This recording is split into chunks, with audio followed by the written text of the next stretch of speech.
You are merely a deckhand aboard the Rock's pirate ship. Even formidable figures such as Big Mom, Kaido, Shiki the Golden Lion, Roger, and Rocks do not dare to exhibit even the slightest arrogance in your presence. It is solely because you traversed into the world of pirates that you awakened the 996 system. Through a myriad of overtime efforts, you swiftly relied on substantial rewards to ascend to the status of a top-tier powerhouse. When you unleashed the full might of your formidable armor and summoned the divine Susanoo, standing majestically upon the ocean like the great Buddha in the presence of Kagaya. Whether it be the Navy or the pirates, they shall all bow before your feet. At this moment, having just boarded the ship of the Rock's pirates as a mere cabin boy, a particularly authoritative voice suddenly resonated beside you. The towering figure before you, a pirate adorned in a kimono and wielding 2 weapons at his waist, with golden locks cascading down, commands you with a bold voice, "Boy, fetch me a bottle of rum."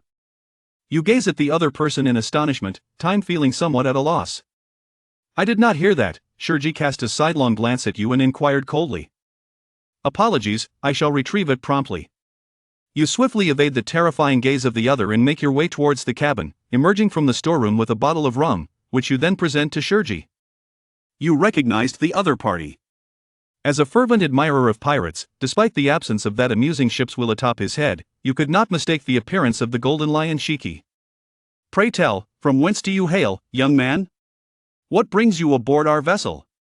Shurji inquired, taking the rum and fixating his gaze upon you with a curious expression. "I am a newcomer, tasked with menial duties." You raised the cleaning tool in your hand and spoke. Upon hearing this, Shurji immediately lost interest in the conversation and took his leave, clutching a bottle of rum. You take a deep breath, aware that the other party holds him in low regard, resulting in a complete lack of interest in engaging in conversation with him. Once the tempest of emotions has subsided, you find yourself pondering the presence of the illustrious Golden Lion Skippy in this very place. As you engage in the act of tidying up, your mind begins to wander and reflect. Although Gold Roger has yet to attain the title of Pirate King, he has already garnered immense renown across the world, establishing himself as a formidable supernova among pirate crews. This signifies that the current timeline in which you find yourself is still several decades away from the onset of the narrative. As for the pirate ship and the identity of the pirate crew aboard, after merely half a day's time, you have already unraveled the mystery entirely. Just moments ago, he beheld the future figures of Whitebeard Edward Newgate, Charlotte Linlin, and Kaido of the 100 Beasts aboard the ship. Then the pirate crew to which he belonged became vividly apparent: the Rock's pirates. You took a deep breath, suppressing the excitement and anxiety that swelled within you. As an avid fan of pirates, encountering 3 of the future emperors of the sea here, along with the notorious pirate Shiki the Golden Lion and the legendary Rocks Zebek, nearly sends you into a frenzy, compelling you to rush over and request their autographs. However, in addition to his excitement, he also felt a twinge of nervousness and fear. Aside from the infamous Edward Newgate, it could be said that the rest of these individuals were merciless killers. Should one inadvertently provoke them, the threat of being eliminated at any moment loomed large. Thus, although he desperately yearned to rush over and cling to his benefactor, he still managed to endure the temptation. Boom! While you were engaged in cleaning, a sudden explosion resonated from the cabin ahead. Thinking you might be under attack, you hesitated for a moment, but ultimately decided to stealthily move forward to ascertain what had transpired. Dessert. I crave dessert at this very moment. A captivating beauty, adorned with a cowboy hat and an alluring figure, emerged from the cabin, unconsciously shouting for dessert. Hello there. A long loaf of bread. You really should prepare some desserts for Linlin. Otherwise, she might truly wreak havoc on the pirate ship. On the other side, a burly pirate companion spoke with a hint of trepidation. There is no remedy. Linlin has rendered the oven inoperable. Though my abilities enable me to concoct dishes, the flavors leave much to be desired. Behind Charlotte, a diminutive gnome shook his head and remarked, "It appears that the captain must be informed. Quickly, someone. Anyone will do. Hasten to prevent Linlin." The surrounding pirates discreetly steered clear of Charlotte Linlin, fully aware of her formidable strength, and thus dared not approach her.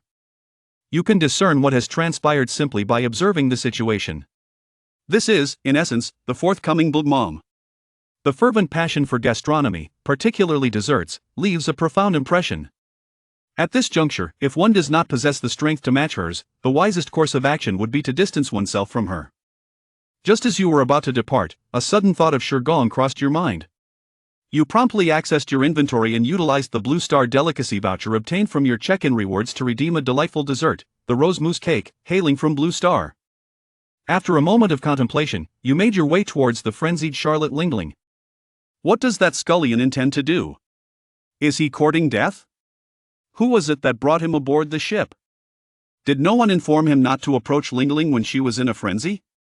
The surrounding pirates cast bewildered glances in his direction, engaging in perplexed murmurs. The long loaf holds a certain distinct gaze upon you, yet the trust in Linlin's abilities prevents him from hindering your progress. My lord, the long bread. I possess a cake here. Intended for the delightful Miss Charlotte Linlin. What say you? You retrieve the cake, freshly exchanged from the system, and declare thus. It is a creation of your own. Should this cake not suit Linlin's palate, you are aware of the next course. The long loaf, pointing towards the pirate who lay incapacitated on the deck, spoke in a grave tone.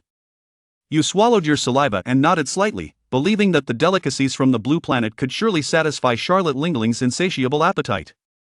It is not that he desires to show off, rather, if the dessert he presents happens to win the favor of Charlotte Linlin, then at least aboard the ship, with her protection, he would likely be shielded from any further harm. Sniffing the air, it appears that Charlotte has caught a whiff of the delightful aroma of cake, as Linlin strides directly towards you. Ah, Lady Linlin. Behold the cake I have crafted. Would you care to indulge in a taste? Suppressing the trepidation within, I placed the cake before Charlotte Linlin, and spoke with feigned composure. It appears to be quite delectable. I shall indulge now. Charlotte Linlin first cast a glance at the rose cake you exchanged from the system's marketplace, and then with a look of contentment, she remarked. Although it may not be considered the pinnacle of taste, the flavor of this cake is truly extraordinary. After Charlotte Linlin took her first bite, she smacked her lips and nodded in satisfaction. As long as you are satisfied. If there are no further matters, I shall return to my work. You sighed with relief. Nodding and speaking. Charlotte Linlin paid you no heed. Instead, the long loaf nodded at him before gesturing for him to depart. Many pirates cast curious glances in your direction. Upon witnessing the cake you crafted, which truly delighted Charlotte Linlin, they nonchalantly departed as if nothing had occurred. This has piqued their interest immensely. Even Edward Newgate, seated at the ship's railing and gazing out at the sea, turned his head to regard you. However, you did not exhibit any expressions of pride or arrogance. Instead, you continued to wield your cleaning tools, diligently attending to the menial tasks at hand. He is acutely aware that he currently possesses neither the capability nor the qualifications to make any demands. However, the events that transpired today have at least afforded him the security to remain safely aboard the vessel. Evening. Awakening from a drunken stupor, Captain Locke once again commenced the revelries. As a mere deckhand, you were devoid of the privilege to partake, instead retreating to a shadowy corner to observe the pirates in their exuberant festivities. At that moment, a figure appeared before him, leaving you momentarily stunned. Gazing upon the pirate standing before you, a sense of surprise mingles with an undeniable sense of inevitability. The cake you enjoyed today was crafted by your own hands, while the long loaf gazes at you, seated on the floor. Indeed, the long bread resembles a gnome. Even though you are still but a youth, the height of the long bread is nearly equivalent to that of you seated upon the floor. You nod and remark, yes, it is a remarkably simple method of cake making, hardly worth mentioning in comparison to the expertise of the head chef. This is not merely a compliment, rather, the chef's prowess in crafting long loaves surpasses yours by a considerable margin. Moreover, his remarkable ability to transform anything into culinary delights undeniably renders him exceptionally suited for the role of a chef. Furthermore, he possesses the audacity to assert that the cake is a product of his own creation.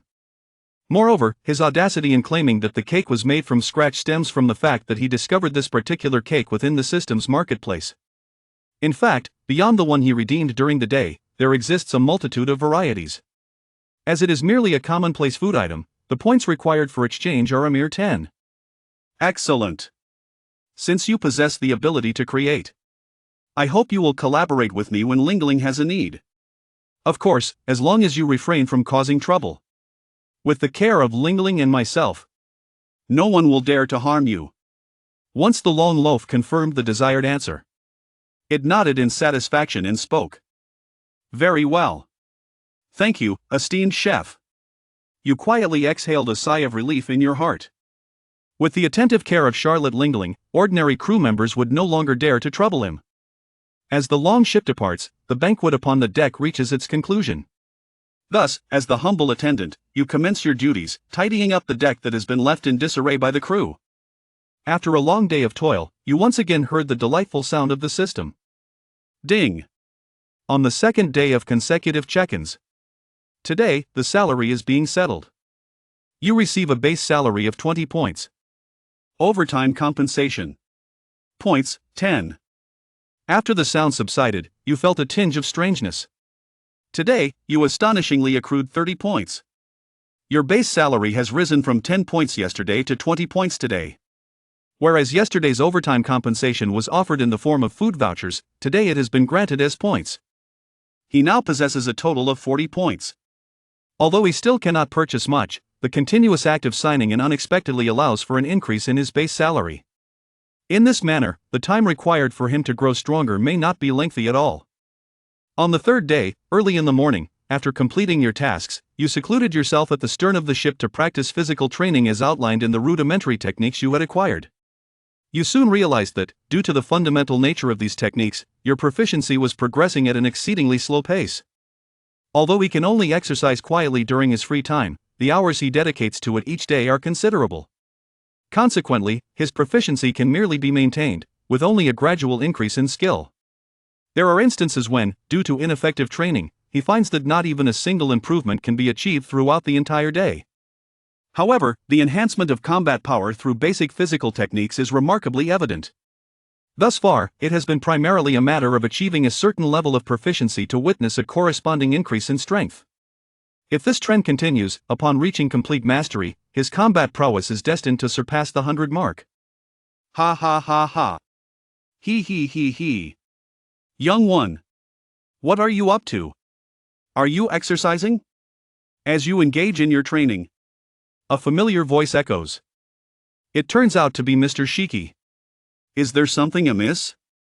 You lift your gaze, only to discover the Golden Lion Shiki perched high above, regarding you with a mocking expression.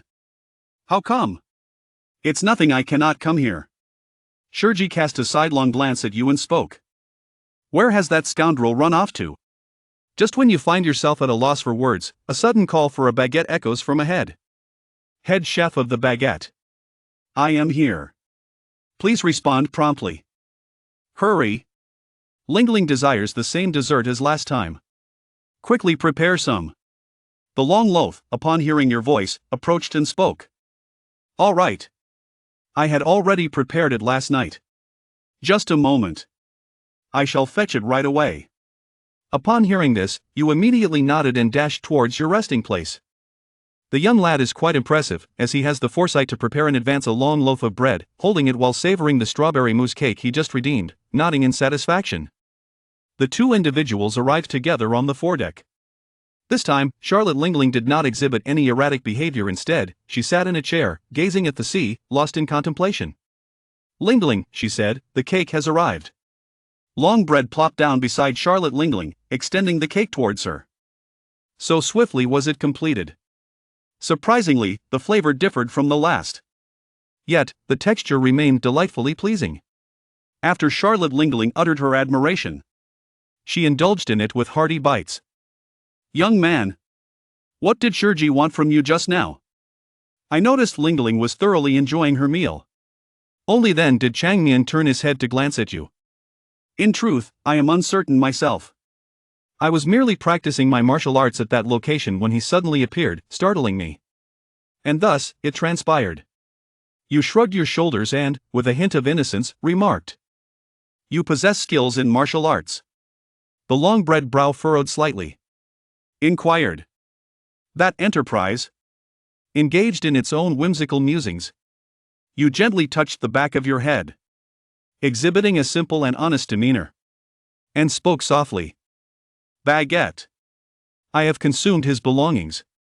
Then you shall instruct him on his physical techniques.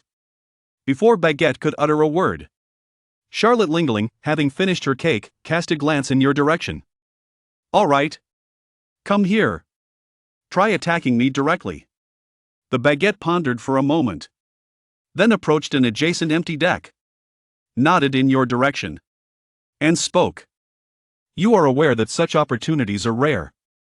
Without hesitation, after taking a deep breath, you launched an attack directly towards the baguette, employing the offensive techniques documented in the rudimentary martial arts.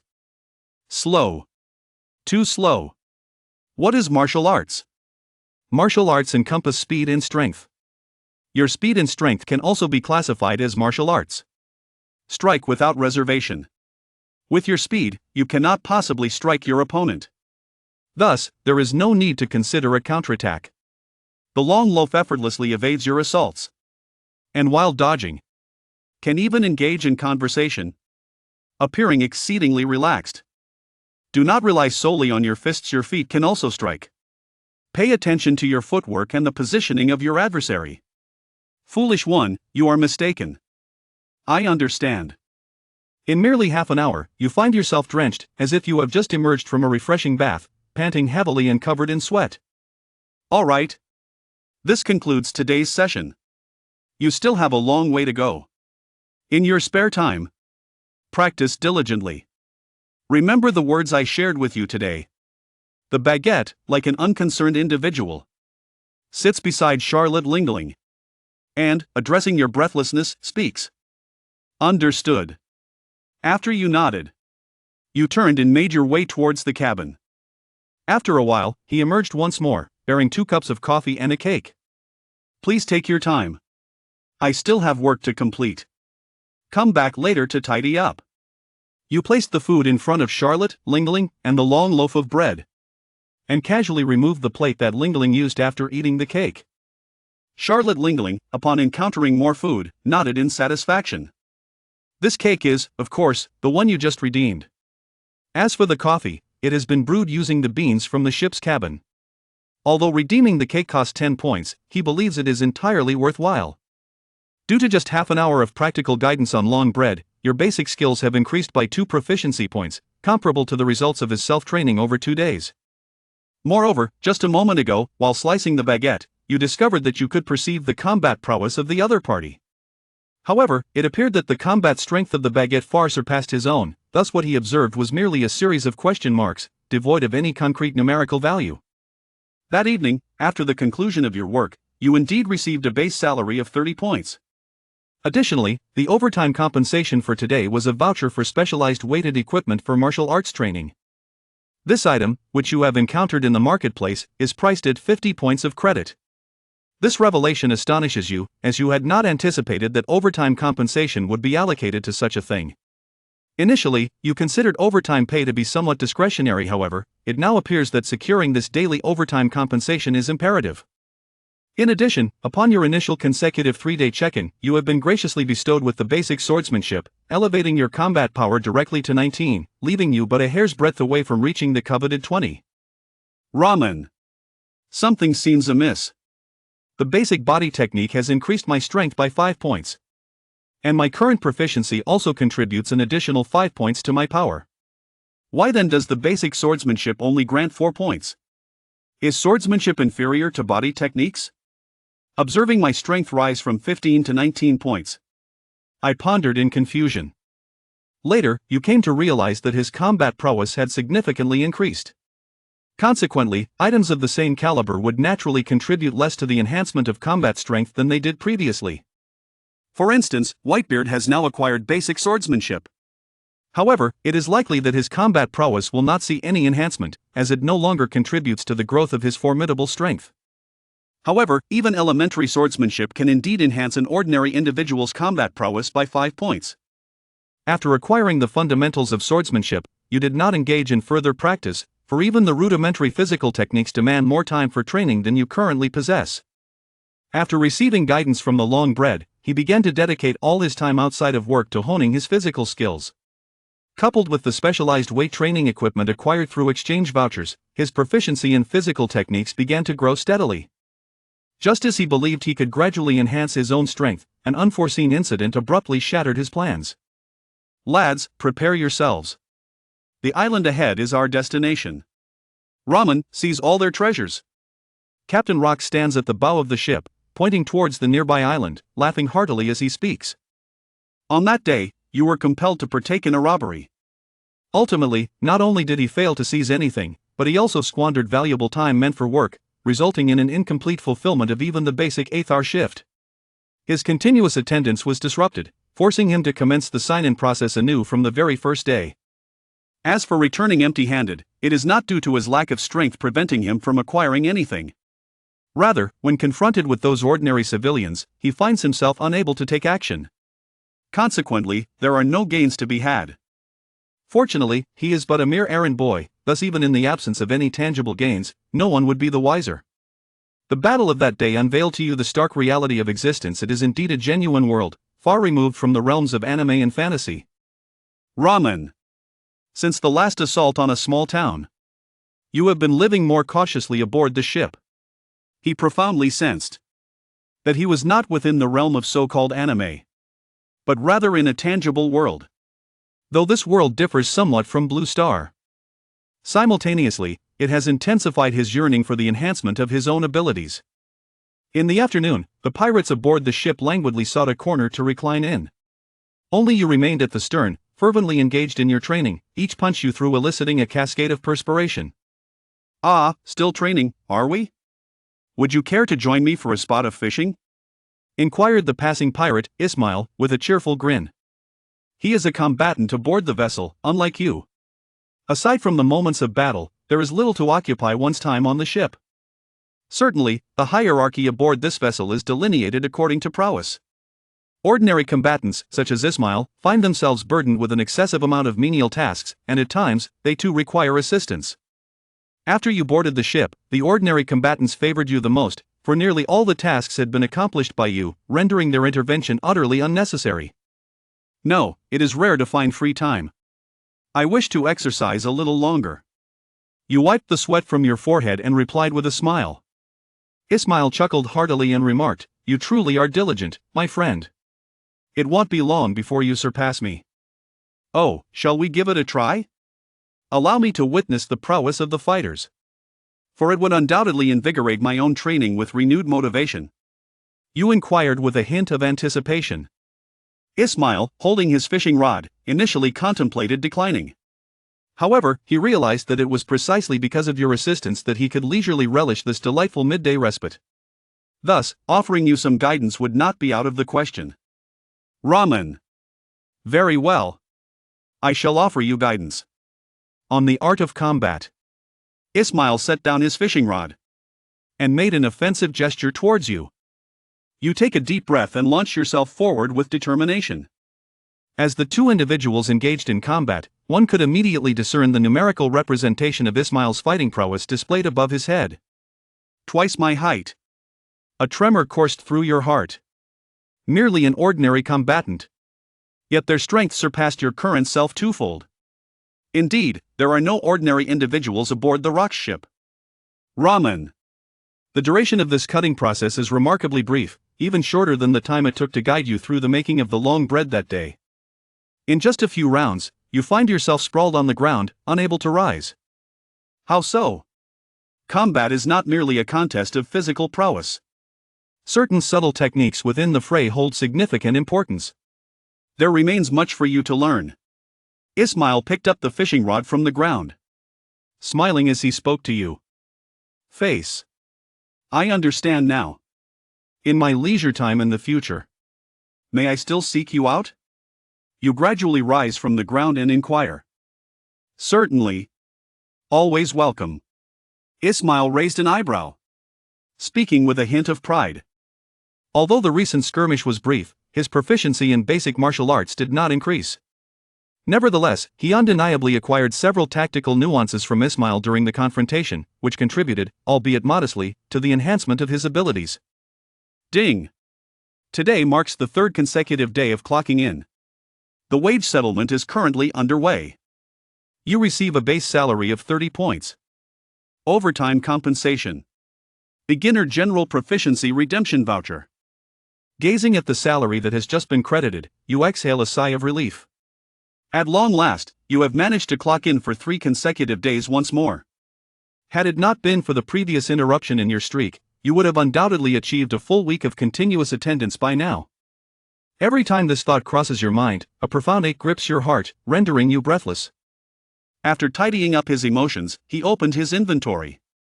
The overtime pay he had just received came with a voucher for a basic proficiency exchange, applicable to either basic body technique or basic swordsmanship, capable of enhancing proficiency by 5 points. It was indeed a rather practical item. Without hesitation, you directly applied it to the basic martial arts, elevating his proficiency to a remarkable 16 points and enhancing his combat power to an impressive 29 points, on the verge of surpassing 30. After engaging in some physical activity, you did not choose to rest. You recently utilized a proficiency exchange voucher, which has enriched your understanding of martial arts. He plans to seize this opportunity to engage in further training. Impressive!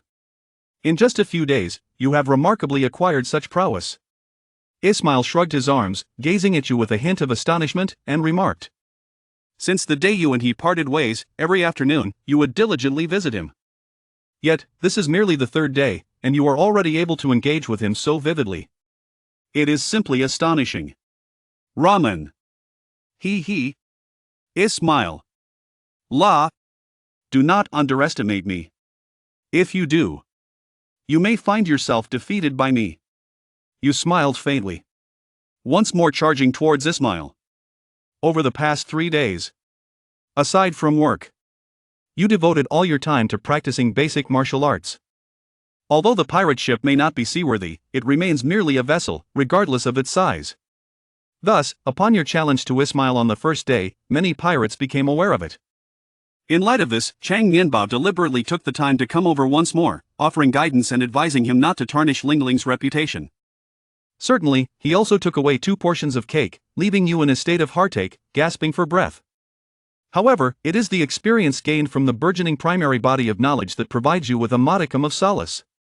2 sounds occurred simultaneously. Your fist struck Ismail's cheek, while Ismail's foot landed on your thigh, sending you crashing to the ground. The impudent rascal! Your actions are rather ruthless, aren't they? Your strikes are excessively severe, I must say. Ismail rubbed the area you had struck, voicing his discontent. You, sprawled on the ground, wore a look of incredulity as if to say, "How dare you?" Continuously rubbing your injured leg, it is evident that the kick you received has sent you crashing to the floor. Noodles. Forget it. I shall leave it at this for today. I estimate that after another 2 delightful bowls, I shall no longer be your match. I cannot fathom what on earth you are thinking. You truly are a peculiar noodle. Ismail, while caressing his self-painted cheek, mumbled about leaving the noodles. Observing a slight increase in proficiency of the elementary body technique, you smiled with joy.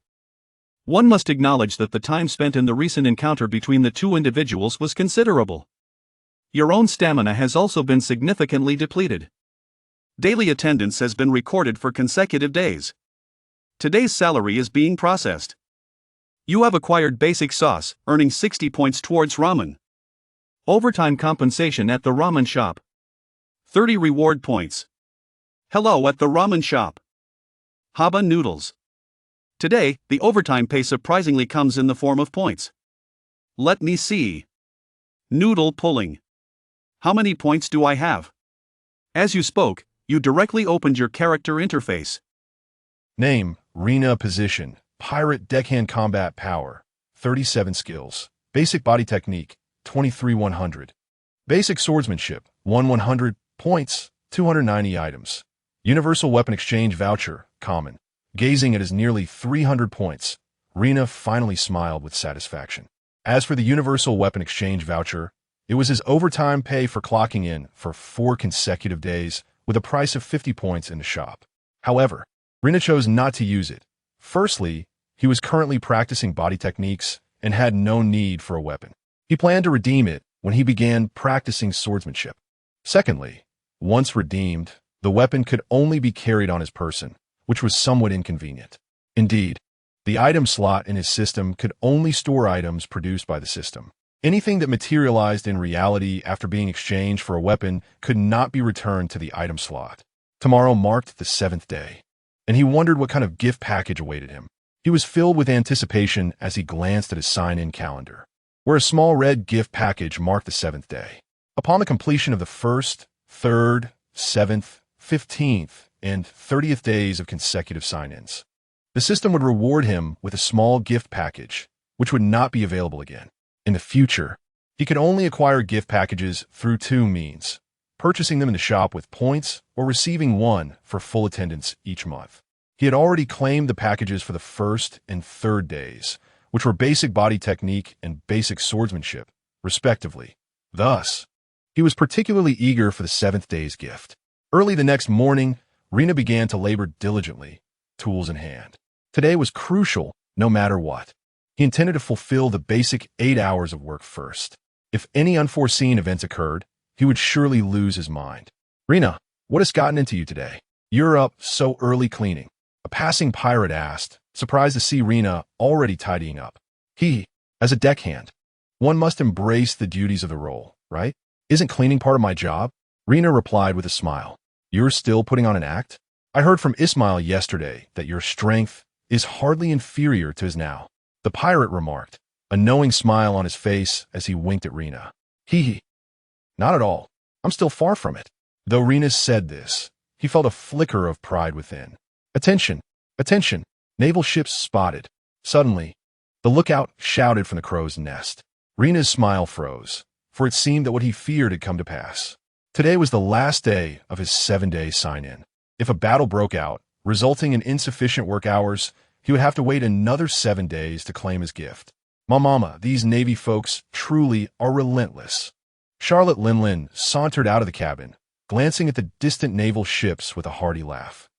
Just 3 measly ships. The Navy surely underestimates us." The Golden Lion Shiki descended from somewhere, his face a mask of disdain. "Captain, give the order. Let me go and destroy those warships." Kaido emerged, wielding his spike club, and addressed Rox, who had just exited the cabin. Reyna swallowed hard and discreetly stepped back. This scene was beyond his capacity to handle. Just moments ago, he had been buoyed by his newfound strength, only to have that confidence extinguished in an instant. Chapter 4. New Abilities. "Captain, what shall we do now? Fight or flee?" inquired a pirate named John, addressing Captain Rox, who stood at the forefront. "Flee? Where'd we run? Do these mere Navy forces think they can make us retreat?" Rox replied with a slight smile, gesturing towards the naval ships. "Eliminate them." Surprisingly, the first to strike was not the boisterous Kaido, but rather the formidable Charlotte Linlin. With a powerful leap, she shouted, "Zeus!"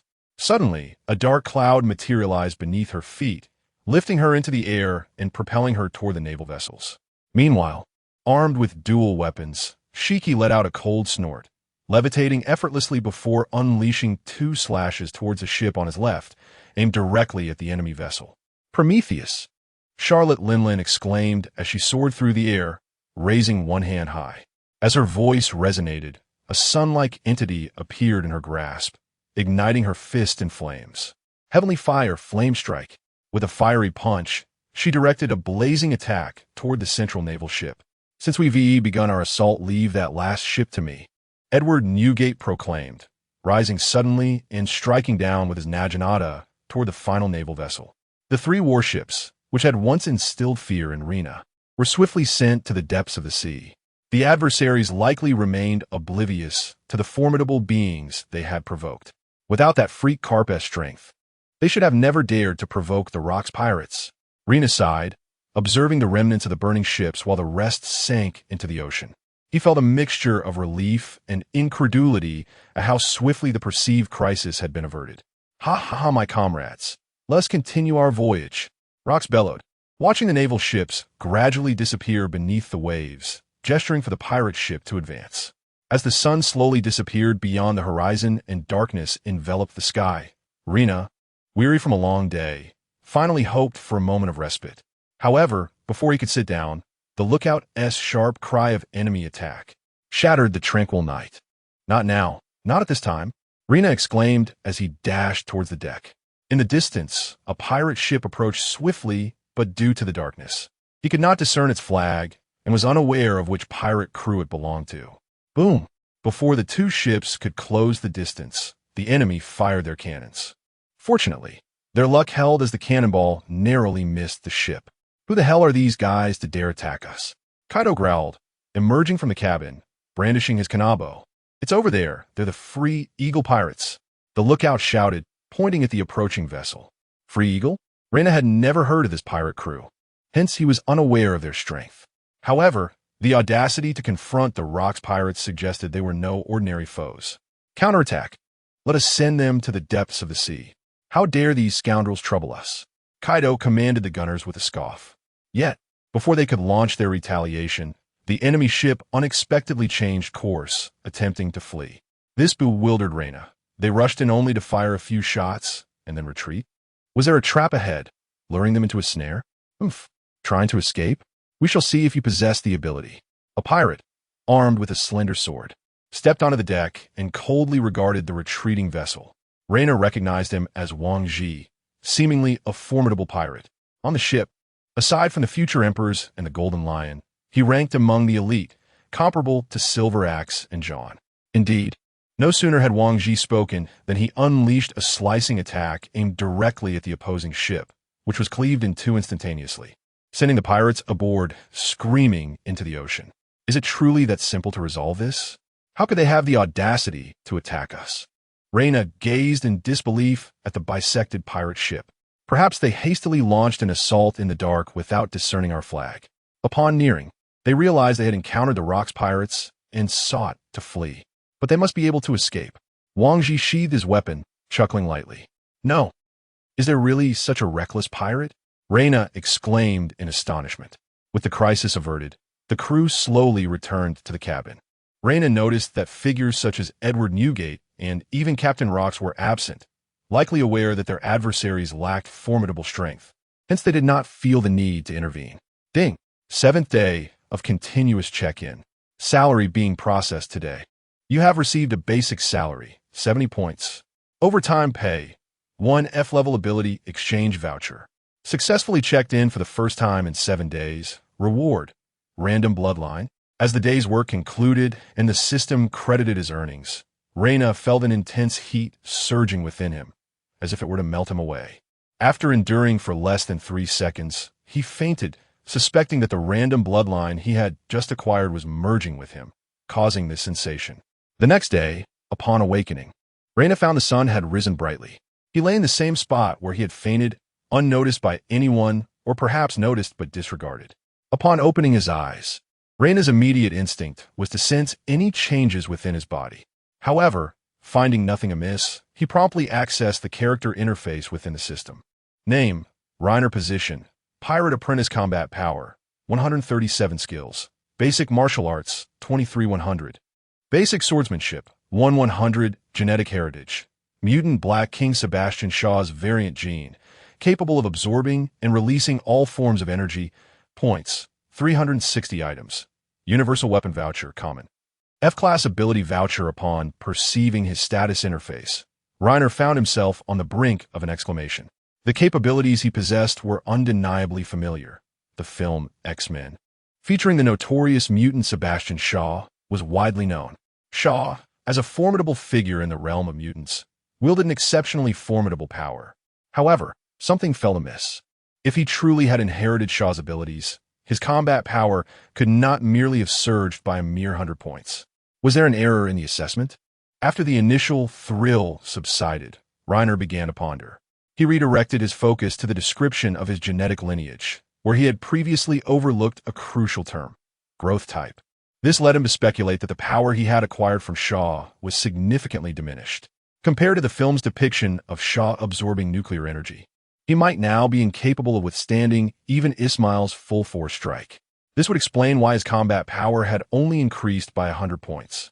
Nevertheless, this ability evidently harbored immense potential.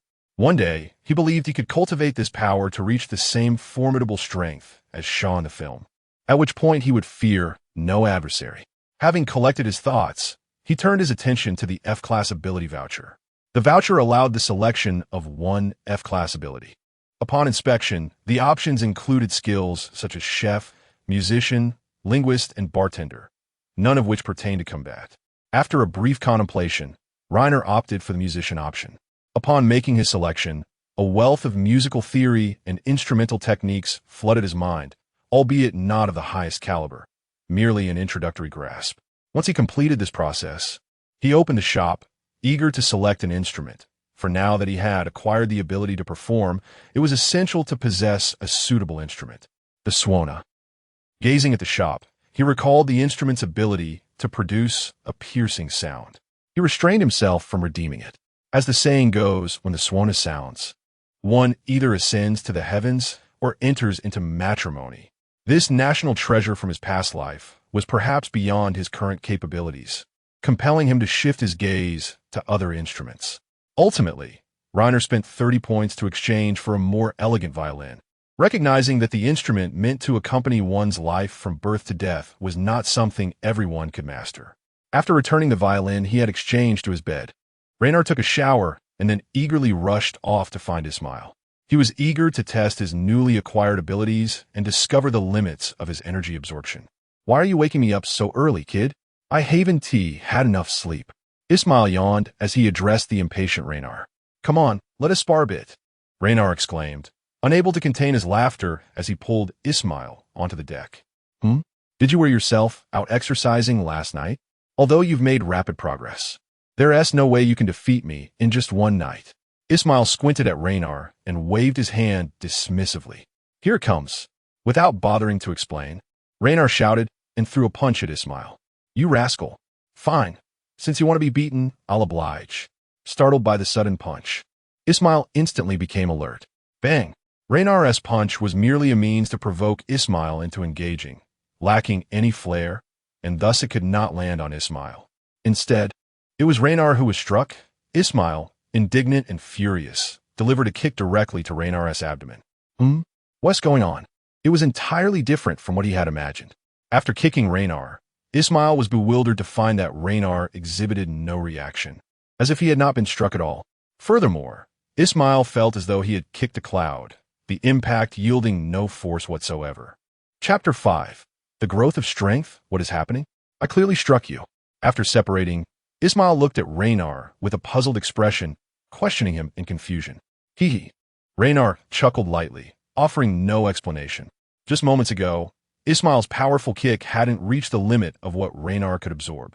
Yet he could sense that the energy from that kick was already approaching half of his absorption capacity. This meant that during combat, if he refrained from releasing the energy he had just absorbed, he could potentially absorb the energy from 2 such attacks in a single battle. Moreover, while attempting to harness this energy to enhance himself, he realized that he could not digest it instantaneously like the Black Emperor. Rather, it required time. "You little rascal, what peculiar ability do you possess? Have you secretly consumed a devil fruit?" Ismail asked curiously, his attention now wholly diverted from Reiner's earlier disruption of his nap. "No, this is not the power of a devil fruit. I'm not sure why, but I suddenly found myself capable of this ability."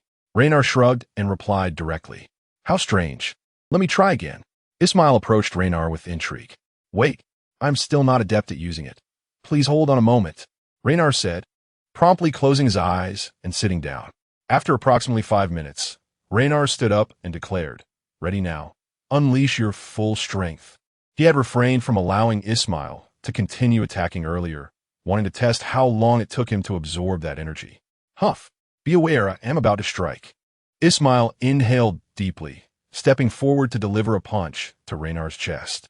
Yet again, a curious phenomenon unfolded. His fist felt as though it struck cotton, and Reiner remained utterly unmoved. Splendid. That was even more powerful than the last kick," Reiner remarked with a mischievous grin. "You strange fellow. What is this ability? It feels as if I never struck you at all." Ismail retracted his fist, bewildered. However, Reiner paid him no heed, instead closing his eyes once more to absorb energy. After 5 minutes, Reiner opened his eyes and said, "Let's continue our sparring." A glint of excitement flashed in Ismail's eyes. He did not refuse and immediately engaged Reiner in combat. Through several trials, Reiner discovered that his ability activated upon contact with his opponent, and any absorbed energy could be stored as long as it was neither digested nor released. This meant he could intentionally allow Ismail to land 2 strikes, then release the energy all at once. thereby not only striking his opponent, but also clearing the energy from within himself. However, the activation of this ability was not without limitations. It seemed tied to his stamina. After releasing energy, he noticed a significant depletion of his vitality, and after 4 or 5 releases in a single battle, he would find himself gasping for breath. Yet even so, just a day prior, Ismail had slightly outmatched him. Now, he was no longer his opponent at all. You truly are an oddity. How are you? Have your abilities been tested? Ismail was well aware that Reiner sought him out for a friendly spar to experiment with his newfound powers. So he had completely aligned himself with Reiner's intentions by the end. Indeed, I have nearly grasped it, though my proficiency still requires enhancement. Reiner nodded, grinning broadly. Your ability must be to absorb and release the damage inflicted upon you, correct? When you stood there motionless with your eyes closed earlier, were you processing the harm I dealt? Though Ismail's strength was not particularly formidable, he nonetheless deduced a portion of Reiner's capabilities. Yes, I can absorb the damage others inflict upon me and subsequently release it, but my current absorption limit is quite low. If I do not release it, I must actively expel that damage myself, requiring intense concentration during that process. Reiner nodded, speaking half-truths. He understood that his lineage from the Black Emperor was the foundation of his existence. So even though he had a good rapport with Ismail, he refrained from divulging the entire truth. That is quite an impressive ability. From this moment forth, I shall no longer be your opponent. Ismail chuckled with a hint of resignation, waving his hand at Reiner. Thank you for your willingness to spar with me during this time. Reiner bowed respectfully. Had it not been for Ismail's cooperation, his own progress would undoubtedly have been far slower. After parting ways, Reiner resumed his work with tools, never forgetting the fundamental reason behind his burgeoning strength. Shortly thereafter, word spread aboard the ship about Reiner's miraculous abilities. This information being shared only after Ismail had inquired about it. Had Reiner wished to keep it private, Ismail would have honored that request. But Reiner understood that such matters were nearly impossible to conceal. It was better to be forthright, for this world ultimately revered the strong. Hey, I heard you've acquired a rather splendid ability. Show me. At noon, Longbread approached Reiner while fetching cake. A teasing grin plastered across his face. It's nothing particularly special, merely the capacity to absorb a certain amount of damage and then release it as my own energy. However, if I exceed my absorption limit, it becomes ineffective. Reiner scratched the back of his head, chuckling. During his earlier bout with Ismail, he absorbed and processed energy twice, though it was not substantial.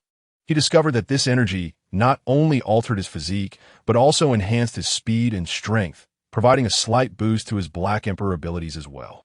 Digesting that energy allowed him to increase his overall absorption capacity, and he had thus discerned a method to train this ability. Oh, how much damage can you absorb? If the limit is high, that ability is quite commendable. Longbread's eyes brightened with a smile. Well, currently, I can absorb only a small amount. Ismail's full force strike would be about my limit, Reiner said, scratching his head and smiling sheepishly, attempting to appear more affable. Is that so? Let me witness the fruits of your recent training in martial arts. With that, Longbread set down the cake in his hands, intending to spar with Reina. How about we deliver the cake first? Then we can continue? I would be in quite a predicament if Linlin were to become upset for not receiving her cake.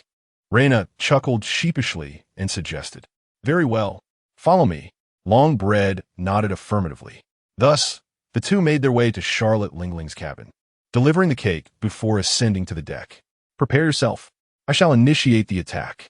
No sooner had Longbread spoken than he was before Reina, delivering a powerful punch aimed at his chest.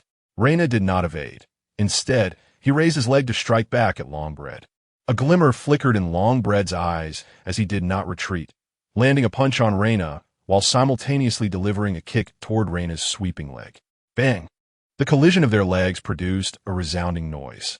Longbread executed a backflip and landed, retreating several steps beyond Reina's striking range, astonished to see Reina smiling at him. Refraining from a follow-up assault. Just moments ago, his fist should have struck Reina first, yet the sensation upon retracting his fist was peculiar, as if he had not truly made contact. Observing Reina's demeanor, it was evident that no harm had been inflicted. Moreover, the force of their leg collision had exceeded his expectations. Otherwise, he would not have been pushed back by Reina's sweeping kick. Is this your ability? Indeed, it possesses an element of enigma. I shall now engage with utmost seriousness. Longbread adjusted himself slightly before resolutely stating, "Yes, I'll look forward to your guidance." Reina nodded in response. Despite having acquired the powers of the Black King, he did not believe himself capable of defeating Longbread, as the latter's status remained shrouded in 3 question marks, devoid of specific data. This indicated that Longbread's combat prowess was at least 1.5 times greater than his own.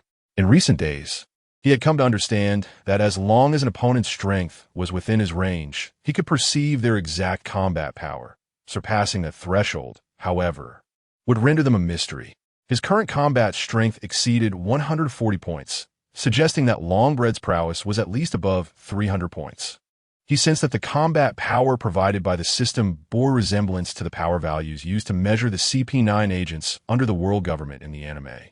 Recalling that even the lowest-ranking member, Califa, had over 600 power points prior to consuming her devil fruit. In contrast, an ordinary naval soldier wielding a weapon had a power level of merely 10, akin to his own when he first learned basic martial arts. Is this the exceptionally diligent cabin boy? On the second-floor loft of the pirate ship, Captain Rox observed Longbread and Reina sparring below, his interest waning. Indeed, he is that very cabin boy, tirelessly performing the majority of the cleaning tasks. The cleanliness of our ship is largely due to his efforts. However, in terms of strength, he still falls a bit short, remarked the combatant John with a smile. The chef recommended by Linlin is utterly incompetent, isn't he? Struggling even with a mere assistant? Remarked the disgruntled Shiki the Golden Lion, observing the skirmish below. He's merely a chef. To perform this well is already commendable, retorted Silver Axe, casting a sideways glance at Shiki with an air of cool indifference. What do you mean by that? Shiki the Golden Lion unsheathed his sword, ready to engage in a confrontation at the slightest provocation. With a disdainful snort, Silver Axe turned his head away, dismissing Shiki entirely. Could this ability of his be a power derived from a devil fruit? Mused Rox, seated in the main chair, tilting his head with an air of lethargy. According to his own account, he has never consumed a devil fruit. He simply awakened one day to find himself possessing such power, replied John, standing beside Rox with a smile. Whether or not he has consumed a devil fruit, we shall soon find out, declared Shiki, suddenly rising and vanishing from his spot. Meanwhile, down below, Reina was engaged in a fierce exchange with a long loaf of bread. Just as he depleted his internal energy reserves, a sharp pain pierced his chest. Instinctively, he activated his ability, but the energy surged beyond his limit. Before he could retaliate, he was kicked violently away, plummeting from the ship into the vast sea. Chapter 6. Trainee crew member with a splash. Reina plunged into the sea, while the long-faced man cast a disapproving glance at the suddenly appearing Golden Lion Shiki. Shiki, are you seeking death? Charlotte Linlin, who had been enjoying her cake while observing Reina's sparring with the long-faced man, abruptly stood up and fixed her gaze on Shiki, speaking in a low, menacing tone. However, Golden Lion Shiki appeared unfazed, smiling as he replied, Linlin, he is merely a deckhand. I am simply verifying whether he has consumed a devil fruit. I have no intention of taking his life. This does not justify your abrupt aggression. Charlotte Linlin was evidently not one to engage in reasoned discourse. Rising from her seat, she launched a punch at Golden Lion Shiki. Unyielding, Shiki drew his 2 weapons, Sakura and Moku, to block her strike. This is merely a warning. If you dare to act recklessly again, I shall end you. After successfully deflecting Linglin's punch, she did not pursue further, but instead huffed disdainfully. Golden Lion Shiki paid her no mind, turning his attention to Reina, who was not sinking but rather swimming towards the pirate ship. Shiki scoffed as he ascended to the second floor. His sole intention was to ascertain whether Reina had ingested a devil fruit, and the fact that Reina could swim confirmed that he had not. Reina, pulled aboard by the crew, lay on the deck, gasping for breath. He had not seen who had attacked him. When the assault occurred, he had panicked, missing the opportunity to retaliate. Thus, he felt considerable dissatisfaction with his own performance. However, He recognized that combat awareness could be trained, and with more experience, he would improve over time. Upon learning from the long-faced man that Golden Lion Shiki had attacked him solely to confirm his status regarding the devil fruit, Reina silently cursed Shiki's entire family. "You are quite impressive. Not only have you shown rapid progress in strength, but your diligence is also commendable. Hence, the captain has personally decreed your recognition as a trainee crew member. However, the duties of a deckhand still rest upon you." The long-faced man spoke softly as he noticed Reina had regained some composure. "I am a trainee crew member now," Reina exclaimed, a look of joy illuminating his face. "Do not underestimate the significance of this title. Previously, you were merely a deckhand, essentially a slave aboard the ship, whose life was of little concern. However, as a trainee crew member, you are now part of the crew. Any unwarranted aggression towards you would be seen as a challenge to the captain's authority, a grave sin among pirates." Though Reina was uncertain how many members of the Rocks Pirates adhered to this principle, he felt a greater sense of security than when he was simply a deckhand. "Indeed, and Linlin has already stood up for you. Henceforth, you will be considered part of her faction aboard the ship. Do not bring shame upon us, understood?" The long-faced man nodded affirmatively. "Yes, I understand," Reina replied, determination evident in his voice. Although Reina outwardly stated such sentiments, he inwardly harbored a sense of skepticism. Did others not comprehend Charlotte Linlin's temperament? Surely, he was no exception. The notion of giving him a chance was merely a superficial embellishment by the long loaf. It was insignificant at best. After a brief respite, Reina resumed his cleaning tasks, despite the long loaf's initial suggestion for him to take a day off due to his injury. However, upon checking the system's recorded work hours, he felt compelled to persist. Yet, due to a lingering discomfort in his chest, Reina abstained from his training that day, resuming his martial arts practice only on the following day. During his training on the second day, Reina discovered that, aside from the menial tasks, his training was also accounted for within his work hours. He realized that only 2 hours of his daily training were recognized as work time, while the remainder was not. This revelation brought him immense joy, as it equated to a reduction of 2 hours in his cleaning duties, allowing him more time for exercise. It is worth noting that the workload aboard the pirate ship was not as overwhelming as one might assume. Often, Reina found himself creating tasks for his own sake. Thus, the reduction of 2 hours posed no issue. As evening descended, a revelry commenced upon the deck of the pirate ship. The crew, entwined in camaraderie, indulged in the fine libations offered to their guests. Reina, seated in a corner, sipped on his drink, choosing to remain an observer rather than participating. Although he was now an apprentice crew member and technically eligible to join the festivities, he felt too timid to do so. Having once attended a similar gathering, he had been relentlessly pressured to drink by the raucous crew, resulting in a drunken stupor that lasted until the following day, causing him to miss out on the overtime pay. Had he not completed his foundational work hours earlier that day, he feared he might have jeopardized his streak of attendance. "Hey, young Reina, why don't you come over? Let us drink and dance together," boomed Shiki, brandishing a large bottle of liquor and laughing heartily in Reina's direction. Reina offered a slight smile, but refrained from engaging in conversation.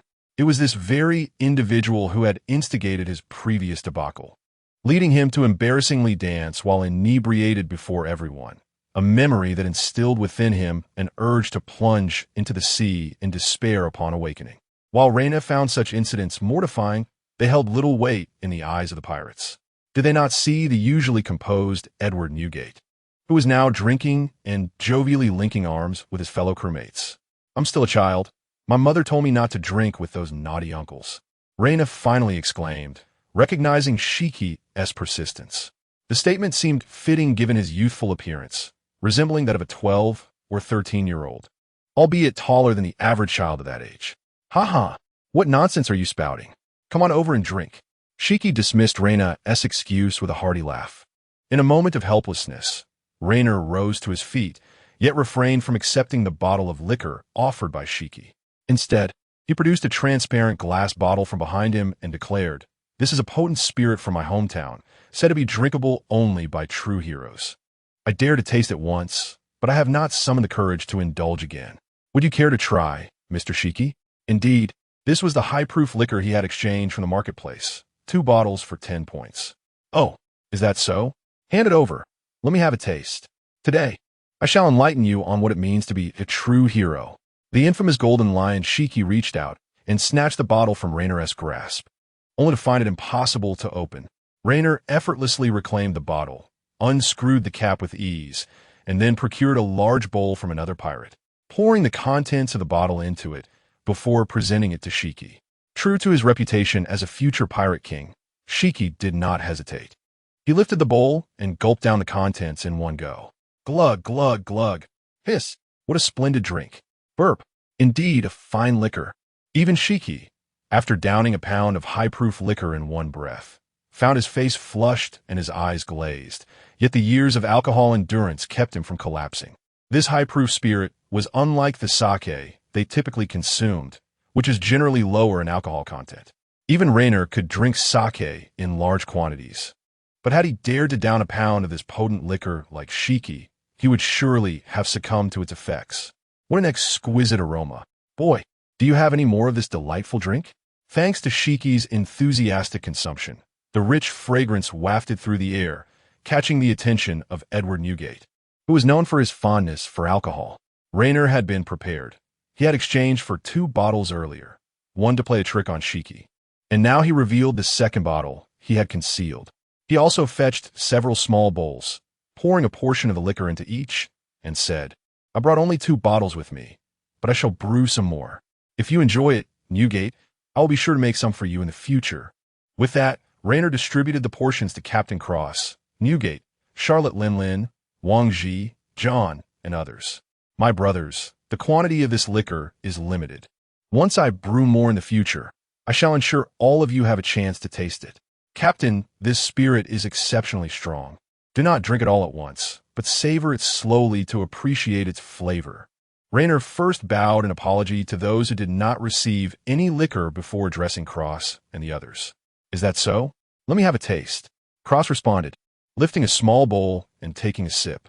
Though he did not finish the bowl, he consumed a significant portion. Hiss, what fine drink. Indeed, this is the liquor worthy of a hero.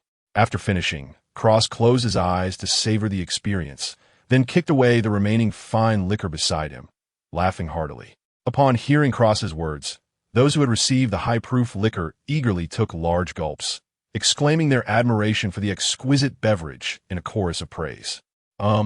Rainer, what ingredients are necessary to brew this liquor?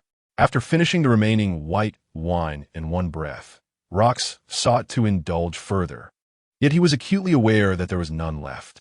Thus, he turned to Rainer, inquiring about the necessary ingredients for its production. The crafting of this beverage was not particularly arduous. It merely required a few simple ingredients. However, to achieve a delightful flavor, it necessitated prolonged fermentation. Hence it could not be rushed. Shaking his head, Rainer responded, I see. Cross nodded in comprehension after hearing this. At that moment, his gaze towards Shiki grew less amicable, for that fellow had single-handedly consumed an entire bottle.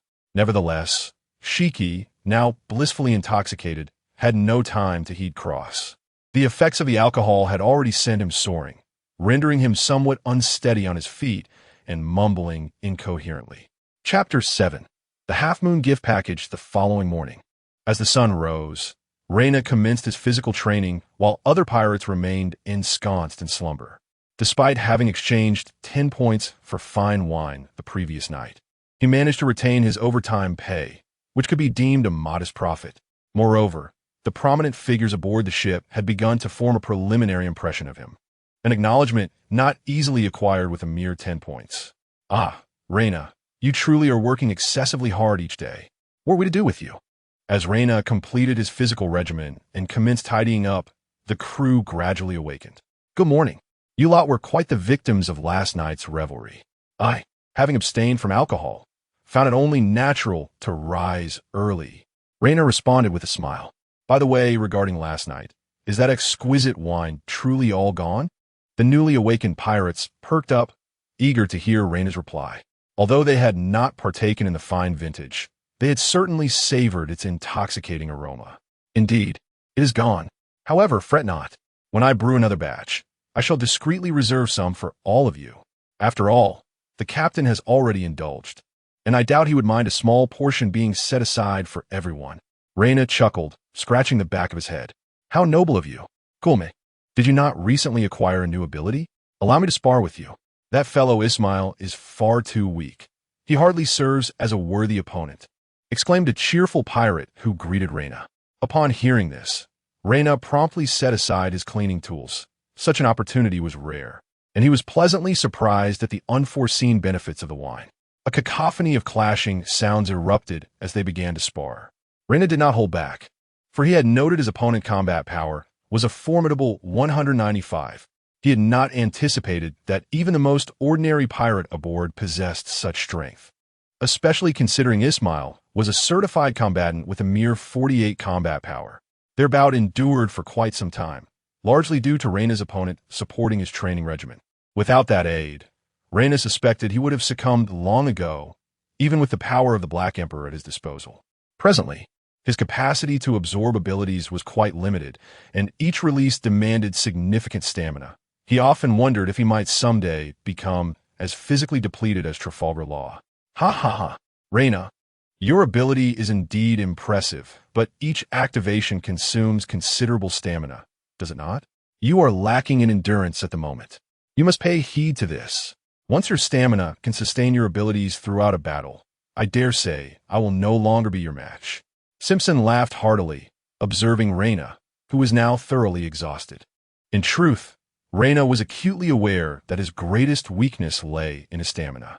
His time engaging in basic physical training had been brief, and his body was still in the throes of development, lacking peak endurance.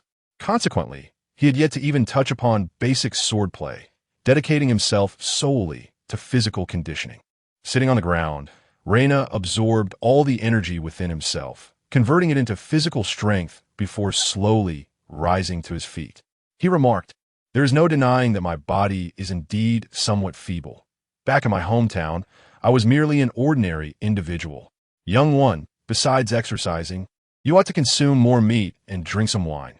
Only then can the energy of your body be replenished. Otherwise, excessive training will merely deplete your potential." He added, "Did that fellow Shiki not drink a bottle of fine wine from you yesterday? When he awakens, let him catch a sea king for you to restore your strength." Suddenly, a voice interrupted, and Reina turned to see Edward Newgate sitting on the ship's railing, addressing him. "Ah, is that so? Thank you, Brother Newgate," Reina exclaimed, momentarily taken aback.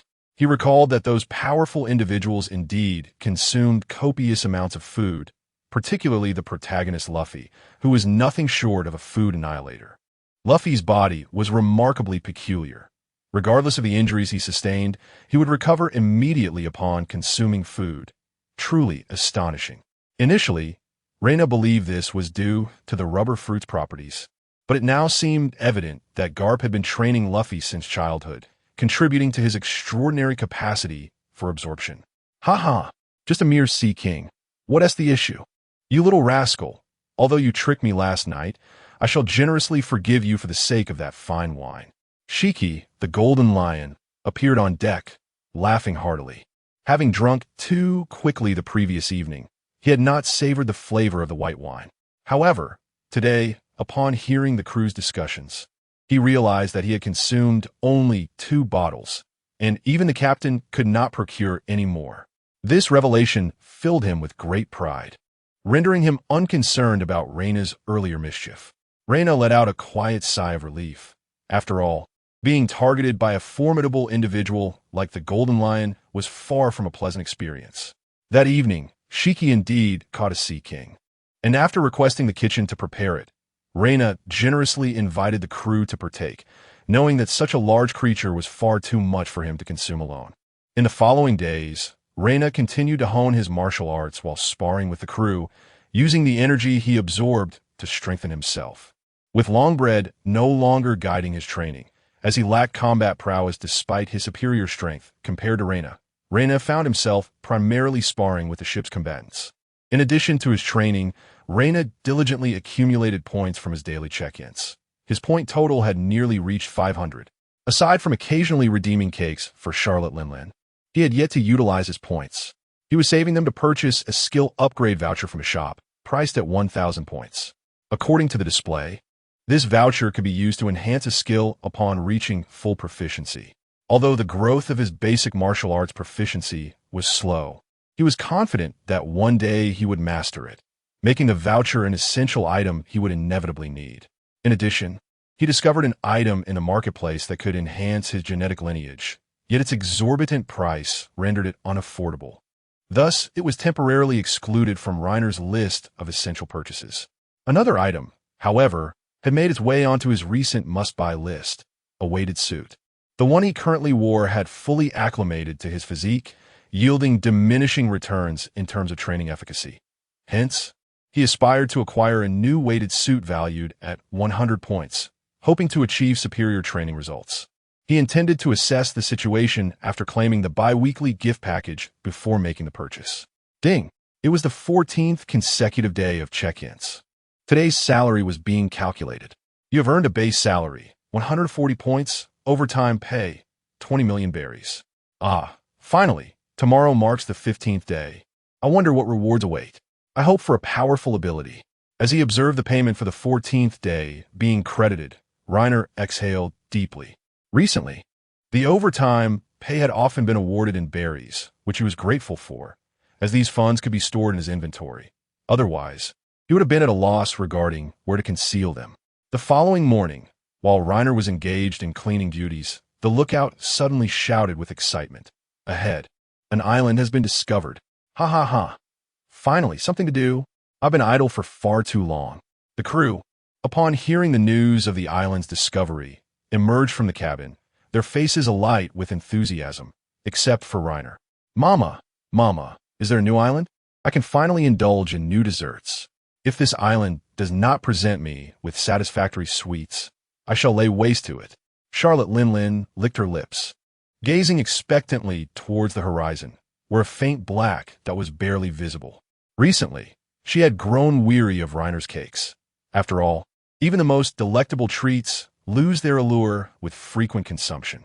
Thus, even though Reiner could exchange for a greater variety of desserts from the marketplace, he refrained from doing so, desiring precisely this effect. Observing the jubilant crew around him, Reiner felt a twinge of sadness. In truth, he was immensely pleased to see a new island. However, he disliked the timing of this discovery, as today was pivotal for him. He was about to receive his bi-weekly gift package. If he disembarked, he would inevitably fail to complete his work hours, which explained the grimace that crossed his face upon hearing the announcement. Prepare yourselves, lads. Let's seize their treasures. Rox seemed equally exhilarated, rallying the crew from the ship's bow. Reiner noticed that, apart from him, only the future Whitebeard, Edward Newgate, sat quietly at the ship's railing. Brother Newgate, Reiner approached with a smile, greeting him. Newgate turned his head slightly, regarding Reiner with a look that seemed to inquire what he needed. Well, you see, I'm nearly done brewing the white liquor, but I'm short a few ingredients. When you go to the island, could you assist me in locating them? Reina had long since devised a pretext to converse with Newgate. Oh, is the fine wine nearly complete? Newgate inquired, a hint of delight in his voice upon hearing Reina's words. Indeed, it is almost ready. However, there are a few ingredients still lacking. The next couple of days are crucial, and I must oversee the process closely. Thus, I must enlist your assistance, dear brother Newgate. Reina replied with a bashful smile. This also served as his excuse to refrain from disembarking, as it allowed him to accumulate adequate working hours aboard the ship, ensuring his attendance record remained unbroken. Rest assured, leave it to me. There will be no issue. Newgate responded, unperturbed by Reina's request, and readily agreed. When the pirate ship docked, Reina approached Captain Rox, informing him that the white wine was on the verge of completion, requiring only one final fruit, which he had entrusted Edward Newgate to procure. Consequently, he would remain aboard to supervise the brewing process and would not accompany the captain in the search for treasure. Rox was quite pleased by this arrangement, assuring Reina that he would share a portion of the treasures upon their return, alleviating any concerns about missing out on the bounty. He simply wished for a bowl of fine wine to celebrate their homecoming. Reina wholeheartedly agreed, promising to greet the captain with the exquisite wine upon his return. Thus, the band of pirates, under Rox's leadership, surged into the island's sole village. Chapter 8. The means of Reina at the stern of the ship. Reina was tinkering with a device when he suddenly noticed a large bag beside him. "This is the fruit you requested. It has all been gathered," Edward Newgate said nonchalantly at the doorway. So soon? Brother Newgate, did you not go in search of treasure?" Reina asked, momentarily taken aback. As he opened the bag and peered inside, smiling as he spoke. "What treasure hunting? I merely targeted some ordinary folks. Such matters do not pique my interest." Newgate scoffed. "I see. My suspicions were indeed correct. Care for a drink?" Reina proposed, retrieving a bottle of fine liquor from behind him and offering it to Newgate with a grin. Newgate paused, puzzled. Wasn't it said that the exquisite wine could only be crafted from the final fruits? Why, then, had Reina not utilized the fruit just delivered to him? He. "Brother Newgate, please keep this to yourself. I do not wish to return empty-handed once more and face the ridicule of others." Reina shrugged, selecting a favored fruit from the bag and taking a bite, smiling as he did so. Only then did Newgate realize that the need for fruit was merely Reina's pretext. Like himself, he harbored no desire to prey upon defenseless civilians, using this excuse to remain aboard the ship. What a fine drink," Newgate exclaimed, taking the bottle from Reina and savoring a sip before turning to depart. "If you encounter any difficulties, feel free to seek me out." With that, he strode away, clutching the bottle. Once Newgate had left, Reina wiped the imaginary sweat from his brow and, almost to himself, chuckled softly. Then, in the future, "I hope for your guidance." Seated at the edge of the ship, gazing at the vast sea, Newgate allowed a slight smile to grace his lips before taking a hearty swig of liquor. This sensation was more enchanting than any fine wine he had ever tasted. Boom, boom, boom. Just as Reina and Newgate were resting, the sounds of explosions and frantic cries for help erupted from the nearby town. "Brother Newgate, do you believe that pirates must rob civilians to survive?" Reina approached Newgate, his expression somewhat somber. "Not all pirates are like that," Edward Newgate replied after a moment of contemplation. "In my recollection, pirates are fearless of authority, adventurous souls upon the sea. They are treasure seekers, pursuers of dreams. They do not harm the defenseless, but will confront any formidable foe they disdain." Reina gazed longingly at the distant sea, speaking with a hint of yearning. Newgate regarded Reina with an odd expression. Surely, pirates did not fit that description? Perhaps the Navy was more aligned with Reina's portrayal. "I understand, Brother Newgate. You need not regard me as a fool. After all, I am not truly a simpleton. What I spoke of was merely my imagined vision of pirates. As for reality..." Reina shrugged, choosing not to elaborate further. Ha. What an intriguing fellow." Newgate was momentarily taken aback, then burst into laughter as he patted Reina on the shoulder. Ha. "Brother Newgate, take your time enjoying the sea. I must return to my duties. The deck remains uncleaned." With that, Reina patted his backside and dashed away. Edward Newgate glanced at Reina, who was retrieving cleaning tools, a slight smile gracing his lips, as if he had conjured an amusing thought. In the evening, Captain Rox and his crew returned to their pirate ship, leaving behind a small town still shrouded in thick smoke, a testament to the ruckus they had just caused. "Captain, as promised, here is the victory wine I present to you." As Rox boarded the vessel, Reina poured 2 pounds of white liquor into a large wine jar and handed it to Captain Rox. Rox uncorked the jar and gulped down several hearty swigs. The surrounding pirates, drawn by the enticing aroma wafting from the jar, looked on with envy. "Burp, why is there only this little?" Rox, belching, shook the jar and inquired with dissatisfaction. "Captain, this white liquor is not easy to brew. We have been quite fortunate this time, yielding a total of 3 pounds. You have 2 pounds, while the remaining one is reserved for the brothers who missed out last time, allowing them to indulge this time," Reina replied, producing a small gourd from behind him with a hint of resignation. This gourd had been exchanged for a living goods voucher from the system marketplace, which had been acquired as overtime pay one fateful day. Its sole purpose was to store 10 times its volume in liquor while ensuring the contents remained unspoiled. Upon hearing Reina's words, the pirates behind Rox beamed with delight. Although the yield was modest, Reina had indeed set aside a portion for them. They dared not covet the fine wine in the captain's possession, But if Rox were to seize what Reyna had reserved for them, it would surely breed discontent among the crew, even if they remained silent about it. Rox cast a knowing glance at Reyna and said, "In that case, you shall keep it. Distribute it among the brothers at the banquet later." He was subtly ensnaring Reyna. The liquor in Reyna's hands would not be safeguarded as it would be in his. Should they part ways at this moment? Stronger crew members would undoubtedly attempt to forcibly claim the fine liquor from Reyna, who lacked the strength to defend it. When the banquet commenced and no fine liquor was presented, Reyna would find himself at odds with more than just one or two individuals. This served as a warning from Rox to Reyna, indicating that aboard this ship, apart from Rox himself, none could protect him. It was a fitting punishment for Reyna's earlier attempt to leverage the crew against Rox, ensuring a pound of fine liquor was left for him. "Thank you, Captain. However, I am here precisely to celebrate our victorious return. Surely, everyone has been eagerly anticipating this moment. So I have prepared ahead of time and will now distribute it to all." As Reyna spoke, he began to set out small bowls on the deck, pouring the liquor from the gourd into each one. Reyna, of course, would not heed the words of Rox. He had long since resolved that the wine must be distributed now, and thereafter, no matter who claimed otherwise, it would be deemed absent. Thus, he prepared an abundance of small bowls. Though each bowl contained but a modest portion, it sufficed for every crew member to receive a taste. Naturally, for formidable crew members like Edward Newgate, Charlotte Linlin, Kaido, Shiki the Golden Lion, Silver Axe, John, and Wang Ji, Reyna poured a more generous amount. "Brothers, the yield of this fine wine is limited, so the quantity is scarce, but fret not, for I shall continue to brew. There will certainly be more in the future. Now, let us raise our glasses in unison to toast our captain, wishing for the continued strength of the Rox pirates. Cheers!"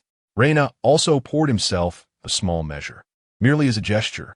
Among the bottles of liquor he had exchanged, one was given to Newgate, two to Rox, and the remaining bottle was divided here, as a means to cultivate goodwill. However, it seemed that Captain Rox might harbor some discontent regarding this, though Reyna had already devised a remedy. Once the wine was consumed, the crew began to bring their harvest aboard, while the chefs, led by the baker, commenced preparations for a feast, as they would be spending the night at the port. "Captain, are you there?" After the assembly dispersed, Reyna approached the door of Rox's quarters on the second floor and gently knocked. "Come in." Rox's deep voice resonated. Reyna smiled subtly and stepped inside. Meanwhile, Newgate, Linlin, John, and others on board lifted their heads, noticing Reyna entering Rox's room. Although they recognized his entry, they refrained from further probing into Rox's quarters. Given Rox's power, their observation hockey was insufficient to breach his defenses, and they halted at the door, respecting the boundaries. Upon entering the room, Reyna wasted no time, placing 2 pounds of fine liquor directly before Rox. Did you not claim it was all gone?" Rox inquired with a hint of amusement in his gaze. One must speak thus in the presence of outsiders. During the banquet, when the captain distributes the valuable wine to the more powerful crew members, they will undoubtedly feel grateful towards you. This, however, is a tribute to you, Captain. Reyna replied with a smile. The wine was indeed commendable, yet who was Rox? He aspired to be the king of the world, and how could he allow Reyna, a mere novice, to lead him by the nose? Therefore, he refrained from accepting the wine offered by Reyna and, with deliberate emphasis, posed a counter-question. But how can I be sure you do not have a private stash of more fine wine? Rest assured, Captain, in your presence, I am no more significant than an ant. The process of brewing fine wine is penned by my own hand. At the stern of the ship, I have constructed a set of distillation equipment. While the distilled wine may not match the quality of brewed wine, it is quicker to produce and easier to obtain. Reyna cheerfully handed Rox a booklet detailing the methods of distillation and purification. At this moment, Rox finally began to regard Reyna with a measure of seriousness. He was taken aback by the latter's willingness to share the formula so readily. Very well, as long as you remain steadfastly by my side. What you receive will far exceed this. If there are no further matters, you may leave the wine and take your leave. Rox nodded and spoke. Reyna let out a sigh of relief and turned to depart, fully aware that his objective had been accomplished. Although his actions today seemed aimed at garnering the crew's favor, his true intent was to pledge his loyalty to Rox. It was not that Reyna intended to follow Rox indefinitely. Rather, he required the support of the captain before the inevitable downfall of the Rock's pirates to safeguard his currently vulnerable self. Thus, the scene unfolded, and this was merely the first step in his carefully crafted plan. Chapter 9. Blind inspiration. That evening, the crew did not disembark. Instead, they convened a lively banquet on the deck. Raynar, still lurking in an inconspicuous corner, found that this time, even while attempting to hide, he could not escape the attention of others as he had before. During the festivities, Captain Rox revealed the exquisite wine that Raynar had crafted, distributing it among the crew members who had exerted themselves during the recent plunder, much to their astonishment. It was known that Captain Rox had never before engaged in such generosity. "Raynar, my boy, I never expected you to brew such delightful libations. This time I shall let it pass, but next time if you don't offer me at least half a pound, I shall not be so forgiving." Charlotte Linlin seized an opportunity to plop down beside Raynar, half in jest, half in threat. "Ha ha ha. Indeed, if you fail to provide for us, I shall see to your demise." The Golden Lion Shiki appeared at some point, his shadowy laughter echoing ominously. "Everyone, please remain calm. To be frank, this exquisite wine is indeed challenging to produce, not due to the scarcity of ingredients, but because the yield is quite limited. However, I have made some improvements to the distillation system, allowing us to redistill our ordinary spirits. While it may not compare to this fine liquor, it is still rather commendable. The most crucial aspect is that as long as there is enough base spirit, we can continuously produce distilled liquor, and the production cycle is significantly shorter. If you cannot wait, you may indulge in the distilled spirits for the time being. As for the exquisite wine, I will present every batch to the captain for distribution. I trust no one harbors doubts regarding the captain's intentions, correct? This time, I have only 3 pounds of fine wine, and the captain has generously shared a considerable portion with everyone. I assure you he will not be stingy in the future." Raynar expressed all this in one breath, having anticipated such a situation and thus prompting Captain Rox to distribute the wine publicly for this very reason. Indeed, as long as everyone puts in their best efforts, such fine wine is but a trifle. I shall not be parsimonious. Captain Rox interjected at that moment. Had Captain Rox made such a statement prior to that day, no one would have believed him. Whatever came into the captain's possession was deemed unattainable. However, on this occasion, Rox had indeed distributed a substantial amount of fine wine, and thus the crew instinctively accepted his words. Only Shiki, John, and a few shrewd crew members wore expressions of slight discontent, not having anticipated Rox would choose to speak out at this juncture. "I underestimated this fellow," Shiki muttered, casting a sidelong glance at Raynar, who appeared to be grinning foolishly. With Rox having spoken, the matter of the fine wine was finally settled. As the banquet progressed, Raynar began to partake in the festivities. He was not averse to drinking, but recognized that regardless of one's capacity for alcohol, when faced with the raucous insistence of others, unless one possessed an extraordinary constitution, few could withstand the pressure. Thus, now that he had gained some standing aboard the ship, he began to immerse himself in the jovial atmosphere of the celebration. However, he merely scratched the surface, for today marked the final day of the bi-monthly gift package, and he was eagerly anticipating its unveiling. After the banquet concluded, Reiner noted that there was still ample time, so he took up the cleaning tools and began tidying up. Over the past few days, he had discerned a pattern. The longer he worked overtime, the more substantial the overtime compensation. Conversely, if he merely fulfilled the minimum time requirement, the compensation was often merely a meager bailey. Once he completed his cleaning, the time was nearly up, and he returned to the rear of the ship, awaiting the system to disburse today as wages. Ding! Successfully signed in for the 15th consecutive day. Today's salary is being calculated. You have earned a base salary, 150 points. Overtime compensation, a voucher for a 50-kilogram weight suit. Congratulations on successfully signing in for 15 consecutive days. You have received a reward, Bloodline Limit, Sharingan. The Sharingan? The ocular technique for Naruto? Reiner gazed in astonishment at the reward from the bi-monthly gift package, his mouth agape in surprise. No sooner had he uttered a word than he felt a searing pain in his eyes, as if flames were igniting within them. Bearing the intense heat, Reiner understood that the system was transforming his vision. Phew, has it? Concluded. Though the duration was brief, beads of sweat had already formed on Reiner's forehead. He lifted his gaze towards the distance. The world appeared as if washed by water. Clarity enhancing not only the details but also dispelling the haze that the night typically cast, now illuminated under the scrutiny of the Sharingan. Is this the Sharingan? He glanced around, acutely aware of the sharpness this new vision provided. Wait, is it merely a single tomo? It certainly lacks the grandeur of the Manjiki. Producing a mirror, he scrutinized his eyes, resembling someone afflicted with red eye. A small tomo settled within the iris, with both eyes presenting a symmetrical form. This was indeed the initial manifestation of the single tomo Sharingan. That said, isn't the greatest advantage of the Sharingan its ability to cast Genjutsu? Why do I not perceive any capability to perform such illusions?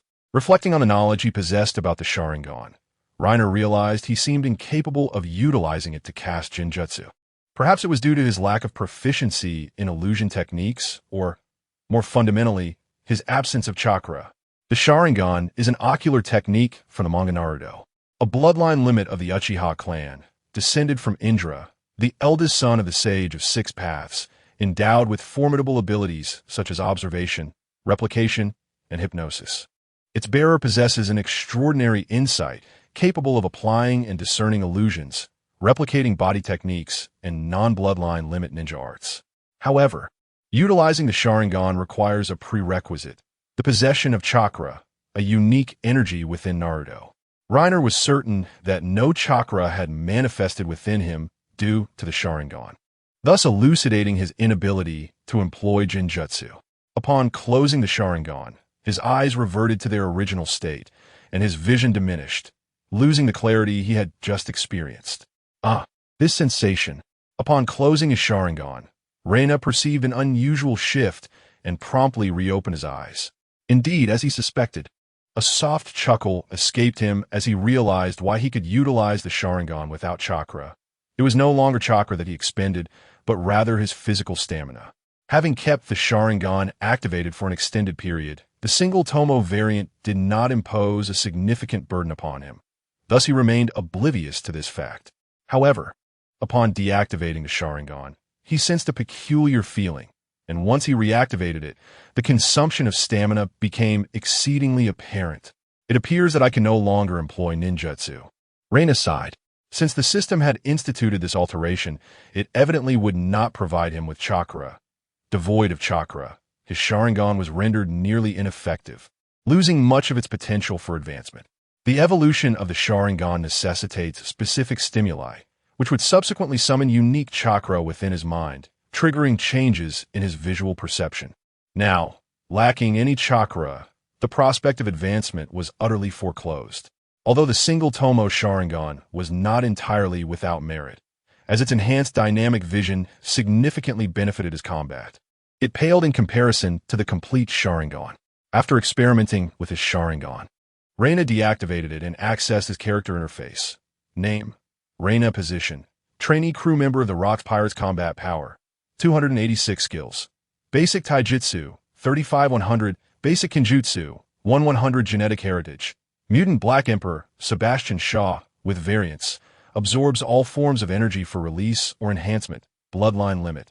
Sharingan. Single tomo. Points: 750 items.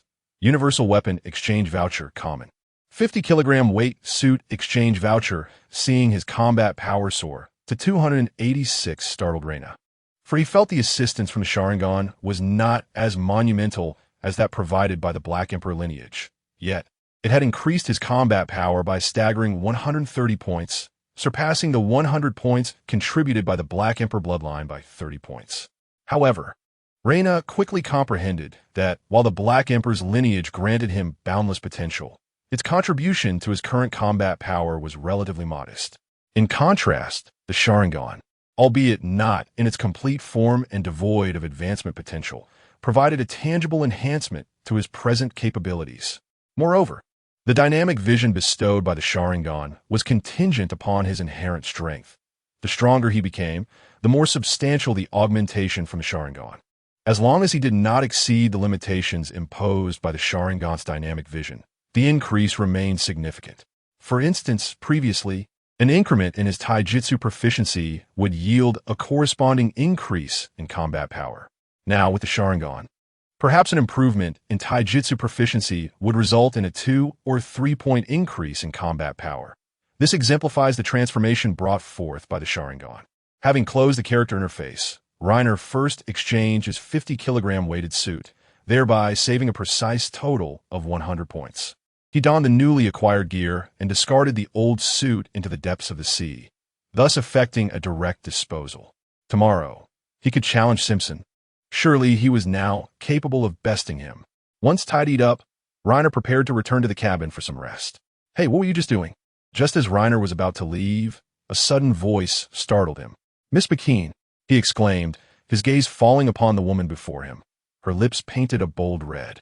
Wearing sunglasses, petite in stature, and clad in a leopard print coat, Reiner was at a loss for words. "Young man, what are you doing lurking here so late?" Miss McKean remarked with a mischievous glint in her eyes as she looked up at Reiner. Indeed, while Reiner was still quite young, he towered over Miss McKean, who stood at a height comparable to that of a bread chef, rendering her a diminutive figure on earth. "Please, I am not lurking. I merely just finished my work and was organizing my cleaning tools. Do you think everyone is like you?" "How dull." Reiner scoffed and turned to leave. After all, she could not possibly uncover anything here. He had no intention of engaging with her. How dare that mere assistant disregard me? "One day, you shall pay for this," Miss McKean uttered under her breath, watching Reiner's retreating figure with a darkened expression. Chapter 10. The Naval Assault Bang. After Simpson's attack was evaded by Reina, he was struck once more, leaving him in a state of disbelief as he gazed at his opponent. Why was this happening? It had merely been a single night. What had transpired? Why did it seem as though all my movements were laid bare before you? And what is the nature of your eyes? Simpson stared incredulously at Reina, beginning to believe Ismail's words. This fellow was indeed a freak. He. I'm constantly growing stronger every day. Reina posed confidently, reveling in his own prowess. At present, Simpson's combat strength surpassed his own, yet the combination of the Sharingan and the bloodline of the Black Emperor granted Reina an explosive power in an instant. Even after absorbing a considerable amount of energy previously, he had been unable to inflict any significant harm on his adversary, especially those crew members who were aware of his abilities and took precautions against him. However, now, with the dynamic vision of the Sharingan, he felt invincible as long as his body could keep pace. He was beginning to understand why the Uchiha clan in Naruto were often seen as arrogant. Possessing such power without the accompanying humility could easily lead to an inflated sense of self-worth. "You little rascal, quite impressive. With your current strength, even if you were to engage in combat with other pirates, we needn't worry about you being inadvertently eliminated," Simpson remarked, rising to his feet with a smile. "What do you mean? I just defeated a formidable opponent moments ago," Reina replied, somewhat indignant. "We were merely sparring. Do you really think it would be the same in a life-or-death struggle? I would never grant you the opportunity to absorb energy. It would be a decisive blow, either your demise or mine, so do not underestimate the situation," Simpson stated earnestly. Reina paused. Indeed, when true battle ensues, the number of uncontrollable variables is immense, and he recognized that he was not yet in a position to boast. Moreover, what does defeating me signify? You may regard me as formidable, but compared to true powerhouses, I would scarcely qualify as cannon fodder. Look at Captain Newgate and the others. Those are the real strong ones. Do you believe you could withstand even a single blow from them? Even if you utilized all your abilities, they would still dispatch you with ease. Upon seeing Reina lost in contemplation, Simpson hastily continued, "Indeed, it appears I still have a long journey ahead of me. I won't keep you further. I have yet to complete my task for the day. I shall go tidy up and find you for another spar when I have the time. Next time, let's employ weapons." After a moment's reflection, Reina conceded that Simpson was indeed correct. "Phew, I managed to talk my way out of that. This kid is certainly a freak. I must refrain from sparring with him again." As Simpson observed Reina scurrying away, he quietly exhaled in relief and muttered to himself. In the ensuing days, Reina noticed that the crew members who frequently sparred with him began to avoid him, leaving him feeling quite disheartened. "Hey, what are you doing here all alone? At this hour, aren't you usually training?" A voice interrupted Reina's reverie as he stared out at the sea. Is that you, Brother Newgate?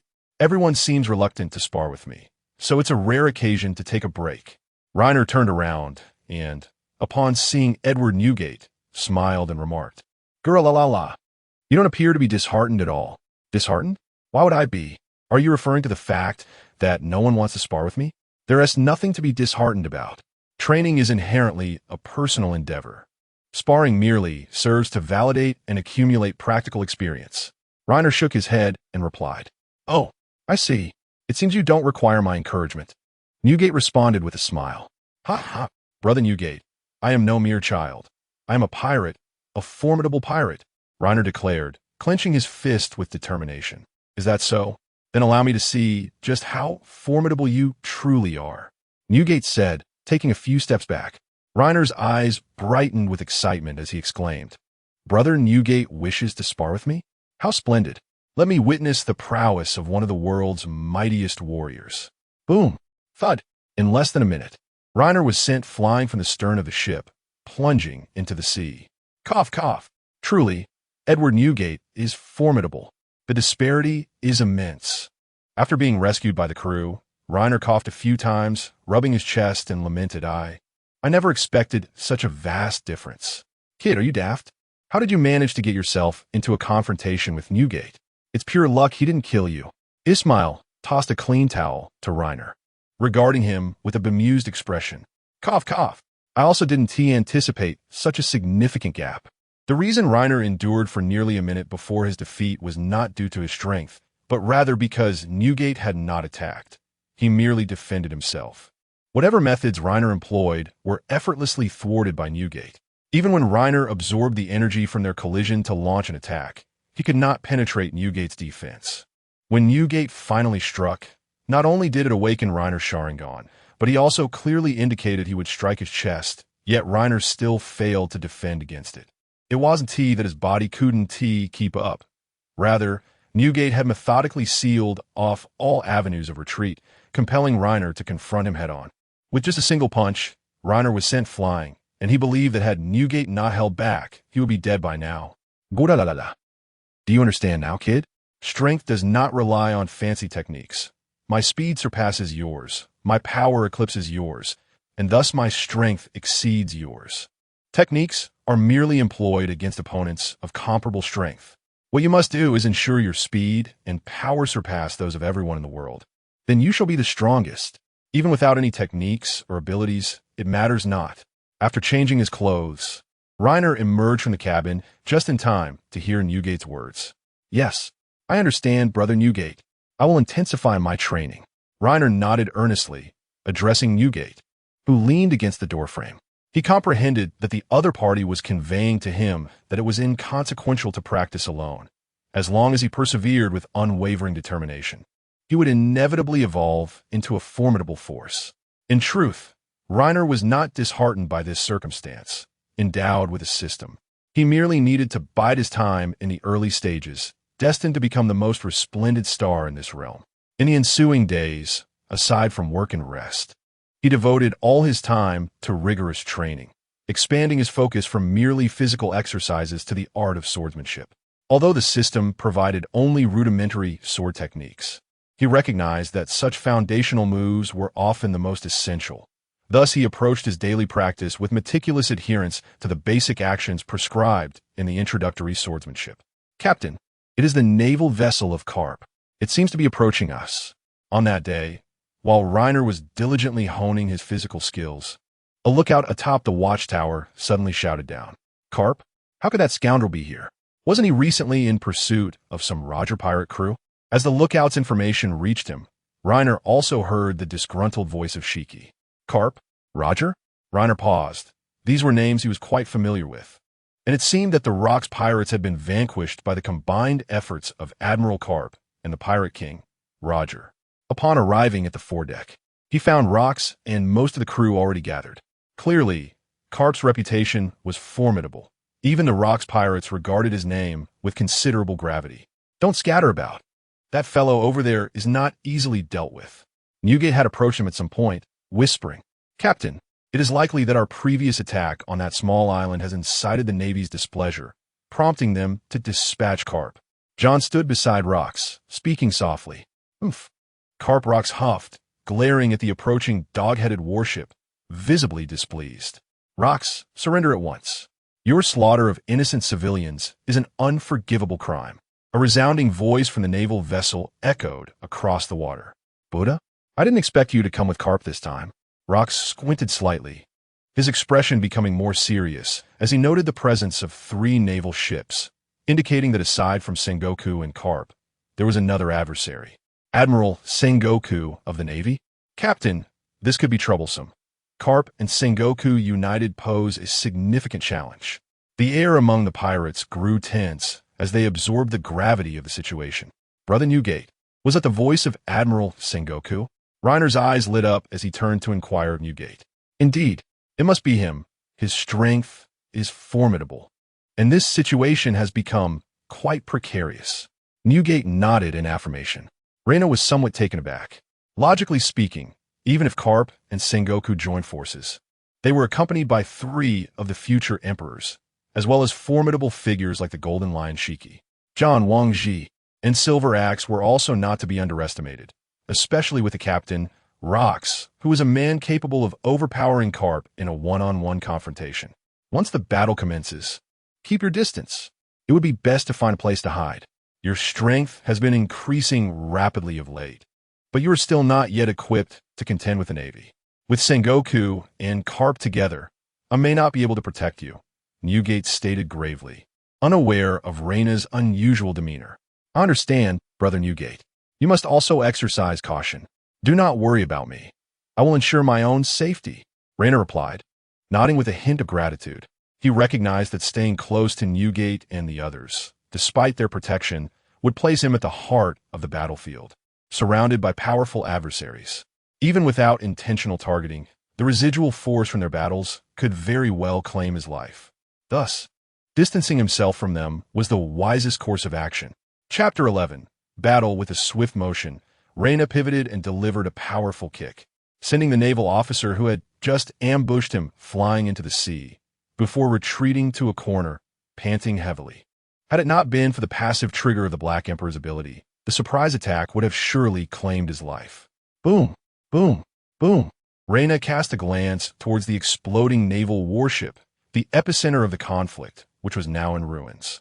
The soldiers aboard were either assaulting the pirate vessel or had retreated to defend the 2 remaining ships. The escalation from a moment they discovered the Navy to the onset of battle had been alarmingly swift, leaving Reina unprepared as the confrontation plunged into a fierce intensity. Rocks led his crew directly to the forefront of the naval ship, engaging the enemy in combat. Simultaneously, on the other 2 warships, Carp and Sengoku charged forward with their contingent of sailors, converting that vessel into the primary battleground. Were it not for the swift actions of the navigator, the pirate ship would likely have been caught in the crossfire of the ongoing skirmish. Hold the line. Clear these Navy scum out, commanded John. Rock's trusted lieutenant left in charge of the pirate ship as he directed the remaining crew to eliminate the boarding naval soldiers. Ismail, Reina, who had initially intended to stay hidden, witnessed Ismail's arm severed by a naval officer and dashed out to rescue him. Bang! Ah, an ability user? I didn't expect to find one here. The naval officer, upon exchanging a punch with Reina, immediately sensed something amiss and regarded him with newfound wariness. Huff! Reina, you're still just an intern. You needn't concern yourself with this, Ismail exclaimed, clutching his severed arm and enduring the pain. Get lost, if you can't even handle 2 hands. What hope you have now? Leave this to me and go elsewhere.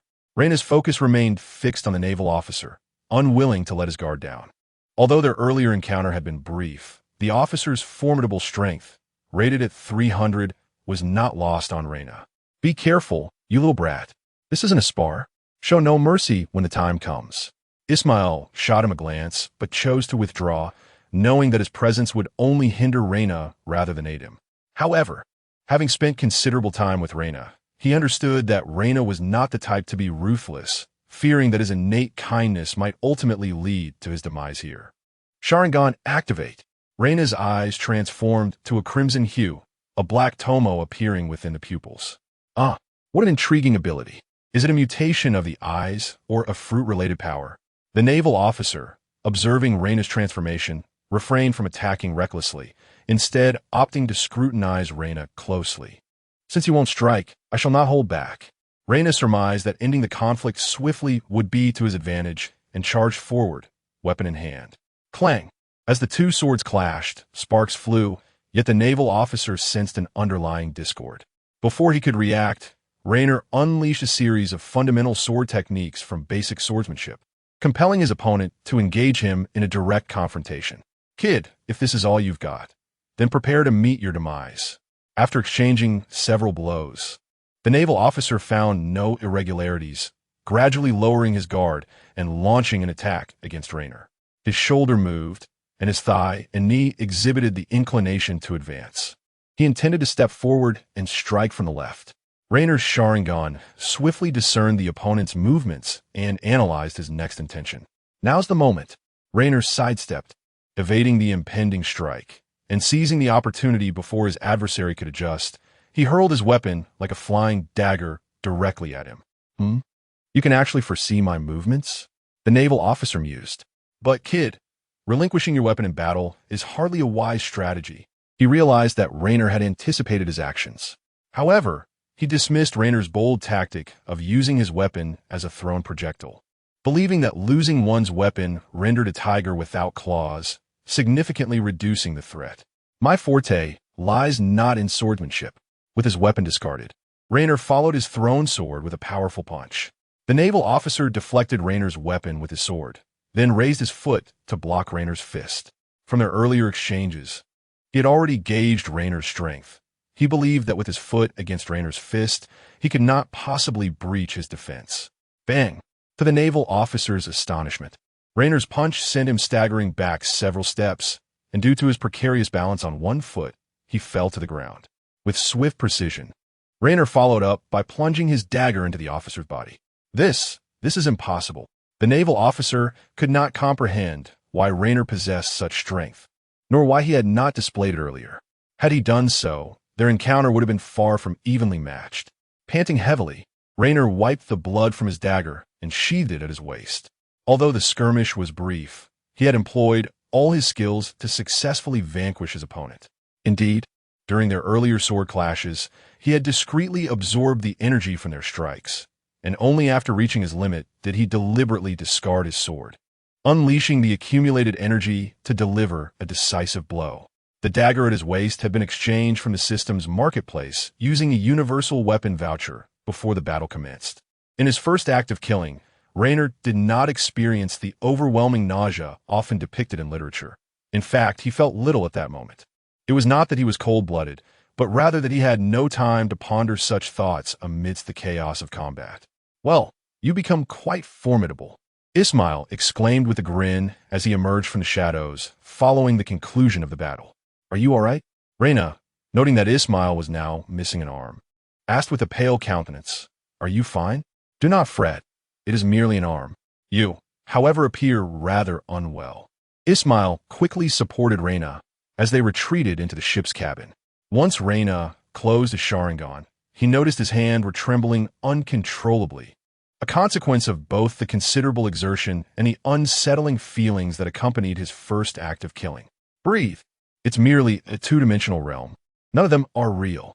Reina attempted to reassure himself, though deep down, he recognized he was merely deceiving himself. After regaining a semblance of composure, Reina resolved to venture out once more. Ismail, unable to contain his eagerness, would have rushed out earlier had Reina not appeared in such disarray. Upon exiting the cabin, they found no sign of the battle abating. Let's seek out those weaker Navy soldiers. Avoid the officers, as they are considerably more formidable. Ismail, now bandaged, yet seemingly unfazed, scanned the surroundings for a vulnerable Navy soldier to ambush. This was the aspect Reina found most perplexing. Was this what they referred to as a two-dimensional constitution? Nevertheless, there was no time to ponder. For Ismail had already dashed out to engage the Navy soldiers, and Reyna could not afford to be careless. Though endowed with the abilities of the Black Emperor, granting him a fair measure of survival prowess, his energy reserves were alarmingly depleted. Should he encounter a formidable adversary now, he might very well meet his demise. Bang! Splash! After sending another Navy soldier plummeting into the sea with a kick, Reyna stealthily concealed himself once more. Having roamed outside for a while, the energy he had accumulated was sufficient. He sought a suitable spot to convert it into his own strength. This marked the third time he had hidden away to convert energy since he and Ismail had emerged, and he felt that perhaps, just perhaps, his energy conversion rate had improved. Yet, there was no time to dwell on such thoughts. After completing his internal energy transformation, Reyna launched himself back into the fray. Following several conversions, his stamina was now significantly restored, and he felt confident in his ability to triumph over the previous Navy officer. Boom! Boom! At that moment, the Navy warship, the primary battleground, could no longer withstand the onslaught of the powerful adversaries and was reduced to rubble, sinking to the ocean depths. Navigator, prepare to set sail. Everyone, drive the Navy out and welcome the captain, John exclaimed, his eyes alight with excitement upon witnessing the destruction of the warship. In truth, Reyna and his companions were no longer needed in the assault. Upon seeing the warship sink, the remaining Navy personnel aboard the pirate ship leapt into the sea, understanding that the battle was over. Remaining any longer would mean facing the formidable pirates upon their return, and they would have no means of escape. Perhaps due to some tacit agreement among them, the pirates refrained from pursuing the Navy personnel who had abandoned ship. The iconic laughter of the Golden Lion Shiki echoed through the air as Rox and his crew descended upon the deck of the pirate vessel. At that moment, the presence of the Navy had entirely vanished from the ship. Oh, aha! Victory is ours. Navigator, hasten to set sail. If we do not flee now, we shall find ourselves at the mercy of the Navy's pursuit. The deck transformed into a jubilant sea of celebration, with pirates reveling in their triumph over the Navy, while only John remained, cursing the navigator. The Navy had not yet lost its fighting spirit. 2 warships still remained in their ranks. Had it not been for the multitude of Navy soldiers surrounding the wrecked vessels, those 2 ships would have long since approached. If we do not depart post-haste, once the Navy has regrouped, we may find ourselves embroiled in conflict once more. Chapter 12. The Feast After Battle, Brother Newgate. Are you all right? Reyna inquired, stepping forward to Edward Newgate, whose upper body was wrapped in bandages. Gururura. I'm fine. I never expected the Navy to deploy Sengoku, Garp, and Zephyr this time. It seems we must exercise a bit more restraint lately. Newgate exclaimed with a hearty laugh. Jaha. Restraint? Restraint for what? If it weren't for my concerns about the ship's safety, I would have sunk the other 2 warships as well. Shiki replied, his excitement palpable, as if he had yet to emerge from the atmosphere of battle. My mama, after such a fight, I'm famished. Long bread. Hurry up and bring me something to eat. I'm starving. Charlotte Linlin, indifferent to the battle, only desired sweet treats at that moment. Rox wiped the blood from the corner of his mouth, revealing some bruises on his cheeks, courtesy of Garp. Yet, Garp was not faring any better. He had received a full-force kick from Rox and was likely suffering as well. Everyone, clean up, then let us prepare for the feast, Rox proclaimed, raising his sword high. While the pirates responded excitedly.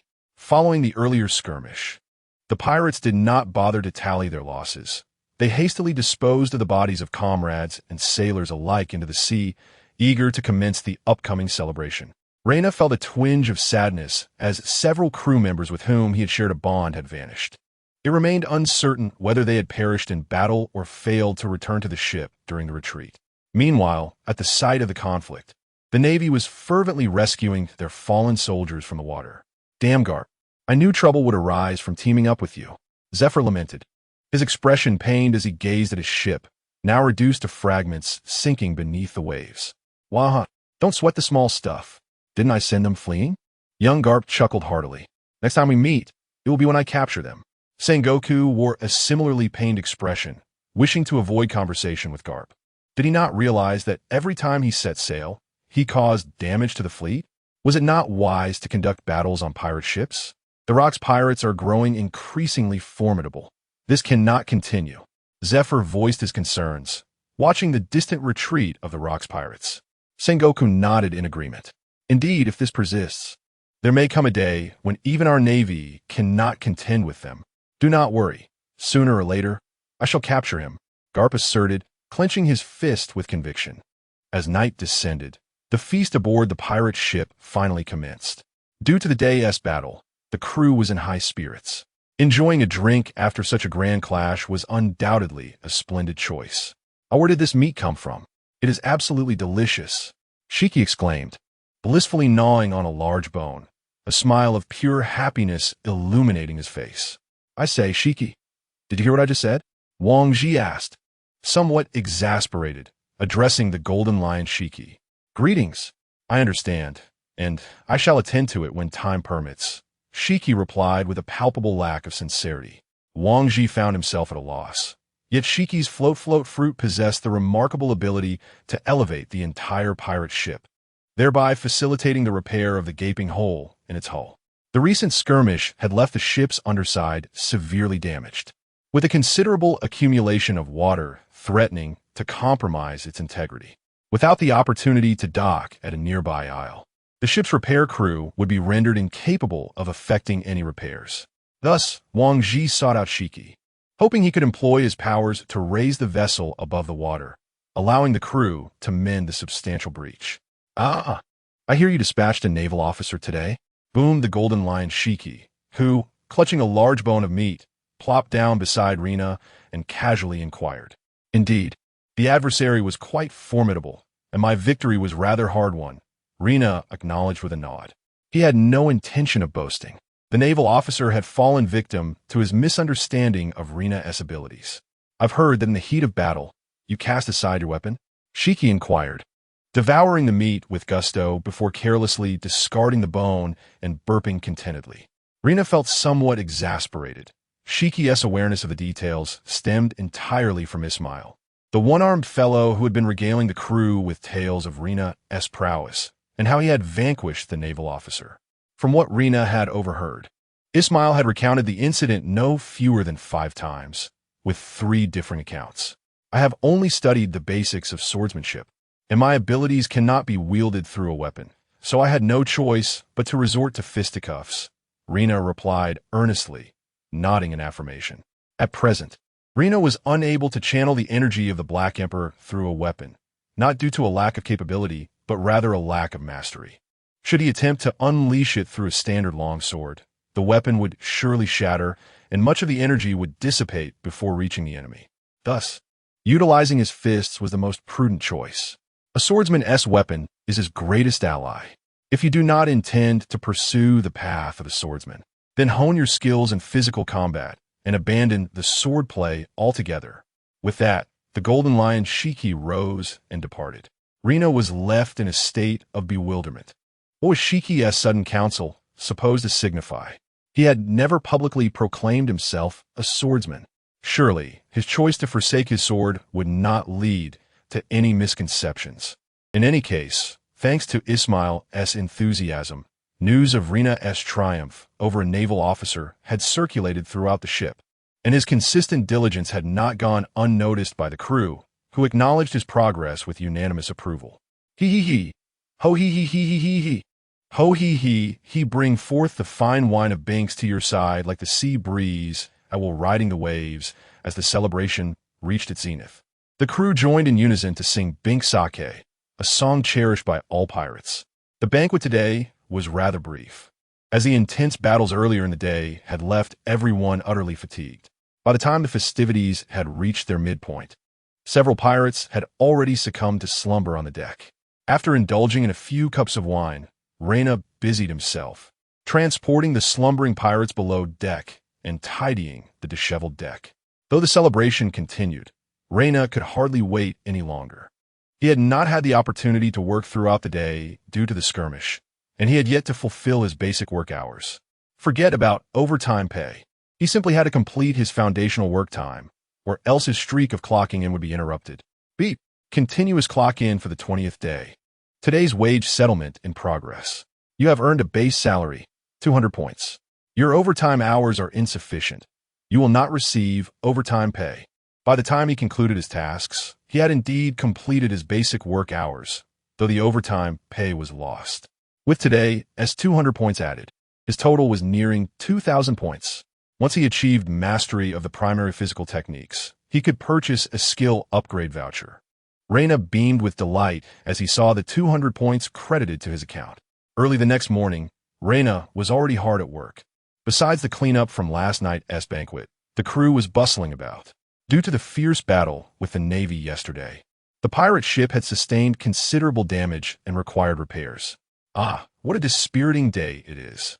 Simpson yawned, carrying some timber to the repairman who was mending the gaping holes in the ship's hull. At that moment, the pirate ship floated in the air, thanks to the abilities of the Golden Lion Shiki, facilitating the repairman's work. Ha! Just look at Reina, and then look at you, remarked another pirate, shaking his head at Simpson. Simpson's expression darkened as he pointed at Reina, exclaiming, "Is that fellow even human? He works tirelessly every day, alternating between labor and exercise. To be so dedicated to piracy, he is truly the most industrious one I have ever encountered." Ha ha ha. Reina, Simpson calls you a weirdo. Pfft, Reina, Simpson claims you are the foremost pirate. Hurry, challenge the captain and see what happens. Perhaps we won TCU tomorrow. The previously listless pirates suddenly found their spirits lifted, teasing Reina with playful banter. This guy is indeed the most hard-working pirate I have ever seen. What do you think if I appointed him as the ship's doctor? Would he injure you all just to have patients to treat? Called out Rox from the second floor, joining in the jest. Huh, the captain speaks the truth. That truly is Reina's style. Captain, please don't. Otherwise, I fear my latter days will be spent in the ship's infirmary. With Rox's playful contribution, the crew's enthusiasm surged. Captain, it's not as exaggerated as you say. Reina scratched his head, appearing rather earnest. Ah, that rascal is certainly no ordinary character. Suspended in midair, Shiki naturally overheard the crew's banter and squinted his eyes, muttering softly. Mama, dear Reina, do we have any delectable cakes left? I long to indulge. At that moment, Charlotte Linlin, who had just emerged from the cabin, greeted Reina with a smile and inquired. This was a display of recognition from everyone after he showcased his prowess the previous day, so Reina took no offense. Certainly, I have one right here. I shall fetch it for you immediately. With that, Reina set down his tools and retreated to his quarters, exchanging for a cake from the marketplace. After a moment's thought, he spent an additional 50 points to procure a large barrel of 50 pounds of stout. Linlin, here is the cake you desired. And everyone, this is my own brewed stout. Its flavor may not rival that of white wine, but it is quite refreshing after a long day's work. Reina announced as he bore the barrel and cake onto the deck. Oh, a new brew, you say? I must have a taste. The crew members set aside their tasks and gradually gathered around Reina. Mama, dear Reina, this cake looks splendid, Charlotte Linlin exclaimed, licking her lips upon seeing the cake he offered. This was a special flavor Reina had chosen, one that Linlin had yet to experience. As he observed the crew laughing and enjoying their stout, Reina felt a surge of inspiration and retrieved his violin from his room. The enchanting notes of Bink's brew filled the air, prompting Rox to down his large bowl of stout and rise, proclaiming loudly, Lads, let the feast commence. Chapter 13. Exchange Reina was utterly unprepared for the spontaneous decision he made, which led the crew to abandon their tasks and commence a feast. Initiated by none other than Captain Rox himself. This event unveiled the pirates' profound fondness for revelry. La la la la la la la, kid. I never imagined you had such a talent. Impressive, Shiki exclaimed, draping an arm around Reina's shoulders, singing merrily while sipping his drink. Reina could only manage a wry smile. Shiki had always been particularly wary of him, but after he performed on the violin, it seemed the captain had cast aside his preconceived notions and adopted a more amicable demeanor. In his own words, anyone capable of playing Binksake could not possibly be a villain. Reina found himself perplexed by the correlation and the peculiar workings of Shiki's mind. Nonetheless, having Shiki no longer target him was indeed a significant relief. As he observed the crew frolicking joyously on the deck, Reina quietly resumed his work. He had not received his overtime pay from the previous day, and he was determined not to let that happen again. By the end of the day, to his satisfaction, Reina received both his base salary and overtime compensation.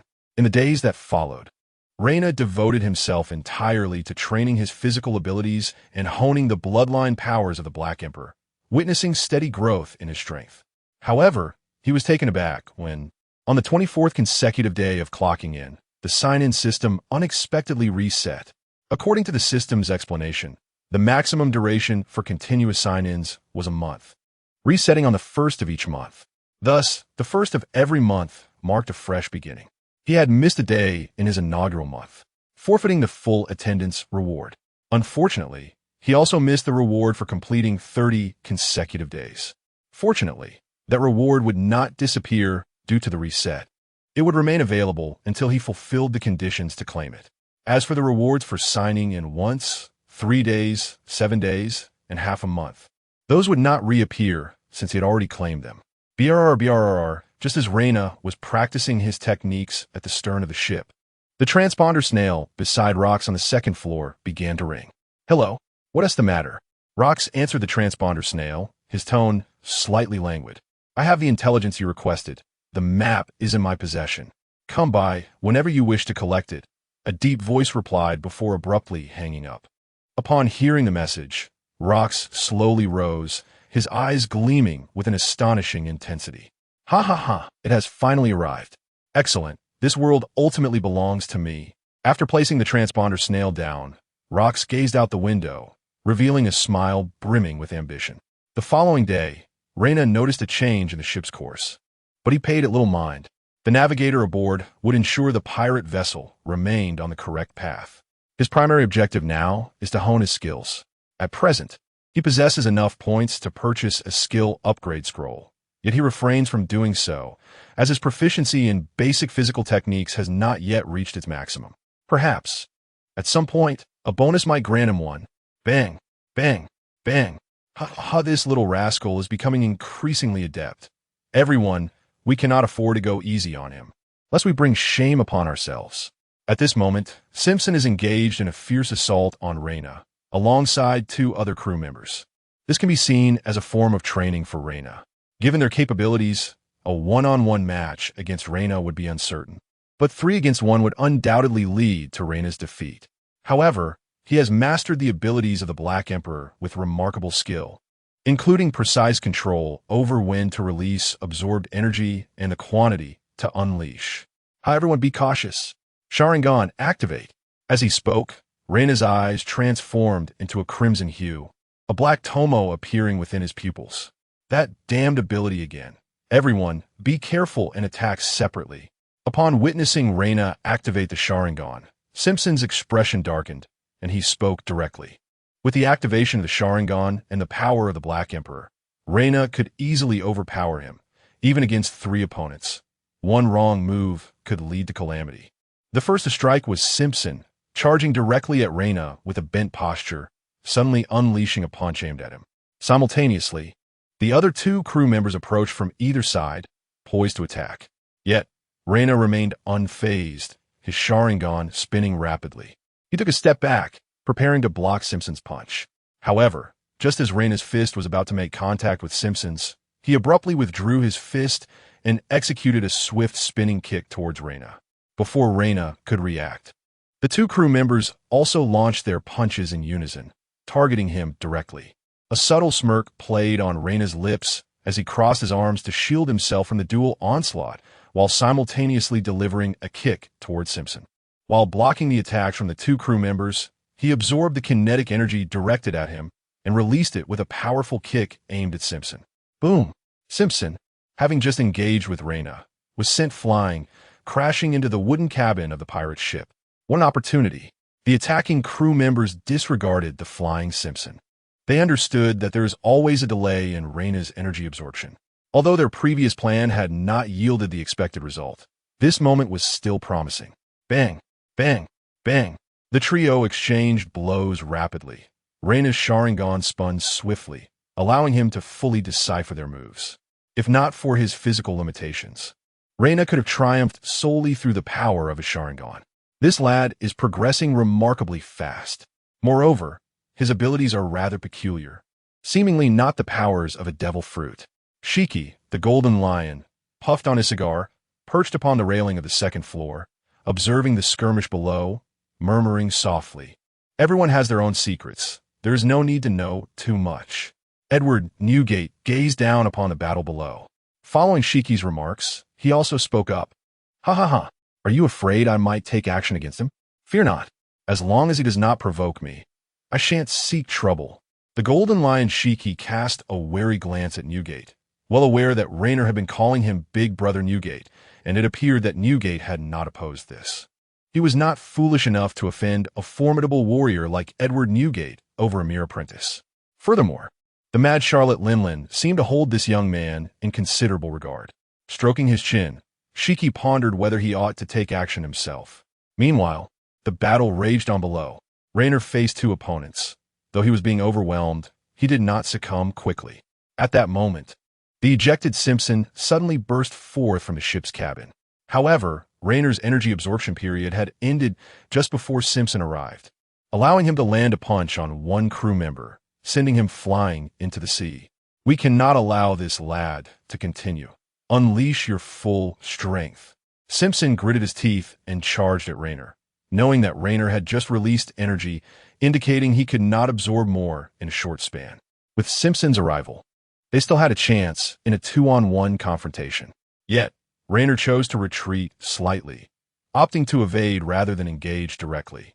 They had already lost their opportunity to defeat him by failing to subdue him swiftly. Upon observing Raynor's choice to evade, Shiki realized he intended to buy time. Not necessarily. If they can force Raynor into a confrontation, there is still hope. Newgate shook his head and spoke. Indeed, as Newgate's words fell, the two adversaries simultaneously abandoned their defense, rushing towards Raynor with the intention of trading injuries to drag him back into the fray. Pressured by their momentum, Raynor was compelled to engage head-on, resulting in both Simpson and his companion bringing him down before his ability could fully restore. I concede defeat. Raynor lay on the deck, panting as he spoke. His true strength was insufficient for a 2-on-1 match. Although his abilities had finally restored in that last moment, he refrained from utilizing them, recognizing that this was merely a sparring session. Employing them would serve no purpose. The outcome had been determined the moment he was dragged back into the fray. Your abilities are truly troublesome. Simpson extended a hand, lifting Raynor up with a smile. No, my strength still falls considerably short, Raynor replied, shaking his head. After witnessing the might of the Navy's top-tier battles, Raynor realized the vast chasm that existed between his capabilities and those of the world's elite warriors. The combat prowess of Rox and Garp exceeded his expectations. Conversely, including the future emperors and the Golden Lion Shiki, their strength had yet to reach its zenith. In the future, during the war at the summit, Edward Newgate, known as Whitebeard, despite no longer being in his prime due to the ravages of age and physical decline, was capable of wreaking havoc that surpassed the present day. At that time, his diminished stamina hindered prolonged combat. However, his fighting prowess was undoubtedly superior to that of the current era. Among the elite warriors of that period, none stood taller than Rox and Garp. Although Raynor was uncertain whether the two had exerted their full strength in that fateful battle, the devastation and aura they unleashed were unmistakably comparable to that of Whitebeard during the Summit War. Hey, Raynor, where's your violin? Play Bing Sake. After a brief respite, just as Raynor was preparing to rise and repair the damaged cabin caused by their fray, a few inebriated crew members shouted at him. Ever since they discovered his musical talents, they had taken to requesting performances from him at every opportunity. I must first mend the cabin. Otherwise, Winsmark will surely not let me off the hook. Raynor replied with a wry smile, gesturing towards the wreckage with the tool in his hand. Let Simpson handle it. Wasn't it he who broke it? The drunken crew member chuckled. It was evident that they had been keenly observing Raynor's earlier battle. Chapter 14. Devil's Island. Observing Simpson rush toward the drunken crew, Raynor understood that he could quietly attend to his tasks. The time spent sailing across the sea was monotonous. Even Raynor felt the drudgery of the daily routine, the incessant labor, and exercise began to weigh on him.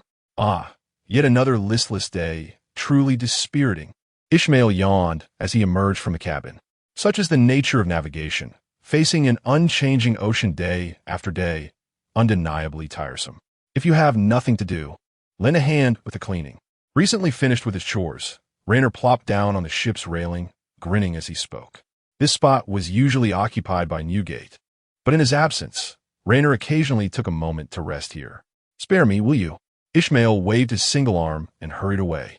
"Attention, pirate ship sighted." At that moment, the lookout atop the mast shouted excitedly. Raynor detected both exhilaration and delight in his voice. After all, they had been sailing for over a week without encountering any land. Since altering their course, they had not seen an island, nor another ship for that matter. "Ha ha ha! Finally we see people. Otherwise, I might have thought we had entered in no man's land. Oh, lads, prepare for the heist." The crew erupted in excitement upon the announcement of the pirate ship. Even the likes of Captain Shiki and Charlotte Linlin emerged from their quarters at the first sound of the call. However, before they could rush forth, the lookout shouted again, "Island ahead. We have spotted an island." This left even Raynor momentarily stunned, as he had not anticipated encountering both a pirate ship and an island simultaneously. It seemed this was no ordinary isle. Indeed, without the lookout needing to continue his cries, the pirates on deck had already noticed the numerous pirate ships surrounding them, as if they had all converged from every direction. "Ah, so this is the place. I wonder what the captain's sudden interest in this location signifies," Shiki muttered, his lips curling in disdain. "Brother Newgate, where are we? Why are there so many pirates around?" Raynor inquired of Edward Newgate, who had approached his side. "This should be Devil's Island. It is said that one cannot reach it via regular routes. Only those possessing a special record pointer can arrive." Newgate gazed toward the distant isle as he replied. "Devil's Island?" Raynor questioned, somewhat perplexed. He had not heard of such a place, though he was aware that many islands in these waters were indeed inaccessible by conventional means. "Indeed, it is Devil's Island, a haven for the most nefarious of scoundrels. That is why so many pirate ships are gathered here." Shiki, who had seemingly appeared at their side, licked his lips as he spoke, exuding certainty, perhaps from past experience in this place. "Huh, it seems Mr. Shiki is gearing up for quite the escapade," Raynor remarked with a smile, glancing at Shiki. "There are indeed many formidable foes here." Newgate cast a sidelong glance at Shiki, delivering his words with a measured tone. It seems to convey a message to him, urging him not to be excessively arrogant. However, Shiki evidently did not take it to heart. Although he has not yet reached his peak, his strength is already formidable. Thus he remains largely unconcerned. "Brother Newgate, do you think if I take out a few fellows here, I might earn a bounty?" Raynor inquired with a hint of anticipation. Yet, as soon as the words left his mouth, both Newgate and Shiki cast him a glance, only to burst into laughter in unison. The bounties of this era differ significantly from those of the forthcoming age of pirates. Presently, they serve as symbols of status, and without a certain level of strength, the Navy would not issue a bounty. Of course, should one commit acts that provoke public outrage, the Navy would not hesitate to issue a bounty. During their voyage, as they had encountered no troubles, there was little work to be done on board. Thus, Raynor took it upon himself to tidy up the quarters, beginning with the captain's cabin. The most conspicuous feature within was a row of bounty posters adorning the wall. At the center was the bounty poster of Rox himself, accompanied by those of Edward Newgate, Charlotte Linlin, Shiki the Golden Lion, John, Wang Ji, and other notable officers. Additionally, there were posters of the future pirate king, Roger, along with many pirates unknown to Raynor. Yet among them, he spotted a familiar bounty poster, Katarina Devon, known as the Crescent Moon Hunter, designated as a notorious female pirate by the world government. Raynor recalled her due to her infamous moniker, as she had committed numerous heinous acts, leading the future Navy to erase her existence from records. Later, during Luffy's tumultuous escapade in Impel Down, Blackbeard Teach rescued her, allowing her to see the light of day once more. She subsequently became a captain within Blackbeard's fleet, a formidable officer of the Blackbeard pirates. Raynor had also inquired earlier, discovering that all officers aboard possessed their own bounty posters, a testament to their strength. "Kid, if you wish to claim a bounty, tidying up the ship every day won't suffice. Do you see that one over there? In the last battle with the Navy, he took down quite a number of them. causing his bounty to skyrocket, nearly surpassing mine. Shiki exclaimed, gesturing towards Kaido, who was currently boasting. Upon hearing this, Reina glanced at Kaido, who seemed to have noticed their discussion. He turned and made eye contact with Reina, sending a shiver down his spine. Reina knew well how monstrous this individual would become in the future, and compared to Shiki and Newgate, Kaido and Linlin were considerably younger. Although they might not match Newgate's strength at present, their extraordinary potential and talent were already evident. Otherwise, Rox would not have taken an interest in them. I haven't completed my tasks for today. Since we haven't docked yet, I shall return to work, Reina remarked with a slight grimace before turning to leave. He would not disclose to others that his daily labor was, in fact, a means of strengthening himself. Today, there remained a little time before the workday concluded, and once completed, he could finally set foot on the island for a leisurely stroll. Having spent so long aboard the ship, he no longer cared for overtime pay. All he desired was a chance to explore. When the pirate ship docked, Raynar had finished his day's duties, and thus, as the crew disembarked, he joined them in stepping on his solid ground. "Brother Newgate, may I accompany you today?" Raynar asked cheerfully, approaching Newgate with a smile. Newgate nodded with a grin, indicating his approval. He held Raynar in high regard, appreciating his potential and, more importantly, his grounded nature. Both shared a purity of spirit, untouched by the world's harsher realities. After disembarking, Rox led John directly to the heart of the island, while the rest of the crew scattered in small groups, making their way to various destinations. Among those accompanying Newgate were several other pirates, who had agreed to visit a tavern together. How I long for such sounds. Upon pushing open the tavern door, they were greeted by a cacophony of noise. The island was teeming with pirates, and the tavern, being their favorite haunt, was anything but quiet. "Alas, there are no seats available," Ismail remarked, his brow furrowing in hesitation. He had originally not intended to follow Newgate, but Raynar had insisted, and so he found himself here. Among their group, Newgate stood as the strongest, and hence, the course of action was naturally dictated by him. Ismail refrained from making any rash moves. Otherwise, true to his usual temperament, he would have already begun selecting targets for ejection. Unlike ordinary pirates who would scramble for seats, Newgate simply made his way to the bar and took a seat. The others, seeing this, followed suit. In such circumstances, latecomers typically sought to usurp a seat from an already established pirate, but Newgate's behavior was characteristic of a weaker pirate, tacitly acknowledging his inferiority and avoiding conflict. As they settled in, the surrounding pirates began to whisper and point, some displaying mocking expressions, deeming them unworthy of being called pirates, merely cowards. Aside from Raynar and Newgate, the others in the group visibly paled, yet Newgate remained silent, prompting them to endure the scorn. "Bartender, bring the finest wine." Raynar remained unfazed.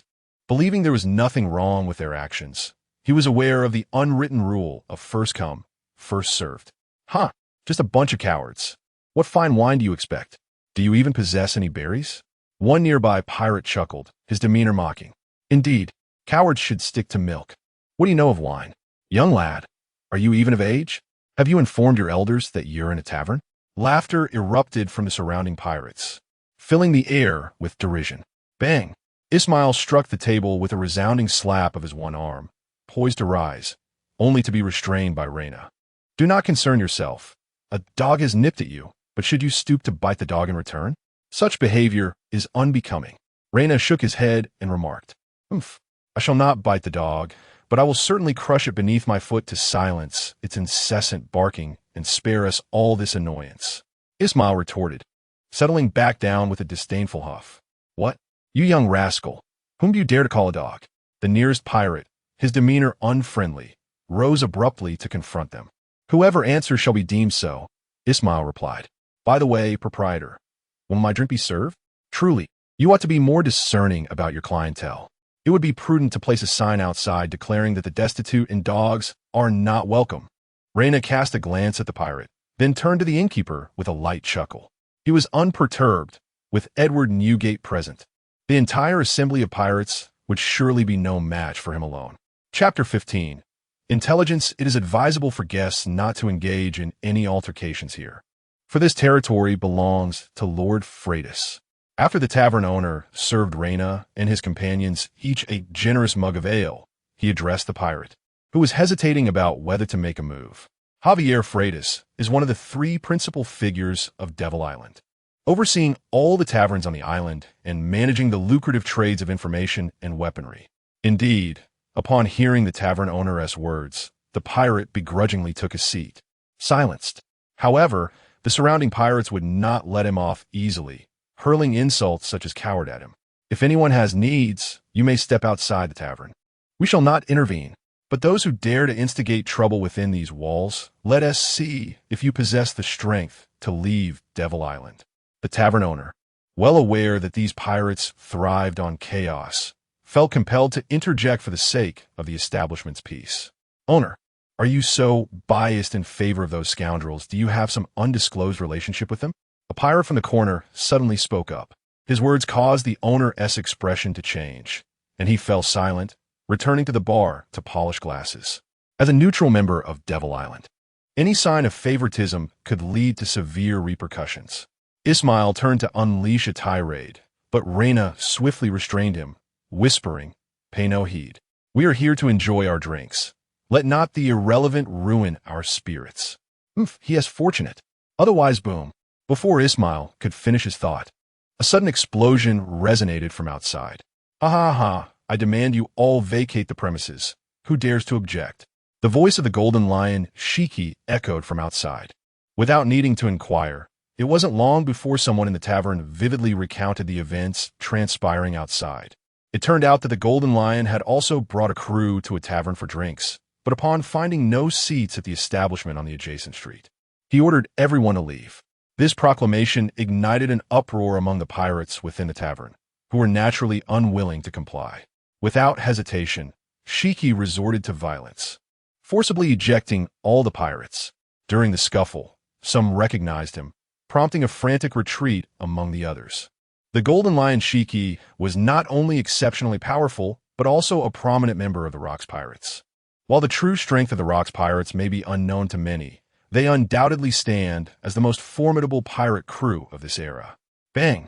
What stroke of bad luck, encountering such chaos upon stepping outside. I merely wished to enjoy a drink. Just as the happenings outside were being recounted, the tavern's door swung open abruptly, revealing Shiki's striking golden hair. Golden Lion Shiki. The patrons of the tavern, upon recognizing the intruder, fell silent, their gazes fixed upon the figure standing at the threshold, too intimidated to utter a sound. Is it full again? The Golden Lion Shiki furrowed his brow, expressing mild dissatisfaction as he spoke. Gurgle in the hushed tavern. Reina could distinctly hear the sound of patrons swallowing their saliva. They were eager to relinquish their seats. Yet without a word from the Golden Lion, they dared not depart. Who could tell if standing up and leaving would be construed as a provocation? "His few, I say. Lad, why do you come here to drink when you have your own?" Gurgle, the Golden Lion Shiki approached Reina, exhaling a puff of smoke before seizing Reina's goblet and downing it in one gulp. "I must point out that this drink costs 2,000 berries. I shall not be footing the bill." Reina rolled his eyes at Shiki. Ha ha ha! Upon hearing Reina's words, the Golden Lion erupted into boisterous laughter. The surrounding pirates regarded Reina as though he were a fool, convinced that his end was nigh. Yet Reina exhibited not a hint of trepidation. Even the tavern owner refrained from voicing any objections or reminding them of the tavern's no-violence policy. Do you not desire a bounty? Take a page from his book. It should significantly shorten the time before you are recognized. At that moment, the previously silent Whitebeard suddenly addressed Reina. His words sent ripples of gasps through the once quiet tavern. Who are these individuals, daring to tread upon the Golden Lion? Their audacity is astounding. Even the Golden Lion cast a curious glance at Whitebeard, perplexed as to whether he intended for Shiki to become Reina's stepping stone, or was merely implying that one must engage in outrageous acts to gain fame. Should he be seen as a mere footstool? Even if Whitebeard himself intervened, Shiki would show no fear, let alone a trivial character like Reina. I think I shall pass. One misstep, and I might find myself sliced into 8 pieces by Mr. Shiki. Reina waved his hand, then glanced at the silent pirates in the tavern, chuckling. As for driving everyone out, I truly detest trouble. Haha, although Reina's words were brash, none dared to contradict him, for at the moment Whitebeard spoke. Many pirates recognized him and understood that they were members of the Rocks Pirates. Why are you still here? Are you waiting for me to treat you to drinks? The Golden Lion Shiki was about to speak when he noticed the pirates in the tavern silently gazing in their direction. His expression darkened as he declared. Upon hearing Shiki's words, the pirates hastily rose, scrambling for the exit. It was not that they wished to leave, but rather that they longed to depart, yet feared to do so. Observing the now desolate tavern, Reina suddenly felt his enthusiasm wane. What difference was there from being on the ship? It was still just a handful of familiar faces. Those pirates, despite their insolence, represented the essence of true life. I shall take a stroll. Whitebeard, do you require anything? Reina drained the drink the owner had just poured and spoke. Newgate shook his head, indicating that he desired nothing. Ismail promptly rose to accompany Reiner in leaving, as he had come at Reiner's invitation. Without Reiner, he had no reason to remain. The other crew members were indifferent, having come merely for leisure, and the presence or absence of others mattered little to them. Once Reiner departed, the formidable Shiki, known as the Golden Lion, plopped down in Reiner's seat, cigar in mouth, and addressed Newgate. Hey, Newgate, were you just encouraging that kid Reiner to take a shot at me? Ha ha ha. What? Is that not permissible? Newgate erupted in laughter, as if he had heard a most amusing jest. Come on, Shiki, what kind of jest is that? Though Reiner is decent, he cannot possibly match your prowess. Would I risk his life by letting him go against you? Indeed. Newgate has high hopes for Reiner. He would never let him meet his demise. Chimed in several crew members who were drinking nearby, having overheard the exchange. Shiki, upon hearing this, genuinely pondered for a moment before nodding in agreement. You make a valid point. He then joined the laughter of Newgate and raised his drink. After leaving the tavern, Reiner wandered aimlessly through the streets, discovering that apart from taverns, the only establishments were casinos, with other shops being a rarity. After a brief exploration, he entered a less crowded tavern. Have you heard? The Rocks Pirates have also arrived on this island. What? The Rocks? Is it that same Rocks? Why would such a notorious crew come here? Is the news reliable? Of course. Just moments ago, the Golden Lion Shiki wrecked a tavern, and now everyone is aware. Upon entering the tavern, Reiner overheard pirates discussing Shiki's destruction of the establishment. I also heard that someone spotted Charlotte Linlin. What? The very monster who single-handedly annihilated the giant village of Elbaf? Truly, it seems one must tread carefully these days. Otherwise, attracting the ire of such individuals could lead to dire consequences. Reiner ordered some drinks and settled into a corner, listening to the surrounding pirates discuss the Rocks Pirates. I heard the Navy dispatched 3 warships to capture them, all of which failed. Those aboard are nothing short of monsters. Speaking of monsters, you must have heard about that pirate crew led by Roger. They seem quite formidable as well. To Reiner's surprise, he heard Roger's name mentioned amidst the chatter. He knew that Roger had not yet ascended to the title of Pirate King, but he was uncertain of Roger's current strength. He had previously analyzed the top-tier powers in the world of pirates. According to the present timeline, the strongest among them were undoubtedly Rocks, Garp, and Roger. In addition to joining forces with Roger to vanquish Rocks, Garp has engaged in numerous battles against Roger himself, as well as alongside Sengoku to defeat the formidable Shiki the Golden Lion. The opponents he faced were undoubtedly at the zenith of their powers, be it Rocks, Roger, or Shiki, and similarly, these periods mark the pinnacle of Garp's own prowess. Regarding Roger's final year, when he clashed with the Whitebeard pirates on a remote island, Reina perceives it more as a friendly sparring session rather than an outright conflict.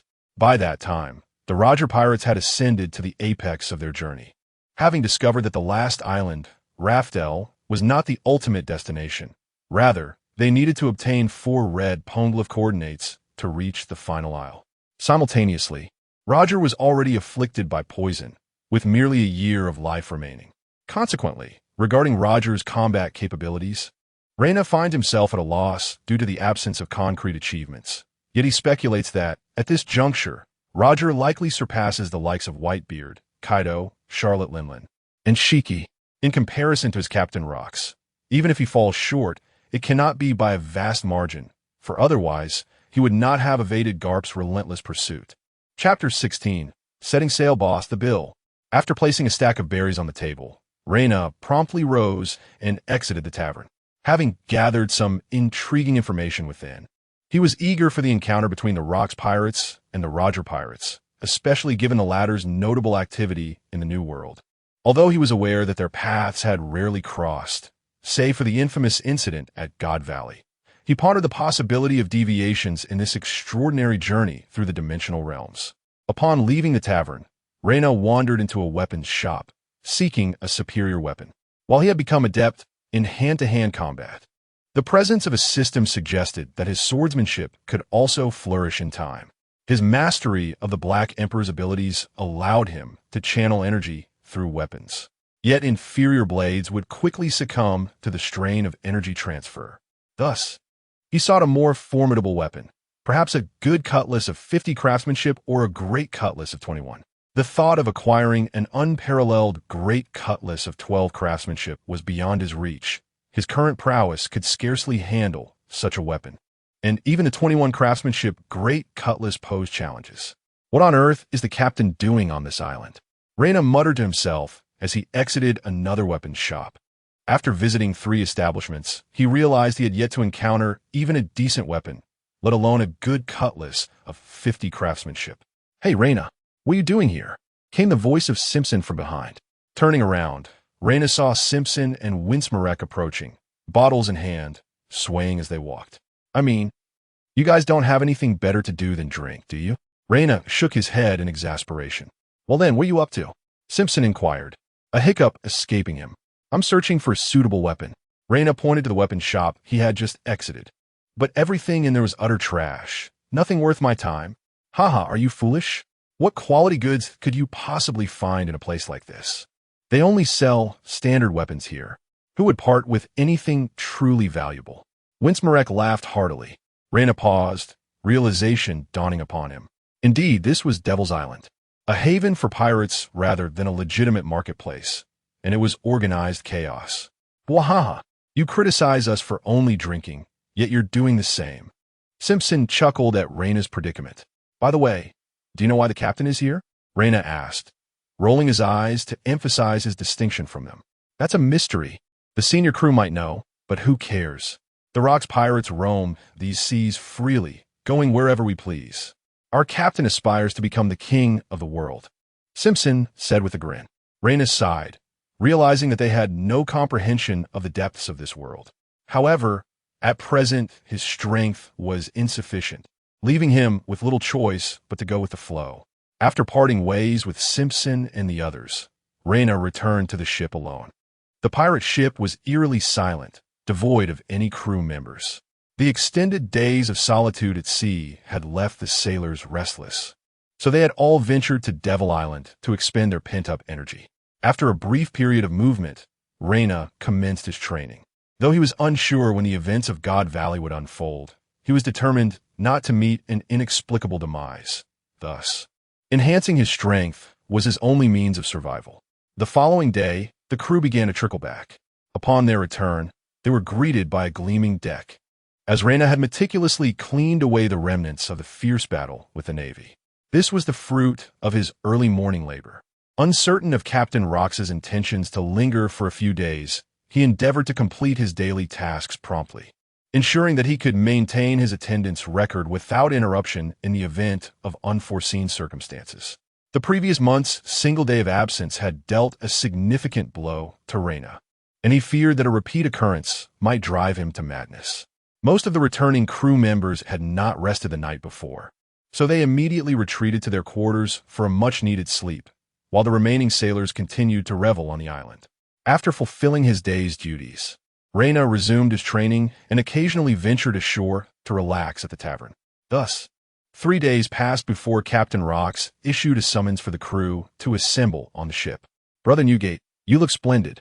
It seems you've had a delightful few days," Reyna exclaimed, hurrying to greet Edward Newgate, freshly returned from his exercises.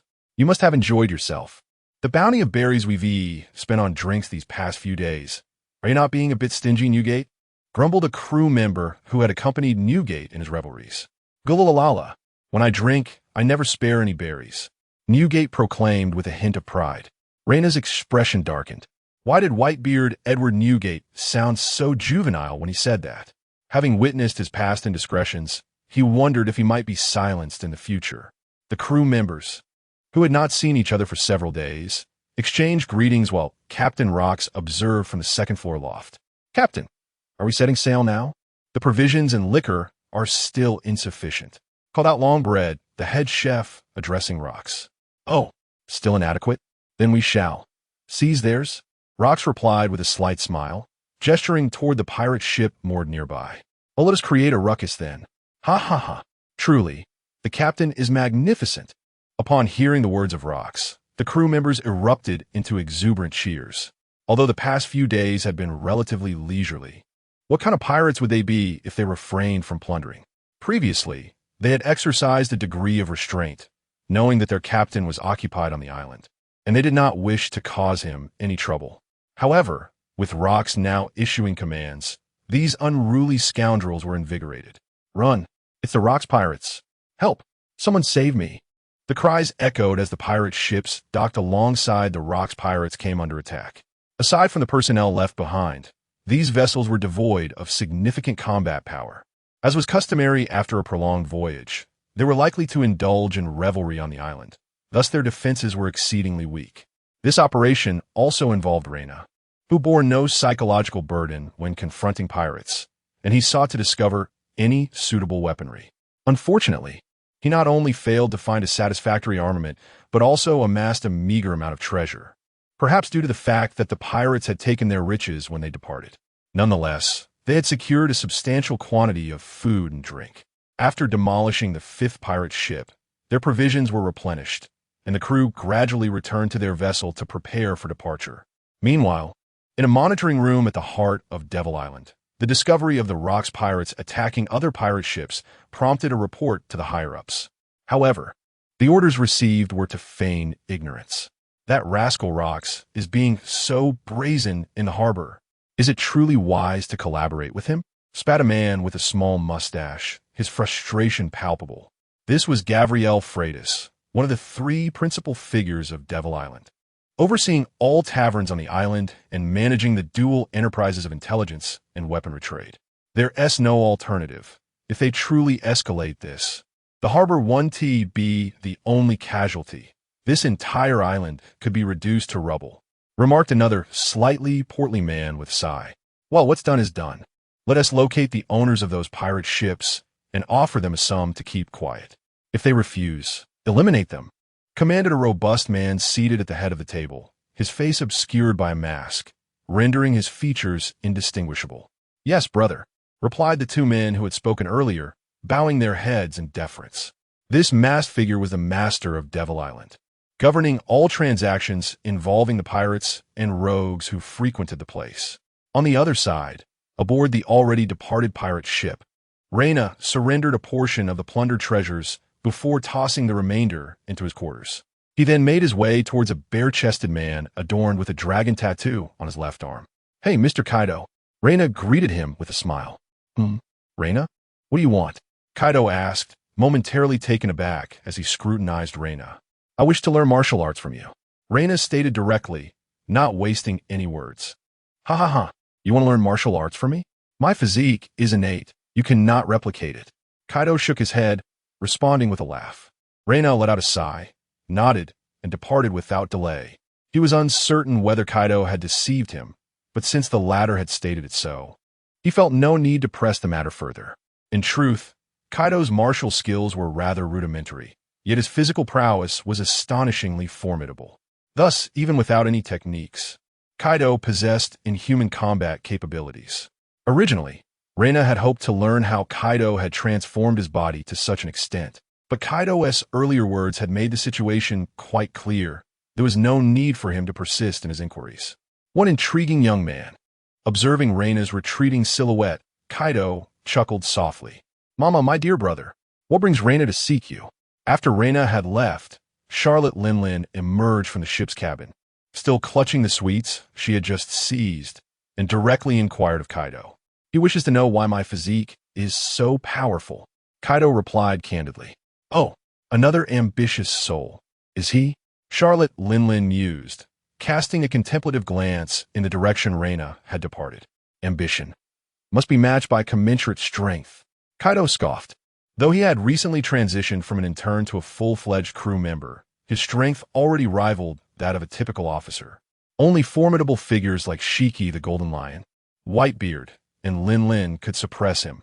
Against the other officers, while they might be able to triumph over him, they could not truly defeat him. This was solely due to his extraordinary physique, rendering ordinary attacks incapable of inflicting any meaningful harm upon him. Chapter 17. Reiner's concerns. The clock marked the 18th consecutive day of checking in. Today's salary settlement revealed a basic wage of 180 points and overtime compensation of 90 points. As another day drew to a close, Reiner's points had surpassed the significant threshold of 3,000. Initially, this should have been more than sufficient. However, during this period, he had exchanged several times for fine liquor, thus depleting some of his points.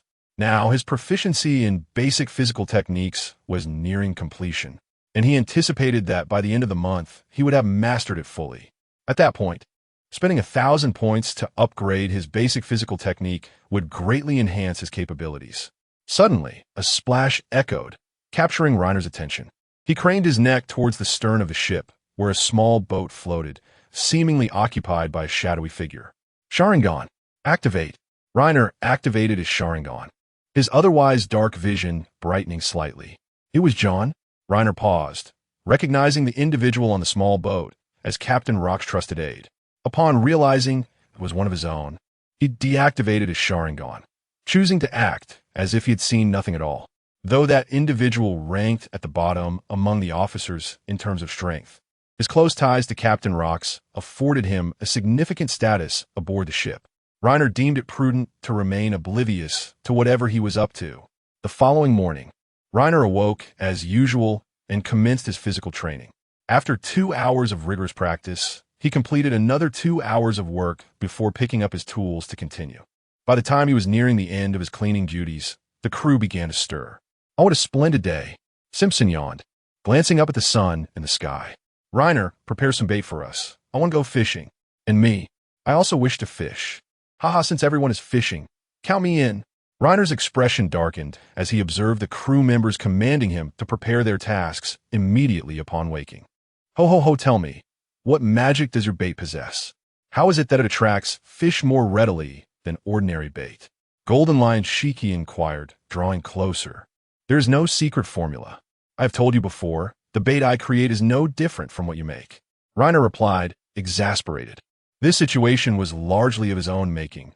Previously, he had stumbled upon Shiki fishing and, out of curiosity, approached. The latter, frustrated by his lack of success, had taken out his frustrations on Reiner, resulting in a rather painful encounter before handing over his fishing rod. In a fit of retaliation, Reiner exchanged for a bait that was exceptionally effective at attracting fish from the marketplace. And right before Shiki's eyes, he had caught fish with ease, nearly driving Shiki to the brink of despair. Since then, the crew had learned of his specially crafted bait's efficacy, and whenever someone wished to fish, they would invariably seek him out for bait. In the end, Reina exchanged a batch of bait for these fellows. Otherwise, he would have had to endure a day of incessant disturbances. Fortunately, the points required for the bait were minimal. A mere 10 points could procure a substantial bag. With his current points balance still considerable, he would never have traded for such trifles otherwise. Newgate, would you care to try? Reina inquired with a smile as he handed the remaining bait to Newgate, who was seated at the ship's side. No, thank you. However, this bait does possess a certain charm. Even Shiki has lowered himself to request some from you. Newgate chuckled, shaking his head. Humph. I remember what happened last time. I may not be able to defeat him now, but just wait until I can. I'll show him. Reina said, scrunching his nose in annoyance. Ha ha ha. Then you better work hard. With his personality, he is bound to offend someone, and who knows when he might be taken down. Newgate laughed heartily. Meanwhile, inside the cabin, the Longbred held out a peculiar fruit towards Charlotte Linlin, stating, "This is the devil fruit I discovered. Take it away, for heaven's sake. Do you not know that I already possess a devil fruit?" It is said that when two devil fruits meet, terrible things will occur. Charlotte Linlin waved her hand dismissively, clearly displeased. Longbread's expression darkened as he replied, "What you speak of pertains to a single person consuming two fruits. Merely holding it poses no threat. Have you forgotten that I'm also a power user?" "Yeah, that seems to be true. Are you certain it's safe?" Charlotte Linlin scrutinized Longbread and, upon confirming his safety, accepted the strange fruit from his hands. "What kind of ability does this fruit possess?" Charlotte Linlin inquired with curiosity. "If all goes as expected, it should be a Zoan-type fruit, though I cannot ascertain its exact nature." Longbread replied with a shake of his head. "Zoan? Then it's of little use.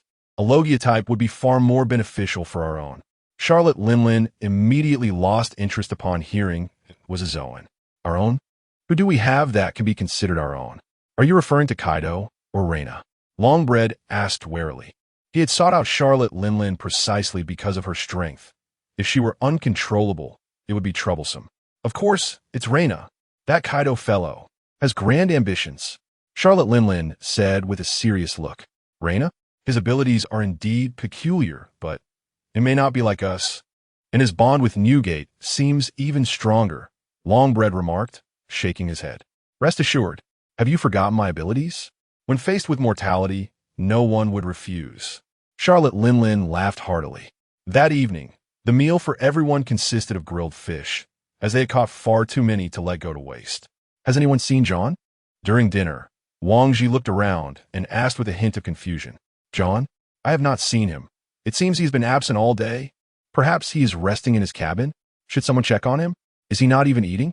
The crew shook their heads, indicating they had not encountered John. As Raynar savored grilled fish and sipped wine, a flicker of unease crossed his mind, recalling the events of the previous night. Yet, he understood that this was not his place to intervene, so he remained silent. "This is troubling. John is missing. He is not in his quarters." A crew member rushed in, anxiety etched on his face. "What? Missing? How is that possible? How can a living person vanish aboard a ship?" Everyone halted their tasks, turning to the crew member who had gone to find John. "I will seek the captain. Everyone stay here and do not scatter." Wang Ji's expression shifted, and he rose to speak. "This is merely the dining area for ordinary crew members. The officers seldom dine here together, preferring their own quarters unless they are in a particularly good mood." Shortly thereafter, the captain summoned everyone to assemble on deck, for John truly was missing. "Captain, there are no signs of a struggle in the cabin, and one of the lifeboats is gone. Initially, we suspect he may have left on the lifeboat." Silver Axe reported to Rox. "That scoundrel. He wouldn't dare betray us, would he?" Shiki's expression darkened. "Betraying one's comrades is a grievous sin. Captain, how shall we resolve this?" Charlotte Linlin inquired. "Navigator, immediately adjust our course to XXX. Rox pondered for a moment before speaking. Everyone was bewildered. Did the captain know John's whereabouts? "That place is where I keep my treasures. Besides myself, only John knows. If he has truly betrayed me, then that should be his first destination." Rox spoke in a low voice. "What? That scoundrel cannot be plotting to steal the captain's treasure, can he?" Shiki exclaimed in shock. The extent of Rox's treasures remains a mystery to all, but everyone knows it must be considerable.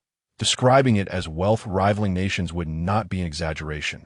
Thus, the navigator promptly altered our course towards Rox's coordinates in the sky. "Captain, allow me to take the lead. If that scoundrel has indeed betrayed us, relocating the treasure will require time, and perhaps I can intercept him." Gold Lion Shiki suggested after some contemplation. "No need. From this moment forth, the officers will take turns keeping watch to prevent any mishap," Rox declared before returning to the second floor. Raynar sensed something amiss. Since departing from Devil's Island, Captain Rox had been scheming something, yet he had not disclosed it to the crew. A betrayal by an officer like John is a grave matter in any pirate crew, but Raynar felt that if it were not concerning Rox's treasure, the captain might not even intend to address it. As night fell, after a day's toil and the receipt of his wages and overtime pay, Raynar once again made his way to the stern of the ship. "Brother Newgate, are you on night watch tonight?" Reiner inquired with a smile upon noticing Edward Newgate seated at the stern of the ship. "Yes. I sense that the captain is somewhat off. It appears he has no intention of dealing with John, Newgate replied, nodding. After scanning the surroundings, Reiner approached Newgate and whispered, I encountered John last night, in the dead of night. He descended alone from the stern with a lifeboat. Why didn't you mention this sooner? Newgate exclaimed, taken aback as he gazed at Reiner with surprise. John is the captain's trusted confidant. I assumed the captain had sent him on some clandestine mission. Thus, I feigned ignorance. Reiner scratched the back of his head and continued, I refrained from speaking up today out of fear that the captain might misconstrue my intentions. If he were to discover that I saw John last night and chose to remain silent, he might, in a fit of rage, eliminate me. You did well. Let this matter be forgotten. You saw nothing last night. Newgate affirmed with a nod. Rest assured, I am not foolish. I have disclosed this to no one but you, Brother Newgate. However, have you sensed it? Since departing from Devil's Island, the captain seems to have transformed entirely. Reiner ventured cautiously. Do not pry. There are things you are better off not knowing. Newgate retorted with a sidelong glance at Reiner. It appears you are aware of something. That is reassuring. I feared no one would grasp the captain's situation, and that would be disastrous, considering the lives of everyone aboard rest in his hands. Reiner sighed in relief. What do you know? How did you come by this information? Newgate asked, his astonishment evident. Brother, what manner of man is our captain? He is destined to become the king of the world. But is it truly so simple to achieve? The Navy is one thing, but the depths of the world government are far more profound. I will say this. If the captain drags us into a confrontation with the Navy, you must take me and flee at once. Reiner shook his head. Newgate regarded Reiner with a knowing glance, saying, It seems you do not trust the captain? I was coerced onto this ship. Although Captain Rox is formidable, and the Rox pirates are equally powerful, to me, they are but illusions, fragile as glass. Perhaps it is precisely our pirate crew's strength that has led the captain to misunderstand something. Look, brother, in a fight to the death. Who aboard this ship would truly fight with all their might? We are merely assembled here for our own interests. Should any trouble arise, our pirate crew would disintegrate in an instant. Reiner shook his head. Newgate furrowed his brow as he observed Reiner, remaining silent. Chapter 18. Seeking Whitebeard for a dual captain. The target island has been located. The lookout called out loudly from the lofty watchtower. It had been 3 days since Cadet John S. treachery, and they had finally arrived at the site where Rox had buried his treasure. However, the journey had not been without turmoil, perhaps fueled by John's betrayal. Rox was consumed with rage, leading his pirate crew to sink every Navy ship and rival pirate vessel in their path. Even when passing a small island, Rox commandeered all the food and water from the town. Nevertheless, before their departure, Reyna discreetly left a substantial amount of provisions in a room, though he could not ascertain how many lives those supplies might save. This incident shattered Reyna's hopes for Rox. He had previously wrestled with the decision of whether to prevent the incident at God Valley, but now it seemed that the downfall of the Rox pirates was justified. From that day forth, he contemplated the path he should take. The most prudent course of action appeared to be to embark on his own venture. Drawing from his memories, he could identify numerous young prodigies or those yet to be born. If he could find and nurture them, establishing a pirate crew would not be insurmountable. However, this posed a dilemma. Many familiar figures had not yet been born or had yet to encounter their respective fortunes. Any rash interference on his part could inadvertently alter the course of their lives, resulting in unforeseen consequences. Furthermore, forming a pirate crew would consume time, as such organizations do not spring into existence overnight. Alternatively, joining an existing pirate crew seemed a viable option. Given the current timeline, aligning himself with the future pirate king, Roger's crew appeared promising. Additionally, during the Battle of God Valley, Roger's crew would undoubtedly be present, presenting him with potential opportunities. Beyond Roger's crew, he was confident in his ability to join the future emperors of the sea or even the crew of the Golden Lion, Shiki. However, since those crews had yet to form, the timing would mirror the challenges of establishing his own crew.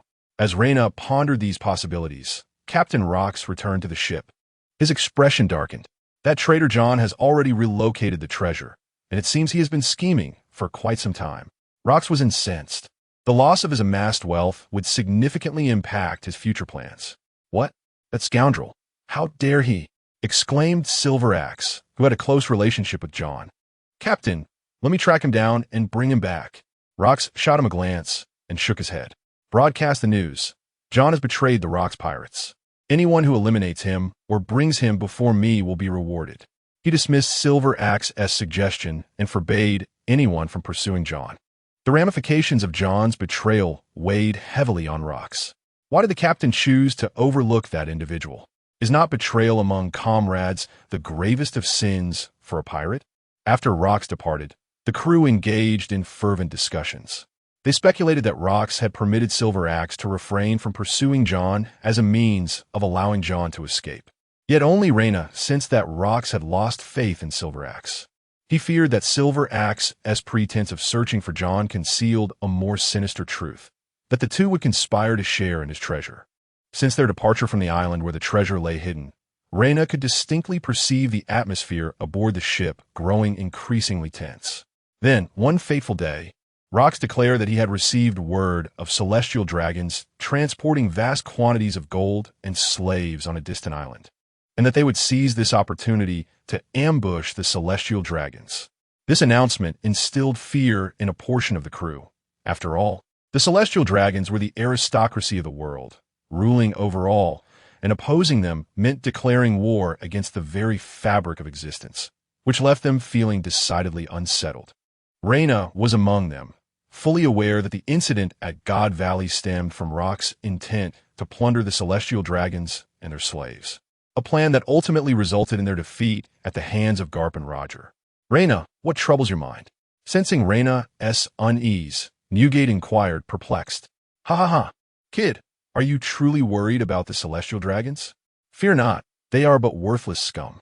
As long as we act swiftly, dispatch them, and make our exit, all shall be well, cackled the flamboyant Shiki. No, brother Newgate, I have a foreboding that this endeavor shall not proceed so smoothly. You are aware of my peculiar ability. Even I cannot fathom its origin. Thus, I hold great faith in my premonitions. Reyna shook his head in earnest. Newgate and Shiki exchanged glances, sensing a gravity in Reyna's words that suggested he was not jesting. Speak plainly, boy. Does this mission portend unforeseen complications? Will someone alert the Navy? Shiki squinted, his curiosity piqued. John's betrayal had cast a pall over the ship, where even the slightest rustle incited trepidation among the crew. In such an atmosphere, even the boisterous Shiki found himself contemplating possibilities of treachery. I cannot say for certain, but I have an inkling that we are in for a grueling battle. Hence, I wish to devote more time to training to ensure my survival in the upcoming conflict. Reyna sighed. He dared not reveal the full extent of his abilities. Should others discover his gift of foresight, it would surely spell disaster for him. Ha ha ha, fret not. When the time comes, I shall safeguard you. If you were to perish, where else would one find such an entertaining companion? Shiki chuckled, patting Reyna reassuringly on the shoulder. Meanwhile, Newgate nodded thoughtfully, piecing together the implications of Reyna's earlier remarks, as a dawning comprehension began to take shape within him. Time flowed slowly, and although the atmosphere aboard the ship remained somewhat tense, it had improved compared to before. However, Reynar paid little attention to this. Aside from sleeping and working, he dedicated his time to honing his physical skills. Finally, on the 30th day, he achieved complete proficiency in basic martial arts. It is time to purchase a skill upgrade voucher. Observing his proficiency at 100, Reynar promptly acquired the upgrade from the marketplace. Upon using the voucher, he felt a warm sensation enveloping his body, and to his astonishment, the stamina he had depleted from training began to gradually restore. This sensation, indeed, his physical attributes were enhancing, and the power of the Black Emperor had grown stronger as well. Reynar clenched his fists, exhilarated by the changes within him. Suddenly, he furrowed his brow. While his enhanced abilities came with greater strength, his control over them seemed to wane. I must strive to master my powers completely before the impending battle. He moved his body to acclimate further. The best way to truly master his abilities was, of course, through continuous practice. However, the prevailing atmosphere on the ship made it difficult for him to spar with the crew. After some contemplation, Raynar decided to seek out Edward Newgate in the cabin. Ah, I see. Let us move to the stern. I will regulate my strength. Newgate nodded in agreement upon learning Raynar's intent. The two made their way to the ship's rear, where Newgate began to help Raynar practice his powers as the Black Emperor. Impressive. You even absorbed my earlier punch. Newgate observed Raynar, who remained still with a hint of surprise. Although he had not exerted his full strength, such force would typically be beyond Raynar's capacity to absorb. Ah, I can enhance it a bit more, but I'm nearing my limit. Newgate, please wait a moment while I digest this energy. Raynar waved his hand. His ability to convert energy into stamina paled in comparison to his martial arts training, which is why he primarily focused on developing his physical skills rather than relying on energy absorption. Moreover, training in martial arts also fortified his willpower, making it a preferred method over energy conversion. Of course, this was partly due to his slow energy conversion rate. If he could transform energy as swiftly as the true Black Emperor, who would be foolish enough to train on their own? Once he had fully converted the energy, Raynar exhaled deeply and stood up, addressing Newgate. Brother, I am ready to attack. Come on, let me see how much you have progressed. Newgate beckoned Raynar forward, signaling him to unleash his assault. With a swift step, Raynar charged toward Newgate, not activating his Sharingan, as this was not a battle, but merely a means to refine his burgeoning powers as the Black Emperor. Regardless of how Raynar attacks, Newgate seems to possess an uncanny awareness, often anticipating his moves even before he strikes. It appears as though Raynar is unwittingly engaging in direct confrontation with Newgate. That surge of power just now, was it released after you absorbed the energy from our battle? Feeling the immense strength emanating from his arm, Newgate inquired in astonishment. Indeed, my ability allows me to absorb all forms of energy for release or transformation, enhancing my speed, strength, or stamina. Raynar exhaled, adjusting his breath and affirming his powers. That is quite an impressive ability. If properly harnessed, it could prove to be exceptionally formidable in the future. Newgate nodded in acknowledgement. Given that last surge of power, it could have easily breached his defenses if executed unexpectedly. Are you utilizing observation haki, big brother? It feels as though you perceive all my attacks. Raynar gazed at Newgate, asking.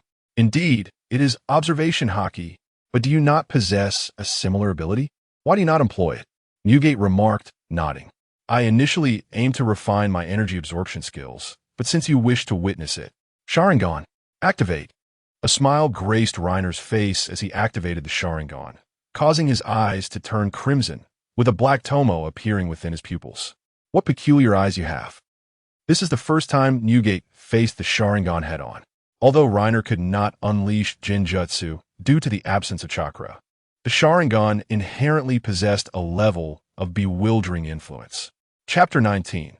Attendant's reward. With a heavy sigh, Raynar collapsed onto the deck of the ship, utterly spent and unable to lift even a single finger. I never imagined the gap between my brother and me would be so vast, he said with a bitter smile. Sitting at the ship's stern, Newgate looked down at Raynar with a mix of amusement and exasperation. You've made considerable progress. If you keep at it, in a few years, you will surely distinguish yourself upon the seas. Moreover, your abilities are remarkably unique, even able to resist the armament color. I truly wonder where you acquired such power. Indeed, during their recent sparring session, Raynar had whimsically asked Newgate to utilize the armament color to see if he could still absorb the energy produced. True to his title as the Black Emperor, Newgate's prowess remained unyielding, even when his abilities were somewhat diminished. Yet despite this, I couldn't even graze the hem of my brother's cloak. Raynar lamented. Despite activating his Sharingan, he still failed to touch Newgate. Your physical condition is currently inadequate, which is why you find yourself in this predicament. Your abilities remain undeveloped, held back by your own limitations. You must engage in more physical training. Newgate chided gently, shaking his head. Yes, I understand, Raynar replied, nodding as he summoned all his strength to sit up, an effort that made Newgate frown slightly. You still lack the strength to even stand? Feeling somewhat embarrassed, Raynar scratched his head. His inability to rise was not solely due to fatigue. He was wearing a weighted suit that, while manageable normally, had become a burden after exhausting his stamina. "Hey, your weight seems a bit off," Newgate remarked as he lifted Reina, intending to toss him back into the cabin, only to be taken aback by the unexpected heft. I'm wearing a 50-kilogram weighted suit," Reina replied, a smirk playing at the corners of his mouth as he feigned ignorance. "Weighted suit? What is that?" Newgate inquired, momentarily taken aback. Reina chuckled and explained the concept, removing the suit for Newgate to feel its weight. "Such a remarkable item. Did you create it yourself?" Newgate's eyes lit up with curiosity. "Yes. I felt my physical condition was lacking, so I devised this method to enhance my strength." "Excellent. If you remove this weighted suit, your speed should significantly improve," Newgate praised, nodding in approval. After donning the weighted suit once more, Reina felt his stamina returning and, without needing Newgate's assistance, made his way back to his quarters to rest. However, the thoughtful Newgate brought Reina a generous supply of food and drink, reminding him to replenish his energy after training, lest he risk depleting his bodily functions. That evening, after a long day of work, Reina received his wages for the day. Ding! Today marks the 30th consecutive day of clocking in. The payroll is currently being processed. You have received a base salary of 300 points and an overtime bonus in the form of a skill experience voucher. Successfully checking in for 30 days for the first time grants you a reward, a bloodline ability evolution voucher. Furthermore, achieving perfect attendance this month rewards you with a fragment of the Conqueror's Haki, Volume 1. Reina gazed at the credited salary and rewards, momentarily at a loss for how to proceed. It was not that the items were lacking in quality. Rather, they had taken him by surprise. Firstly, the skill experience voucher, as its name suggests, serves to enhance proficiency.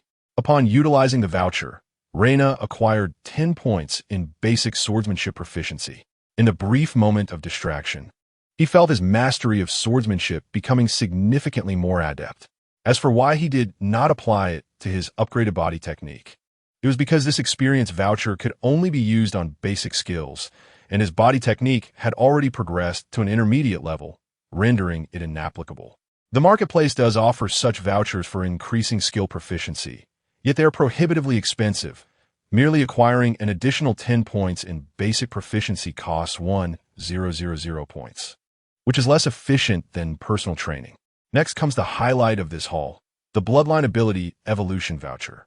Upon careful inspection, Reina discovered he could apply it to the genetic lineage of the Black Emperor, enhancing his capabilities, or to the single Tomo Sharingan, allowing for its evolution. However, when it came to choosing whom to bestow it upon, Reina found himself in a state of uncertainty. Regarding the Black Emperor's ability, its potential is evidently greater, likely becoming the foundation for his future existence. He believes that after this evolution, both the total amount of energy he can absorb and the speed at which he can convert energy will significantly improve. The only drawback is that this ability can be cultivated through his own efforts, whereas the Sharingan cannot be developed without such a voucher. In essence, he can evolve the Black Emperor's ability through diligence, while the Sharingan is reliant solely on this exchange voucher for any advancement. Moreover, he discovered that the voucher for the Sharingan in the marketplace costs a staggering 50,000 points, a price that leaves him disheartened. He cannot foresee when he might next encounter such an opportunity. Thus, he feels the need to proceed with utmost caution. After pondering for an extended period without reaching a decision, Reina resolved to first examine the final reward, the fragment of Conqueror's Haki. For what he understood, Conqueror's Haki is innate. Some individuals possess it from birth, while others, regardless of their efforts, are unable to awaken it. Of course, those naturally endowed still require training to fully awaken their abilities, much like the protagonist of the One Piece world, Luffy, who, after awakening, spent 2 years training under Rayleigh before he could grasp the essence of Conqueror's Haki.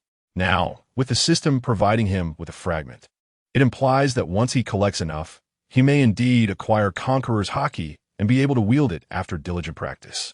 However, he has only received a fragment, and such items are not available for purchase in the marketplace, leaving him uncertain about whether he can complete the collection. What a headache! What should he ultimately choose? Reina felt that the single Tomo Sharingan was sufficient for his needs. Moreover, once his physical prowess caught up, he could learn observation Haki from Newgate, thereby overlapping some of its abilities with those of the Sharingan. Gazing at the lineage ability evolution scroll in his hand, he was quite troubled. Ultimately, adhering to the principle of making the most of resources, Reina chose to evolve the Sharingan. He believed that the power of the Black Emperor would eventually evolve through his training, but the Sharingan could only ascend through external forces. Having reached this conclusion, Reina unhesitatingly activated the evolution on the Sharingan, fearing that further contemplation would lead him to indecision once more. Upon activation, the familiar searing sensation returned to his eyes. If someone had been watching at that moment, they would have noticed the tomo in Reina's eyes spinning rapidly, eventually slowing to a halt. When it did, the original single tomo had transformed into a double tomo form. "Ah, this is excruciating," he exclaimed. While watching anime, he often saw characters bleed from their eyes without apparent consequence. Why was it so painful for him? As he wiped the blood trickling from the corner of his eye, he couldn't help but grumble. Although he was eager to test the differences between his double tomo Sharingan and the single tomo, the pain in his eyes advised him to allow them some respite. Opening his character interface, Reina observed his current status. Name, Reina. Position, trainee crew member of the Rocks Pirates. Combat power, 580 skills. Intermediate body technique, 100-1000. Basic swordsmanship, 32-100. Genetic lineage, growth type mutant Black Emperor, Sebastian Shaw, with mutated genes, capable of absorbing and releasing all forms of energy or enhancing himself. Bloodline limit, Sharingan, double tomo, points, 7,600 items. Fragment of Conqueror's Haki, wow. My combat power is nearing 600. He mused. He recalled that in the original story, Khalifa from CP9, who was proficient in the Marine 6 styles, had a combat power of approximately 600 to 700 before consuming her devil fruit. He wondered about the ratio between combat power and other metrics.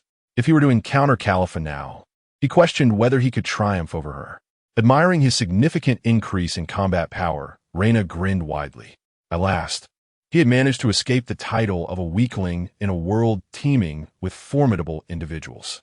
He felt he had gained a semblance of self-preservation ability. The night passed without incident. Upon waking the next day, Reina resumed his work, having savored the sweet rewards of perfect attendance. Although he had missed out on the bonus for signing in for 30 consecutive days, the rewards for perfect attendance were still commendable.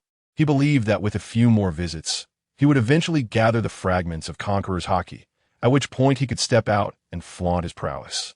Imagining a scenario where he glared at his enemies, and they fell like dominoes, thrilled him. He envisioned ascending to the pinnacle of life, marrying a beautiful heiress, and becoming the Pirate King. "Hey, Reina, why are you standing there with a mop, grinning like a fool? Hurry up and wipe that drool off your face." At that moment, a familiar voice interrupted Reina's reverie. What? I would never drool," Reina declared, feigning arrogance as he discreetly wiped the corner of his mouth with his sleeve. Simpson paused, gazing curiously at Reina. "Why are you mimicking Shiki's manner of speaking? He is the only one who loves to say this, Lord." "Who said that? I would never utter such words." Just then, Shiki emerged from the cabin, immediately countering Simpson's remark. Both Reina and Simpson exchanged a glance, their expressions revealing their shared exasperation. This fellow was simply a source of amusement. "Well then, Mr. Shiki, since we have crossed paths, let us see how much my strength has grown. Sharingan, activate." Upon spotting Shiki, Reina activated his Sharingan and charged directly at him. "Ha ha ha! Since you are seeking a fight, do not blame me," Shiki retorted with a hearty laugh, throwing a punch toward the approaching Reina. Chapter 20.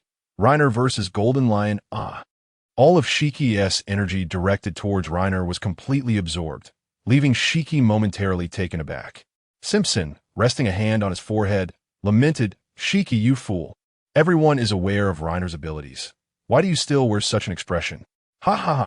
That's because he anticipated that this level of force would be sufficient to send me flying. Yet unexpectedly, it was all absorbed," Reiner replied with a triumphant grin. You arrogant brat. Feeling proud, are we?" Without waiting for Reiner's response, Shiki instantaneously vanished from his position, reappearing behind Reiner and delivering a kick aimed at his backside. Bang! Reiner swiftly turned and retaliated with a kick, colliding with Shiki's foot. The immense impact sent Shiki hurtling backward, crashing against the ship's railing. Have you forgotten about my eyes? Reiner pointed at his red Sharingan, a smile gracing his lips. You bastard. After being propelled by Reiner, Shiki felt a surge of embarrassment and anger. However, he refrained from drawing his weapon and began to levitate slowly, observing Shiki soaring around him. Reiner noted that his opponent was taking advantage of the moment to touch various items on the deck. A serpent. Indeed, as Shiki raised his hand, everything he had just touched began to levitate and quickly hurtled towards Reiner. Mr. Shiki, such tactics are utterly ineffective against me. Reiner stood firm, as all objects that came into contact with him plummeted helplessly onto the deck. He absorbed the impact of those items, resulting in this phenomenon. Oh really? Completely ineffective?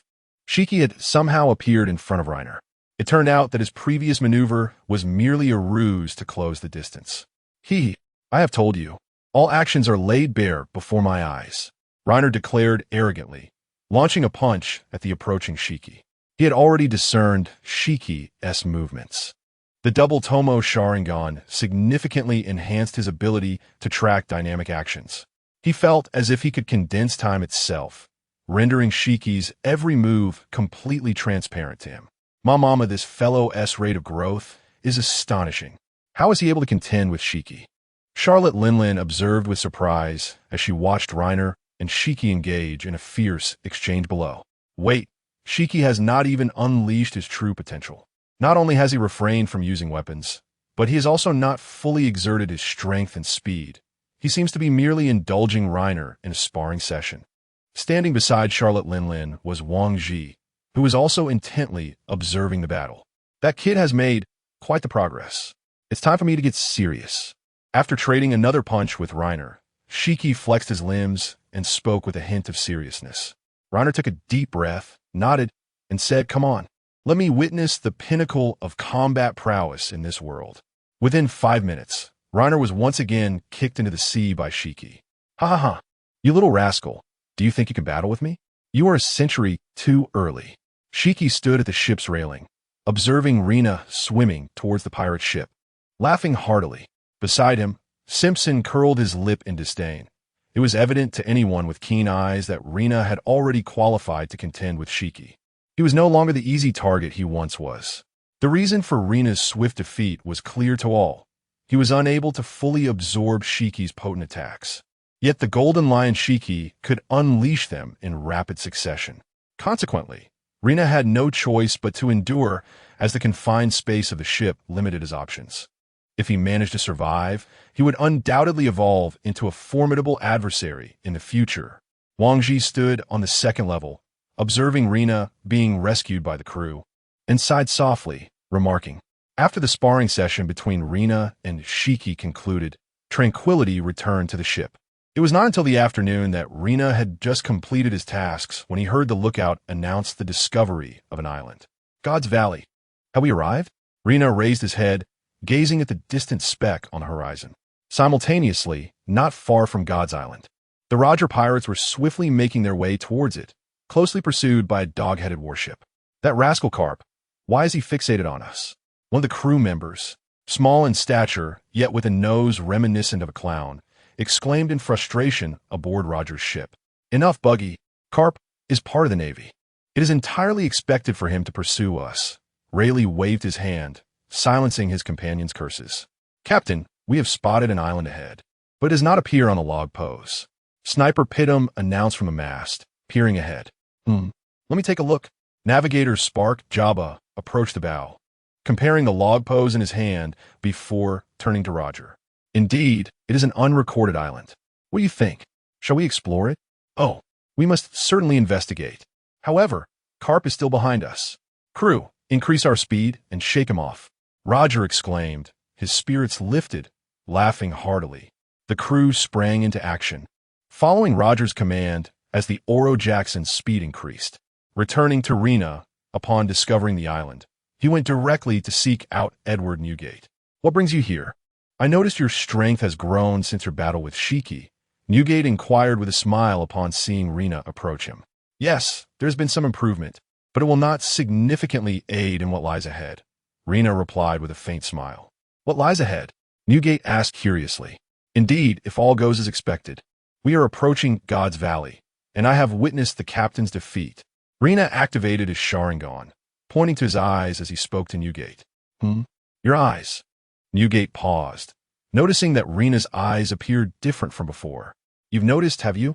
Once there was but a single Magatama within my gaze, yet now I possess two. Reiner nodded and spoke. Does this imply that your abilities have grown stronger? Can you foresee the future? Newgate inquired, his brow furrowed in contemplation. He too had contemplated Reiner's capabilities, which seemed to transcend his expectations. No, I cannot perceive the future. The image of the captain's defeat merely flickered before me during the evolution of my eyes. In ordinary circumstances, I cannot see, yet I possess a certain sensitivity to danger. Reiner shook his head and replied, I understand, but this matter must remain confidential. Otherwise, it could lead to considerable trouble. Newgate said solemnly, Rest assured, brother, I would never speak of such things indiscriminately. However, though you glimpsed fragments, this must be your first experience, correct? The accuracy remains uncertain. Yet now that we are aware of such a possible outcome, we can proceed with caution. When the time comes, do not stray too far from me. Should the captain truly face defeat, I shall escort you to safety. After reflecting for a moment, Newgate declared. With Edward Newgate's assurance, Reiner felt a sense of relief. Aside from Captain Rox, Newgate was the mightiest aboard the Rox pirate ship. Exiting Newgate's quarters, Reiner observed the crew aboard the ship, who were already enraptured by the sight of the island, unaware of the impending challenges they would confront. If the Rox pirates could unite as one, perhaps there remained a glimmer of hope. However, this seemingly formidable pirate crew was, in truth, riddled with internal strife. They had merely avoided powerful adversaries thus far. Once faced with a formidable foe, or should Captain Rox suffer defeat, the entire crew would swiftly unravel. The ship did not cease its advance due to Reiner's concerns, continuing onward towards the fateful island. Everyone disembark with me. Rox was the first to land, leading all the crew towards the small island.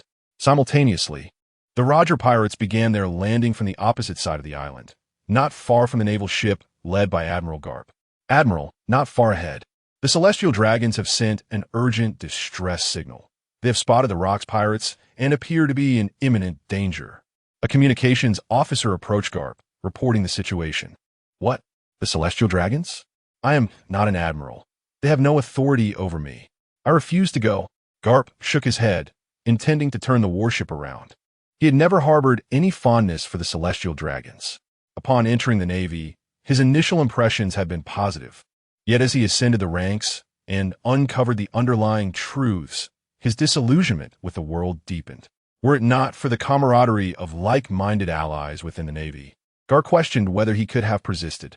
He remained in the Navy not to serve the Celestial Dragons, but to genuinely strive for world peace and the freedom of all, a dream he, Garp, held dear.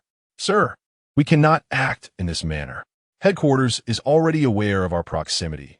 If we do not respond, it would be difficult to explain to them. The aide Bacado lamented, to say that I am lost and unable to locate that elusive island.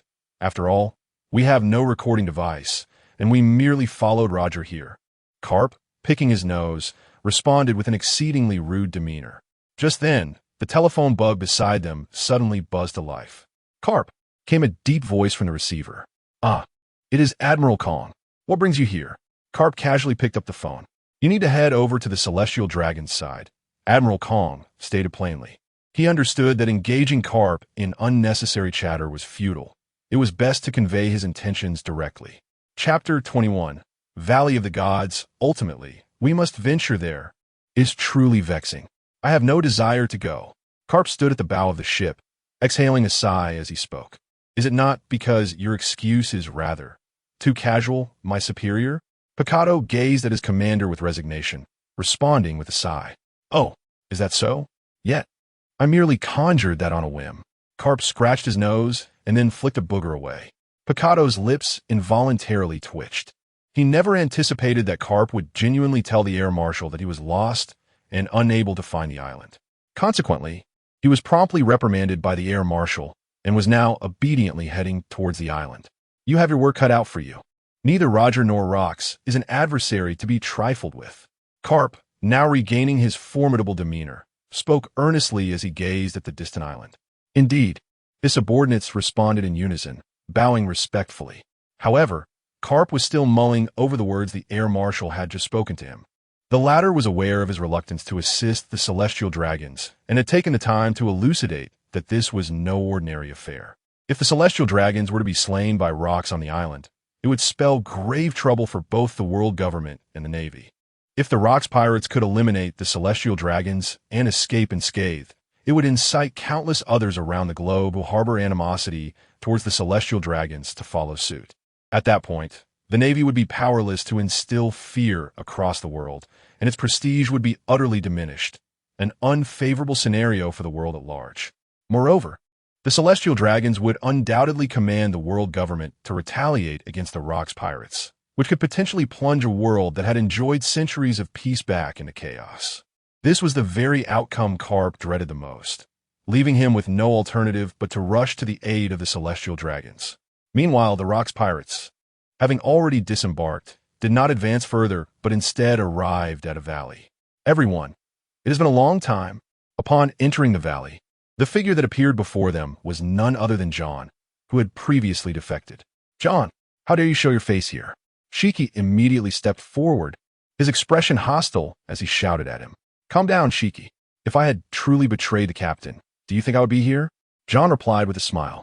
Reiner understood at once upon John's arrival. He had not betrayed them, and it must have been Captain Rox's intention all along. However, he could not fathom why Captain Rox would devise such a plan. "All right, I know many of you are puzzled, but fear not. Now that we are here, I can reveal my purpose. It is not gold or slaves that I seek, but rather the celestial dragons." Rox grinned broadly, addressing his bewildered crew. "What connection do the celestial dragons have with John?" "Captain, please be forthright," Shiki inquired, somewhat confused. "It is quite simple. We have spies from the navy aboard our ship. Therefore, I instructed John to depart in advance, feigning that our treasure had been stolen, and he subsequently came to rob the celestial dragons." Rox explained with a smile. "What? We have navy personnel on our ship?" Everyone exchanged glances, their disbelief palpable. "Ha ha ha. It matters not who it is now. What is significant is that the world is soon to belong to us," Lox proclaimed with unwavering confidence. The smile at the corner of his lips sent a shiver down Rainer's spine. It seemed their captain had devised a grand scheme. "Within the valley behind me, there are several celestial dragons, accompanied only by a handful of bodyguards and slaves. Once we infiltrate and eliminate them all, just imagine the uproar when the news spreads. How will those who have suffered due to the celestial dragons react? Why can the Lox pirates emerge unscathed after slaying the celestial dragons? Because we are stronger than anyone else. Thus, the oppressed will gradually rally under my banner, and even those who, paralyzed by the Navy's intimidation, dared not act against the celestial dragons, will rise against them. At that moment, the celestial dragons will undoubtedly suffer tremendous losses, and the world government will not sit idly by. What will be the outcome?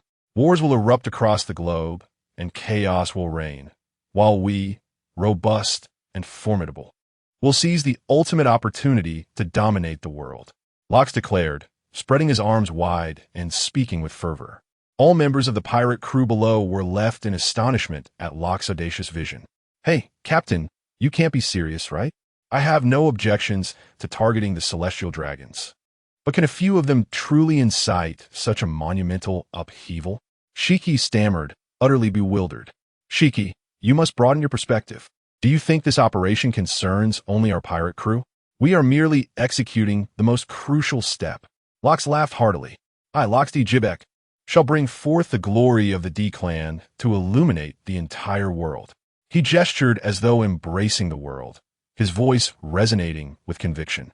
Rainer felt a quiver in his heart upon hearing Lox's words. The D-clan. It seemed the captain was privy to deeper truths. Even Rainer, who understood the trajectory of this world, found himself uncertain. If Lox's words were to be believed, what transformation awaited the world after they dispatched the celestial dragons today? "Rainer, you are right. The captain has lost his mind. We cannot allow him to succeed. This world must not descend into war." Edward Newgate whispered beside Raynor. Brother, do not panic. The celestial dragons likely have formidable allies, and since the captain mentioned spies among us, Navy warships may already be lurking nearby. We can simply hold back, and the Navy will intervene to stop the captain, Raynor said, grasping Newgate's arm and shaking his head gently. Very well. We shall assess the situation as it unfolds. Newgate hesitated for a moment before nodding in agreement. Meanwhile, above the valley, members of the Roger pirates observed the gathering of the Locks pirates below in stunned silence. Are you certain? Did Locks truly say that? Rayleigh asked, astonished, as he looked at Roger. Roger nodded gravely, affirming, I am quite certain. He intends to slay the celestial dragons and ignite the fury of all those discontented with them. Then, he would drag the world into the abyss of a colossal war to fulfill his ambition of global domination. This fellow is nothing short of a madman. Yet, even so, the world would not easily comply with his machinations, would it? Jabba shook his head, expressing disbelief. According to Rox, this operation did not solely involve the Rox pirates. Numerous other factions were likely participating. Therefore, if they could eliminate the celestial dragons and make a swift escape, the world might truly transform as he predicted. Roger responded earnestly. Captain, we cannot allow such a thing to transpire. We must intervene, Rayleigh exclaimed, his tone tinged with urgency. With our strength alone, we cannot contend with the Rox pirates. Jabba shook his head in response. Though formidable, there is a reason Rox is hailed as the world's foremost pirate. The number of powerful individuals aboard his ship is staggering. Even Roger may struggle to prevail against their captain. What if we contact Garp? Aren't they the Navy? If we inform them of what we've discovered, they would surely be more anxious than we are. The red-nosed buggy suddenly interjected. Roger and the others exchanged glances, unexpectedly finding this suggestion quite appealing. Who would have thought? Even the red-nosed buggy could have such moments of brilliance. It's rare to see you propose a good idea. Ha ha! Buggy has become quite the strategist. The crew teased Buggy while playfully pinching him. You bastards! Who are you calling red-nosed? Buggy, the victim of their mockery, found himself powerless against the onslaught. Time is of the essence. We must contact Garp immediately and hear his thoughts. After the jest, Rayleigh directed his words to Roger. Indeed, I shall personally convey this matter to Garp. Otherwise, he won't believe you. Roger nodded in agreement. Very well. Let's first choose a location for our ambush. Barrett, accompany the captain. Rayleigh instructed with a nod. The imposing Barrett silently acknowledged and positioned himself behind Roger. Ha ha! Thank you for your efforts, Barrett. Roger nodded at Barrett before striding toward the coast, where he had spotted the approaching naval warship. On the other side, inspired by Rox, the crew began to chant slogans, appearing exuberant on the surface, yet their true thoughts remained a mystery to all. As Reyna and Newgate conferred quietly, Charlotte, Linlin, and Kaido exchanged knowing glances, seemingly having reached an unspoken agreement. Thus, everyone harbored ulterior motives, yet out of fear of Rock's pressure, they had no choice but to advance together towards the valley. Rox was acutely aware that his crew was not genuinely committed to following him. However, once the celestial dragons were slain, they would have no escape. The world government and navy would not spare them, and they would be left with no choice but to rally under the banner of their sovereign, Rox, the king of the world. He is utterly indifferent to the thoughts of these individuals. Once he accomplishes the remarkable feat of vanquishing the celestial dragons, he will be exceedingly close to becoming the sovereign of the world. Meanwhile, as the Rox pirates advance towards the valley, the Roger pirates have already set an ambush ahead. Roger, accompanied by Garp, is hastening towards this location while elucidating the reasons behind his actions. In other words, is Rox intending to plunge the world into war? Garp inquired with a grave expression. Indeed, although I'm a pirate. However, Garp, this time I implore you to join forces with me to thwart Rock's scheme. This world must not descend into chaos, Roger declared earnestly. Chapter 22. The war begins despite his disdain for the celestial dragons and his reluctance to ally with you. It is imperative to vanquish Rox for the sake of world peace. Garp nodded, tacitly agreeing to Roger's request for alliance. Doesn't your navy have any personnel nearby? Shouldn't the celestial dragons be escorted by the navy? Roger inquired curiously once their agreement was reached. I am unaware. I never concern myself with the affairs of the celestial dragons. Karp replied with a composed demeanor. Upon their arrival at the ambush point, Rayleigh approached promptly, stating, "Let us move. They have already detected our presence." Thus, both parties ceased their concealment and boldly stepped into view. Karp, since when has your navy allied with pirates? Rox remarked grimly upon seeing Karp and Roger emerge. Rox, stand down. I shall not allow your ambitions to succeed. This world cannot endure the chaos you bring. Karp responded calmly, having anticipated such skepticism when he decided to join forces with Roger.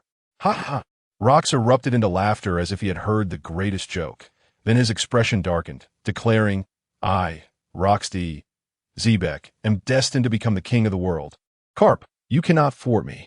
As Captain Rox conversed with the opposing party, Reyna, amidst the crowd, caught his first glimpse of the future pirate king, Roger.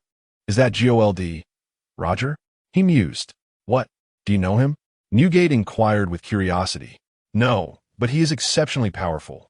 Reyna shook his head. Oh, is that so? Newgate glanced over, intrigued, aware that Reyna's evolving vision had bestowed him with glimpses of certain images, thus sparking his interest in Roger. Unlike Reyna, a formidable figure like Newgate would feel a connection when gazing upon Roger, who, in turn, recognized Newgate among the crowd.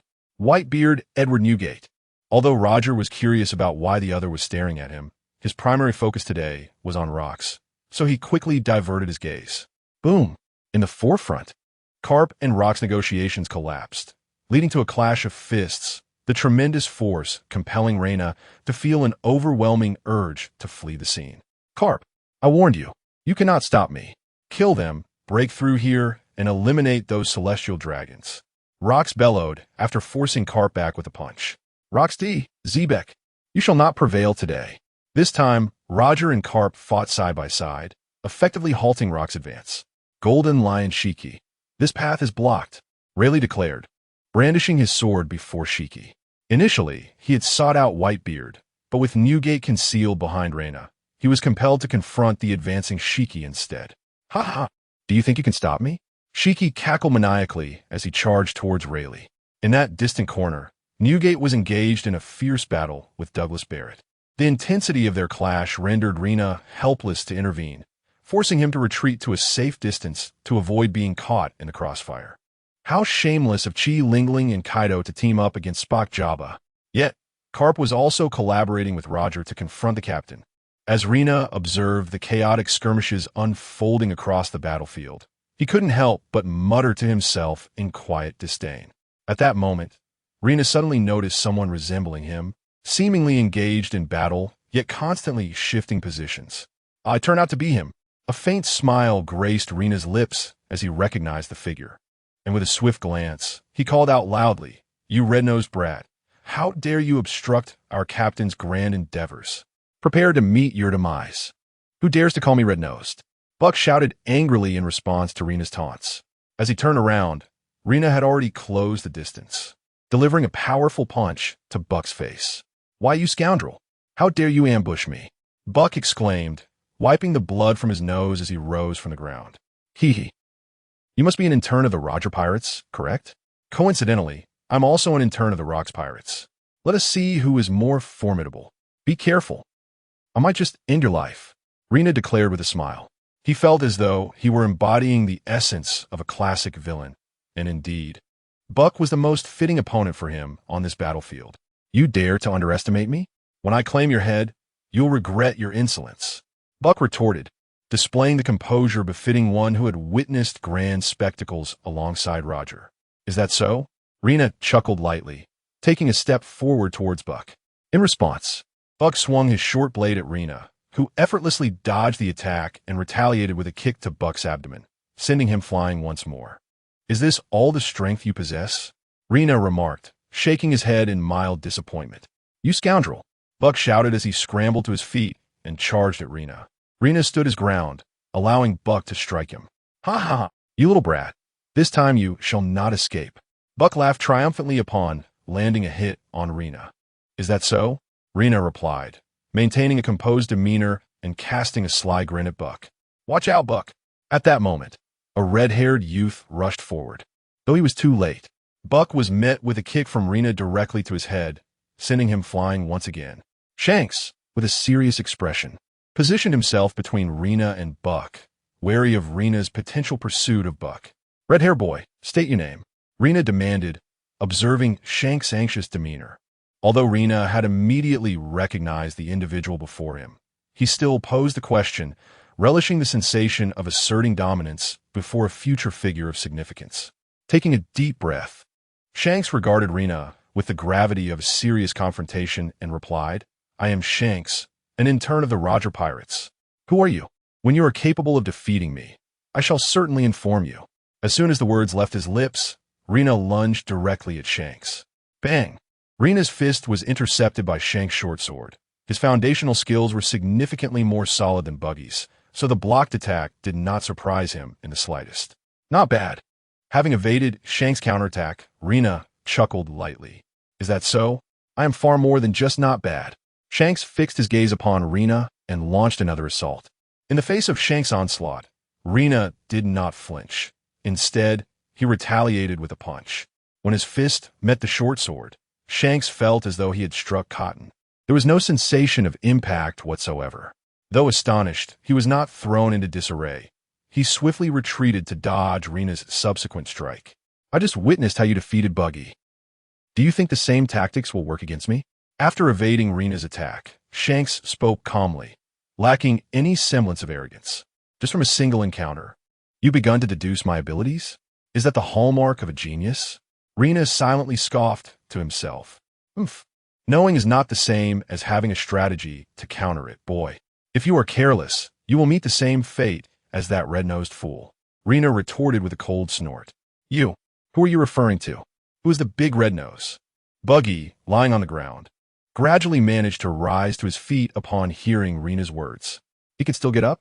Rina was taken aback. He had not solely relied on his own strength, but had released all the energy accumulated within him. Although it was not fully harnessed, it was still quite formidable. An ordinary person, struck by Rina's kick, would either be dead or severely injured and unconscious by now. Yet, Buggy managed to stand. "Buggy, are you all right?"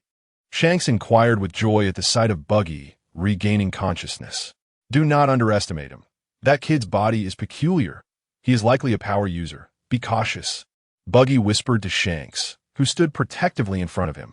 Though they often quarreled when things were calm, they belonged to a dynamic of love-hate. "Are you ready?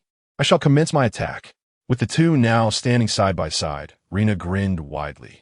Opportunities to torment future strong ones are rare, and Rina found it immensely gratifying.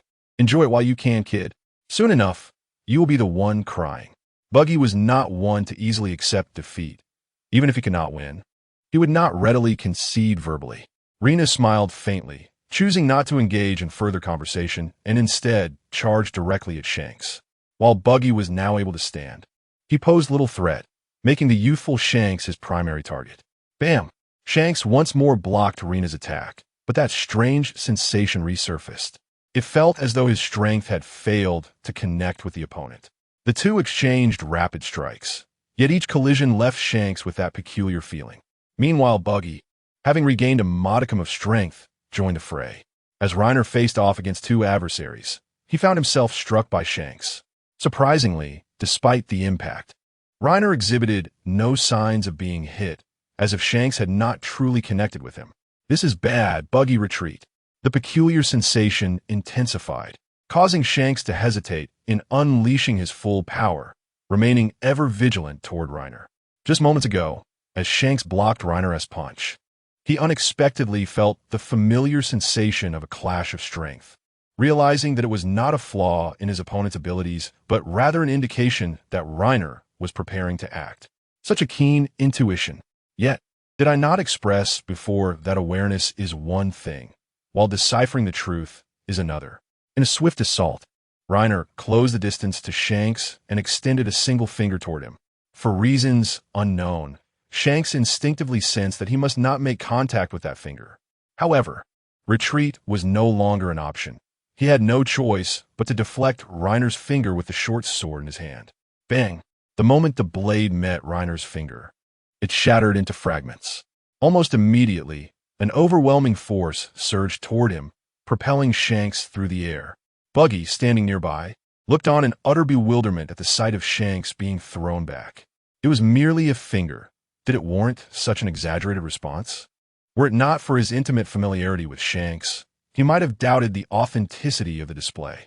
Coughing, Shanks wiped the blood from the corner of his mouth, and, struggling to rise, remarked, "Ah, I see now. I comprehend your ability." "Oh, do tell," Reiner replied with a mischievous grin. "Did you not claim to understand it previously? I assumed you had grasped my power long ago. It seems I overestimated you." Chapter 23. Reiner versus Shanks. "What nonsense are you uttering? Pull yourself together," Bucky shouted, still bewildered by the current situation. "No, Bucky. His ability is not simple. He must be capable of absorbing the damage we inflict upon him, and, after accumulating a certain threshold, releasing it back." Shanks coughed, blood trickling from the corner of his mouth. The full force strike from Reiner had already inflicted significant injury upon him. What? Absorb damage and then retaliate? How are we supposed to fight that? Bucky's resolve to retreat solidified upon hearing this. Such an ability seemed insurmountable. One could hardly harm him. And once he had absorbed enough damage, he could counterattack. No, there is no invincible power. His ability must have weaknesses. If we can discover the flaw in his power, we can defeat him. Shanks fixed his gaze on Reiner, speaking with calm determination. At that moment, he suddenly recalled that just before Reiner released his energy, they had engaged in a tangible clash, a true physical confrontation. "Ah, I know how to defeat you," Shanks declared solemnly, pointing at Reiner. Reiner, noticing Shanks' expression, realized that his earlier maneuver had been detected. He had deliberately clashed with Shanks before unleashing his energy, intending to create the illusion that he could only release it after fully absorbing damage. In truth, there existed a fleeting moment before his energy release when he could be attacked. This was why he had refrained from carelessly releasing energy. He was conducting an experiment. When encountering an evenly matched opponent, if he could create this false pretense, the adversary might easily fall for it. A misjudgment regarding his ability could lead to dire consequences. From Shanks' perspective, the outcome of the experiment had been quite favorable. At least Shanks had taken the bait. Until Shanks made contact with his physical form, he would not suspect Reiner of unleashing energy, having already deduced that he could not release it until he had absorbed enough damage. Thus, all Reiner needed was to find an opportunity, one that could inflict grievous harm upon Shanks. This made the battle considerably simpler. Furthermore, Shanks, in his quest to better understand the limit of Reiner's damage absorption, refrained from having Bucky join the assault, thus facilitating Reiner's approach. Bang! "Wow, you!" Reiner struck Shanks in the abdomen, causing him to spit out blood, his eyes widening in disbelief as he gazed at Reiner. The words he intended to voice remained unuttered as he collapsed. Just before losing consciousness, he saw Bucky charging towards Reiner. Though he yearned to urge Bucky to flee immediately, his eyelids grew too heavy to lift, and he succumbed to darkness. Moments earlier, Reiner had engaged in close combat with Shanks, exploiting Shanks' assumption that he merely sought to absorb damage, allowing him to approach effortlessly and, when Shanks was unguarded, deliver a devastating blow. "Shanks, you scoundrel! What have you done to Shanks?" The furious Buggy charged directly at Reina. "What did I do? Of course, I eliminated him," Reina replied with an air of nonchalance. You killed Shanks?" Buggy's eyes widened in disbelief as he gazed at the unfolding scene, never having imagined that the notorious Shanks would perish before him. "Of course. Is it not evident to your own eyes?" Reina rolled his eyes and remarked deliberately. "Shanks." Buggy, with tears streaming down his face, cast a deep look at Shanks before fixing a fierce gaze on Reina, declaring, "I shall avenge Shanks by defeating you." "What? Do you truly believe you can best me in your current state?" Reina observed Buggy with keen interest, showing no urgency to engage. The battlefield had been fragmented into several sections, with powerful warriors clashing everywhere. It was far more amusing to toy with a future strongman than to battle the current array of formidable foes. Whoosh whoosh Buggy hurled two throwing knives at Reina, only for Reina to evade them effortlessly. After dodging the knives, Reina snapped back to reality, noticing that Buggy had dashed towards the main battlefield. So, he intended to flee? yet I cannot allow you to escape. You are a gift I intend to deliver." Reina smiled slightly and swiftly pursued Buggy. This encounter with Shanks and Buggy had further clarified Reina's understanding of his own strength. Although he was uncertain of his exact age, he presumed he was comparable to Shanks and Buggy. Yet, he now possessed the ability to utterly dominate the two, even without activating his Sharingan. Should he unleash it, neither would pose any challenge, even together. Thus, his current strength was exceptionally formidable among his peers. However, aboard the Rocks pirate ship, the sheer number of strong individuals obscured his own prowess. Even with the powers of the Black Emperor, he wielded a certain strength across these seas. Boom! Not having run far, Buggy was soon overtaken by Reina, who delivered a swift chop that knocked him unconscious. Carrying the two incapacitated figures, Reina made his way toward his target area. "Hey, Silver's Rayleigh. These two, are they your apprentice crew members?" Reina shouted towards Rayleigh, who had subdued the Golden Lion Shiki. Indeed, Rayleigh was Reina's primary target. Unlike the other crew members of the Pirate King, Rayleigh had a penchant for nurturing the younger generation, making him Reina's preferred choice. By bringing these two gifts, he hoped to earn Rayleigh's favor, for the future was uncertain, and it was far better to befriend such powerful figures than to offend them.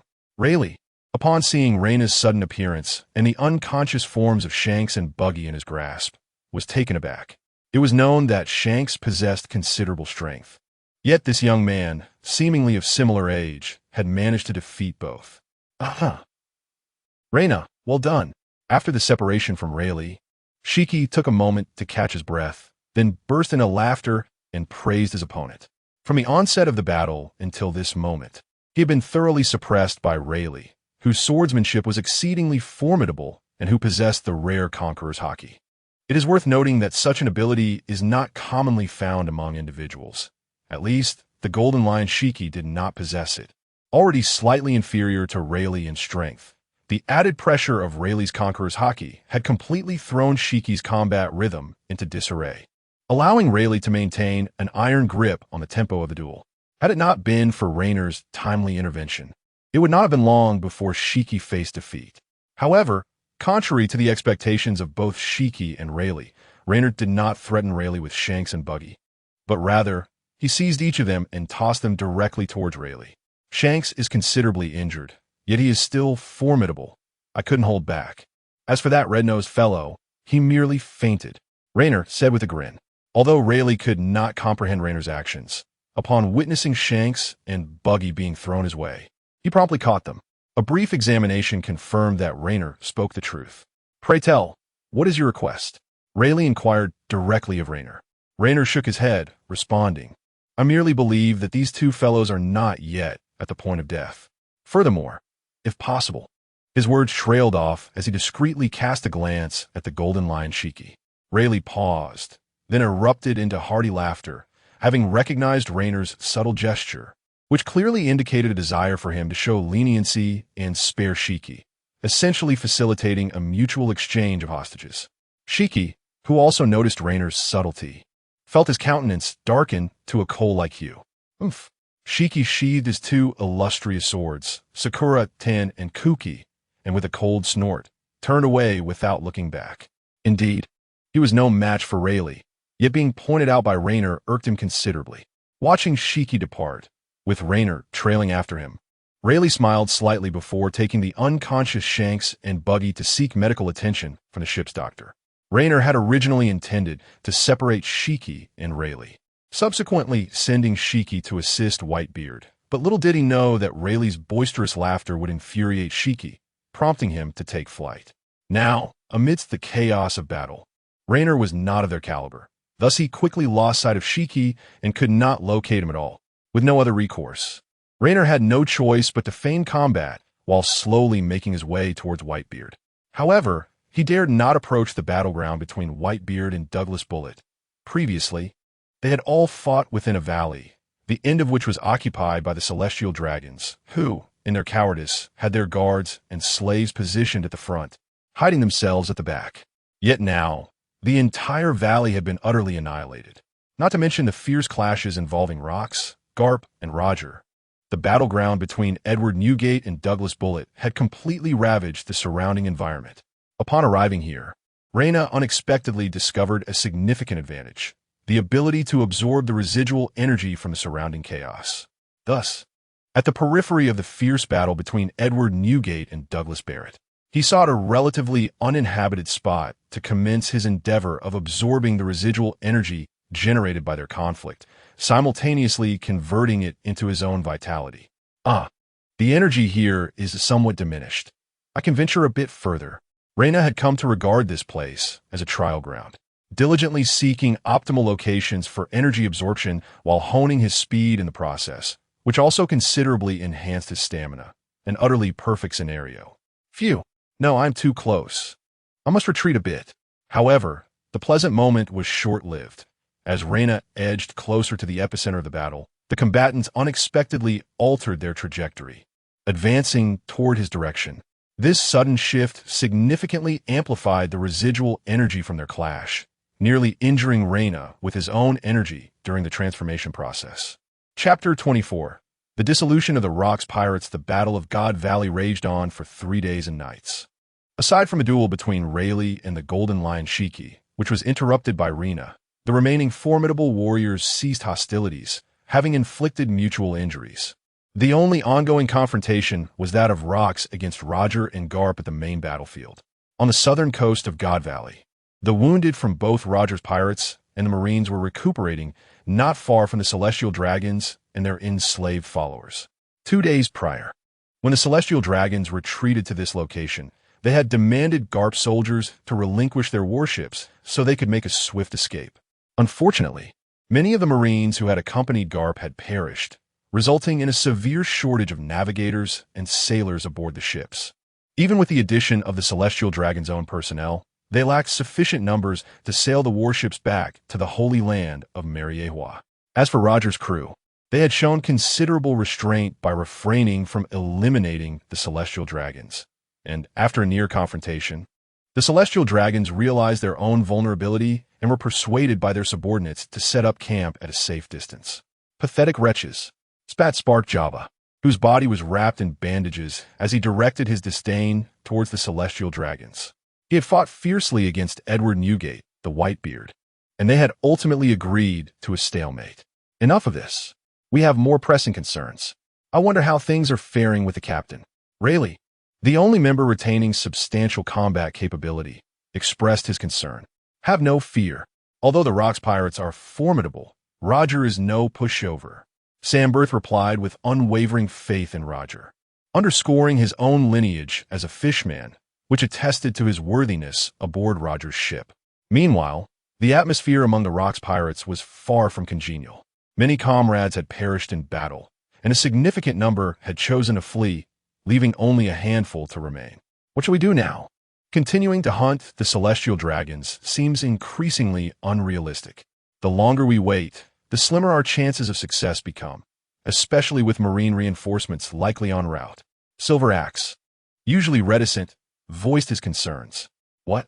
Do you wish to defect? Inquired the Golden Lion Shiki, eyeing Silver Axe with suspicion. Defect? What difference would it make? Do we even have a chance left? After rescuing the captain, we should retreat. Silver Axe replied solemnly. His words cast a pall over the group. They were indeed devoid of hope, and prolonging their efforts might jeopardize their own escape. Shiki, you alone still possess the strength to fight. Go assist the captain while we retreat. John proposed after a moment's contemplation. Ha ha ha. Who do you think you are to issue commands? Your previous betrayal remains unaddressed. So cease your prattling. Shiki retorted, puffing on his cigar, clearly irritated. At this juncture, intervening in the main battlefield, even with Shiki's formidable strength, would yield no advantages. Moreover, no one could fathom Rock's current thoughts. Since we are no longer united, let's disperse, abruptly declared Charlotte Linlin. What? The captain is still fighting inside. And you all want to abandon ship at such a critical moment? John exclaimed, his eyes wide with disbelief. Boom, boom, boom. At that moment, the entire island began to tremble violently. This is bad. The island is about to be shattered. Hurry back to the ship. Everyone felt the ground quaking beneath them and rushed back to their pirate vessel, eager to distance themselves from the island. What? What is happening? The officers exchanged bewildered glances. Even Linlin, who had suggested disbanding, looked dazed as they witnessed the massive island crumble before their eyes and sink into the depths of the sea. Despite being powerful individuals, they found it hard to believe the sight unfolding before them. What do we do now? Wang Ji, who had remained silent until now, finally spoke. However, no one responded. At this moment, the fate of Rocks was unknown, leaving them incapable of making any decisions. Without uttering another word, Shiki rose into the air and flew towards the island, enveloped in dust and haze, where he need not fear detection. Moments later, he returned, gliding back slowly. Shiki, what was the situation over there? Did you see the captain? John asked anxiously. Shiki shook his head, puffing out a smoke ring before responding. I did not see the captain, but I did spot Garp and Roger. They are unharmed. The implication was clear. If Garp and Roger were safe, then their captain, Rocks, was in peril. Following Shiki's revelation, a profound silence enveloped the ship. What shall we do now? Let us each voice our thoughts. I'm going to find the captain. Those who are willing may stay, and those who are not may leave. I shall say no more. John declared first, a loyal confidant of Captain Rocks, and his decision came as no surprise. Mama, I intend to form my own pirate crew. Is there anyone willing to join me? The first to speak was Charlotte Linlin. However, aside from the long-faced breadfruit, no one stirred. Kaido, will you not join me? I bestowed a great gift upon you earlier. Linlin inquired, glancing at Kaido. Reina understood that the gift must have been a mythical Zoan-type fish fruit. After their battle with Spock Jabba, it seemed Linlin had approached Kaido privately and presented him with the devil fruit. Gulping down a hefty swig of liquor, Kaido replied, Do not jest, Linlin. You think that trinket is enough to make me your subordinate? Mama, very well. Suit yourself. So, Reina, will you join me? Charlotte Linlin did not press the matter, instead turning to ask Reiner a question. This left Reiner somewhat bewildered. Although their relationship on board the ship was amicable, it was merely a connection forged through cake. Linlin, are you mistaken? Inviting me? You must surely think little of my abilities, Reiner inquired, astonished. Ah, my dear Reiner, your strength may indeed leave something to be desired at present, but do not underestimate your potential. Follow me, and I shall ensure you achieve worldwide renown. Charlotte Linlin proclaimed with a hearty laugh. Reiner, instead of following a woman, why not ally with me? Do you not wish to uncover the secret behind my formidable power? Join me, and perhaps the answers will reveal themselves. At that moment, Kaido also voiced an invitation, surprising Reiner even more. Just as he was grappling with the situation, Charlotte Linlin suddenly erupted in anger, shouting at Kaido, are you seeking death? Trying to steal my recruit? Wait, Linlin, Kaido, please do not fight. Why is it that both of you are inviting me? Reiner interjected, scratching his head in confusion. What's this? Do you wish to establish your own pirate crew? Charlotte Linlin asked, her expression darkening. Reiner shook his head, replying, I had not considered that. Forming a pirate crew seems rather troublesome. Precisely for that reason, they seek you out. Wang Ji chimed in with a laugh. Among these individuals, each one aspires to venture independently, so there's no need for us to maintain pretenses. You possess the greatest potential and strength among us, which is why they're naturally drawn to invite you. Reiner suddenly understood. It was no wonder that figures like Shiki, Wang Ji, and Silver Axe had not extended invitations, while he had received several. How do you find the proposition now? Charlotte Linlin asked again upon seeing Reiner's realization. After a moment's hesitation, Reiner turned to Edward Newgate and asked, Brother Newgate, are you also planning to form your own pirate crew? Newgate nodded affirmatively, saying, Indeed, I too shall establish my own crew. Then Reiner, do not be so hasty in your decision. Following Newgate may not be the wisest choice. Just as Reiner began to speak, Shiki interrupted him. Do not regard me with such apprehension. Given Newgate's nature, the pursuit of dominance is not something he relishes. Thus, should you align with him, you may find yourself gaining nothing. Shiki cast a glance at Newgate and continued. While Linlin and Kaido are ambitious, they are also madmen. Aligning with them, you may never know when you might meet your demise. Therefore, Reiner, join my ship. Together, we shall conquer the world. I merely desire a family. The members of my pirate crew are my kin. Newgate pondered before nodding in agreement and adding, so, in that respect, you are not entirely incorrect. During his time with the Rocks Pirates, he has gained profound insights, particularly from this battle, which has illuminated a critical truth. Strength among crew members does not equate to superiority. In the absence of strong bonds, they are but a disjointed assembly. Consider the Rocks Pirates, whose combat prowess rivals that of the Roger Pirates. Yet, as the most formidable pirate crew in the world, they suffered a crushing defeat in this encounter, with even their captain's fate uncertain. The root of their downfall lies in their lack of cohesion, as they are merely a collection of individuals without the most fundamental ties of mutual interest. Thus, his vision for an ideal pirate crew does not hinge on sheer strength, but rather on the closeness akin to that of family. At this moment, Reina finds himself in an awkward position. Faced with the invitation from the future emperors of the sea, including the notorious pirate Shiki, he feels no inclination to hesitate, only a sense of discomfort. Especially after Shiki's earlier melodramatic proclamation, Reina worries that acquiescing to him might lead to a similar fate. Moreover, the last individual who proclaimed his desire to conquer the world now remains unaccounted for, likely lost to the depths of the sea alongside a shattered island. Now, to be urged to join you in conquering the world, Reina contemplates his desire to live a few more years. In truth, had it not been for Edward Newgate, known as Whitebeard, joining Shiki's pirate crew might have been an appealing prospect. At least, based on their interactions thus far, Shiki has treated him decently. However, given the current circumstances, he remains resolute in his own decisions. Chapter 25. Reiner's choice, Brother Newgate, if possible. Let us become a true family. Reiner rose and approached Edward Newgate, affectionately known as Whitebeard, extending his hand as he spoke. Gururara. Excellent. From this day forth, we shall be family, little brother. Newgate laughed heartily. Ugh, this is utterly tedious. John, hand me a lifeboat. I have no desire to linger here any longer. Shiki declared, having observed Reiner's decision. Fear not. You may utilize the lifeboats at your leisure. Once the whirlpool dissipates, I shall venture forth to seek the captain. John nodded affirmatively. Then let us part ways for now. Take care, everyone. Wang Ji, upon hearing John's words, also rose to leave. Oh no. The Navy is approaching. At that moment, a crew member burst into the cabin, panic-stricken. Shiki and Wang Ji, preparing to depart, halted in their tracks, their expressions darkening.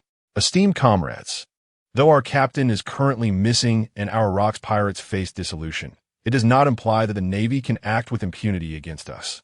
You all intend to establish your own pirate crews. Now, a ship has been delivered to us. What say you? John stood, making his way toward the deck as he spoke.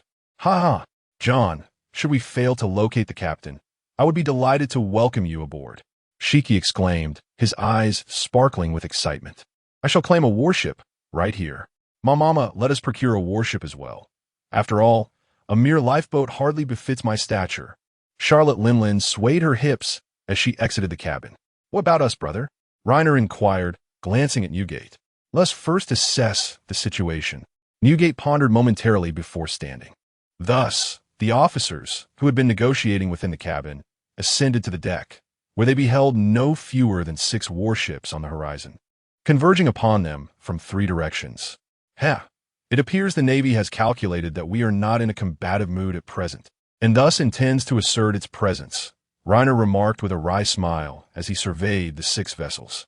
Carp, having recently engaged in battle, would undoubtedly refrain from further conflict. The warships approaching were standard models, lacking any prominent insignia, suggesting they were merely led by ordinary commanders and not the renowned naval officers. As Shiki soared directly toward the warship ahead, Charlotte Linlin, accompanied by Kaido, took to the skies on Zeus, heading toward the vessel on the left. Reiner watched, filled with envy. Those flying fellows are truly enviable, Wang Ji remarked, sharing Reiner's sentiment. What say you, Newgate? Shall I reserve a warship for you? Silver Axe inquired, casting a glance at Newgate. Certainly, although there are only 2 of us at present. Rest assured, brother, I have learned the art of navigation from the navigator. While I may not be an expert, I can certainly manage to sail. Without waiting for Newgate to speak, Reiner stepped forward and proclaimed, "It is no simple matter for a warship to set sail. With only the two of us, the task will indeed be quite arduous." Wang Ji, standing nearby, turned to Reiner and concurred. Indeed, while naval vessels are equipped with superior performance and speed, operating them with so few hands can be exceedingly troublesome. But why does Reiner insist on a warship? The answer is straightforward. If he and Newgate were to embark on a lifeboat, what would become of their work tomorrow? They've already lost 3 days of productivity this month. He simply yearns to swiftly resume their work schedule, although the full attendance bonus is no longer attainable. Accruing additional points is still beneficial. "Brother, I am rather short on berries," Reiner continued. "If we commandeer a warship and sell it on some remote island, we could afford a smaller vessel. Otherwise, if we set sail on a lifeboat, who knows when we would save enough berries to purchase a ship." Noticing Newgate's silence, Reiner pressed on. Newgate paused, then erupted in laughter. "Gulalala. Very well, let us proceed as you suggest. After all, we have no immediate destination, with fewer hands. Let's navigate slowly. If all else fails, we shall drift with the tide."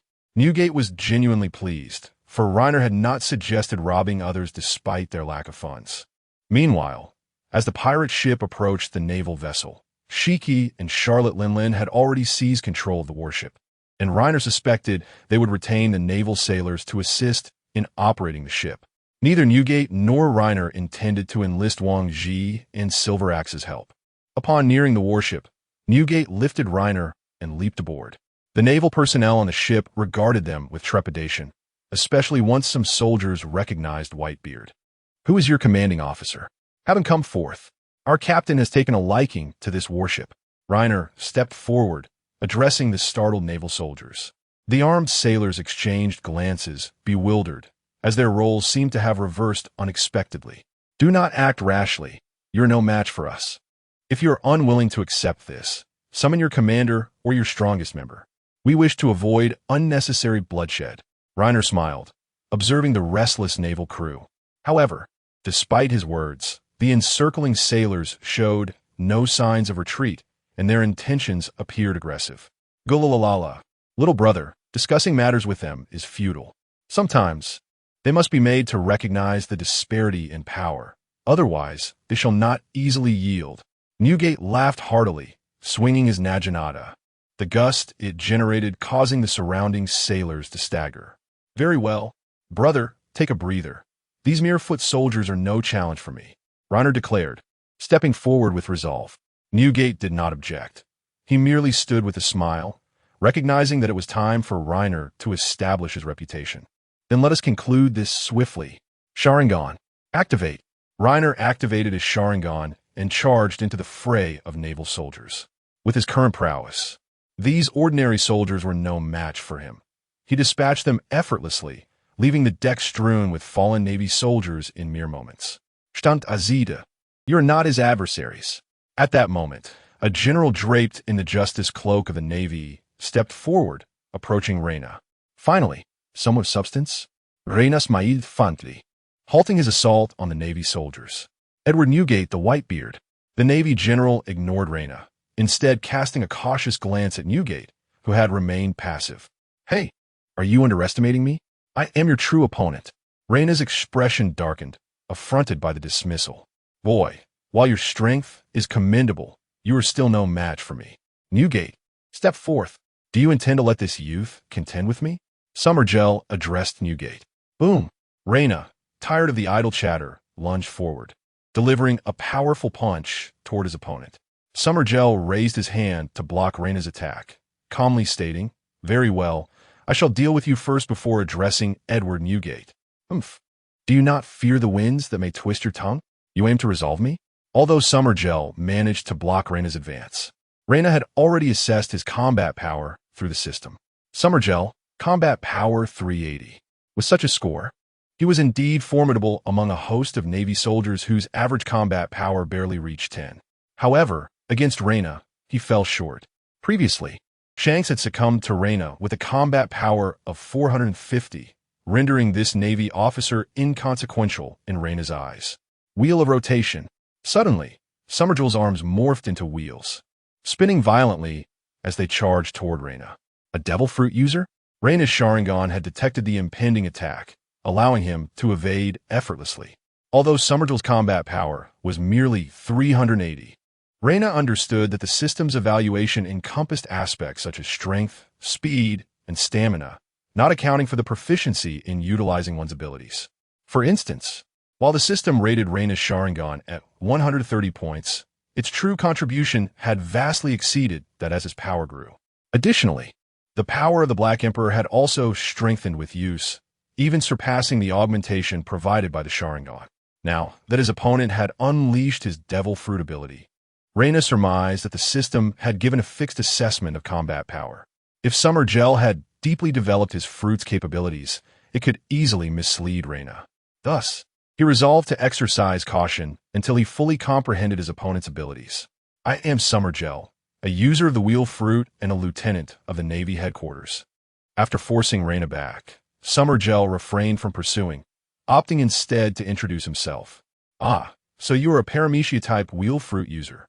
Reina's expression darkened as he recalled the identity of his opponent. After Nico Robin was captured in the original story, Luffy led his companions to Judicial Island to rescue their comrade.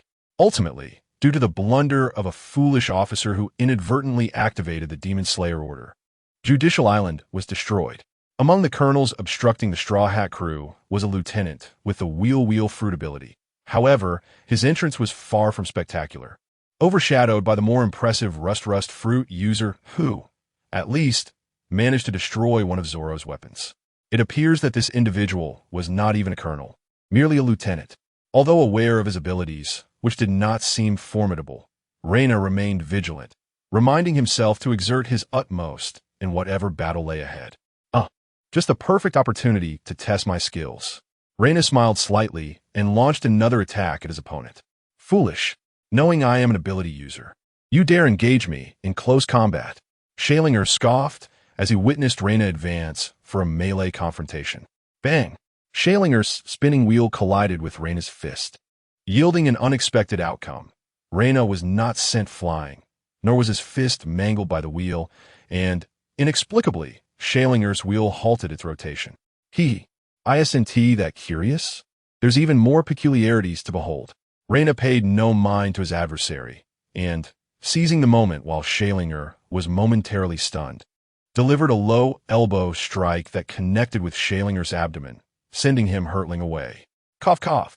I indeed underestimated you, but this is where it ends. Schalinger coughed a few times, slowly regaining his footing and patting his wheel-formed abdomen. At the crucial moment, he had transformed the area Reina struck into a wheel, dissipating much of the force, which is why he sustained minimal damage. Furthermore, Reina's attack had not released the absorbed energy. It was solely his own strength at play. Now standing once more, Schalinger embarked on a serious battle against Reina. But with each exchange, his astonishment grew. He sensed that his assaults were being absorbed by Reina, failing to strike his true form. Moreover, the vast kinetic energy generated by his wheel's rotation was siphoned away, causing it to halt after each attempt. Bang! The two engage in another fist clash, a deliberate move on Reina's part, reminiscent of his previous trick against Shanks. He aimed to see if he could deceive Schalinger once more. Upon landing a blow on Reina, Schalinger's eyes brightened, feeling that the energy absorbed by Reina had reached saturation. Kid, your ability is indeed impressive, but I have discovered your flaw. Reina was left bewildered, caught off guard, as he had yet to fully execute his strategy. How could you possibly know? He thought, realizing he hadn't released any energy yet.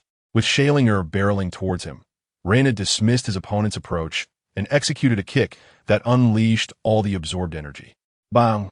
Reina's foot struck Schalinger's left arm, now in wheel form, sending him soaring in a parabolic arc, blood spraying as he plummeted into the sea. Lieutenant Schalinger, as the naval soldier witnessed his superior plunge into the depths of the ocean, he remained vigilant against Reiner while loudly calling out towards the location where Schalinger had fallen. He was an ability user. If he sank into the sea, it would be disastrous. There was still a chance to rescue him now. Once he descended to the ocean floor, the opportunity to recover his body would undoubtedly be lost. Reiner, however, refrained from taking further action against the naval soldier. instead standing coolly and speaking with an air of indifference. Chapter 26. Marco, brother, do you have any sailors you wish to recruit? After successfully commandeering a warship, Reina and Newgate had been sailing the seas for 3 days. During this time, Reina effortlessly completed his daily tasks, allowing his attendance to steadily increase. His identity had transformed from a mere apprentice aboard Rock's ship to a member of the Whitebeard pirates. Consequently, his responsibilities had multiplied. He was no longer solely a navigator, but also assumed the roles of cook, helmsman, and deckhand, among others. Initially, Newgate believed that with just the two of them, some tasks could be neglected. However, Reina would not acquiesce. Now freed from the incessant chore of cleaning, his new identity afforded him a broader array of duties. In addition to the 2 hours he previously dedicated to training, he now included sailing, cooking, and recording navigational coordinates within his working hours.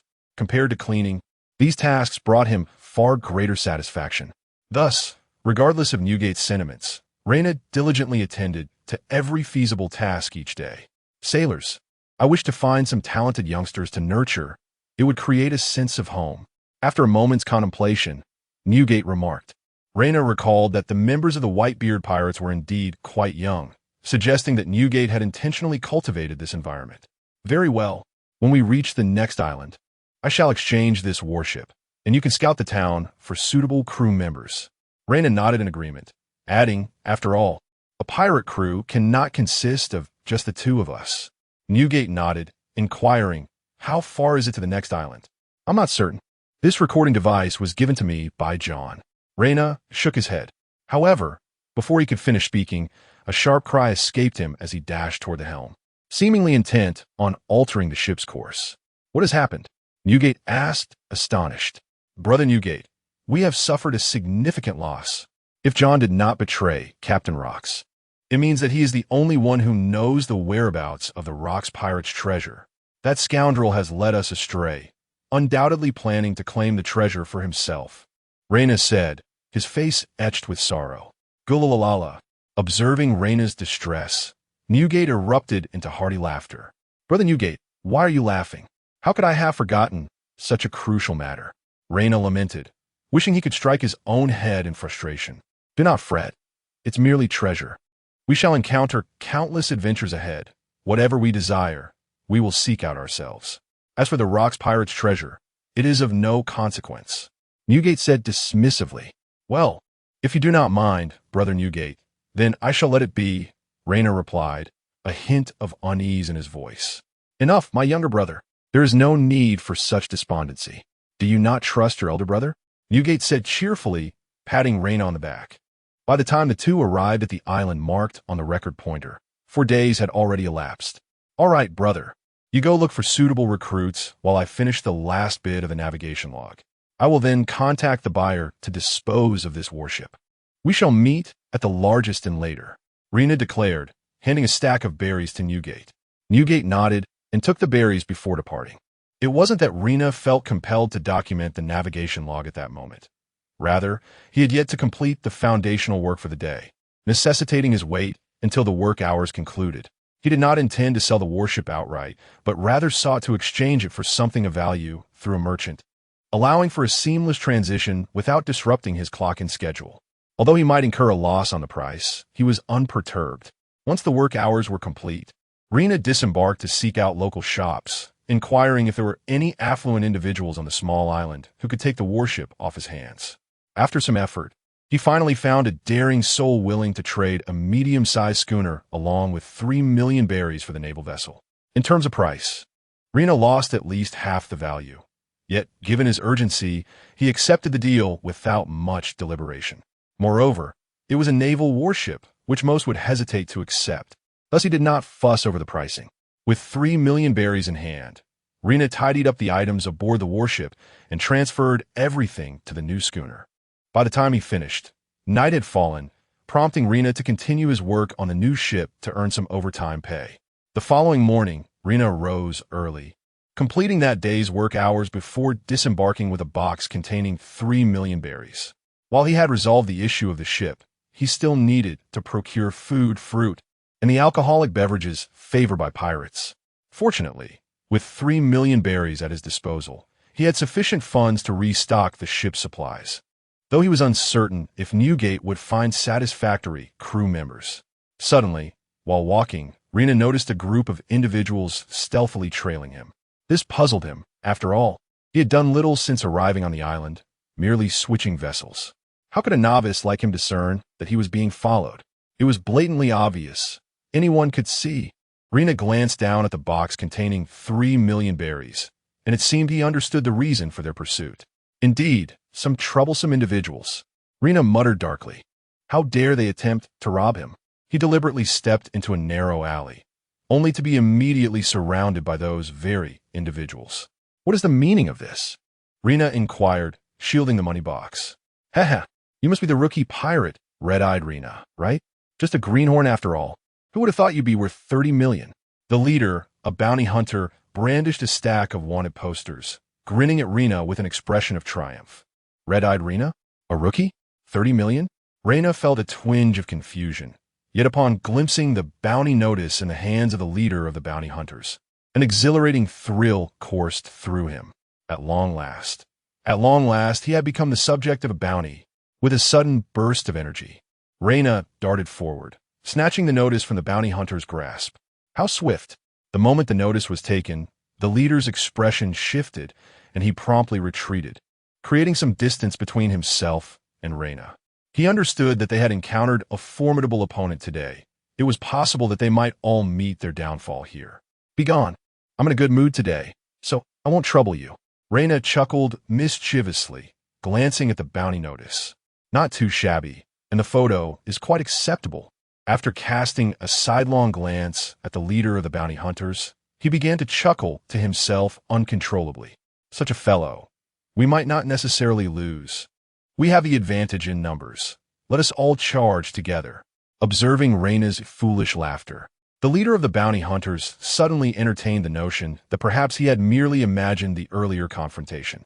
You refuse to heed my warning? Oomph. Safeguarding his own bounty notice, Rena evaded an attack from one of the hunters, retaliating with a punch to the adversary's face. What a waste of time.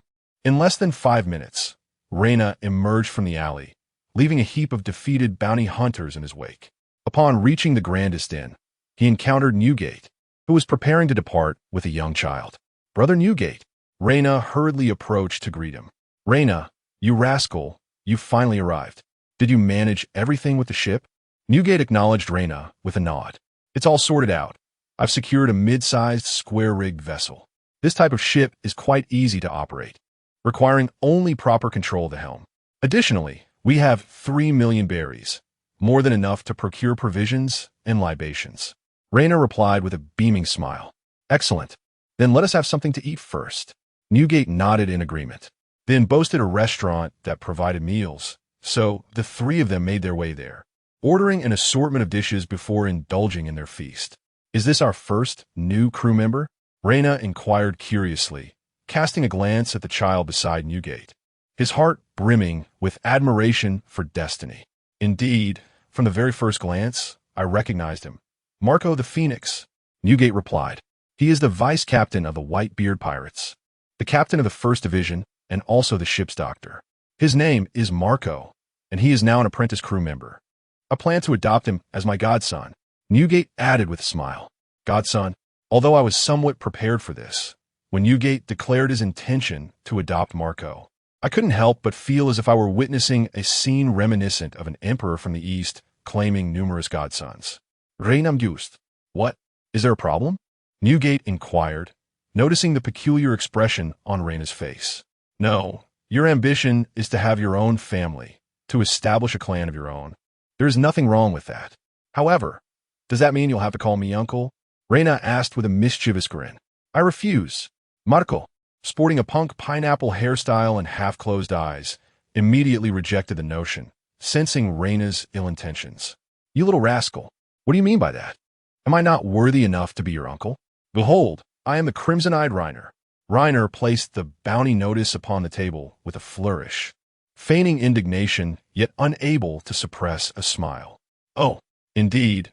Newgate was captivated by Reiner's words and leaned toward the bounty notice.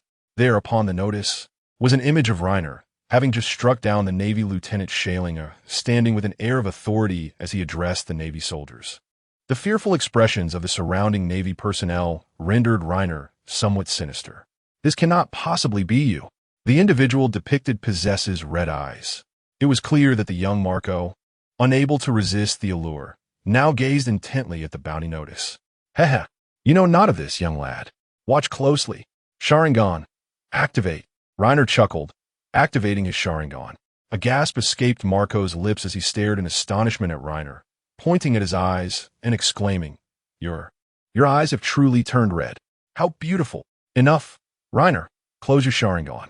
Marco is still quite young and may not handle it well. Newgate interjected, gently nudging the somewhat entranced Marco. Heh. Reiner complied, shutting his eyes and reopening them to reveal their normal dark hue. Given Marco's tender age, and the possibility that he had yet to acquire a devil fruit, it was entirely understandable that he would be unable to withstand the allure of the double Tomo Sharingan. While the double Tomo Sharingan does not wield illusionary powers, it possesses an innate capacity to bewilder. However, this ability is limited to mere distraction, a fact Reiner had tested. An ordinary person, even without guidance, would only experience a fleeting moment of distraction, rendering it ineffective in battle. Chapter 27. The establishment of the Whitebeard pirates. After finishing their dinner, the three of them set out to procure provisions and beverages essential for their voyage. Primarily, it was Reiner who busied himself with the tasks, while Marco assisted by fetching various items. As dusk approached, the trio returned to their newly acquired ship. Brother, what are your thoughts on the new vessel? Reiner inquired with a smile, noticing Newgate scrutinizing their ship with keen interest. Newgate nodded and smiled in response, though he remained silent. Once Reiner had given the two of them a tour of the ship, Newgate finally spoke, expressing his gratitude. You've worked diligently on all these matters alone. Reiner had arranged for a complete refurbishment of the ship. It was not excessively opulent, but rather exuded a cozy charm. Were it not for the pirate flag flying overhead, one might hardly recognize it as a pirate ship. Newgate was particularly fond of this aesthetic and understood that it was a thoughtful arrangement by Reiner, which prompted his words of appreciation. By the way, brother, what do you think of the pirate flag I designed? Are you satisfied? Reiner asked, pointing to the flag he had drawn from memory with a grin. That large mustache is quite prominent. Marco nodded sagely, affirming Reiner's design. Of course, brother's nickname is Whitebeard. Our pirate crew must reflect that. I've also come up with a name for our crew, the Whitebeard Pirates. What do you think? Reiner said, beaming widely. What if we painted the skull's eyes red? Newgate suggested after a moment of contemplation. While he was pleased with the crew, he recognized that it was a collaborative endeavor with Reiner. Thus, incorporating Reiner's traits felt appropriate. Is it because of the crimson eyes? Marco murmured quietly. However, Reiner shook his head, responding, Thank you, brother. Yet a pirate crew only requires one soul. This flag embodies the essence of our crew, the spirit of the Whitebeard Pirates, so it should solely reflect Whitebeard's attributes. Everything else is superfluous. Newgate and Marco paused, realizing the truth in Reiner's words. Indeed, the pirate flag is the very soul of the crew. A skull with red eyes does sound rather cool, Marco conceded, feigning maturity. All right, brother. If you have no objections, I shall proceed to paint this design on the mainsail. Reiner declared, brushing aside Marco's remarks upon seeing Newgate's agreement. Whitebeard Crimson Eyes, what shall my nickname be? Marco pondered, stroking his golden locks as he drifted into daydreams. Golden hair? You're barely a blonde. Reiner teased, adopting a tone of a senior addressing the now visibly disgruntled Marco. Ha, observing Reiner's playful banter with Marco. Newgate erupted into hearty laughter. Choosing not to intervene, he recognized that Reiner would manage the situation adeptly, believing even he lacked Reiner's finesse in social interactions. Reiner's artistic skills are quite commendable, primarily due to the generous overtime pay that afforded him numerous ability exchange vouchers. Now, he possesses not only F-level skills in music, painting, calligraphy, and chess, but also D-level proficiency in cooking, sailing, construction, and medicine, among other disciplines. However, these skills offer little assistance in combat, hence Reiner categorizes them as life skills. Furthermore, These skills lack proficiency levels. As long as Reina is willing to purchase skill upgrade scrolls from the marketplace, he can enhance them directly. Nevertheless, Reina believes that his current mastery of life skills is sufficiently robust, and thus he has not upgraded any. Especially considering that a basic skill upgrade scroll requires a hefty 1,000 points. Ding, ding, ding. Completed. Gazing at the masterpiece he had labored over for half the night on the main sale, Reina felt an immense sense of satisfaction. Everything is in place. Tomorrow we can officially set sail. Reina clapped his hands and spoke with pride. Why not set sail now? Marco inquired, perplexed. Who embarks at such an hour? Moreover, we have yet to hold the launch ceremony. Once the captain announces the formation of the pirate crew tomorrow, we can set sail, Reina retorted, rolling his eyes at Marco. With no further conversation that night, the following morning, Whitebeard Edward Newgate, along with Reina and Marco, conducted a simple launch ceremony. Subsequently, Whitebeard Edward Newgate officially declared the establishment of the Whitebeard Pirates. Thus, this crew, destined to reign like emperors over the latter half of the Grand Line, was quietly founded. Since the elder brother is the captain, I shall be the vice captain, correct? Reina inquired, casting a tentative glance at Newgate. In his recollection, the Whitebeard Pirates did not possess a formal vice captain, with the position effectively held by Marco, the captain of the First Division. Thus, he was uncertain of Newgate's intentions. Indeed, upon hearing Reina's words, Newgate hesitated briefly before nodding and affirming. This pirate crew was established by you and me together. It is no issue for you to be the vice captain. He. Then, Marco, you are now the sole crew member aboard our ship. No, rather, you are the apprentice crew member, Reina proclaimed, pointing at Marco with great satisfaction. Marco grimaced, somewhat displeased, yet he found it impossible to refute Reina's declaration. Additionally, I now concurrently hold the positions of navigator, helmsman, shipwright, ship's doctor, cook, sailor, musician, and combatant. As for you, you can take on the roles of sailor and lookout, Reina continued, nodding emphatically. Marco stared at Reina, his mouth agape in disbelief. What is this person doing? How can one individual hold so many positions? Is this even amusing? Whitebeard Edward Newgate, too, found himself at a loss for words. Nevertheless, he recognized Reina's earnestness regarding the positions and responsibilities within the pirate crew, so he refrained from contesting it. After all, he was the most diligent pirate, even praised by Captain Rox himself. You hold so many positions? Are you truly capable of all these? Marco queried, regaining his composure, perplexed. Indeed, I am well versed in these matters. Once the skilled individuals arrive on the ship, I shall no longer need to juggle so many positions. Furthermore, should you wish to learn, I would be more than willing to teach you. Reiner nodded earnestly. Although Marco harbored some skepticism, he ceased to question the matter upon noticing that Newgate did not oppose it. With the decision made, Reiner nodded in satisfaction. He was not particularly concerned about the roles. Yet the system's disapproval posed a dilemma. Without these positions, his efforts would not count as work hours. However, by assuming these roles, all tasks would officially be considered work hours. Once they set sail, Reiner became busy once more. Marco, lacking experience, was of little help. Although operating the triangular sailboat was not overly complicated, Reiner had numerous responsibilities to attend to. Glancing at the record pointer by the helm, Reiner beckoned to the somewhat bewildered Marco, saying, "Come here, young lad." "Yes, first mate, what is it?" Marco approached cautiously, still shaken from earlier revelations. Indeed, Reiner's words held truth. After Captain Newgate commanded to set sail, he settled by the ship's edge, gazing at the sea while Reiner managed everything alone. "There's no need to call me first mate. You may refer to me as uncle." "I do not mind," Reiner teased with a smile.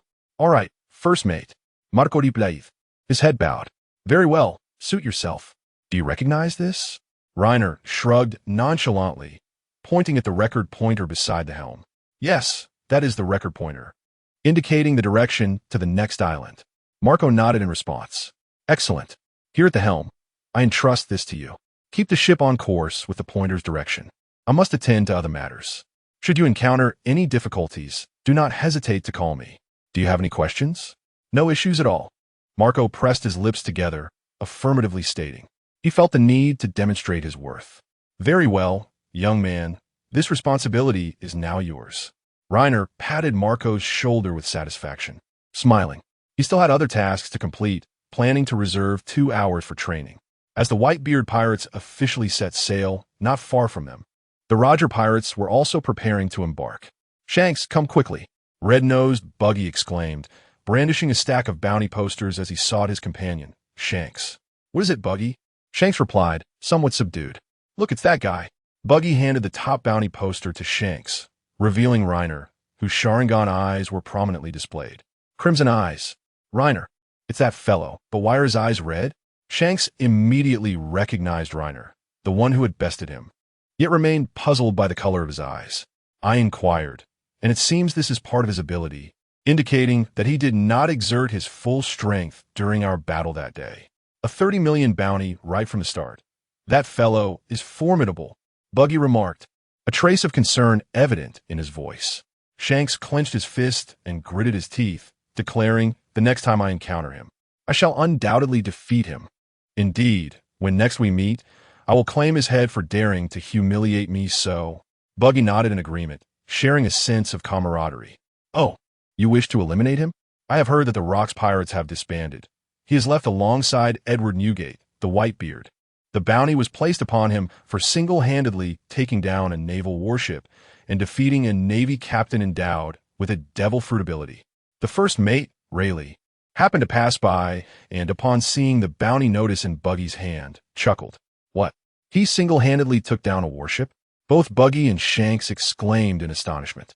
Rayleigh nodded, remarking, he is an adversary not to be underestimated.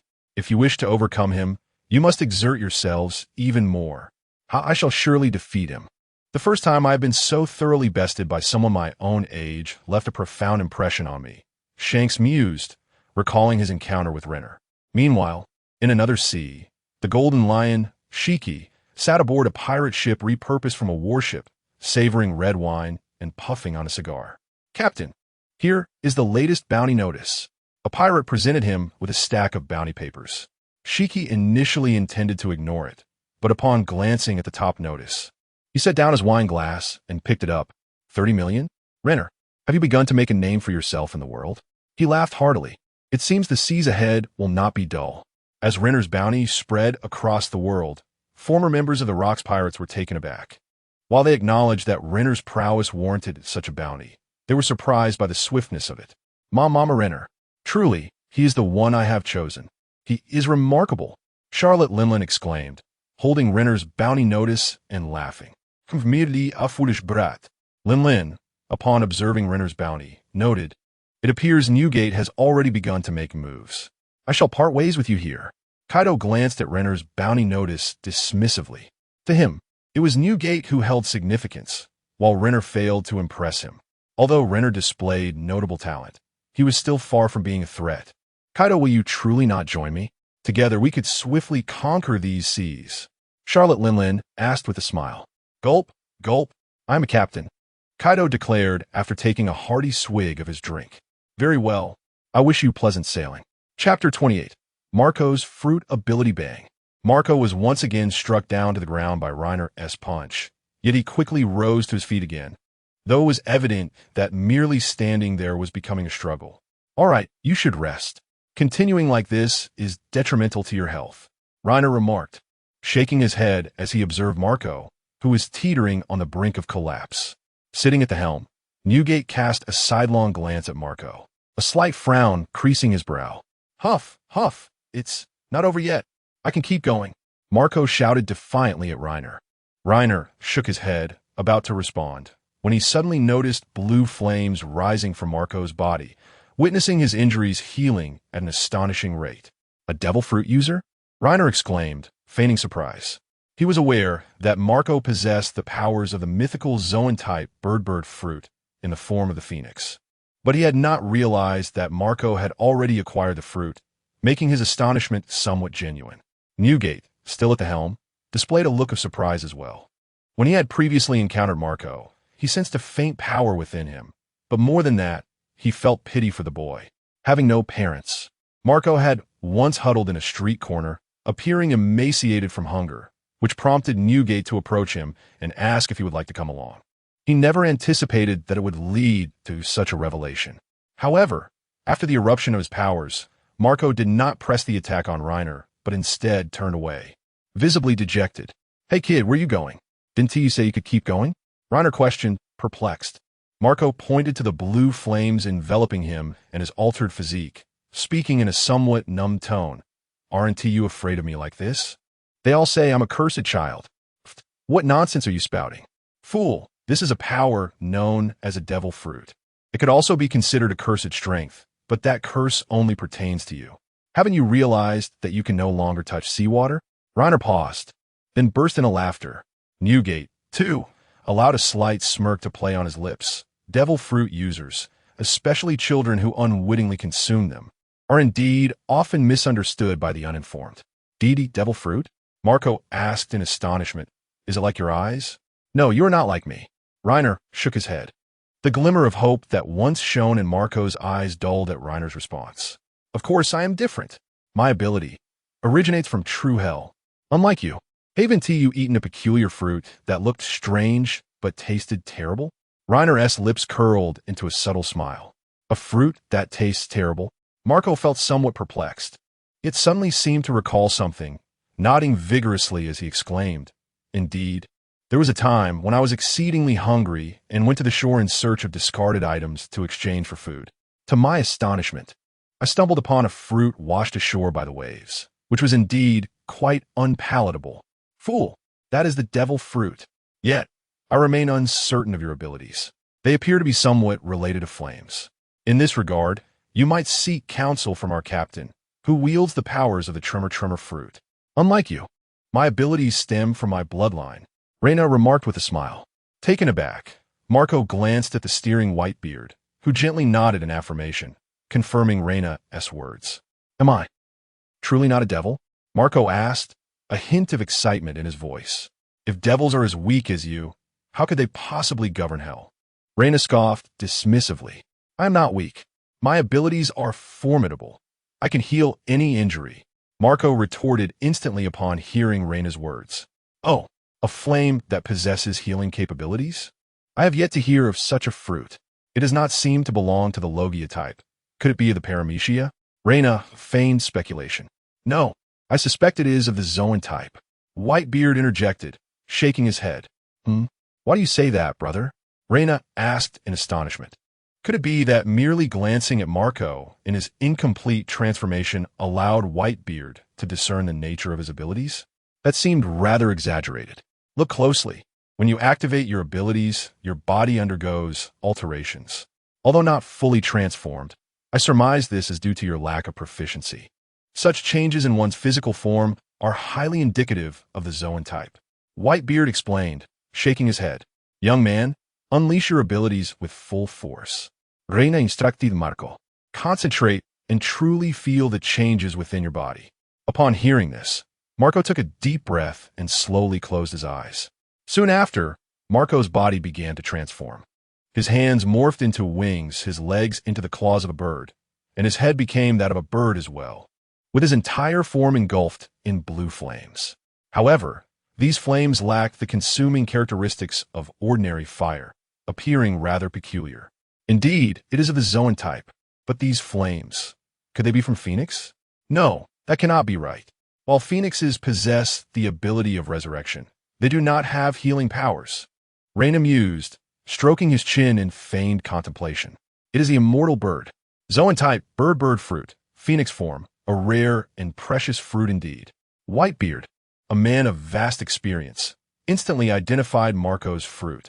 What did I end up like this? Marco gazed at his transformed limbs in a state of alarm. All right, brother, the remaining lessons are now yours to impart. I am not as well versed in the devil fruits as you. Reina chuckled, moving to take the helm from Whitebeard, allowing him to explain to Marco. The explanation provided by Whitebeard was remarkably straightforward. He simply retrieved a manual on devil fruit from the cabin, tossed it to Marco, and then disregarded the matter entirely. Brother, is this not a tad too casual? At the very least, you ought to teach him how to harness his abilities.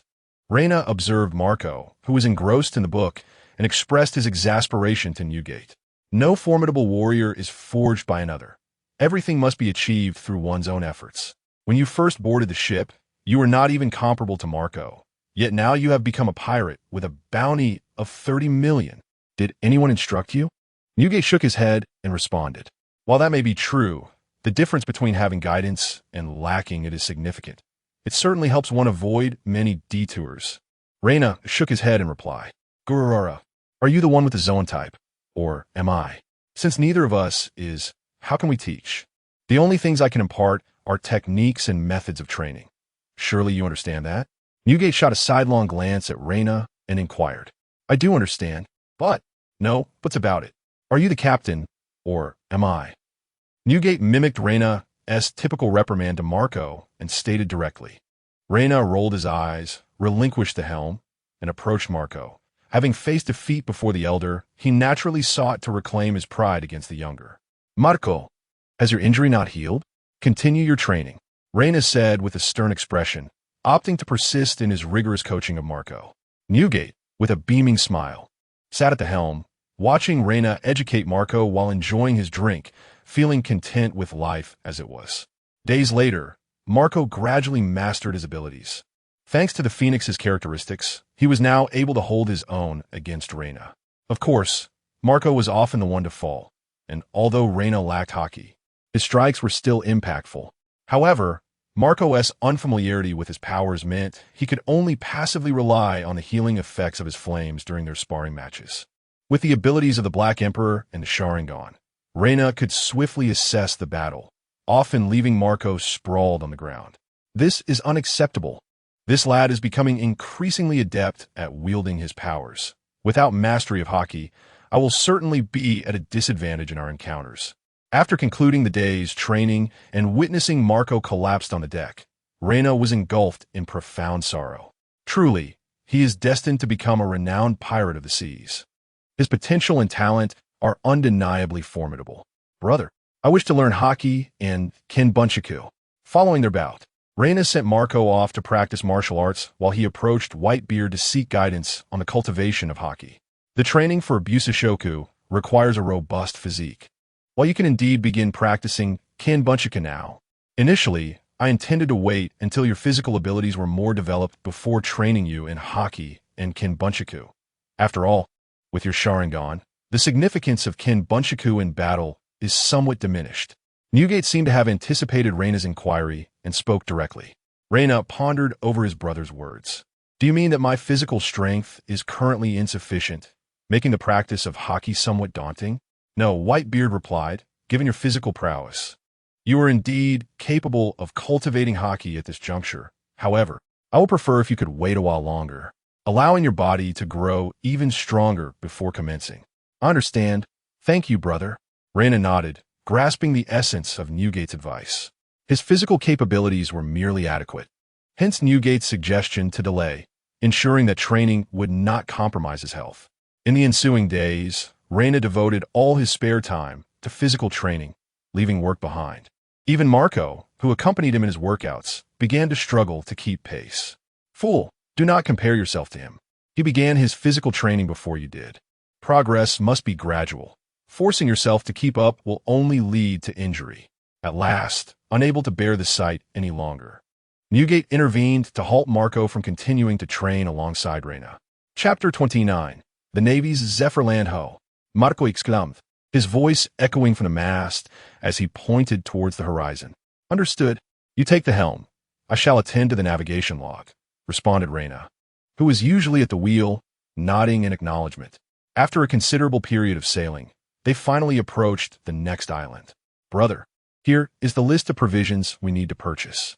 Once we dock, I would appreciate it if you and Marco could handle the shopping, Reina stated, retrieving a note from his cabin and handing it to Newgate. Aren't you coming ashore to explore? Newgate inquired, tilting his head. No, there are still tasks left unfinished aboard the ship. Moreover, here, this is for you, Reina replied, shaking his head before tossing a weighted vest to Marco. Marco, who was steering the ship, brightened at the sight of the vest and hurriedly stepped forward to catch it. Thank you, first mate. Marco hesitated, unable to voice the two words Reina hoped for. Although Reina addressed Newgate as brother, Their ages were quite similar, rendering it difficult for Marco to refer to him as uncle. Yet, Marco understood that Reina managed most of the ship's affairs, allowing him to focus on his training. Thus, the vest was crafted by Reina during the nights when the crew slept, a thoughtful gesture revealed to Marco by Newgate, leaving him deeply touched. As an orphan and an outcast, due to his devil fruit abilities, he had never experienced such care before. All right, try it on and let us see if it fits. If it's not quite right, I can make adjustments, Reina said, waving his hand with a smile. This vest was a replacement, as the previous one had been discarded. A few days prior, he had exchanged for another, but it was tailored to his physique, requiring modifications to fit Marco properly. Newgate had discovered Reina's efforts during his alterations and discreetly informed Marco. It fits. It fits. Perfectly. Marco nodded in excitement, despite not yet putting it on. How can you know it fits when you haven't even worn it? Reina replied, dismissively, as he compelled Marco to wear it and perform a few movements to assess any hindrance. It looks good. How do you feel? If anything is amiss, you must speak up. This is no trivial matter, Reina asserted seriously. The vest's weight was meticulously designed, and any ill fit could result in muscular imbalances, potentially impacting Marco's future performance. Do you understand? Reina pressed. Well, all right, my left arm seems a bit constricted, making it somewhat inconvenient to swing, Marco pointed out, indicating a clearly altered area on his left arm. Hold still. Let me take another measurement, Reiner said after marking the weighted suit. Marco reluctantly removed the suit and handed it over to Reiner. Once we dock, you and the captain will go procure provisions and drinks. Don't go spending recklessly, Reiner admonished. We haven't encountered a single pirate ship these past few days, leaving us with no income at all. Captain, shouldn't we devise a plan? Reiner produced a stack of berries from his pocket and handed it to Whitebeard. Marco, nearby, wore an expression of suppressed laughter, his face flushed. Observing this, Whitebeard delivered a punch to Marco's head, leaving a sizable bump in its wake. The ship's affairs, including finances, were primarily managed by Reiner. As both he and Whitebeard had set sail without any resources, the berries were indeed Reiner's own. Fortunately, their overtime pay occasionally allowed for some berries, or they would inevitably starve due to lack of funds for food. Didn't we sell the warship for 3 million berries? Whitebeard pondered aloud. Brother, 3 million is hardly sufficient. We spent nearly all of it on provisions and drinks before we set sail, Reiner replied, exasperated. Whitebeard's fondness for alcohol had inadvertently influenced Reiner as well, and acquiring spirits from the marketplace was not cost-effective. Thus, they needed to purchase quality liquor with their berries. Most of the last 3 million had gone towards fine wines. Well, I will keep an eye on it, Whitebeard conceded, somewhat resigned. Upon reaching the small island, Whitebeard took Marco ashore while Reiner remained on the ship. Although he had completed his work for the day, he still had some overtime left, so he decided to stay aboard. Last month, his attendance was interrupted for several days due to the Battle of God Valley, preventing him from receiving the full attendance rewards. This month, he was determined to avoid any interruptions. Otherwise, his frustration might lead him to drastic measures. Unbeknownst to Reiner, shortly after Whitebeard and Marco disembarked, a naval warship appeared on the horizon. Zifa, I hear Marshal Kong intends to promote you to admiral? A naval lieutenant inquired, grinning, as he stood beside Rear Admiral Zifa on the ship's deck. It is best not to speak of uncertain matters so lightly, Zifa replied, shaking his head. Zifa had joined the Navy at the age of 14, aspiring to become a hero alongside notable figures such as Garp, Sengoku, and Tsu, entering Naval Academy together. By the age of 34, he had earned the moniker Black Arm due to his formidable hockey, establishing himself as a powerful rear admiral. Recently, after Garp had defeated the Rocks pirates, he was hailed as a hero of the Navy, and it was anticipated that both he and Zifa would be promoted to admiral following the year-end evaluations. However, Sengoku, who was their equal, would likely have to wait for adequate achievements before receiving a promotion. Report, an island has been sighted ahead. Should we dock? A soldier approached to ask. Yes, let us dock, Zifa replied. The supplies aboard the ship were running low. It was imperative to dock and replenish. After a moment of contemplation, Zephyr nodded in agreement. Soon, his warship arrived at a small island and anchored in the harbor. Lord Zephyr, look, a pirate ship, As they entered the port, they spotted a triangular sailboat brazenly flying the Jolly Roger, boldly moored in the harbor. What an unfamiliar flag. Surely, it must be some sort of prank. What pirate would dare to dock so openly? And look, there are no signs of an attack on the port. Zephyr's first officer remarked with a smile after surveying the surroundings. In truth, this was a misjudgment on Reina's part. His understanding of the world of pirates was largely derived from the animated realm of his memories, a world steeped in the era of great pirates. He was unaware that in this current age, pirates typically stowed their flags before entering a port unless they intended to assault the island. While they might not change the mainsail, they would often lower it, rendering the insignia nearly imperceptible to the untrained eye. Since arriving in this world, Reina had primarily been with the Rocks pirates, who never lowered their flag upon entering a port, as there might have afforded them such audacity, creating a false impression for Reina. As for Whitebeard, Newgate had grown accustomed to Reina's arrangements and had forgotten this unwritten rule, also harboring a disdain for lowering his pirate flag. Even if he noticed it, he would not deign to inform Reina. The first officer's comment found unanimous agreement among the other naval officers. They all believed it was merely a prank and chose to disregard it. However, at that moment, Reina had just finished writing in his log and intended to practice his martial arts. Upon stepping outside, he immediately spotted the naval warship not far from his position. Is that Black Arm Zephyr? At first glance, Reina recognized Zephyr, as he was one of the three formidable powers within the Navy, quite distinguishable indeed. Young one, are you a pirate?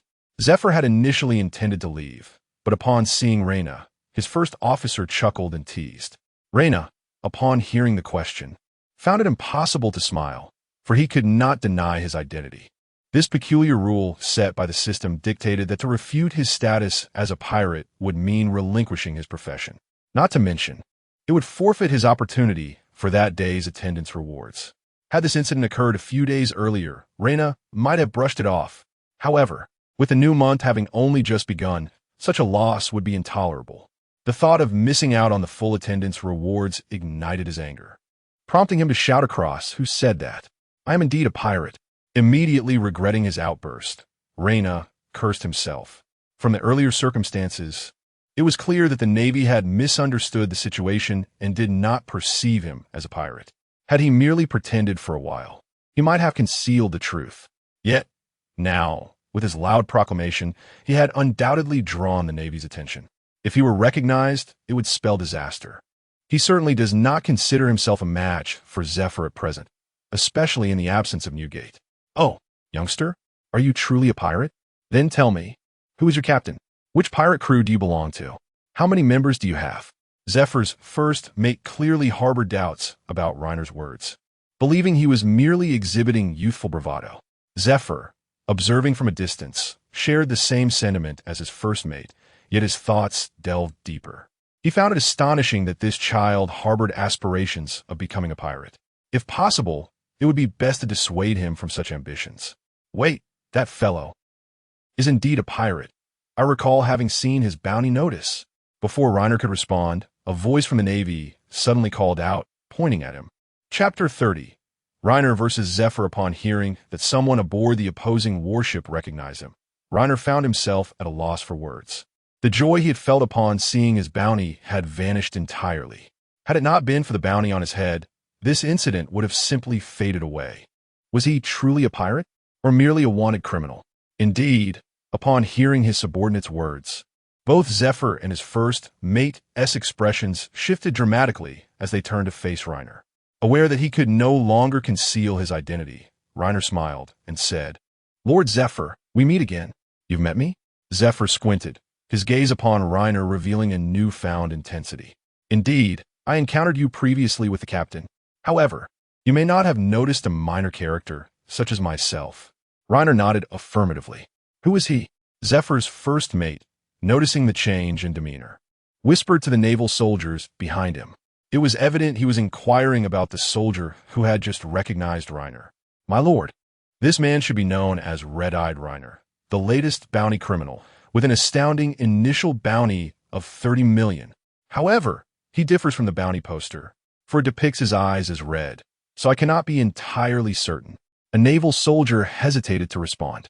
Upon hearing this, Reiner nearly choked on his own blood. How could one be so loud when uncertain?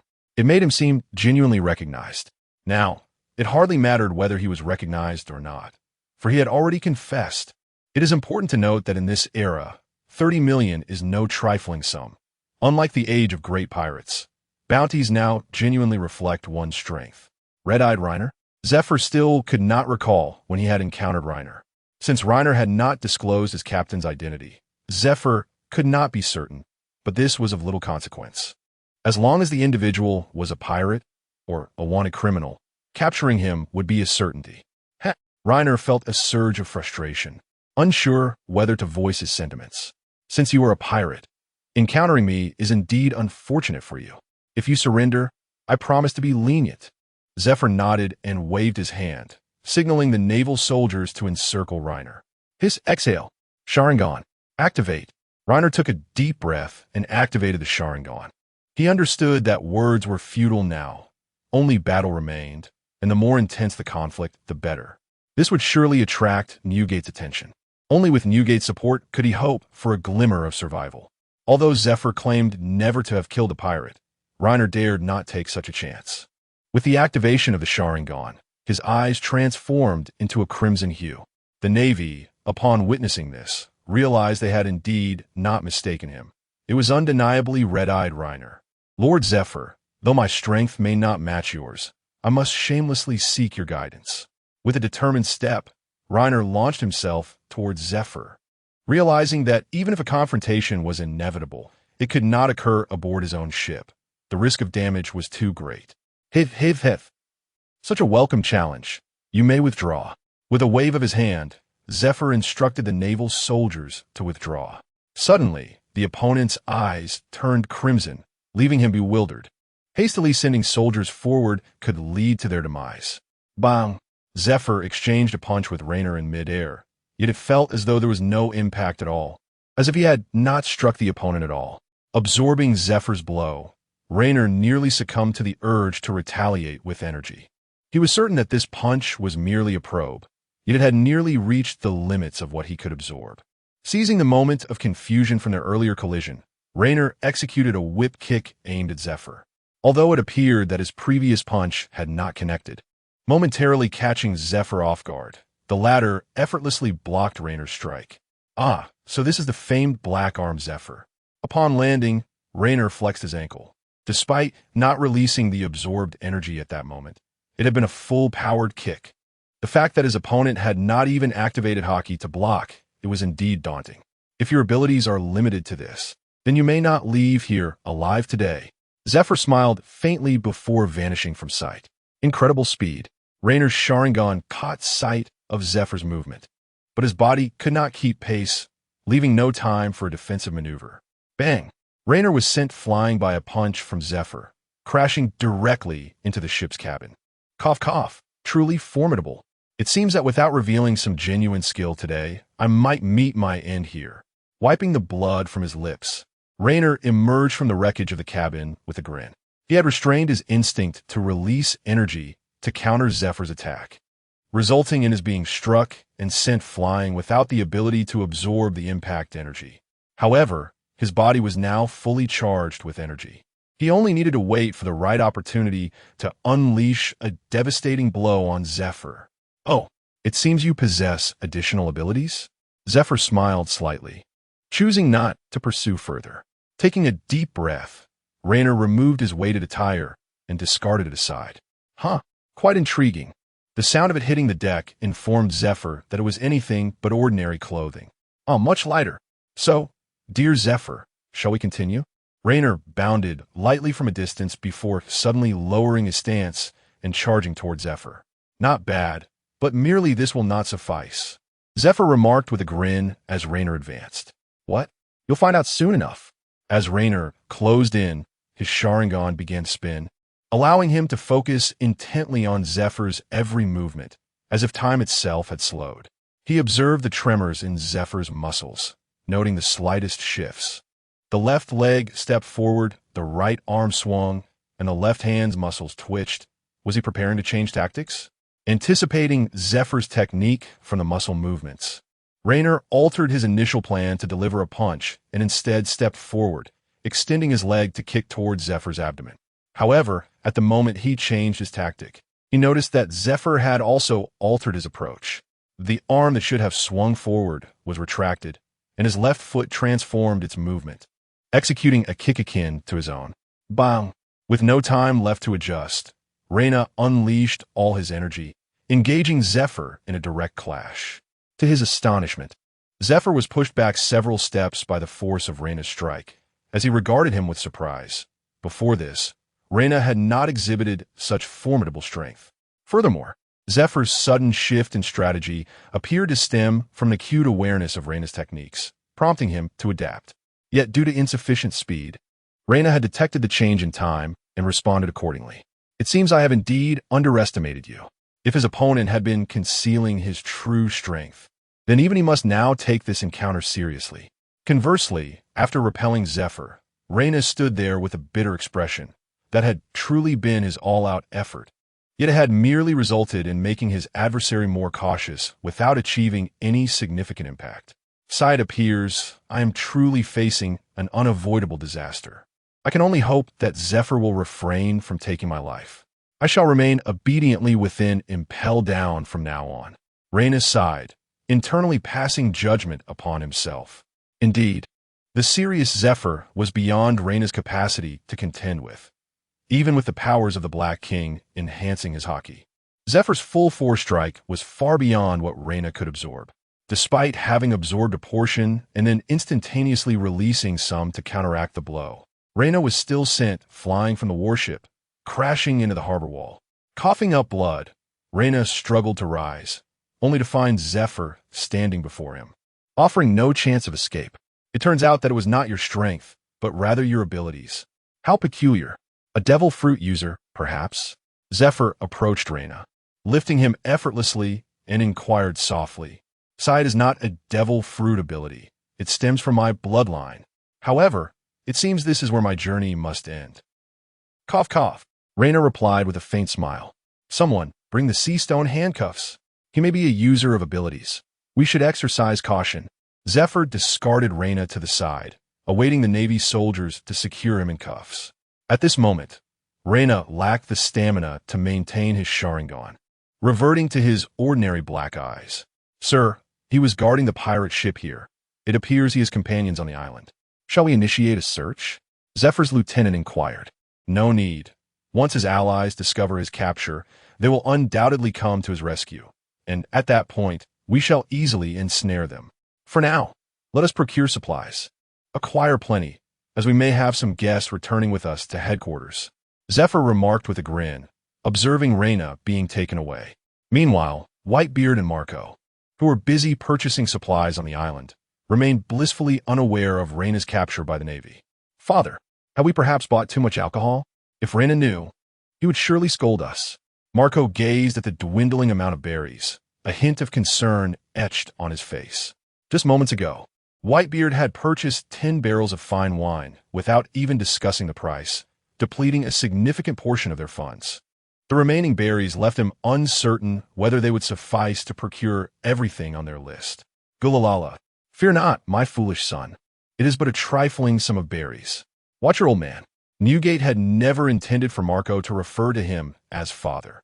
However, with Raynor constantly addressing Marco with phrases like, go find your old man, or, am I to wait for your father to do it?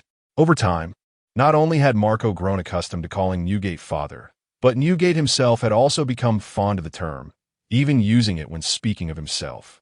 Strangely, it seemed he had developed an affection for the word father. Marco looked at Newgate in confusion, unsure of his intentions. Gulalala, we shall simply seize some berries from the naval base on the island. Whitebeard exclaimed with a hearty laugh. Marco's expression darkened. Indeed, his father was not the most reliable. How could a pirate raid a naval base? Was it not the Navy that apprehended pirates?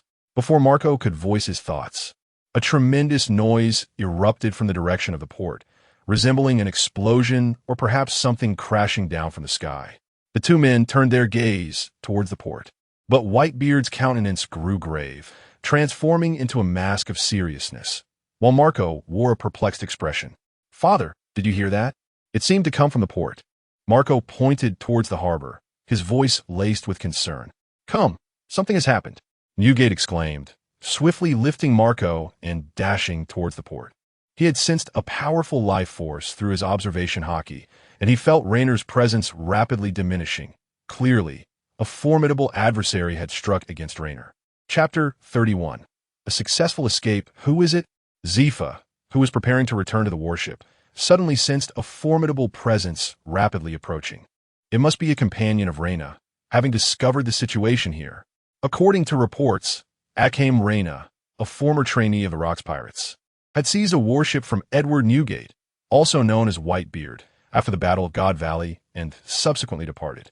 Thus, the visitor was likely Edward Newgate himself. Zifa's first officer had already gleaned comprehensive information regarding Reina moments ago. Edward Newgate. Zifa paused, becoming solemn as he remarked, "He is no ordinary opponent. You all take Reina back to headquarters and confine him in Impel Down. I shall handle Whitebeard." The first officer hesitated, for abandoning his superior and retreating first was not a commendable plan. "Do not hesitate. Do as I say." "Yes, sir." The officer saluted and promptly returned to the warship, instructing the crew to prepare for departure. "Old man, it's the Navy." Marco, who had been brought to the port by Newgate, quickly spotted the naval vessel docked not far from their pirate ship. "I thought it was someone else. But it's you, Zifa?" Newgate set Marco aside and addressed Zifa, who was awaiting him. "I never anticipated encountering you here, Whitebeard. Surrender yourself." Zifa replied earnestly. "Gurara, where are my men?" Whitebeard seemed to have heard a particularly amusing joke, laughing heartily before his demeanor darkened as he inquired, "Are you referring to Akame Reina? While he is indeed formidable, you must acknowledge that he is not yet my equal." Zifa responded with a smile. "Release him, and I shall consider this matter as if it never occurred. Otherwise." Whitebeard did not articulate his intentions clearly, yet Zifa understood the implication. "To save him, you must defeat me." As soon as Zifa's words echoed, he charged towards Whitebeard, his arms already cloaked in hockey, his speed and strength vastly superior to what he had exhibited during his confrontation with Reina. "Since you seek death, I shall oblige." The Naginata and Whitebeard's hand swung directly towards Zifa. Bang! The collision of their fists and the Naginata unleashed immense energy, sending Marco, who was watching from the sidelines, tumbling. At that moment, Reina, shackled with sea prism stone handcuffs aboard the warship, sensed the energy outside, realizing that Whitebeard had come to rescue him. He endeavored to appear exceedingly feeble, solely to regain his strength. Once he had regained even a modicum of energy, escaping would be a trivial matter. His distinction from other devil fruit users lay in his complete lack of fear towards the sea prism stone. Typically, when a devil fruit user is bound by sea prism stone handcuffs, they lose their capacity to resist. Thus, the Navy's vigilance over him was rather lax. They remained oblivious to the fact that the sea prism stone handcuffs had only marginally impacted Reina's combat prowess, merely restricting the mobility of his hands. As the Vice Admiral Zephyr prepared to set sail, the formidable Whitebeard suddenly charged in. Should he abandon Zephyr to flee independently, any misfortune befalling Zephyr would likely spell the end of his own life. Therefore, until the outcome of the clash between Whitebeard and Zephyr was determined, he would not allow the ship to embark. However, the fierce battle between Whitebeard and Zephyr was beyond their reach, rendering them incapable of offering assistance to Zephyr. "My lord, that boy was just brought in by Whitebeard." At that moment, a soldier pointed towards Marco, who was observing from the harbor. "Excellent, bring him here." The Vice Admiral's eyes lit up as he commanded his subordinates. A contingent of Navy soldiers then maneuvered around the area of combat between Zephyr and Newgate, making their way towards Marco. Both Marco and Newgate noticed the Navy's movements, but Newgate was preoccupied with Zephyr and could not come to Marco's aid. Fortunately, Marco was not entirely defenseless. Having skillfully mastered his devil fruit abilities, he possessed considerable combat prowess. Seeing that Marco was temporarily safe, Newgate focused his attention on fighting Zephyr. Only by defeating Zephyr could he rescue Rainer and ensure Marco's safety. After regaining some strength, Rainer began to act. "Cough, cough. May I have a bit of water?" He weakly implored the Navy soldier watching over him while lying on the ground. The soldier hesitated before responding, Just wait. He then went to fetch some water, unlocking the cell door and approaching Rainer to offer him a drink. Given Rainer's apparent fragility, he posed no immediate threat. Silently apologizing to the Navy soldier as he entered, Rainer swiftly knocked him unconscious and prepared to change into his uniform, but the handcuffs hindered him from doing so. He searched the surroundings but found no keys and reluctantly abandoned the idea of disguising himself as a Navy soldier. By the time he emerged from the cabin, most of the Navy personnel inside had been incapacitated. Rainer refrained from killing them, as they had not posed a significant challenge. Yet he regrettably failed to locate the keys to his handcuffs.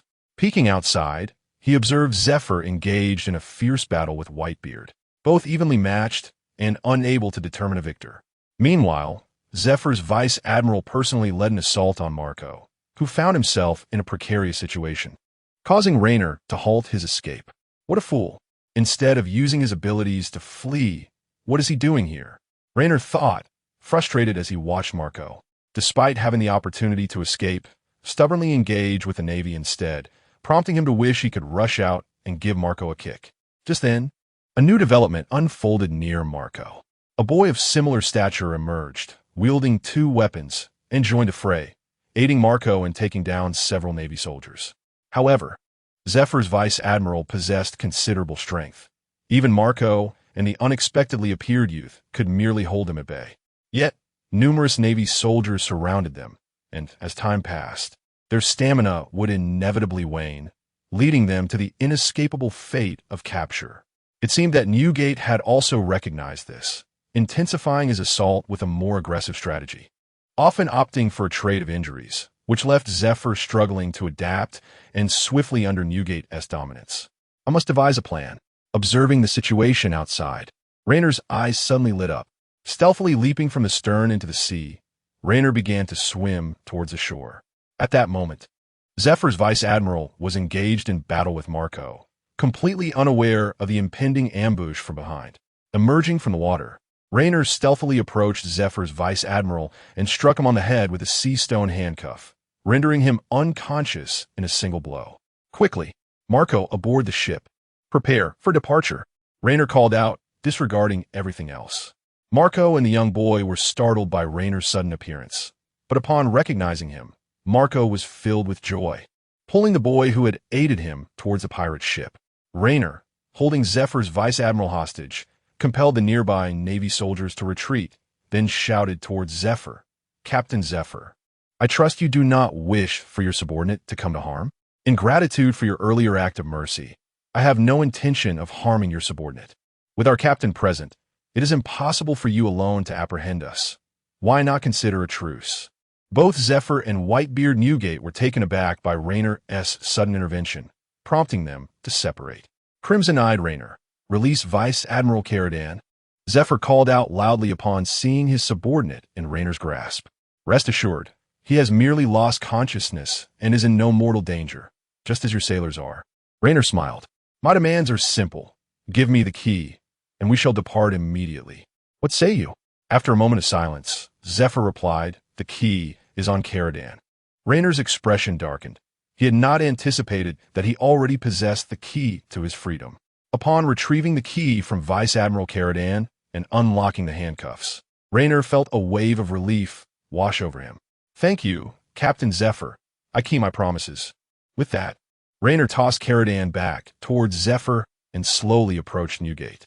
"Brother, are you unharmed?" Newgate asked with concern upon seeing Rainer approach. "Do not worry, brother. Captain Zephyr showed mercy and did not harm me," Rainer replied, shaking his head. "That is a relief.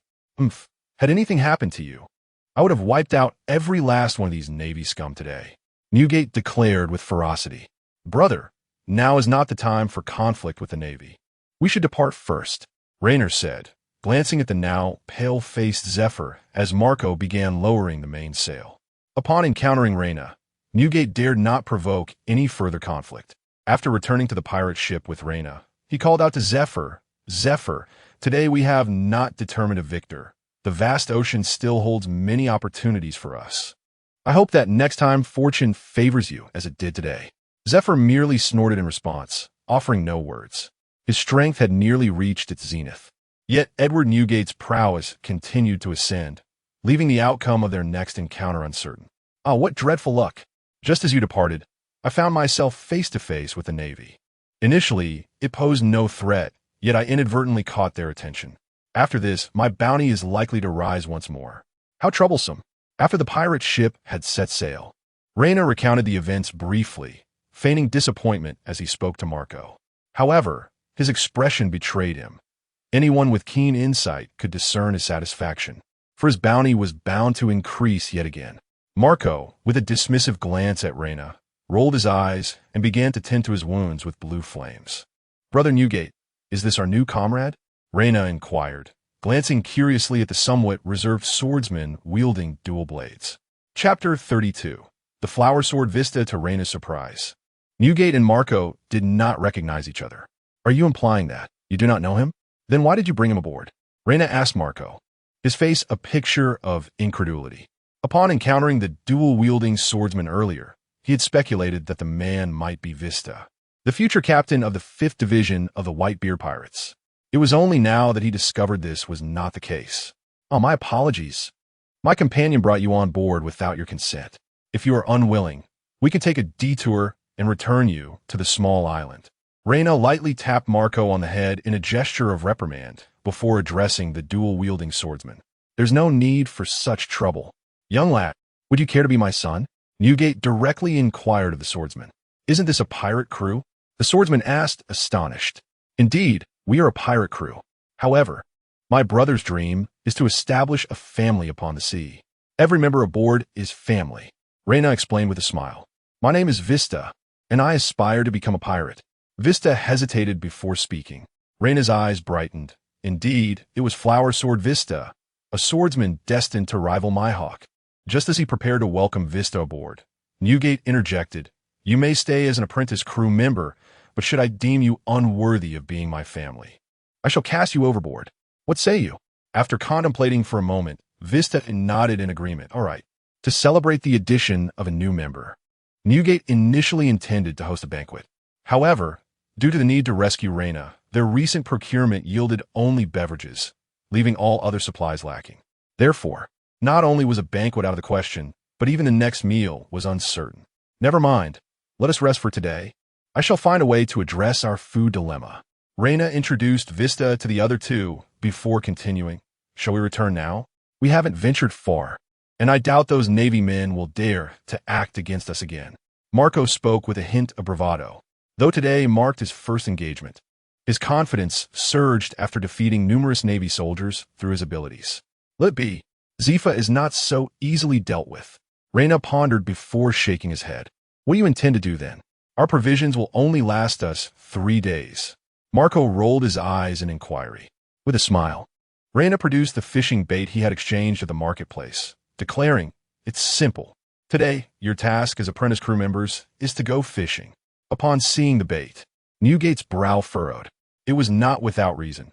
During their time on the Rock's ship, Reina's bait had led them to endure a prolonged period of fish meals, leaving Newgate with a shadow of dread at the sight of such bait now. "Fishing? This seems rather juvenile. What if we catch nothing and starve?" Marco said, his eyelids drooping, unable to believe the suggestion. "Rest assured, this is my specially crafted bait. Even a fool could catch fish with it. If you don't believe me, go ahead and give it a try."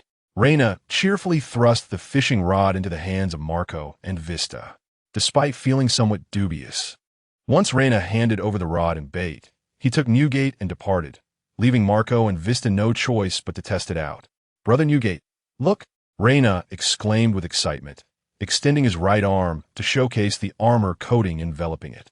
"Oh, you can already utilize the armament color? What about the observation color? Has it awakened?" Newgate inquired with a smile upon seeing the armament color on Reina's arm. He had long shared the techniques for cultivating haki with Reina, and while Reina's physical prowess had reached the required standard, he had not been able to cultivate the armament color for a prolonged period, leading Newgate to believe Reina lacked talent in that regard. To his surprise, a twist of fate had enabled Reina to master the application of the armament color. After the previous battle with Zephyr, he had inexplicably obtained this ability. As for the observation color, it has yet to awaken. Reina shook his head and replied, "Since you have already mastered the armament color, the next step is to train methodically. However, do not forget, the body is the foundation of everything. Without a powerful physique, even the greatest talent is of no use. Newgate advised earnestly. Yes, I understand, brother. Rest assured, I shall not neglect my physical training. Reina nodded affirmatively. While the two were engrossed in discussing the nuances of hockey cultivation, they suddenly heard Marco's loud exclamations from the deck. Newgate chuckled wryly and remarked, "It seems we will indeed be feasting on fish for a while. Do not worry, brother. Tonight I shall prepare a new dish that you may find delightful." Reina replied with a mysterious smile, before stepping out of the cabin to select the fish caught by Marco and Vista. "Reina, come look. Ha ha, I caught so many fish. I just realized I possess a talent for fishing," Marco boasted, pointing at the deck where a flurry of lively fish flopped about. This was his first realization of how enjoyable fishing could be. However, Reina paid him little mind, and after scrutinizing the fish on the deck, he said, "Did I not tell you not to carelessly discard things? I am going to prepare dinner, and if I return to find this place in disarray, you shall experience the taste of hell." At the sight of Reina's ominous expression, Marco's triumphant demeanor instantly froze on his face. He had previously tasted the so-called hell that Reina devised, and he had no desire to endure such an experience again. Speaking of which, Marco could pen a tragic tale. After offending Reina once, he was bound with rope and cast into the sea. Heaven knows the suffocating feeling he experienced as a devil fruit user tossed into the ocean. He had also been tethered to a kite and released into the sky, while Reina practiced archery below, claiming to help him hone his flying skills. Those arrows did not possess any sense. Had it not been for his healing abilities, he would have met his demise countless times over. In summary, each time Reina punishes his team, it varies, leaving Marco in dread of the transformed Reina. Without waiting for Reina to depart, Marco hastily tidied up, abandoning his fishing. In no time, not only had he placed the caught fish into a large aquarium, but he also ensured the deck was spotless. That evening, the four of them gathered on the deck, and Reina, taking on the role of chef, intended to prepare grilled fish for the other three. This was not the rudimentary grilled fish of this world, but rather the delectable variety found in the bustling streets of Earth, accompanied by seasonings exchanged from the marketplace. Marco nearly devoured his own tongue in delight. Gulp, gulp. Quite a delightful flavor. What a pity there is no fine wine, Newgate exclaimed after taking a swig of the purchased wine and finishing off a fish. "Old man, this is the best drink on the island. We didn't tea by anything else when we arrived, and half of our berries were spent on this. Is this truly not considered fine wine?" Marco inquired astonished, as he savored the grilled fish. Meanwhile, Vista silently enjoyed his meal, saying nothing. Hey, I understand. I'll fetch it for you." Reina, having just finished grilling the fish and not yet had a bite himself, stood up with a hint of reluctance. Newgate felt a tad embarrassed. Although he was unsure of where Reina acquired the white wine, he had an inkling that such items came at a considerable cost. Several times, when Reina produced these unfamiliar goods, he appeared pained, indicating that mere berries could not compare. Shortly thereafter, Reina returned from the cabin, holding 2 bottles of white wine, which he tossed to Newgate, saying, "Brother, be sure to savor it. Who knows when we might have more next time? Gulalala. This will last me for quite a while." Newgate exclaimed joyfully upon receiving the wine. Marco and Vista exchanged curious glances at Newgate, wondering what kind of exquisite wine could provoke such a reaction from him. "What are you staring at? You two are still young, so you shouldn't tea drink this. Haven't you seen that Reina isn't tea drinking either?" Newgate retrieved a small cup from behind him, specially prepared by Reina for drinking the white wine. The high alcohol content could be harmful if consumed in excess at once. Once Newgate opened the wine and poured himself a glass, Marco could no longer contain himself. The intoxicating aroma was simply too potent.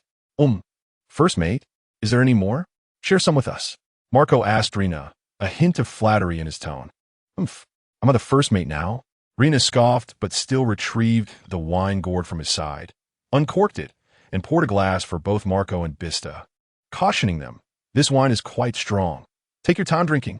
Marco disregarded Reina's warning entirely and downed his glass in one gulp, while Vista heeded Reina's advice, taking only a small sip. Cough, cough, cough. How fiery. Marco exclaimed, finishing the white wine, nearly brought to tears by the intensity. Newgate observed Marco's woeful state with a tinge of sympathy, not for Marco himself, but rather for the squandered glass of fine white wine. Following the conclusion of dinner, Marco and Bista indulged in a state of inebriation. After unceremoniously depositing the two into a room, Reina resumed his work while reflecting upon the gains and losses from the day's battle.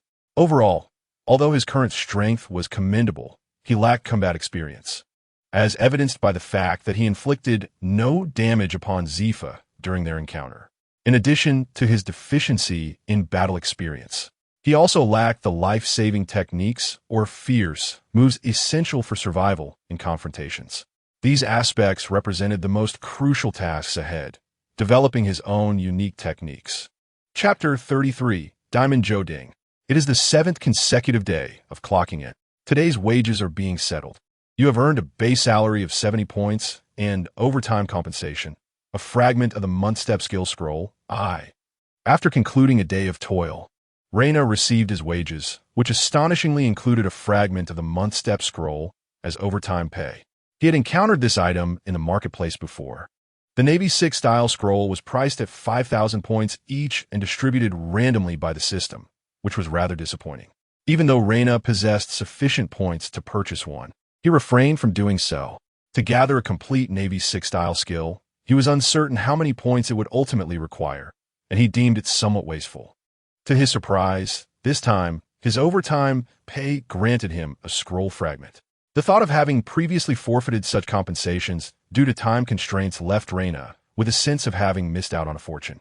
Early the next morning, as was customary, Reina sought out Marco and Bista for a sparring session after completing his work. This not only augmented his combat experience, but also honed his mastery over his own abilities. While the power of the Sharingan could not be upgraded, the capacity of the Black Emperor, with its usage and development, allowed for an increase in the total energy that could be absorbed and the speed of conversion. Bang! Reina blocked Marco's kick with one hand while catching Bista's dual sword with the other, his Sharingan slowly revolving in his eyes. Retreat! Both Marco and Bista stepped back simultaneously, sensing the change in Reina's Sharingan, aware that their opponent was poised to strike. Retreat? There was no escaping. A slight smirk graced Reina's lips as he swiftly maneuvered his feet, having already detected Marco's flaw through the Sharingan. Bang!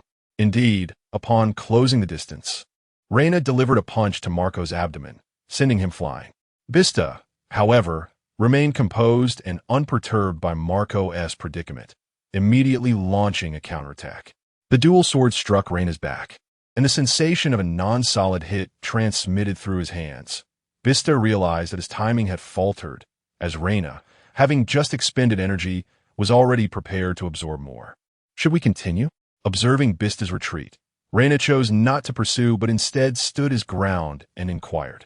Bista shook his head, indicating that he could no longer pose a threat to Reina on his own. Bista, trust me, a lighter Western sword might suit you better than this traditional longsword. Since your style of attack emphasizes agility, why not exploit that to its fullest potential? It may yield a more formidable offensive capability. Reina earnestly advised Bista. Indeed, although Bista currently wielded dual swords, the weapons he utilized were merely ordinary longswords, not the Western longswords that Reina recalled from memory. Bista nodded thoughtfully, yet he did not express an intention to change weapons. Though he recognized that Reina possessed some swordsmanship skills, every swordsman harbored their own ideologies. Thus, Reina merely offered a suggestion without imposing his will. Reina, Newgate, who was at the helm, called out upon witnessing the conclusion of their sparring session. Brother Newgate, what was the purpose of your sparring with Marco and Bista? Newgate inquired with a smile. Reina was momentarily taken aback, then contemplatively remarked, primarily, it served to hone my combat experience and enhance my abilities. Additionally, it affords them the opportunity to gain more practical combat experience. In that case, why not attempt to fight without the use of your eyesight? I understand now. Reina nodded in acknowledgement.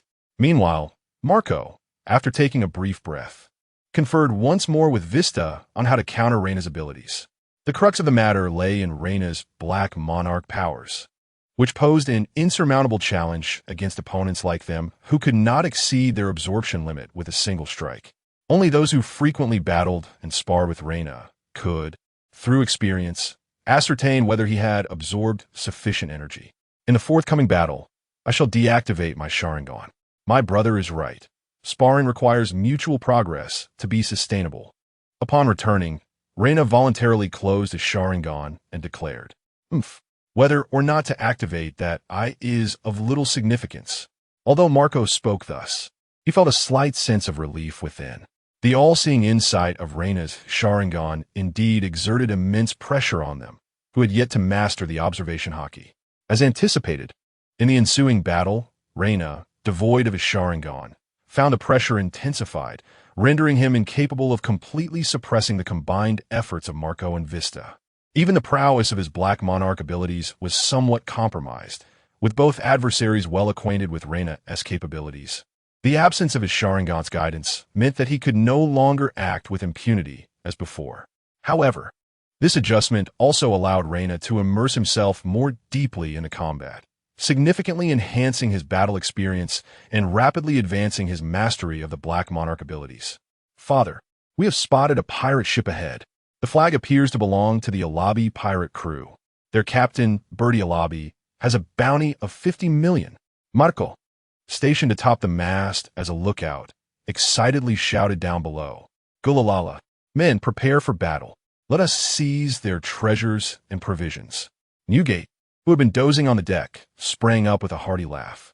Their supplies had been depleted 3 days prior, and after feasting on fish for 3 consecutive days. Even Newgate could hardly bear it any longer.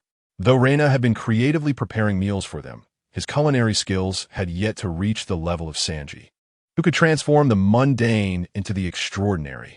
What he produced was merely palatable, were it not for his extensive knowledge of various cooking methods. The others would have long since overturned the table. Ha ha! Finally, we can eat something other than fish. I feel as though I never want to eat fish again in my life. Marco, with his arms transformed into wings, glided down to the deck, his face brimming with excitement.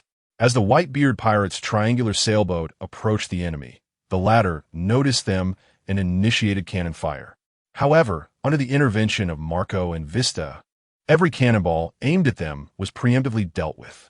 Upon the 2 ships making contact, the 4 members of the Whitebeard pirates descended upon their foes like famished wolves, swiftly overwhelming the adversaries. The captain of their ship, the notorious swordsman Bertie Alabi, with a bounty of 50 million, was cleaved away by the exuberant Newgate in a single stroke. What waste! Observing Marco and Vista foolishly exchanging each other's treasures and provisions, Reina felt an immense sorrow at the inability to seize this seemingly fine pirate vessel. Come now, Reina. With our strength, treasures are but within our grasp. This ship is merely a trifle. In due time, you shall see that we will have so many ships we want to know where to stow them, and our treasures will be so abundant that you will scarcely desire them. Newgate declared, patting Reina on the shoulder from the enemy's ship. Old man, Reina, come quickly. At that moment, Marco's voice echoed from the cabin. Newgate and Reina exchanged glances and made their way toward the cabin. What is going on here? They beheld a robust youth, shackled by a heavy chain, crouched in a corner, vigilantly watching Marco and the others. What is the meaning of this?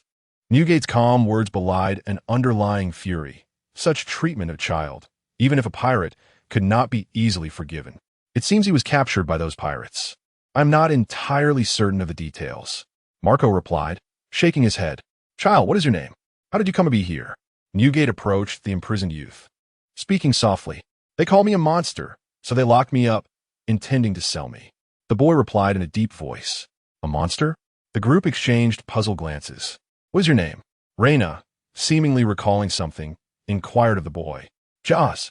The stout youth raised his hand, attempting to scratch his head, but the chains prevented him from reaching. Reina's expression confirmed his suspicions as he turned to Newgate, saying he must also be a devil fruit user, which is why he is locked up like this. However, since these are not sea-stone handcuffs, it should have no adverse effects on him. Newgate, unconcerned with such details, swung his sword and severed the chains, declaring, Since you have nowhere to go, join my ship. From now on, you shall call me old man. Old man. Jaws pondered for a moment before calling out. Well, looks like you've gained another brother, Reina remarked with a grin. Marco rolled his eyes, uninterested in Reina's antics. Meanwhile, Vista approached Jaws, extending his hand. Welcome to the Whitebeard Pirates. I am Vista, and I boarded the ship a bit earlier than you. That fellow who looks like he just woke up is called Marco, and this sharp-tongued rascal is Reina, our first mate. Hello, Jaws replied shyly, his voice barely above a whisper. Reina regarded the somewhat portly, short-legged boy, finding it hard to imagine that he would one day be renowned for having the most formidable physical defense as Diamond Jaws. After the crew had gathered all the treasures and provisions from the pirate's ship, leaving behind only what was necessary for the pirate's survival, the Whitebeard pirates set sail once more, now with an additional comrade among their ranks. The days at sea can be rather monotonous, and thus, the newly embarked Jaws became the plaything of Reina and Marco, who euphemistically claimed to assist him in exploring his abilities. The earnest Vista refrained from participating in their mischief, observing as Jaws was toyed with by Reina and Marco, only to express gratitude towards them afterward, perhaps out of a newfound conscience after receiving Jaws' thanks. Marco ultimately ceased his torment and genuinely began to instruct him on how to harness the powers of his devil fruit.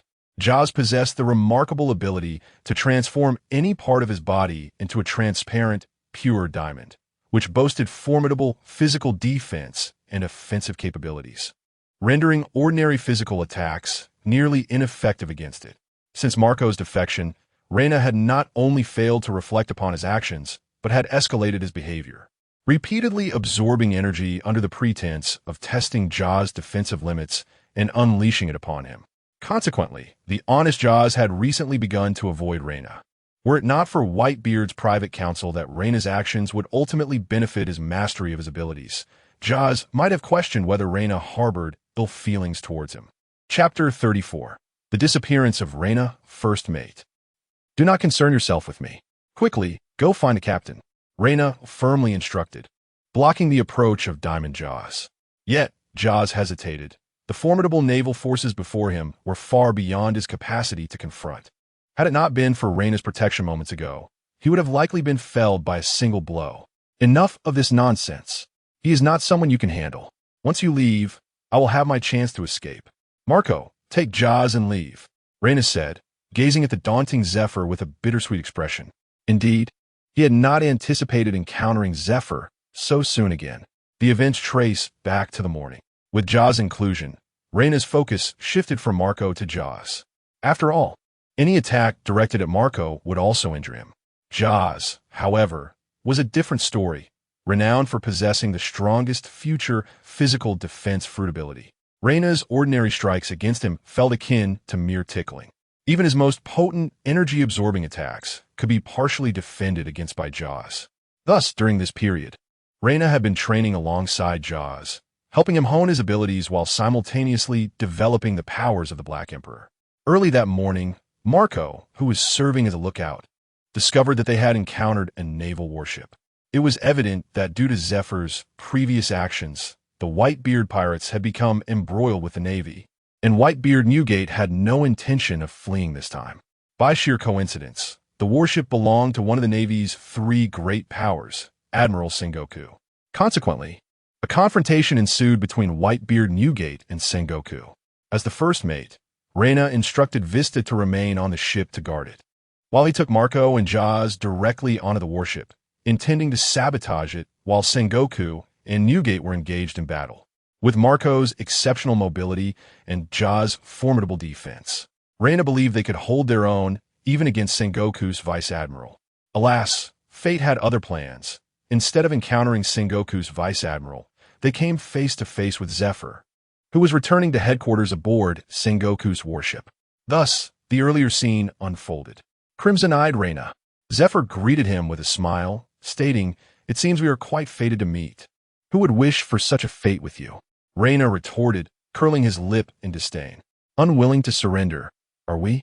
This time, Newgate lacks the time to rescue you," Zephyr remarked, glancing at the ongoing battle involving Newgate. "Surrender? That is not my style. Sharingan, activate." Reina activated his Sharingan, determined not only to evade Zephyr, but also to buy time for Marco and Jaws to retreat. Ah, such a spirited youth. However, you are still far from my level. Zephyr vanished from his position, reappearing right before Reina. He recognized the technique as one of the Navy's 6 styles, known as Soru. How swift! Although his eyes could keep pace with Zifa's speed, Reina found his body utterly incapable of responding in kind, forcing him to evade critical hits as best as he could. With a resounding blow, he was sent flying. Coughing, he rose from the pile of debris, wiping the corner of his mouth while expressing his discomfort. Zifa's mere punch had surpassed the limits of what Reina could absorb, and continuing the fight left him with no chance of victory. His only recourse was to retreat. However, he had refrained from utilizing the abilities of the Black Emperor to counterattack, deliberately holding back to facilitate his escape. Meanwhile, Marco, now transformed into his phoenix form, had returned to the pirate ship with Jozu. Marco? Jozu? What brings you back? Bista, who was busy dealing with the naval soldiers, asked in surprise upon seeing their disheveled appearance. He stayed behind to cover our retreat. This isn't the time for discussion. We need to prepare to set sail. I'll inform Dad. Marco sighed and took to the skies once more, heading towards the center of the battle between Whitebeard and Sengoku. Bista paused, bewildered, as he had yet to grasp the situation. After swiftly dispatching several naval soldiers with his sword, he turned to Jozu and inquired, "Whom did you encounter?"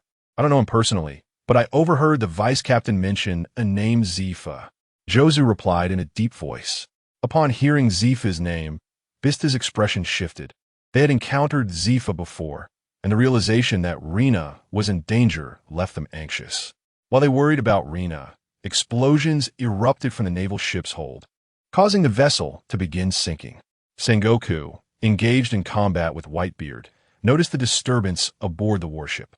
Before he could ascertain the cause, Marco swooped in, shouting to Whitebeard, "Dad, Zifa is on their ship, and Reina has engaged him." Upon hearing Marco's report, Whitebeard's expression darkened, and his gaze towards Sengoku sharpened. "Sengoku of the Buddha, I underestimated you," he declared. "Huh, that line is mine to deliver." Sengoku pointed to the sinking warship and continued, "I never imagined Zifa would be present, and yet you managed to ambush us successfully. Whitebeard, next time we meet, you won't be so fortunate." With his interest in battling Whitebeard waning, Sengoku realized that if the entire warship sank, it would pose a significant problem for him as a devil fruit user. Aware that Zifa was also aboard the ship, Whitebeard lost his desire to continue fighting. After returning to the pirate ship with Marco, he discovered that Reina had not returned. "Marco, go check on the situation. Inform Sengoku and Zifa that I can provide them with several lifeboats and am willing to exchange these naval soldiers for Reina." Whitebeard had initially intended to cast the naval soldiers into the sea, but with Reina still unaccounted for, it was likely he had been captured by the Navy. "Huh, captured twice in a row. Just wait until he returns. I shall have my jest at his expense." Marco smiled and nodded, transforming directly into his phoenix form as he soared towards the naval warship.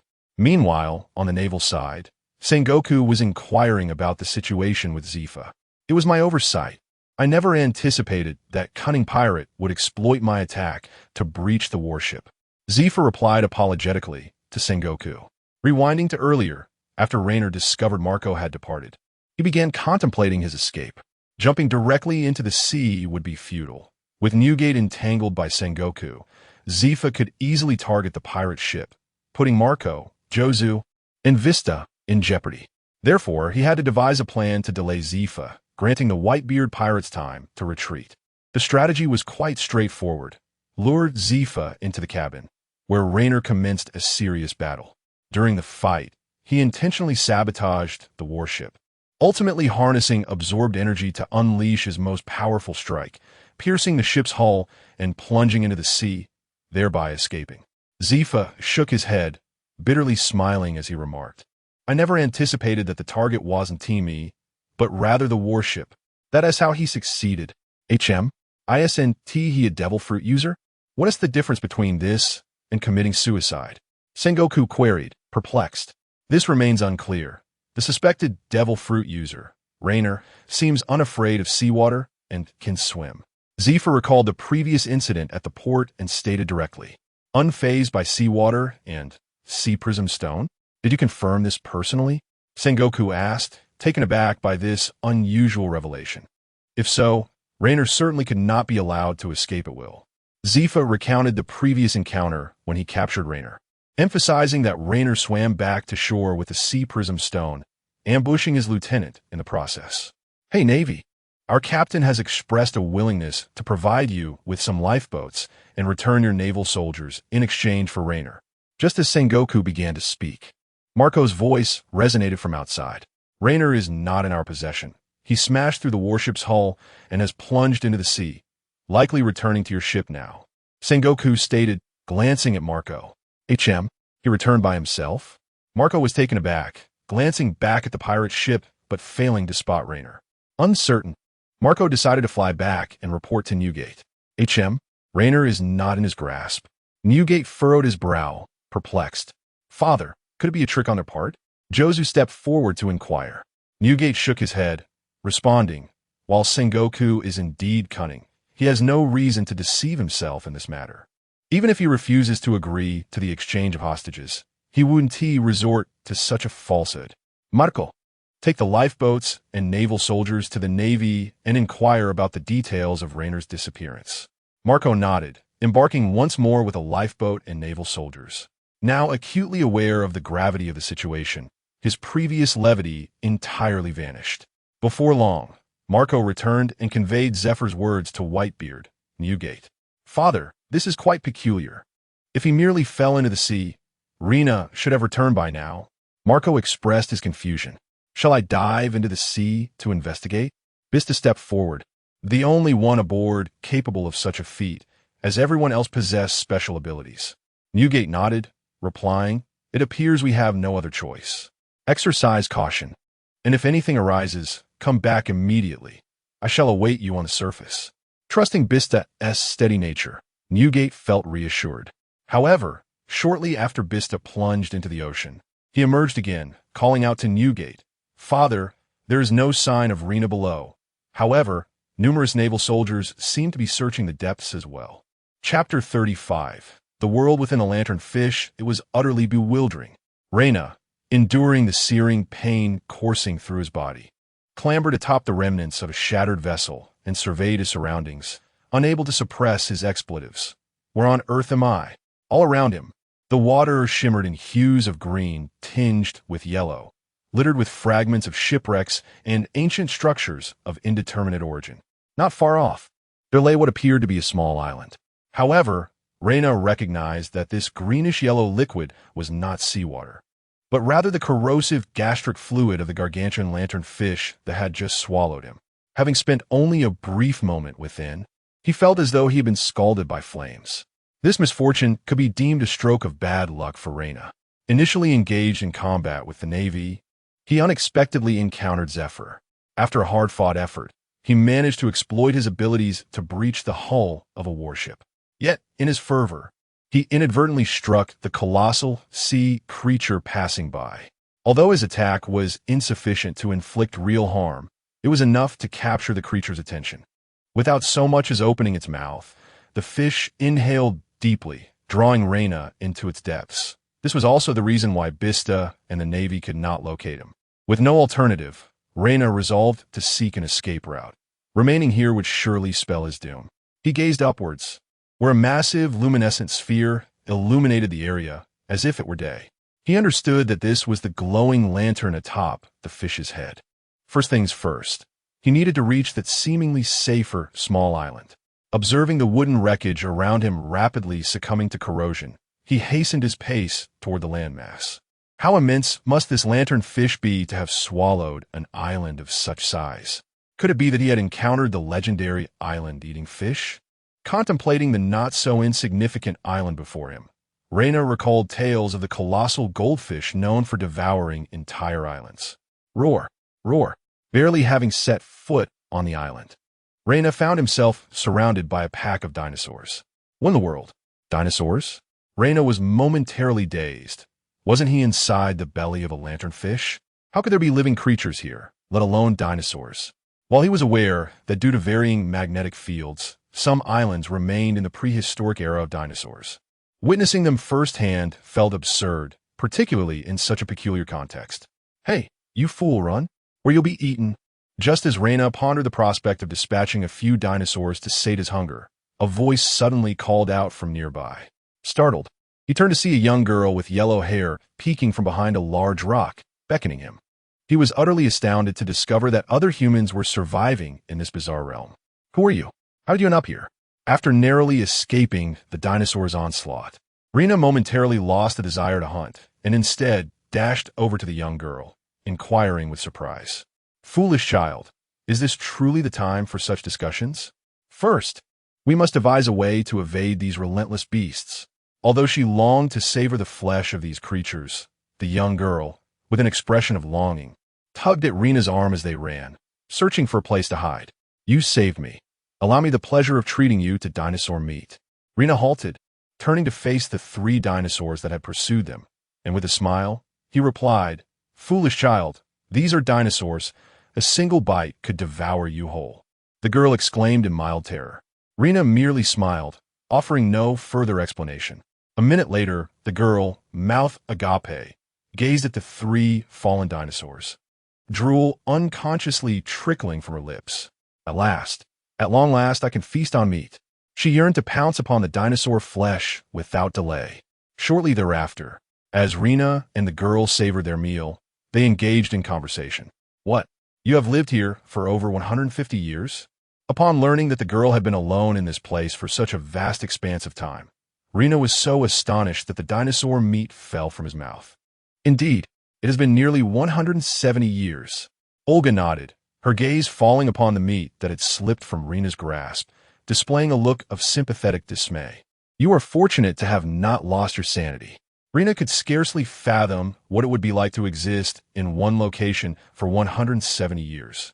This is how I have lived, sustaining myself daily by foraging for fruits and vegetables in the woods, Olga replied with a calm demeanor. Is there a way to leave this place? Rena pondered, sensing something amiss yet unable to articulate it, thus directly inquiring about the matter that concerned him most. Olga glanced at him but remained silent, simply continuing to enjoy her dinosaur meat. Rena mused silently. It seems there may indeed be a way out, but she appears reluctant to disclose it. However, this was understandable. If he had resided here for 170 years and finally encountered a companion, he too would likely wish for that individual to remain. Wait, 170 years? How could a young girl like you possibly have lived here for that long? You hardly appear to be over 170.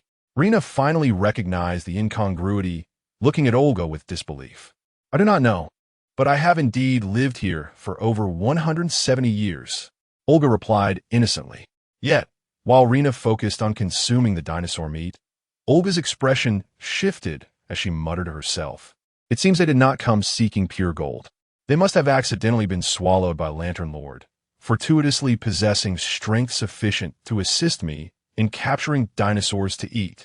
Hey, I'm still here, Rena interjected, somewhat exasperated that the girl so candidly articulated her inner thoughts, seemingly disregarding his presence. I was merely jesting. How could I possibly think such a thing? Once again, Olga reverted to her previous adorable demeanor, feigning a casual tone. Rainer shook his head, fully aware that after living in such a place for an extended period, one could hardly escape unscathed. Having spent so long in solitude, she had developed a habit of voicing her innermost thoughts, for there was no one else around to hear them, thus fostering this peculiar inclination. Very well, Olga, tell me how to leave, and I promise to take you with me, Rainer declared as he rose to his feet. Olga's expression shifted dramatically as she muttered a few words, though Rainer made no effort to eavesdrop. All right, I can reveal the way out, but you must capture 3. No, 5, 10 more dinosaurs for me. After a moment of struggle, Olga responded. Aren't you coming with me? There are far more delicious things outside. Rainer looked at Olga quizzically, perplexed as to why she would choose to remain. After going out, I have nowhere to go. It is better to stay here. At least, my hometown is here, Olga said, her head bowed low. Indeed, had her hometown been swallowed whole by the lanternfish? Watching the despondent Olga, Rainer contemplated silently. Come, sit. If you have nowhere to go, I can introduce you to a place. Rainer plopped down and patted the space beside him, inviting Olga over. What place? The young girl seemed to lower her guard, gradually approaching Rainer and sitting beside him. It's a pirate crew. The captain is an incredibly formidable individual. Yet as a pirate, he desires neither treasure nor world domination. He yearns solely for family. Thus he sails the seas, welcoming children like you, who lack a family, aboard his ship to become part of his family. Rainer spoke with a slight smile. Such pirates exist? Olga inquired. Her interest piqued. Indeed, indeed. Quite strange, isn't it? Let me tell you. And so, they remained seated, sharing dinosaur meat while engaging in conversation, until they had consumed every morsel. Eventually, they lay on the ground, utterly lethargic. Thank you. It's been ages since anyone has chatted with me like this. Olga expressed her gratitude, turning her back to Rainer. It is fate that we meet here. Would you care to share your story with me? Rainer replied with a smile. He seemed to grasp the essence of this place. He vaguely remembered that this young girl would eventually leave, encountering Luffy and returning here in search of something that allowed her to maintain the appearance of a child even after 170 years. Yet, Rainer harbored no intentions of seizing that object. He merely wished to converse with her and provide solace, driven solely by compassion. At that moment, a notification echoed in Rainer's mind, announcing insufficient work hours today. Sign-in failed. Rainer's complexion turned pale. His continuous attendance had ultimately been interrupted by Zephyr. The last time, it was Zephyr who nearly disrupted his streak, and unexpectedly, it was once again in Zephyr's hands that his efforts were thwarted. Zephyr, I am irreconcilable with you. Raina suddenly sat up and exclaimed loudly. Who is Zephyr? Olga was startled by Raina's outburst, unable to comprehend his sudden agitation. A scoundrel who caused my downfall, Raina lamented. He realized that there was no point in further words. The most prudent course of action was to depart from this place swiftly. Recalling certain plot points from the original narrative, Raina remembered the method of escape, which seemingly involved exiting when the enormous lantern fish relieved itself. Chapter 36. Alchemy. Thus, your father devised pure gold, resulting not only in your mother's untimely demise, but also attracting the colossal lanternfish, which engulfed your homeland, remarked Raina as he and Olga traversed the small island. Olga had just recounted to Raina the reason for his presence here. Reflecting on the narrative, Raina vaguely recalled that his father's intention in creating pure gold was seemingly for her sake, suggesting that a misunderstanding existed between father and daughter, contrary to Olga's assertion that her father was merely a mad scientist. Moreover, it appeared that his father had been residing within the belly of the lanternfish, both having coexisted in the same realm for over 170 years, yet never having crossed paths, a revelation that left Raina somewhat astonished. However, given this newfound clarity, Raina was inclined to mend a rift between them, and after concocting a casual excuse, he persuaded Olga to guide him around the island. By the way, since you mentioned that the lanternfish possesses 3 stomachs, how did you traverse from the 3rd stomach to arrive here? Surely, that gastric acid is not something you could withstand? Raina inquired curiously, gazing at the greenish-yellow acid surrounding them. He, look at that. Elizabeth, Olga exclaimed with a laugh. At her call, a lizard, resembling a human and walking on 2 legs, emerged from an unknown location and approached Olga, seeming quite affectionate towards her. Elizabeth is a water lizard, capable of running on water, and its paws can withstand gastric acid for a short duration. Olga explained without waiting for Raina's question. That's incredibly cool, Raina replied, his eyes lighting up with a hint of desire. If I had such a pet, I could navigate the seas freely, much more conveniently than a boat, right? I think it's cool too, Olga responded, seemingly oblivious to the underlying meaning in Raina's words. Olga, how did you become friends with Elizabeth? Are there more of these water lizard around? Could I possibly have one? Raina inquired, his tone slightly ingratiating. You want Elizabeth too? Olga asked, her eyes wide with surprise.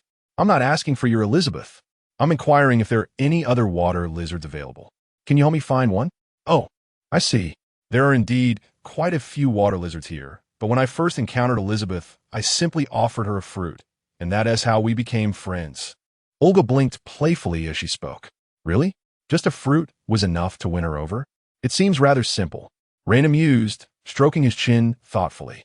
Thus, their quest shifted from locating Olga's father to searching for water lizards. Yet after scouring the entire island, they found no other specimens. It seems there are none left here. Let us proceed to the next island, Raina said, somewhat disheartened. Then let us go. I'll have Elizabeth guide us both. Olga replied nonchalantly. With Elizabeth's assistance, the two individuals arrived at the second island. However, apart from dinosaurs, they found no water lizards and certainly no trace of Olga's father. With no other options, they reluctantly proceeded to the third island. Is this your homeland, Alchemy? Raina inquired softly, gazing at the dilapidated structures before him. Upon their arrival, Olga appeared to grow even more reticent. Olga, have you ever considered that your father might still be alive? Raina asked quietly after a moment's contemplation. That scoundrel father of mine? Impossible. Humans cannot live that long. Moreover, back then, Olga seemed lost in thought, her memories from over 170 years ago still vivid in her mind. Sigh, let us go inside and take a look, Raina said, gently patting Olga's head. Under Olga's guidance, they swiftly located an entrance where Raina noticed an inscription above. Those who seek the radiant gold shall pay with their lives. My name is Ms. China AC. Raina read aloud, his voice barely above a whisper. Ms. China AC? Olga exclaimed, her eyes wide in disbelief. What's wrong? Do you know him? Raina turned to look at her. Know him? He's the wretched father who produced pure gold. Olga replied, her expression darkening. She still harbored resentment towards Ms. China AC for his creation of pure gold. Raina shrugged nonchalantly and continued onward with Olga. Meanwhile, in a dinosaur nest on the first island, a peculiar dinosaur, unlike the typical hatchlings, was quarreling with the others over food brought back by a larger dinosaur. More meat, more meat. I long for vegetables. The dinosaur, with a plump face, lamented while devouring the food and shedding tears. He was none other than Olga's father, Ms. China AC. At that moment, sensing something, he lifted his head towards the third island and murmured, Who is it? Who has entered my laboratory? Returning to Raina and Olga, the duo traversed a long tunnel, eventually arriving at a grand hall adorned with a piano. Beside the piano stood a stone tablet inscribed with words. Only those who can play the correct melody and possess a pure heart may approach the radiant gold. It seems we need to play something, Raina remarked, feeling somewhat disheartened. But I didn't come here to seek pure gold. I only wish to find the water lizards. Why not give it a try? You mentioned I could live for a long time. Perhaps it's due to the effects of pure gold? Now that we are here, wouldn't you want to possess it? Olga suddenly urged Raina to give a shot. I refuse. Who knows if there are side effects? What if I catch some strange illness? That would be disastrous. Let us just avoid it. Raina shook his head in protest. You scoundrel. That is pure gold sufficient to purchase the world. It is an unparalleled treasure. Do you not desire it? If you covet it so much, why not procure it yourself? Rainer shrugged, as he had no intention of claiming it. Such mysterious metal was best left untouched. I cannot play, but my mother could, Olga declared through gritted teeth. How peculiar. Did you not profess to detest pure gold? It was precisely this that drove your father to madness and led to your mother's untimely demise. Why then do you yearn for it now? Rainer inquired calmly, tilting his head. Well, Olga faltered, perplexed. Indeed, why did she suddenly wish for pure gold, the very substance she loathed the most? What contradiction you are, Rainer remarked, slowly making his way to the piano, where he took a seat and examined the sheet music before him. Alas, it seems we cannot proceed past this point. He sighed. Why not? Olga asked, astonished. Look, a portion of the score is missing. With my abilities, I cannot possibly fill in the gaps. Moreover, any mistakes in performance might trigger some mechanism. Rainer pointed to the incomplete sheet music. Is that so? Then let us abandon the effort. Olga replied, suddenly feeling disheartened. This is a lullaby, such a beautiful melody, yet it is regrettably incomplete, Rainer lamented, shaking his head. A lullaby? Olga paused, glancing at the sheet music on the piano, then lowered her head and asked Rainer, could you possibly play it for me? Play? Without a complete score, if I attempt it, I might inadvertently activate a mechanism. Rainer responded, looking at Olga. Apologies, I have been too willful. Olga said with a wry smile. Step back a bit. Should there truly be a mechanism, I may not have time to protect you. Reiner shook his head in resignation. He sensed that Olga did not wish to harm him, but rather sought to ascertain something about the piece for reasons unknown. Once Olga had distanced herself, Reiner began to play according to the melody indicated on the score. Possessing an F-level musician skill, he was able to perform adequately despite the peculiarities of the peacock piano compared to a standard one. He managed to convey the general tune. This piece, indeed, it is as such. A tender smile, a bright laugh, your lovely visage, the heart of silver and the heart of gold. I give them all to you, alchemy, alchema, embracing the golden star, alchemy, alchema, drifting in a slumber upon hearing Reiner's performance. Olga found herself instinctively singing along. You know this piece? Upon completing the melody, thanks to Olga's contribution, the final missing part was sung, allowing Reiner to finish the entire composition and successfully pass the trial. Yes, this is the music my mother often sang to me in my childhood. Olga lowered her head and spoke. This is a melody that embodies the affection of parents for you. Rina rose from the piano and replied. This time, Olga did not retort. She remained silent, seemingly still immersed in the essence of the lullaby. Let us proceed, since we have opened this path. We must explore what lies within, Rina declared, pointing towards the passage revealed by the retreating lava. The two continued forward, the Eagle Bridge. To seize the shimmering gold, one must possess exceptional focus and dauntless courage. Strike the sacred eagle, and the bridge shall descend. Rina gazed at the precipice ahead, where an eagle-like emblem adorned the summit of a distant structure. It appeared they needed to hit the target across the chasm for the bridge to lower, granting them passage. This time, I genuinely cannot do it. I am no marksman, Rina said, shaking his head as he looked at Olga. Is that so? Then shall we turn back? Olga remarked, casting a glance at the opposite side, sighing softly. Wait, do you not find this place peculiar? Rina grasped Olga's arm, urging her to stay. Peculiar? What do you mean? Olga asked, bewildered. Look, all the mechanisms here blend seamlessly with the environment, yet your homeland, alchemy, does not possess such a setting, does it? What does this imply? It suggests that the creator of this mechanism must have constructed it after the island entered the lanternfish's belly. Rina stood firm, gesturing around him. And so what? But, did you not claim you were the only one here? Did you not say your scoundrel father perished upon entering this place? Who then designed this mechanism? The score earlier. Was it not a lullaby only you could play? Olga inquired, her confusion evident. What are you implying? She asked Rina. Perhaps your father is still alive? Alive? That would be even better. It would afford me the chance to kill him once more. Olga suddenly revealed a gaze filled with hatred. Rina was taken aback. Though Olga had consistently labeled her father a scoundrel, she had never exhibited such animosity, only anger over his neglect of her mother and herself. Just then, a colossal triceratops emerged from the platform at the edge of the cliff, fixating on Olga and Rina, seemingly poised to attack. Meanwhile, a pterodactyl appeared from the opposite direction, hovering in the air, ready to pounce. It seems we have a way forward. Rina smiled upon seeing the pterodactyl. A way? What way? Olga asked, momentarily stunned. You stay here. Without further explanation, Rina strode towards the triceratops. Upon noticing Rina's approach, the triceratops became enraged, lowering its head and charging at him. Rina smiled and extended his hand, effortlessly blocking the beast's advance. Just as Olga was on the verge of shouting in concern, the triceratops froze in place upon making contact with Rina, as if all its previous momentum had dissipated.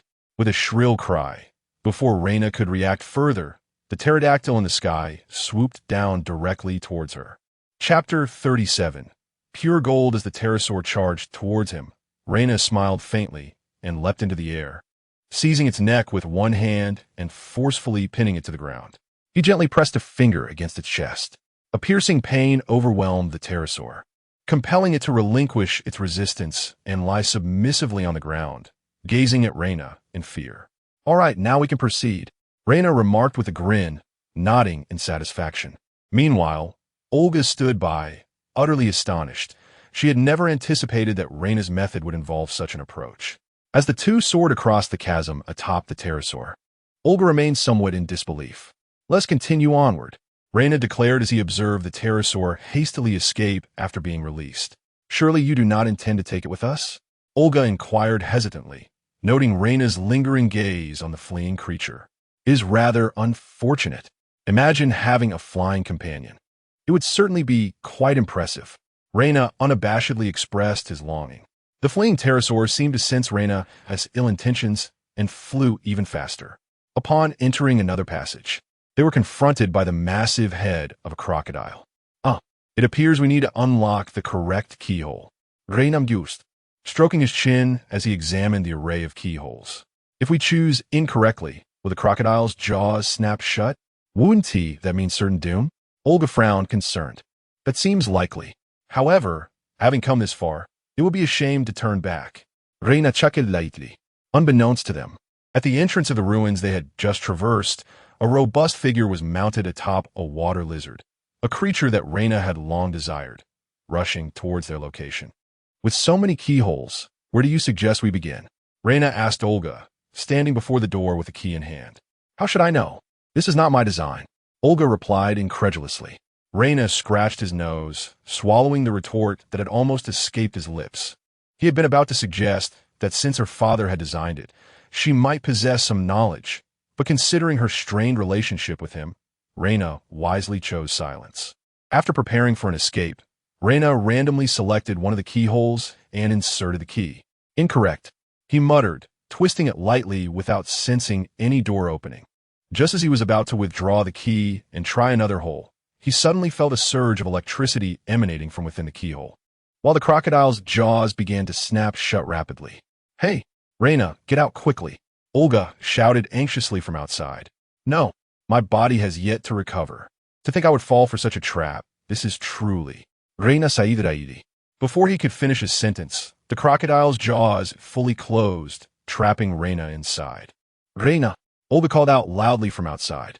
However, Reina did not respond at all, just when she was at a loss regarding what to do. A sudden explosion shattered the crocodile's mouth entirely, and Reina, holding the key, appeared before her. How infuriating!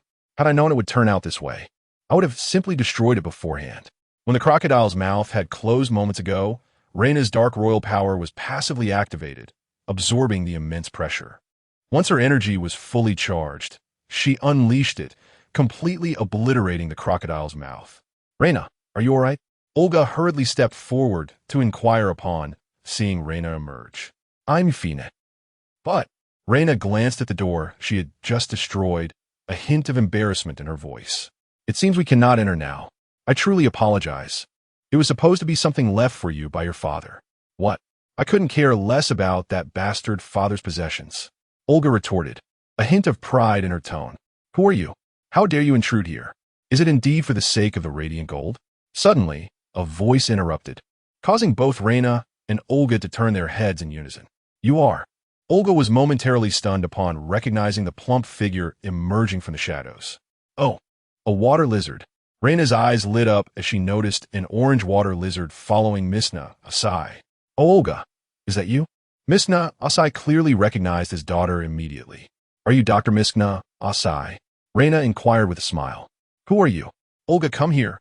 You might be a villain. Misna Asai paused, realizing Reina's presence only then. Rest assured, I have no interest in your so-called radiant gold. My arrival here was merely a coincidence. Reina waved her hand dismissively. However, I am quite intrigued by that sea lizard behind you. Sea lizard? Misna Asai was bewildered. Was this person not here to threaten his daughter and seize the radiant gold? Realizing the misunderstanding, Reina recounted the events that had transpired. At that moment, Olga, who had remained silent, suddenly fixed her gaze on Misna Asai and asked, Why are you still alive? It has been 170 years. How can you still exist? Olga. Misna Asai looked at his daughter, momentarily at a loss for words. Olga. Reina suddenly patted Olga on the head. Isn't this the perfect opportunity? You can ask him directly. Do not let hatred cloud your judgment. Ask. Ask what? I couldn't care less about him. He has nothing to do with me. Olga insisted stubbornly. Dr. Misna Asai. I shall refer to you as such for now, Olga began. You, in your pursuit of pure gold, caused my mother to be killed by pirates and led to alchemy being devoured by a lanternfish. What was the reason behind it all? Was it truly just for the sake of research? Reina interjected, edrecing mis nacie. Ah, it appears you're already aware of the matter concerning pure gold. Meskina Oxy sighed and remarked, what more do you wish to inquire? He is merely a mad scientist. No, he has transcended even the title of a scientist, Olga said, her eyes glistening with emotion. No, it is not as you think. Olga, allow me to elucidate. At last, Meskina Oxy unveiled the truth. Initially, Olga had been afflicted with a terminal illness, prompting the couple, both scientists, to embark on research into pure gold, believed to possess the ability to slow the aging process. This was also the reason why she and her father maintained their appearance from over 170 years ago. Upon discovering her father's true motivation for researching pure gold, Olga finally opened her heart, reconciling with him. However, from Reina's perspective, it seemed that Olga, having long harbored resentment toward her father and lived in solitude, found it challenging to express her feelings. Meskina Oxy, too, struggled to convey his love for his daughter. Otherwise, such misunderstandings would not have persisted for so long. What illness did Olga initially suffer from? Reina inquired, furrowing his brow. The Emperor's disease of the South Sea. An incurable affliction. Oxy sighed. I see. Rest assured.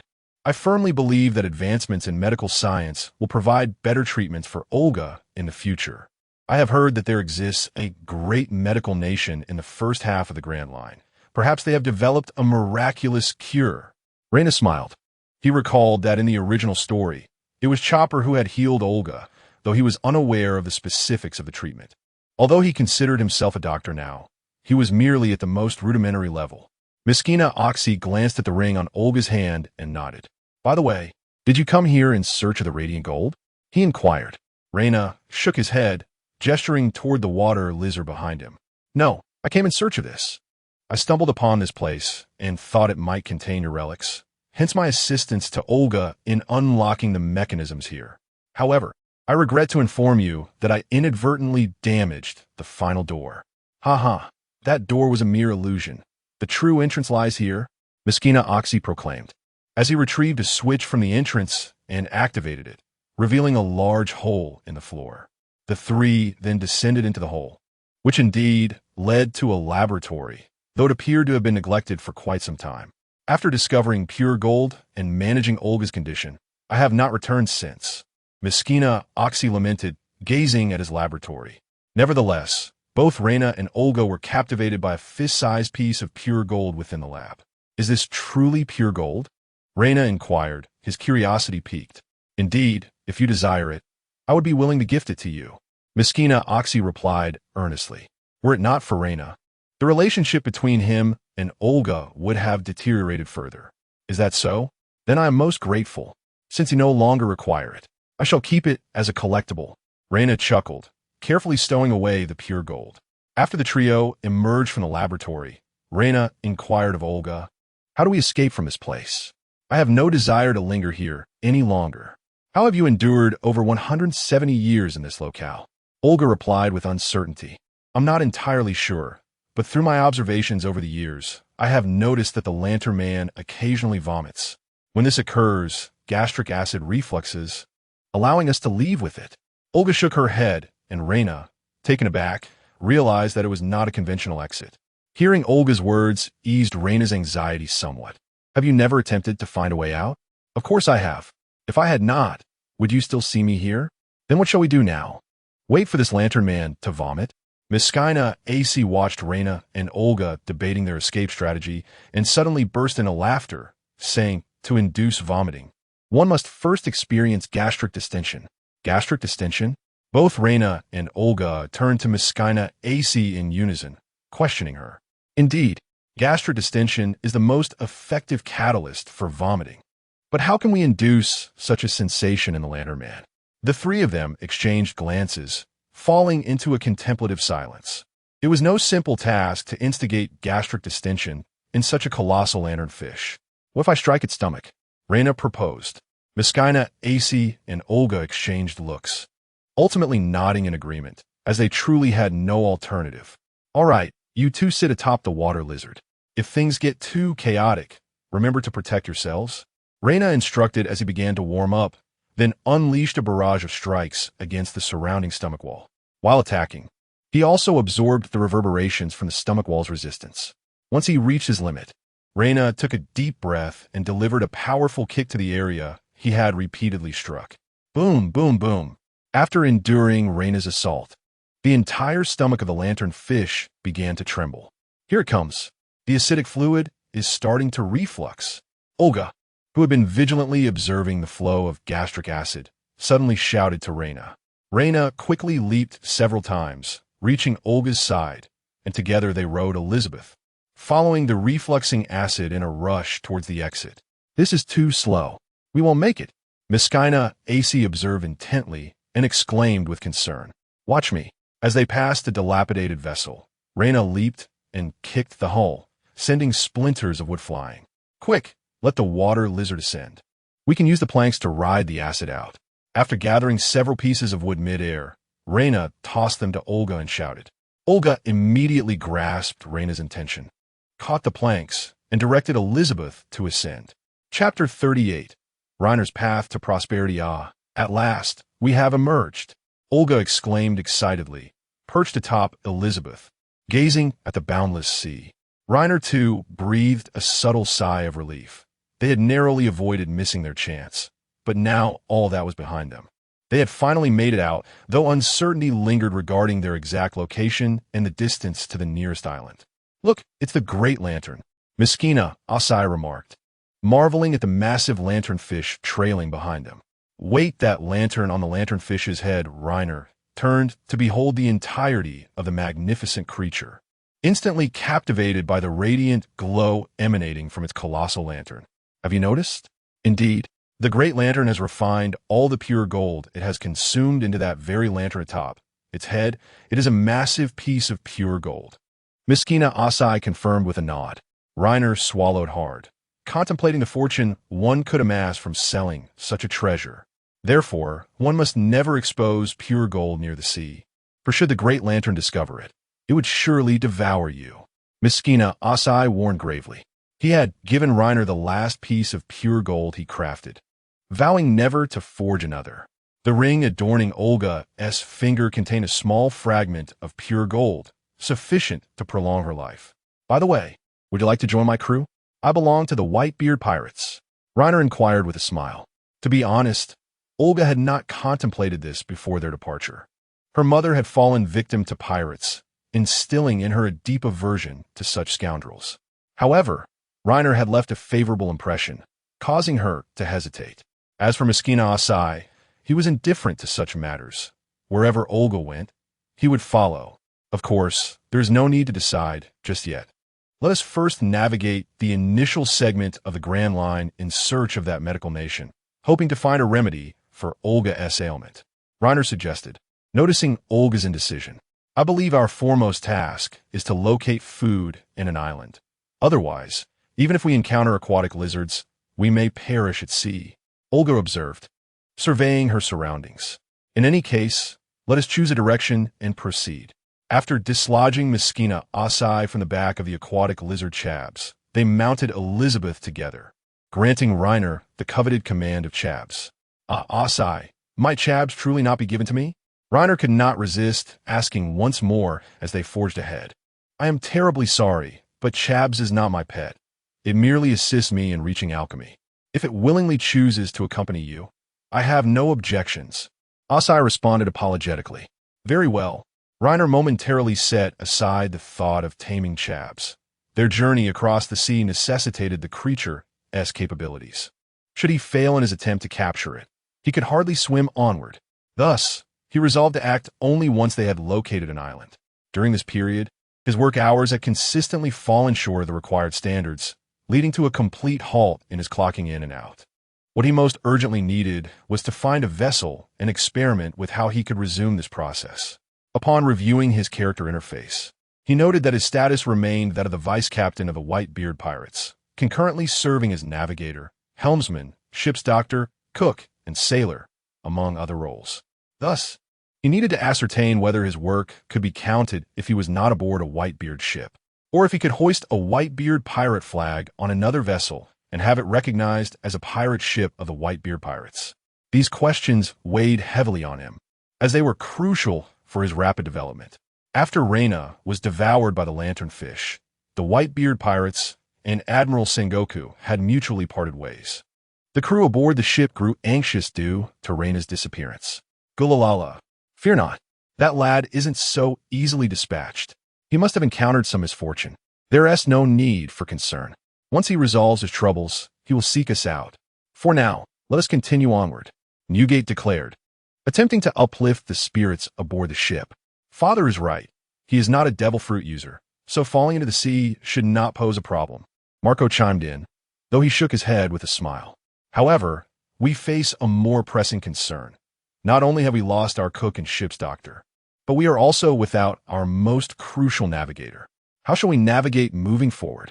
Meanwhile, aboard the repaired warship returning to headquarters, Zephyr sat in the captain's cabin, speaking to Sengoku.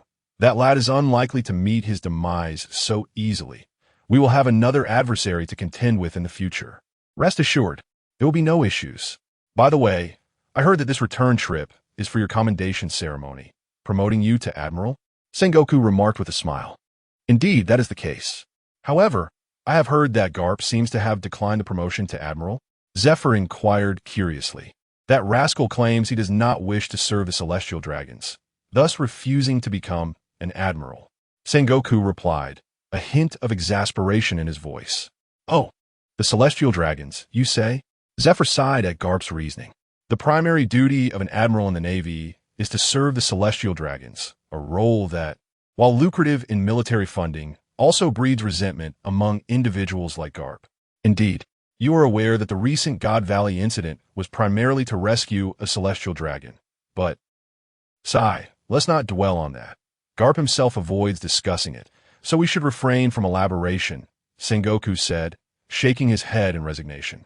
3 days later, Reina, accompanied by the Algia father and daughter duo, finally discovered a small island. Upon landing, their first order of business was to find a restaurant and indulge in a hearty meal. At last, I am full, Reina exclaimed, patting his swollen belly with satisfaction. After this, we shall find a hotel. You both have worked hard these past few days. Take a bath and rest. I will procure a ship, and then we shall head directly to the first half of the Grand Line. Thank you for your hospitality. Unlike the languid Olga, who lay there with no desire to move, her father, Mishina Oxy, expressed his gratitude towards Reina. Reina smiled and nodded. He was now relying on his dwindling reserves and was uncertain whether he would have enough berries to purchase a ship later. If worse came to worst, he contemplated resorting to robbing the rich to aid the poor. After securing accommodations, the Mishina father and daughter duo promptly retired for the night, while Reina, clutching the newspaper he had just acquired, made his way to the port, searching for a suitable vessel. That scoundrel Zephyr. Has he already been promoted to Admiral? It seems my chances of encountering him in the future are diminishing. Reina muttered softly as he read the news of Rear Admiral Blackarm, Zephyr's elevation to Admiral. As the ultimate force of the Navy, an Admiral seldom ventures out to sea without cause, thereby significantly reducing the likelihood of an encounter. Aside from Zephyr's promotion, there was no mention of Whitebeard in the newspaper, but Reina was not overly concerned. Newgate was destined to become one of the 4 emperors. Rather than worrying about him, it would be prudent to focus on his own circumstances. After spending a considerable sum of berries on a small boat and navigational supplies, Reina was acutely aware of his current predicament. To traverse the first half of the Grand Line, the conventional maritime route would lead through Fishman Island and the Chambord Archipelago. Of course, if one possessed confidence, the calm belt could be traversed, though it was a haven for sea kings, with none who entered ever returning. Thus, Reina prudently opted for the route through Fishman Island. Having purchased 2 permanent record pointers, Reina found himself nearly devoid of berries. It was unavoidable. Acquiring a permanent record pointer for Fishman Island was the most convenient option. Clearly, he needed to devise a solution, or he might find himself unable to afford supplies at the next island. Reina felt a headache coming on. He had never anticipated that berries would cause him such distress. Ah, who would have thought I would encounter such a lucrative opportunity? A pirate with a bounty of 16 million. Just as this realization struck him, A group of bounty hunters' words reached Reina's ears. 16 million? Indeed, capturing pirates is the fastest way to make money. Reina nodded thoughtfully, then approached the group of bounty hunters. Before long, the entire band of bounty hunters lay sprawled on the ground, their bounty notices snatched away, and the once coveted prize was now firmly in Reina's hands. Well, it seems that robbing pirates is indeed the way to go. With a stack of the latest bounty notices and a subdued pirate in his grasp, Reina was filled with gratitude. These were truly good people. They recognized his financial predicament and not only provided him with a lucrative opportunity, but also delivered a substantial sum his way. Thus, with a triumphant air, Reina boldly marched into the naval base to claim his bounty. He momentarily forgot that, compared to the 16 million bounty of the pirate, his own bounty of 30 million was far more recognizable to the Navy. Consequently, upon entering the naval base, he caught the attention of several naval officers along the way. However, with his eyes not being the typical crimson and his appearance slightly altered, the Navy hesitated to make a confirmation. There is no choice. Previously, his attire had already been damaged, and now he is still clad in the new garments purchased after landing on the island. His heavy-duty suit had long since been torn during the confrontation with Zephyr. Report. Major General Franco, we have detected what appears to be the pirate Red-Eyed Reiner entering the naval base. A naval soldier reported to Major General Franco, the highest authority at the base. Red-Eyed Reiner? What brings him to our division's base? And what do you mean by appears to be? Is there uncertainty? Major General Franco inquired, perplexed, as he sat at his desk. He is here to claim the bounty. Moreover, his eyes are not red, so we cannot confirm it at this moment. The soldier hesitated as he spoke. Headquarters has long relayed the latest intelligence. Red-Eyed Reiner's eyes are a manifestation of his abilities. Typically, he possesses ordinary eyes. They only turn red when he activates his powers. Come, let's investigate. We must discern the intentions of this red-eyed individual. Major General Franco's expression shifted, and he rose, resolute in his determination. Chapter 39. Setting sail again, I must express my concern regarding the inefficiency of your naval operations, remarked Reina, seated in the bounty exchange office with a hint of boredom. It was not his intention to provoke trouble, yet the sluggish pace of the Navy was undeniably frustrating. Sir, I sincerely apologize. The sheer number of pirates with bounties complicates matters, and relying solely on a bounty notice makes apprehending them rather challenging. We must exercise caution. Misidentifying an innocent individual could lead to dire consequences, replied the naval officer with utmost politeness. Reina nodded, recalling the infamous bounty on Sanji from the original tale, which had inadvertently altered the life of an unrelated petty criminal. Thus, despite the lengthy wait, Reina remained patient. However, as time passed, he began to sense an unsettling shift in the atmosphere. Bang! The door to the bounty exchange office burst open, and a throng of naval soldiers surged in, encircling Reina. What is happening? Reina thought, bewildered by the sudden commotion. Akihito Reina, are you still pretending? Since you dared to walk into the naval division today, do not blame us for what ensues. Seize him, shouted Rear Admiral Franco, flanked by a large contingent of soldiers, his demeanor fierce and commanding. Oh dear, how unfortunate. I completely forgot that I too am a wanted criminal.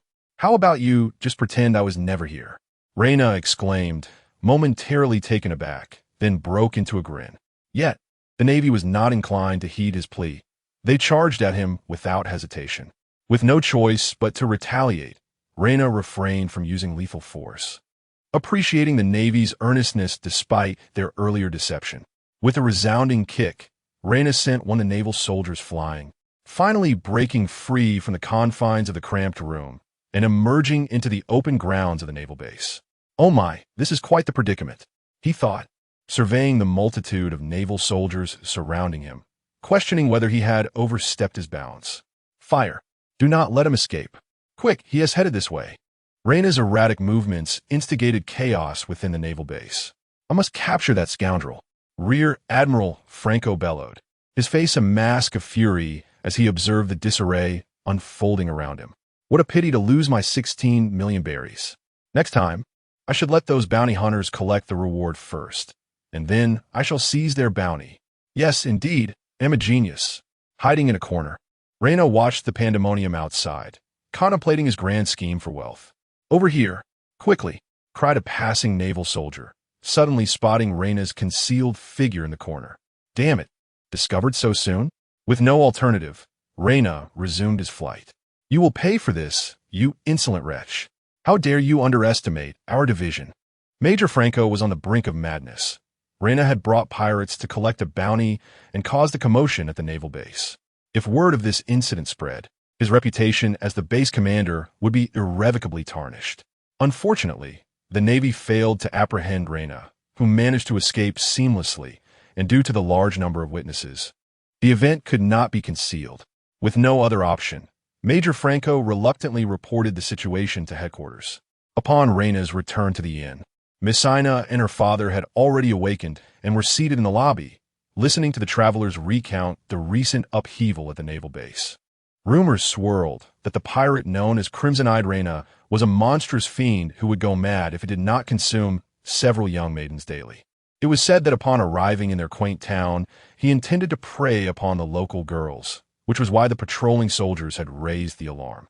Indeed, it was rumored that his eyes had turned a vivid crimson from the constant consumption of maidens' blood. Hearing such absurd tales, Reina's expression darkened, especially as he noticed Olga attentively engrossed in the chatter, seemingly intrigued. Hey, have you seen Crimson-Eyed Reina? Spouting nonsense right here?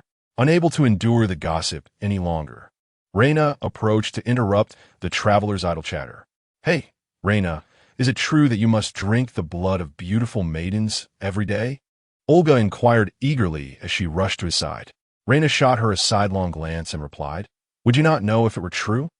By the way, what were you doing at the naval base? Did you accidentally get spotted by the Navy? Olga asked curiously. Reina's expression darkened. He had no desire to respond, fearing he would become the target of ridicule for an extended period. Since you're all awake, we should set off. I have everything prepared. Ignoring Olga's inquiries, Reina addressed Miss Ina. Very well, let us embark. Miss Ina nodded in agreement. Thus, the trio proceeded to the port, where they boarded the small sailboat Reina had purchased. The vessel was modest in size, even smaller than Luffy's Mary, but with only 3 individuals and 2 aquatic lizards aboard, it was not overly cramped. Meanwhile, at the naval headquarters in Marineford, the newly promoted Admiral Zephyr was busy managing paperwork in his office. The New World had recently become tumultuous, with formidable new pirate crews emerging, including the Whitebeard pirates, the Flying Sky pirates, the Beast pirates, and the Big Moan pirates, all of whom were no trifling matter. Garp was preoccupied with chasing after Roger, leaving everything else unattended, while Sengoku struggled to keep up with both the Whitebeard pirates and to prevent the Flying Sky pirates from causing havoc. It was nearly overwhelming. That kid has indeed proven to be resilient. I never expected him to appear here, Zephyr murmured to himself, glancing at a document on his desk. It was a report from Major Franco recommending an increase in the bounty for Crimson-Eyed Reina. After a moment's contemplation, Zephyr decisively stamped his approval on the document. Knock, knock, knock. Lord Zephyr, Admiral Kong requests your presence in his office. At that moment, a naval soldier entered, saluted Zephyr, and spoke. Zephyr nodded and rose to make his way to the Admiral's office. Zephyr, I apologize for summoning you at this hour, but a formidable new wave of pirates has recently emerged in the New World. Garp and Sengoku have found themselves somewhat overwhelmed. Thus, I must rely on you. Admiral Kong stated directly. Rest assured, leave it to me. Zephyr replied with a nod and departed. Upon reaching the port, his warship was already prepared for departure, awaiting his command. Our target shall be here. Zephyr hesitated briefly before selecting a small island as their destination. Understood, sir. His subordinate immediately saluted and notified the navigator to chart the course. Sir, why have we chosen this location? The Whitebeard pirates and the Flying Sky pirates have been particularly active lately. Shouldn't we head in their direction? Questioned his aide, Caradan, with confusion. No, we shall go here. Zephyr shook his head and remarked, Neither Edward Newgate, known as Whitebeard, nor the sky pirate Shiki are easily captured. However, this place harbors an individual whose identity and strength make him a prime target. Should we succeed in apprehending him, it would signify a monumental victory for us. Caradan looked perplexedly at the small island on the map, struggling to comprehend what significant mission awaited them there. Zephyr smiled, gazing into the distance, offering no further explanation to Caradan. Meanwhile, having set sail, Reyna hoisted the flag of the Whitebeard pirates aboard his ship, only to discover that the system recognized his vessel as part of the Whitebeard crew. Consequently, he regained the ability to check in and commence his duties. Reyna, I'm so bored. When will we reach the next island? Olga languished on the deck, lethargically inquiring. Bored? If you're bored, then clean up for me, you rascal, Reyna retorted, rolling his eyes while training vigorously. His annoyance towards Olga was not personal. Rather, the child had expressed nothing but boredom since her initial excitement and curiosity upon boarding. On the other hand, Miss Nyasi, who was assisting with the steering, alleviated some of Reyna's burdens. Having previously worked as a scientist, he had long since adapted to this monotonous lifestyle and did not find sailing particularly tedious. Reyna, was it this dull when you were pirates? Olga rolled on the deck, calling out. Certainly not. But now, there is hardly anyone on board. Just the three of us. So of course you'd find it dull. If there were more people, we could hold a feast, drink, and sing together joyfully. Reyna wiped the sweat from his brow and replied. Hey, then let us have a feast. What do you think? Olga exclaimed, sitting up cheerfully. With just the three of us, what kind of feast could we have? If you're bored, go fishing instead. If I manage to catch a big fish, I shall prepare a delectable grilled fish for you tonight. Reyna pointed towards the vast ocean and declared, Oh, grilled fish. That sounds marvelous. Watch as I reel in an extraordinarily colossal and delicious fish. Upon hearing this, Olga hurried back to the cabin, retrieving a fishing rod to commence her endeavor. I apologize for the trouble, Olga. Miss China Oxy smiled at Reyna. It's quite all right. Sailing can indeed be rather monotonous, and with so few of us. It only amplifies her sense of ennui, Reyna replied, shaking his head. In truth, Reyna's true aspiration had always been Miss China Oxy. Compared to Olga, her father exhibited remarkable talent, having independently synthesized pure gold, which attested to Miss China Oxy's prowess. Even in the future, the Whitebeard pirates would lack a scientist of such caliber, and thus Reyna yearned to recruit such talent for the crew. One must never underestimate the scientists of this world. Figures like the Navy's Vegapunk and Caesar Clown, as well as the Vinsmoke family of Germa 66, have demonstrated that scientists can wield immense power. As dusk approached, Reyna grilled a fish no larger than the palm of his hand, glancing at Olga, who wore an expression of utter despair. Is this what you referred to as an extraordinarily colossal and delicious fish? You scoundrel, Reyna. Fishing is quite challenging. Not everyone can catch fish, and the fact that I managed to land one is commendable, Olga retorted through gritted teeth. Is that so? Reyna's lips curled into a subtle smile as he replied. Chapter 40. News of Reyna, Father. Look, Marco exclaimed excitedly as he hurried towards Whitebeard Newgate, clutching a newspaper. Marco, what has happened? He is usually so composed. A pirate, adorned with a red bandana and a yellow scarf, with tousled brown hair and a distinctive mustache, inquired of his companion, Bista, as he pointed at the rushing Marco. Bista shook his head and replied, I do not know. Perhaps he has stumbled upon some extraordinary news. Garera, what a delightful day, my children. Let us commence the feast. Soon, the hearty laughter of Whitebeard announcing the banquet echoed through the air. Father, what has brought you such joy? Bista asked with a smile. They had truly come to regard Whitebeard as a father figure, and the camaraderie among the crew was exceptional. Garera, see, I knew that lad would not be so easily defeated. Whitebeard chuckled as he tossed the newspaper Marco had given him to Bista. Upon receiving the paper, Bista laughed heartily after reading its contents. Indeed, this is a moment worthy of celebration. Jaws, come quickly. We have news of Reyna. Since Reyna's disappearance, Marco and Jaws had been the most anxious, as they were the only two who returned from their battle, feeling the weight of abandoning their comrade. Hearing Bista's call, Jaws, who had been training, approached slowly and asked, Is there news of the vice captain? Has he been captured by the Navy? See for yourself. Bista handed the newspaper to Jaws, grinning. What? The vice captain caused an uproar at the Navy's base? How could that be? Jaws exclaimed in disbelief after reading the article. He knew Reina was not the type to engage in frivolous antics. Guerrero, that lad is not one to sit idly by, but if he is unharmed, he shall return soon. Whitebeard chuckled, taking hearty swigs from a gourd. That scoundrel, with such splendid treasures, has not even thought to honor his elder brother. Just wait until he returns. I shall have words with him. If Reina were present, he would recognize that it was the gourd capable of holding 10 times its weight in liquor, now cherished by Newgate. Vice Captain? Vista, do we have a vice captain on board?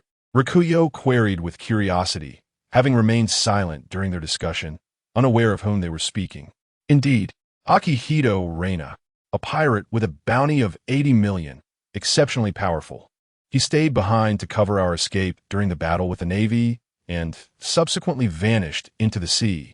Vista nodded, explaining. Alongside the newspaper was Reina's updated bounty notice.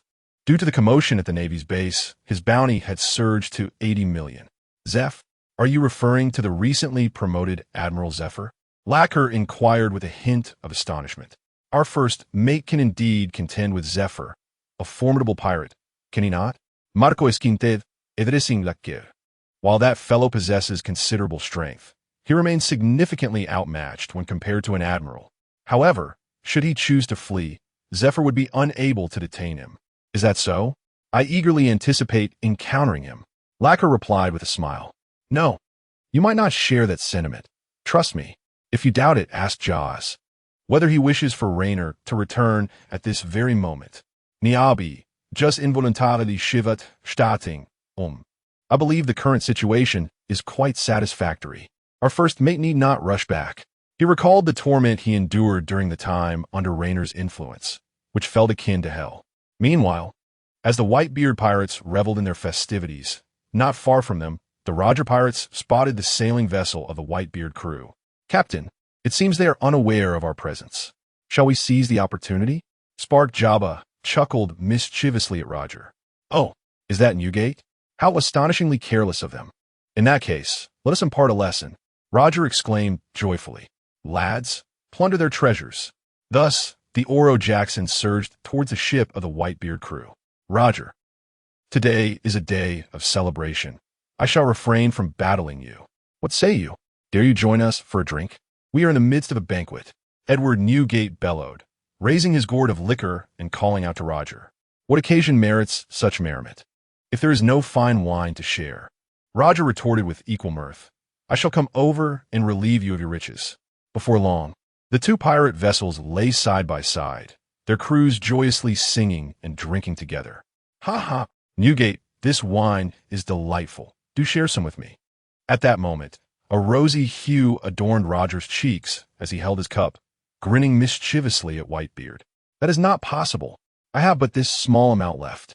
Only when Rainer returns can I procure more, as he is the sole brewer of this exquisite drink. Whitebeard shook his head. Rainer? Roger paused, glancing around before inquiring. I almost forgot. He was the lad aboard the Rock's ship, wasn't he? I did not anticipate him joining your crew. Why have I not seen him? The conversation between the two captains caused the surrounding pirates to cease their activities, intent on their words. Gurururur. That lad was recently bested by Zephyr and fell into the sea, not knowing where the currents might carry him. Whitebeard laughed heartily, adding, It was only after his disappearance that we encountered you. Hence you have not seen him. What? He has reached the level of battling an admiral?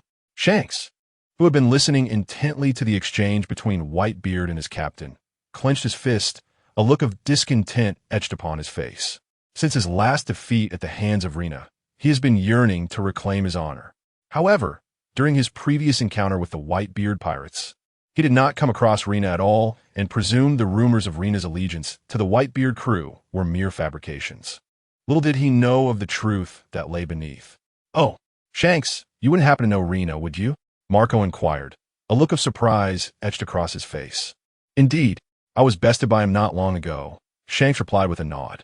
Marco and the others exchanged glances, realizing that Rena had been aboard their ship when they first set sail, a fact they had been completely unaware of. While the Whitebeard pirates and the Roger pirates were celebrating together, Rena was not making his way toward them as Whitebeard had anticipated. Instead, he was heading towards Fishman Island. On a small sailing vessel adorned with a Whitebeard pirate's flag, Rina was diligently honing his physical skills. Rina, look, I've spotted an island. Olga exclaimed excitedly as she called out to him. Wiping the sweat from his brow, Rina glanced up and indeed saw a small dark shape on the horizon. Your eyes are sharp, but let me make it clear. I've exhausted the berries I had purchased for this small ship. Once we reach the island, we won't have the funds to stay in an inn, so we shall have to sleep on the vessel, Rina stated, observing Olga's enthusiasm. Are you completely out of berries? Olga's expression soured as she asked, clearly dissatisfied. She had hoped to buy many things. Previously unaware of the tedium of sailing, she now wished to stock up on supplies. Indeed, I have none left. However, once we land, we might test our luck. If we encounter a bounty hunter, I could play the role of a bounty hunter myself. But you and Dr. Ashier would need to collect the reward. Rina replied with a nod. Why must I go with father? Can't you go alone? Olga queried, bewildered. Because I'm also a wanted criminal. If I were to go to the Navy's base to claim the bounty, I would surely be discovered, causing a commotion and preventing me from receiving any berries. Rina responded calmly. Olga stared at Rina for a moment before asking, was the disturbance you caused in the Navy last time due to this reason? Rina silently turned away, unwilling to engage with Olga. Ha ha ha. Rina, are you truly a fool? A wanted pirate boldly attempting to claim a bounty at a Navy base? Why not just turn yourself in and collect the reward? That's the funniest thing I've ever heard. Olga laughed uncontrollably, rolling on the deck as if she had just heard the most hilarious joke of the century.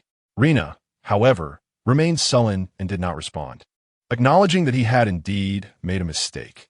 No, it was more accurate to say he had just made a blunder. As their small sailing vessel drew near to the island, they were taken aback to see thick smoke billowing from the island, as if it had recently endured the ravages of war. What is happening? Olga inquired, her confusion evident as she had never encountered such a situation before. Dr. Axie and Reiner stood silently at the bow of the ship, their expressions revealing their understanding of the gravity of the situation. Suddenly, a thought struck Olga. She seemed to recall a similar scene from her memory. They must have just fallen victim to a pirate raid. Reiner sighed softly, breaking the silence. Both Axie and Olga remained quiet, patiently awaiting the vessel's arrival at the shore. Let us proceed and see if we might offer assistance, Reiner declared as he disembarked first. I shall remain. The typically vivacious Olga hesitated, a hint of trepidation in her demeanor, choosing not to follow Reiner onto the land. He understood that she was reluctant to witness the desolation of the island, as it would evoke haunting memories of her mother's demise at the hands of pirates. Very well. Dr. Axie, you and Olga stay aboard the ship while I investigate. Exercise caution. The band of pirates may still be lurking nearby. Should anything arise, signal me immediately. I shall not stray far, Reiner affirmed with a nod. Though no pirate ship was sighted at the harbor, it was plausible that the marauders had not approached from this direction. Their vessel could well be anchored elsewhere. Thus caution was prudent. Do take care of yourself. This island has recently endured a pirate assault, and your presence might be misinterpreted, Dr. Axie advised, nodding in agreement. Chapter 41. The Wrath of Reyna. Upon Reyna's arrival on the small island, he was met with a scene of utter devastation. Numerous structures lay in ruins, and the ground was strewn with the lifeless bodies of ordinary citizens. Cursed be this fate. Even as a pirate, the sight ignited a profound anger within him. Just as he contemplated searching for any survivors, he caught a faint sound nearby. Without a moment's hesitation, he rushed towards the source. Turning the corner, Reyna discovered a woman lying in a pool of her own blood, yet still struggling to crawl towards a nearby house, her lips murmuring incoherently. Child! Save!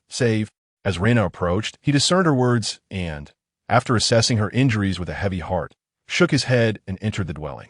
However, within the room, he found no child. Instead, he encountered a man similarly fallen in a pool of blood. The signs of a struggle were apparent, leading Reyna to suspect that the pirates had abducted their child. The grim realization darkened Reyna's expression. These pirates were nothing short of butchers, mercilessly slaughtering and pillaging, even sparing not the innocent youth. He surmised that the marauding band must have taken all the children from the town, likely intending to sell them. Observing the state of the town, It seemed that the pirates had not departed long ago. Reina hastened to the highest point of the town's tallest building, and indeed, he spotted the pirate ship on the other side of the island, preparing to set sail. After leaping from the rooftop, Reina swiftly returned to his own vessel. We will navigate around the island and pursue them. These scoundrels shall not escape our grasp. Reina relayed his harrowing discoveries to Mishkina and her father, his voice grave. Without a moment's hesitation, Aussie set the ship in motion, determined to follow Reina's lead in their chase of the pirates. Olga, too, summoned Elizabeth, instructing her to heed Reina's command and intercept the marauding crew. Thank you, Olga. Elizabeth, let us depart. Reina mounted Elizabeth and made his way along the coast. Previously, he had attempted to tame Chavez on the small island, but had failed. Although he could use force to conquer, Reina understood that such methods would yield little success. These aquatic reptiles were remarkably astute. Unless they willingly submitted, they could flee at any moment. Thus, had it not been for Olga's orders, Reina would have been unable to command Elizabeth. With Elizabeth's aid, Reina swiftly closed the distance to the pirate crew, while Mishkina and her father followed closely behind in their ship. Just as their pirate vessel had set sail, a naval warship approached the island. Sir, we have spotted the flag of the Whitebeard pirates ahead, but it does not appear to be their ship. A naval soldier reported to Zifa, who stood at the bow. Indeed, it is them. Keep pursuit. Zifa grinned broadly, exclaiming, Boy, you cannot escape. Sir, it appears the island has suffered a raid. Shall we land? Just as Zifa believed he was on the verge of capturing Reina, a soldier approached with urgent news. A raid? Was it he who did this? This situation is quite uncharacteristic of him. Zephyr felt a twinge of confusion. According to Reiner's demeanor, it seemed unlikely that he would resort to pillaging a small town. Nonetheless, he had commanded an inspection of the island, for Reiner's petite triangular sailboat could not outrun a naval warship. Should he be discovered, escape would be improbable. However, upon the Navy's arrival at the island and witnessing the devastating scene, Zephyr's expression darkened. Leave half of the crew to search for any survivors. The rest will accompany me in pursuit. Zephyr commanded loudly.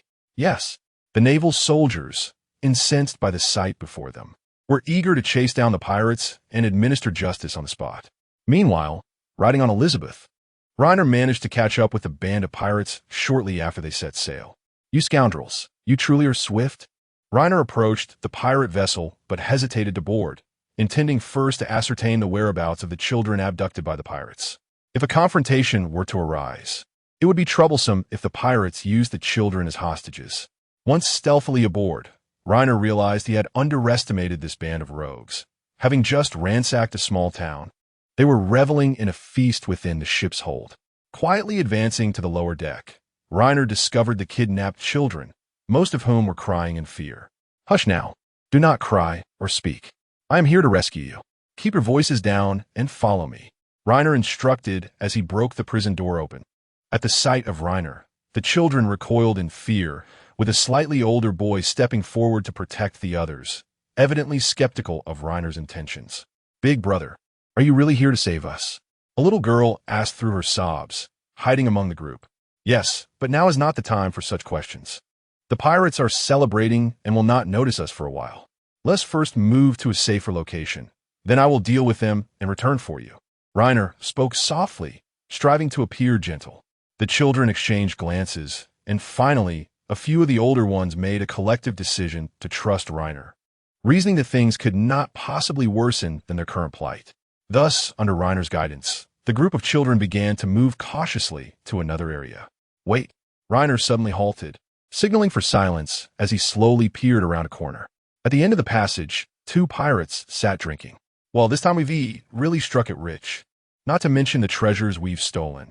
Those children will fetch a pretty penny. One pirate chuckled, slurring his words. But instead of a response from his companion, he received Reiner's fist. Upon spotting the two, Reiner acted decisively, quickly incapacitating one pirate with a swift chop and delivering a punch to the throat of the other. Stay here for now. I will go deal with the pirates. Reina found a storage room and instructed the children to hide within, speaking softly to them.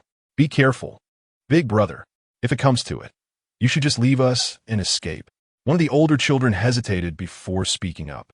Reina gently patted his head and smiled. Do not worry, for I am quite strong."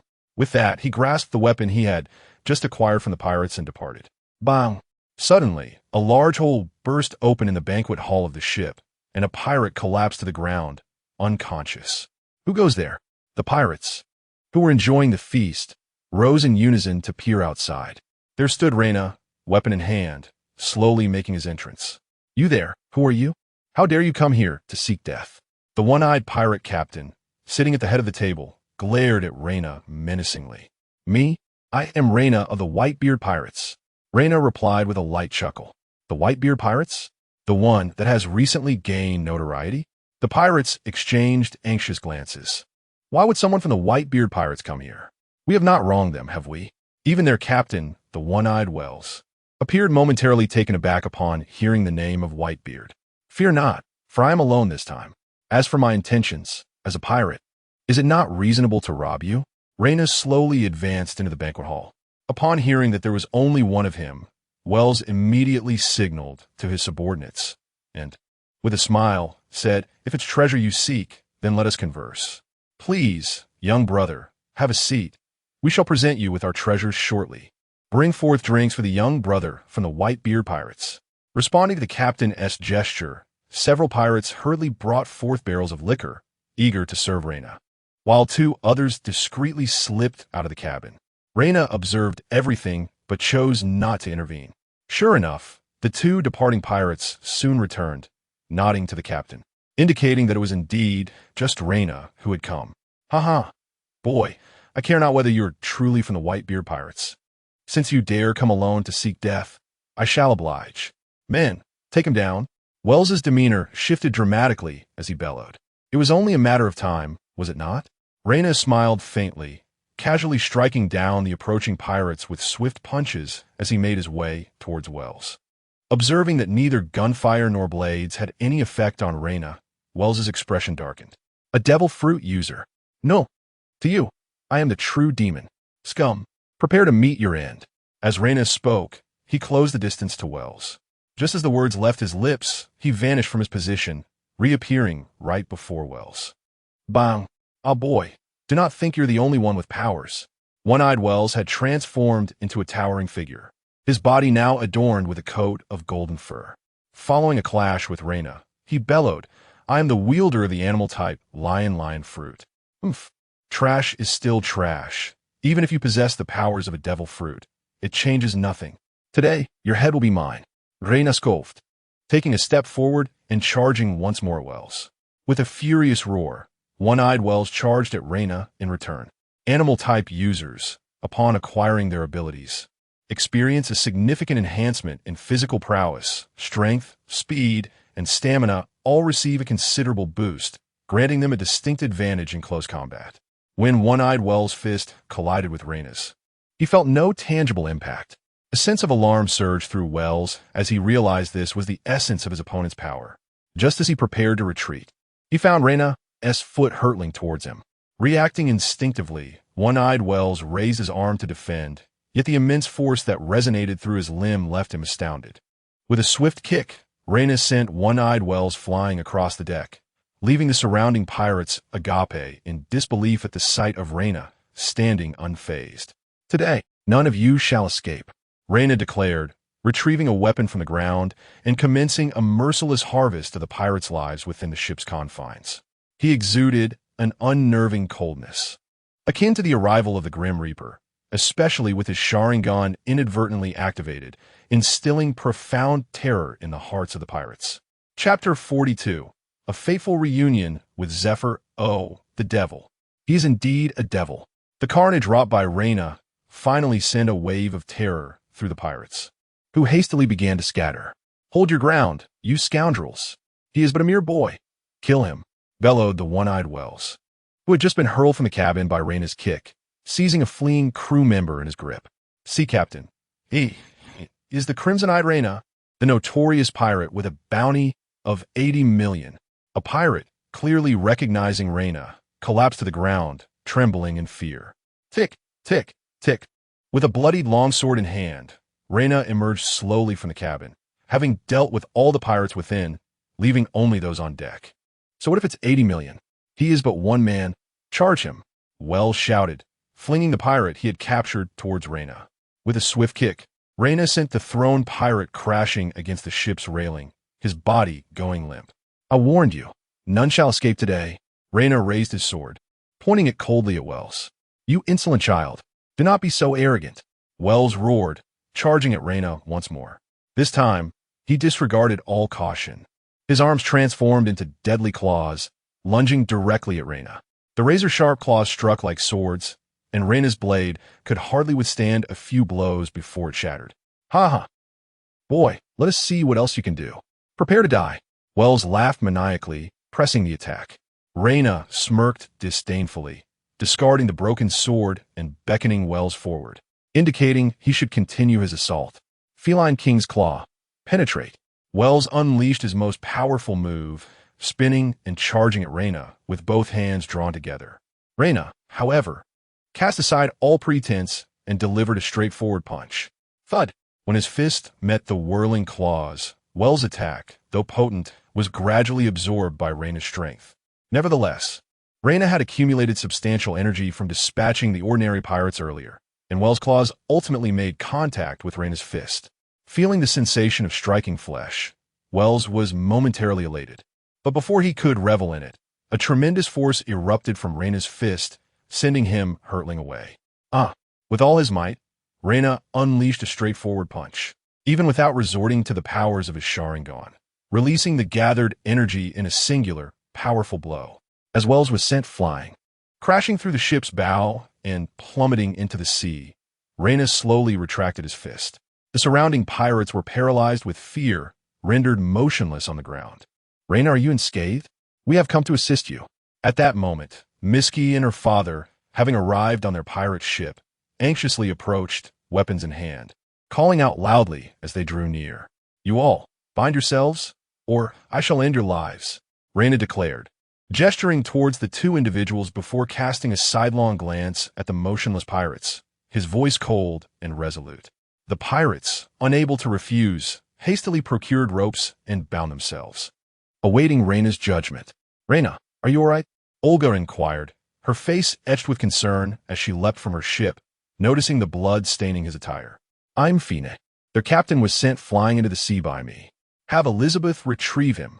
Additionally, the children have been rescued and are in the storage compartment of the ship. Reyna replied, shaking his head. Aside from a minor injury to the back of his hand sustained during his confrontation with the one-eyed Wells, the blood on him belonged to the defeated pirates, and he himself was unscathed. After a brief interval, Reyna helped Elizabeth haul aboard the unconscious Wells, binding him alongside the rest of the pirates. He instructed Olga to escort the children to his pirate ship, then tethered the captured vessel to his ship's stern, setting course back towards the island.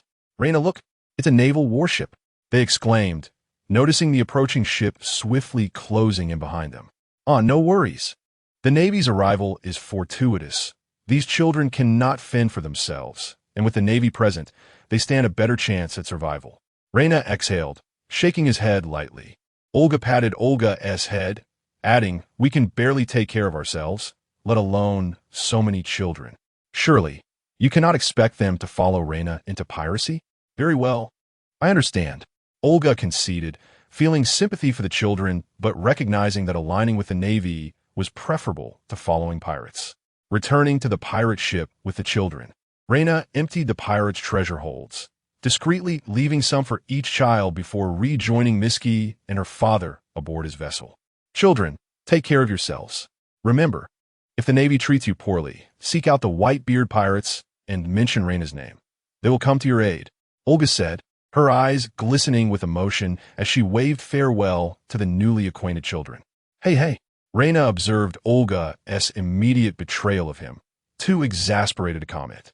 Weren't you claiming to be the vice captain of the Whitebeard pirates? Can't you do this small favor? Olga shot Reyna a glare, responding indignantly, fine. Whatever you say goes. All right, let us set sail. The Navy is approaching. We mustn't be ensnared by them, AC remarked with a smile, gesturing towards the nearing naval vessel. He. Very well. Let's depart, Olga exclaimed, bouncing with excitement. Once Reyna and his crew had left, the Navy discovered the bound pirates and the children enjoying their meal. Crimson-eyed Reyna. This time, I shall let you be. Gazing at the pirate ship adorned with the flag of the Whitebeard pirates in the distance, Zephyr's lips curved into a subtle smile as he spoke softly. It had been a week since they had dealt with the one-eyed pirates. 3 days prior, while passing a small island, the trio had exchanged all the treasures seized from the one-eyed pirates for berries. They indulged in a lavish spree, purchasing copious amounts of food and drink. Olga also procured several new garments, which Rena did not object to. He even wished to buy some experimental supplies for Dr. Axie. However, Dr. Axie declined his generous offer, as he currently had no ongoing research projects. Ding! Today marks the 17th day of consecutive check-ins. Your salary is being calculated. You have earned a base salary, 170 points, overtime pay, 1 voucher for basic skill proficiency. Rena casually utilized the proficiency voucher on basic swordsmanship, instantly gaining a deeper understanding of the art in his mind. As he observed his points nearing 13,000, Rena perused the items in the shop, contemplating whether to purchase something to enhance his strength. Aside from his daily physical training, he had also been honing his abilities as the Black Emperor, but his progress had stagnated recently. He even felt as if his power had plateaued. His greatest desire was to acquire a bloodline evolution scroll. Yet that item was prohibitively expensive, requiring 50,000 points, a sum that seemed a distant dream. Beyond the bloodline evolution scroll, a reliable weapon or powerful techniques, such as the Navy's 6 styles, were also among his needs. However, the mere fragment of the Navy's 6 styles cost 5,000 points and was distributed randomly, rendering it beyond Rena's financial reach. In truth, the most effective means of strengthening oneself was through the monthly attendance reward package, which often yielded valuable items. Yet, Rena's check-ins had been interrupted for 2 consecutive months, resulting in no rewards, which had driven him to the brink of frustration. Consequently, Rena had been exceedingly discreet during this period, avoiding trouble whenever possible and diligently working in hopes of obtaining this month-as attendance reward. Nevertheless, he could not shake the feeling of an ominous presence that seemed to linger around him. Rena, take me to the tavern. After landing on yet another small island, Olga implored Rena. However, he remained resolute, especially after the incident on the previous island, where he had taken Olga to the tavern to procure some drinks and gather the latest news.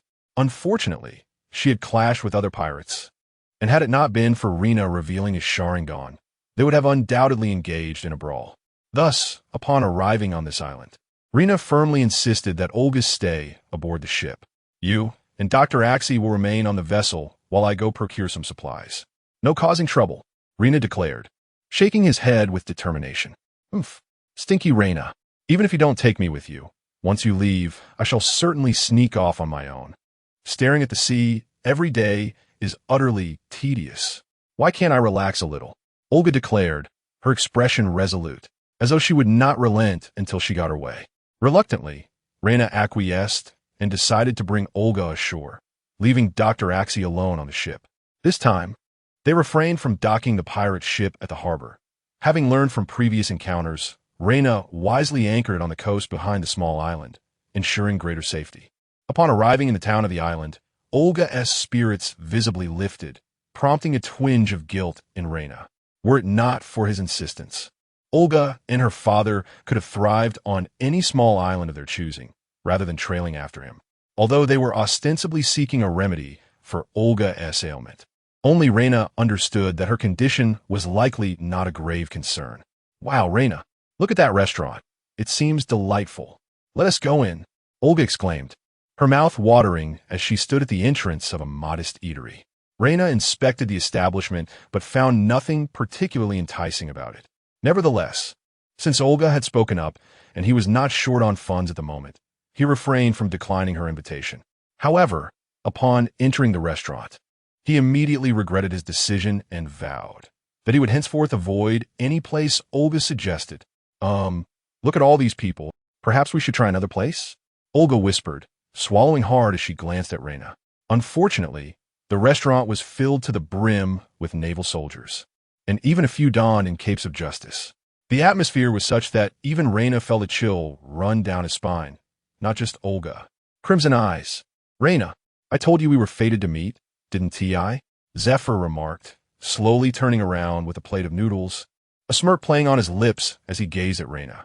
In that moment, Reina's thoughts were not of escape or the threat of capture by the Navy, but rather the dread of his monthly attendance record slipping away yet again. Chapter 43. Zephyr's Decision. I remarked to Admiral Zephyr, as a naval commander, "Don't you find yourself a tad too leisurely?" Renner glared at Zephyr's insufferable visage, his teeth clenched in frustration. "Isn't capturing a notorious pirate like you my duty?" Zephyr replied with a smile, his gaze fixed on Renner. Renner's lips twitched. A notorious pirate? Him? At present, he barely ranked above a minnow. What merit was there in targeting him when one could pursue his elder brother, Newgate? Truly, a bully of the weak. Renner vented his inner thoughts while maintaining a facade of composure. "It appears I am fated to meet my demise today. However, I implore you not to trouble this young lady. She is merely an unfortunate soul. Renner, perhaps you should focus more on your own predicament." Scoffed Caladon, Zephyr said. "She has been by your side all this time, claiming she is not a pirate. Do you take us for fools? She is indeed not a pirate. After escaping from your warship, she saved me, and, out of gratitude, I have kept her with me. She suffers from the terminal illness known as the South Sea Emperor's fever, and I seek a physician for her," Renner replied calmly. Orja immediately grasped Renner's implication, adopting a pitiful demeanor as if to validate her innocence. South Sea Emperor's fever? Zephyr and his aide exchanged bewildered glances, lacking medical knowledge to ascertain the truth. "Caladon, go to the division and fetch a military doctor to verify his claims," Zephyr commanded after a moment's contemplation. With Renner present, there was no chance of escape. Caladon nodded and departed the restaurant, soon returning with a military doctor and a contingent of soldiers. Upon witnessing the increased naval presence, Renner's lips involuntarily twitched. How deeply they mistrusted him. Do not misunderstand. We merely came out for a meal and did not bring sea-stone handcuffs. I just happened to retrieve them. Caladon provocatively displayed the sea-stone cuffs, taunting Renner. Renner could assure that had Zephyr not been present, he would have made Caladon unrecognizable to his own mother.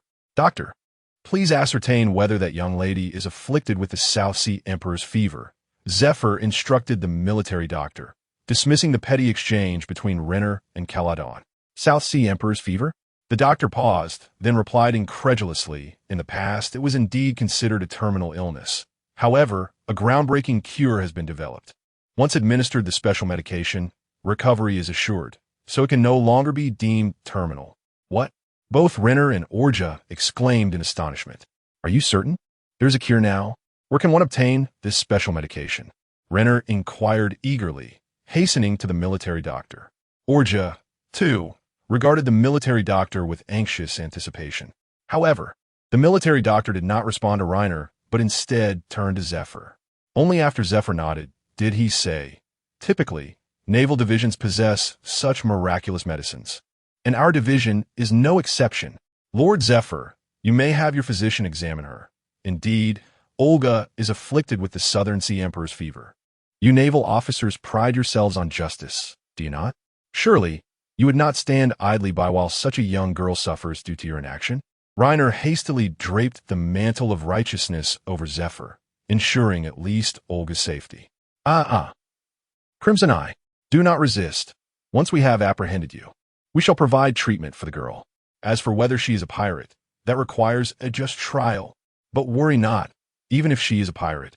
We shall treat her before she is incarcerated and impelled down. Caladon stepped forward, addressing Reiner. "Military doctor, please assess whether the girl truly suffers from the Southern Sea Emperor's fever." Rather than following Caladon's lead and confronting Reiner, Zephyr instructed the military doctor to examine Olga first. "Indeed, Admiral Zephyr, she is afflicted with the Southern Sea Emperor's fever. However, I sense something peculiar about her condition.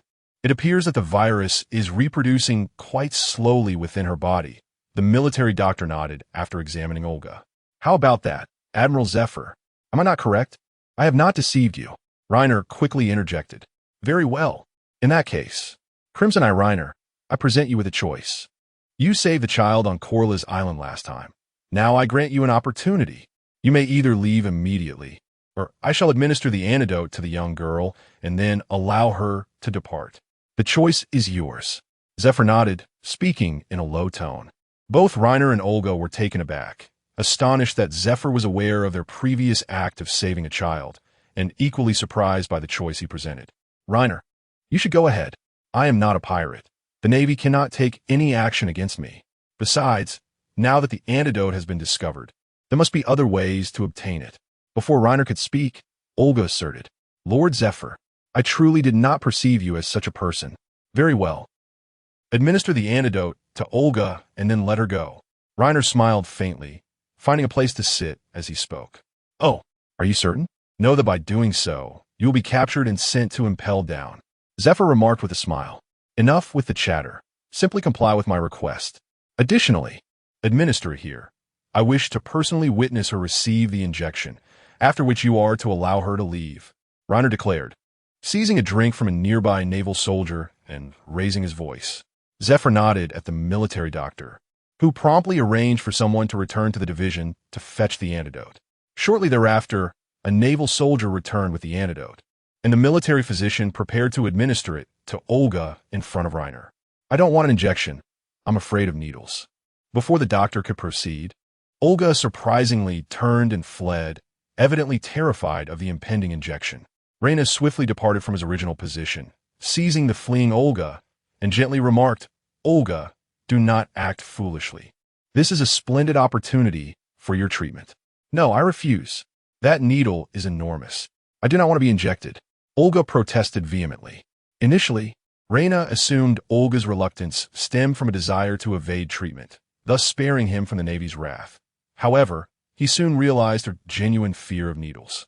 With a blend of exasperation and amusement, Reiner had no choice but to firmly restrain Olga and signaled the medic to proceed with the injection. All right now, you may arrest me, Reiner declared, sipping his drink as he observed Olga departing post-injection. With a wave of his hand, Karadan commanded a group of Navy soldiers to approach with C-prism stone handcuffs, poised to restrain Reiner. Bang, bang, bang. Huh, although I said you could arrest me, I never claimed I would not resist, Reiner exclaimed, having sent several soldiers flying before activating his Sharingan, standing atop the table and laughing heartily. Damn it, I knew pirates were unreliable. Everyone charge, Karadan bellowed in fury. Yet, Zephyr raised his hand to halt the Navy, addressing Reiner. Let us step outside. We must not damage the establishment. Reiner hesitated for a moment, but nodded in agreement, leading the way outside. However, once outside, Zephyr did not follow, and all the Navy remained within the restaurant. Zephyr, are you purposely letting me go? Heh, I will consider this a favor. Reiner mused, eyeing the firmly shut tavern door. After deactivating his Sharingan, he quickly made his escape. My lord, is it appropriate to let him go like this? Karadan inquired hesitantly of Zephyr. Let go? Who are we letting go? Have we not been dining here all this time? Come, everyone continue, otherwise, the delicious food will go cold. Zephyr responded with a smile, as if nothing had transpired. But my lord, is not our purpose for this voyage to capture the red-eyed one? Karadan questioned, somewhat discontent. This is a reward for his act of saving. The next time we meet, it shall be when I apprehend him, Zephyr declared, draining his cup. Karadan nodded, ceasing further inquiry, and began to eat and drink as if Reiner had never been present. After exiting the restaurant, Reiner soon found Olga nearby. Reiner, how did you manage to escape? Olga asked, astonished. Come, this is not the time for idle chatter. We must gather supplies and set sail immediately, Reiner replied, shaking his head. Understanding the urgency, Olga nodded and followed Reiner.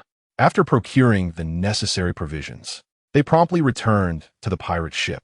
Oh, why are you back so soon? Dr. Axie was dozing on the deck, surprised by Reiner and Olga's swift return. We will set sail first. The rest can wait for later. Reiner directly approached the ship's railing and hoisted the anchor. The pirate vessel set sail, swiftly distancing itself from the small island. What? Are you saying that Olga's illness has been cured? Dr. Ashier inquired with astonishment upon hearing Reiner mention that the Navy had administered a miraculous medication to Olga. It should be, if you remain uncertain. We can have Olga examined at the medical facility upon reaching the next island. The Emperor of the South Seas affliction should be easily diagnosed. Moreover, we have yet to inquire at the clinic. If a miraculous remedy exists, The physicians there would undoubtedly be aware of it, Reyna replied with a nod. Was that person earlier the Naval Admiral Zifa? Olga asked curiously. Indeed, he is Admiral Zifa, Reyna said with a hint of resignation. Well, he seems quite amiable. Why do you insist on saying that you are adversaries? Olga remarked, pouting slightly. He is part of the Navy, and I am a pirate. We are inherently adversarial. Reyna chuckled lightly. Today's events had somewhat altered Reyna's perception of Zifa. However, the thought of Zifa's fate left him feeling a sense of injustice on the Admiral's behalf. His beloved wife and son had been slain by pirates, his devoted disciples met the same tragic end, and he even lost an arm in the process. As if that were not enough. The ultimate betrayal came when the Navy recognized the pirate who had taken his disciples' lives and severed his arm as one of the 7 warlords of the sea, shattering his faith entirely. Yet, as a pirate, Reyna found himself powerless in the face of such circumstances. Setting aside the fact that he was unaware of the specific times and places of these events, his current strength rendered him incapable of intervention. Chapter 44. The wedding scene. Reyna, now that we no longer need to visit that so-called medical powerhouse, where shall we go? On the path back to the pirate ship, Olga inquired cheerfully. Several days had elapsed since their encounter with Zephyr, and they had reached the next island. After consulting the local physician and confirming that a miraculous remedy had indeed been discovered for the once terminal illness of the South Sea Emperor, Olga felt reassured when Axie conducted a thorough examination to ascertain her well-being. We are quite close to Fishman Island. Should we not pay a visit? Reyna pondered before asking. After all, since they had come this far, it seemed a missed opportunity not to explore. Perhaps it's best to refrain. Being so near to Fishman Island also means we are close to the Navy headquarters. What if we encounter a formidable Navy officer? Olga, no longer the naive girl she once was, had gained considerable insight during her recent maritime adventures. Reyna's expression darkened. He was indeed wary of Olga's ominous predictions. As if she were an oracle, her words often proving to be uncannily accurate. In that case, let us seek out my brother, Edward Newgate. After all, I have been away for quite some time, and it is only right to return and pay my respects, Reyna declared after some contemplation. He had not forgotten that he was still a member of the Whitebeard pirates, and returning to them felt entirely appropriate. More importantly, he intended to bring Dr. Axie along, believing that with his expertise, the crew would undoubtedly grow stronger. Only a powerful pirate crew like the Whitebeard pirates could afford to support Dr. Axie in his ambitious research endeavors. Edward Newgate? You mean Whitebeard? Is he easy to get along with? I've heard he is quite the notorious pirate, a formidable figure who has bested the Navy on numerous occasions. Olga asked, a hint of concern lacing her voice. Fear not, he is my brother. There will be no issues. Reyna reassured her confidently, thumping his chest for emphasis. However, I must note that I have never seen you contact him. Are you merely boasting? Olga questioned skeptically. Contact? I don't even know where he is at the moment. How could I reach him? What? You cannot even get in touch with him? Then how do you plan to bring him over? Where shall we go? Olga paused. Her expression won a mild disdain. Fool! The Whitebeard pirates are a renowned crew now. A simple inquiry will reveal their whereabouts. We can go directly there, Reyna replied with a grin. Meanwhile, Dr. Axie observed their bickering without intervening, as it had become a daily ritual for them. The two continued their playful banter until they arrived at the tavern. This time, Reyna took the initiative to guide Olga, fearing she might inadvertently choose another peculiar location. Upon entering the tavern, the trio settled into a cozy corner and ordered some drinks, ready to unwind. Have you noticed? Recently, has the presence of the Navy increased significantly? It is no surprise this island is the nearest to the Navy's G1 division. Whenever the Navy undertakes operations in the New World, this location becomes a crucial waypoint, making their increased presence entirely reasonable.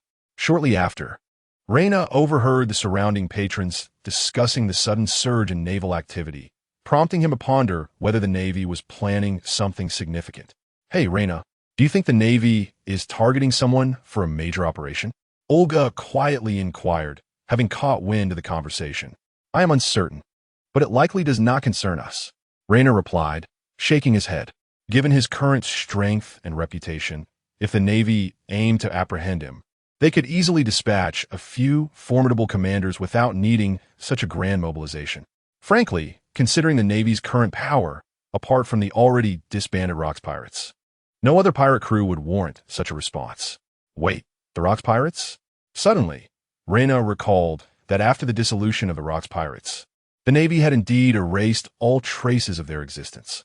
What's the matter? Dr. Axie, observing Reyna's expression, quietly asked.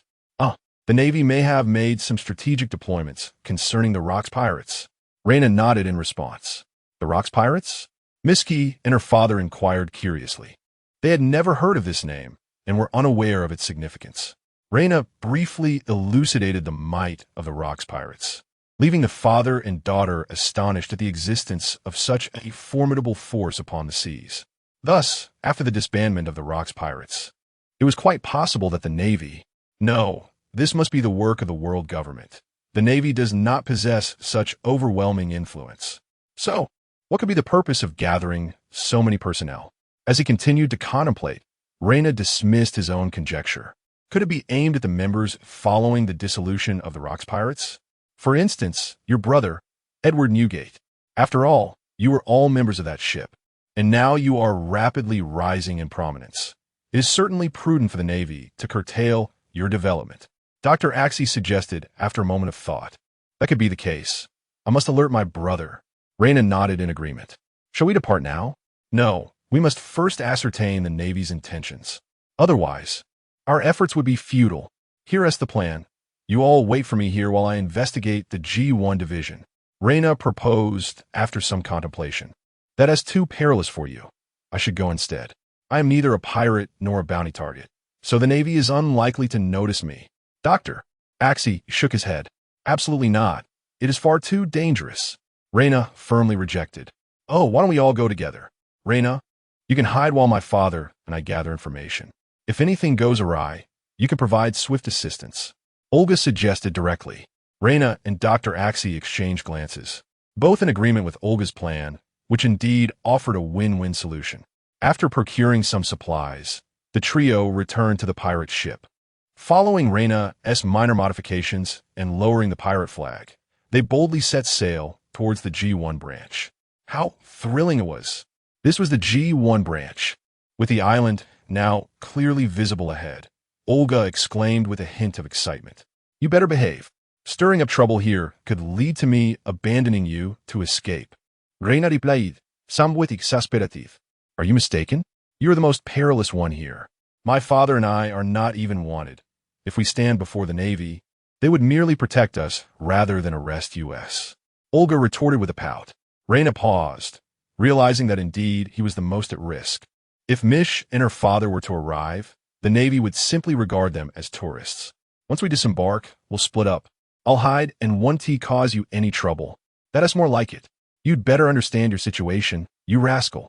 Watching Olga's smug expression, Reyna felt an overwhelming urge to toss her into the sea. Once ashore, Olga and Dr. Axie masqueraded as tourists, confidently wandering about the small island, while Reyna, after a brief disguise, sought out a tavern to gather information. Soon enough, he uncovered a significant blunder. The naval assembly was not due to any grand operation, but rather the wedding of the newly appointed Admiral Zephyr. Consequently, many of his acquaintances had returned to headquarters to partake in the ceremony. Realizing the truth of the matter, Reyna resolved to locate Olga and Dr. Axie and depart immediately, as they were on naval territory and being recognized could spell disaster. Hurry! The wedding ceremony is about to commence. Just as Reyna exited the tavern, he noticed crowds surging towards the plaza of the naval base, where it seemed the wedding was taking place. After a moment's contemplation, he decided to join them, knowing Olga would undoubtedly not miss such a lively event, making it likely to find her there. Upon arriving at the naval base plaza, Reyna discovered the throngs of people made it impossible to spot Olga and Dr. Axie. Oof, that rascal looks rather dashing today, he remarked, observing the beaming Zephyr on the stage. Although Zephyr's presence had caused Reyna to lose contact with the majority of the Whitebeard pirates and miss out on 2 months' worth of attendance rewards, he still held a deep respect for Zephyr's character, as their current relationship bore a semblance of friendly rivalry. Surrounded by naval soldiers and officers, Reyna mused that he was indeed a rarity in this world, A pirate attending the wedding of an admiral. A tale so unbelievable it would raise eyebrows. Ha ha! As the wedding ceremony concluded, just as Reina prepared to leave, he heard a familiar laughter. Kapu! Sengoku! Ahi! Gazing at the three individuals standing beside Zephyr, Reina felt a sudden jolt of fear. If he were to be exposed here, it would spell certain doom for him. Not only he, but even his elder brother, Newgate, would find himself at the mercy of fate. The current Carp is not the aged version of the future. Rather, he is the naval hero at the zenith of his powers. Even the future pirate king, Roger, has been cornered by Carp on multiple occasions.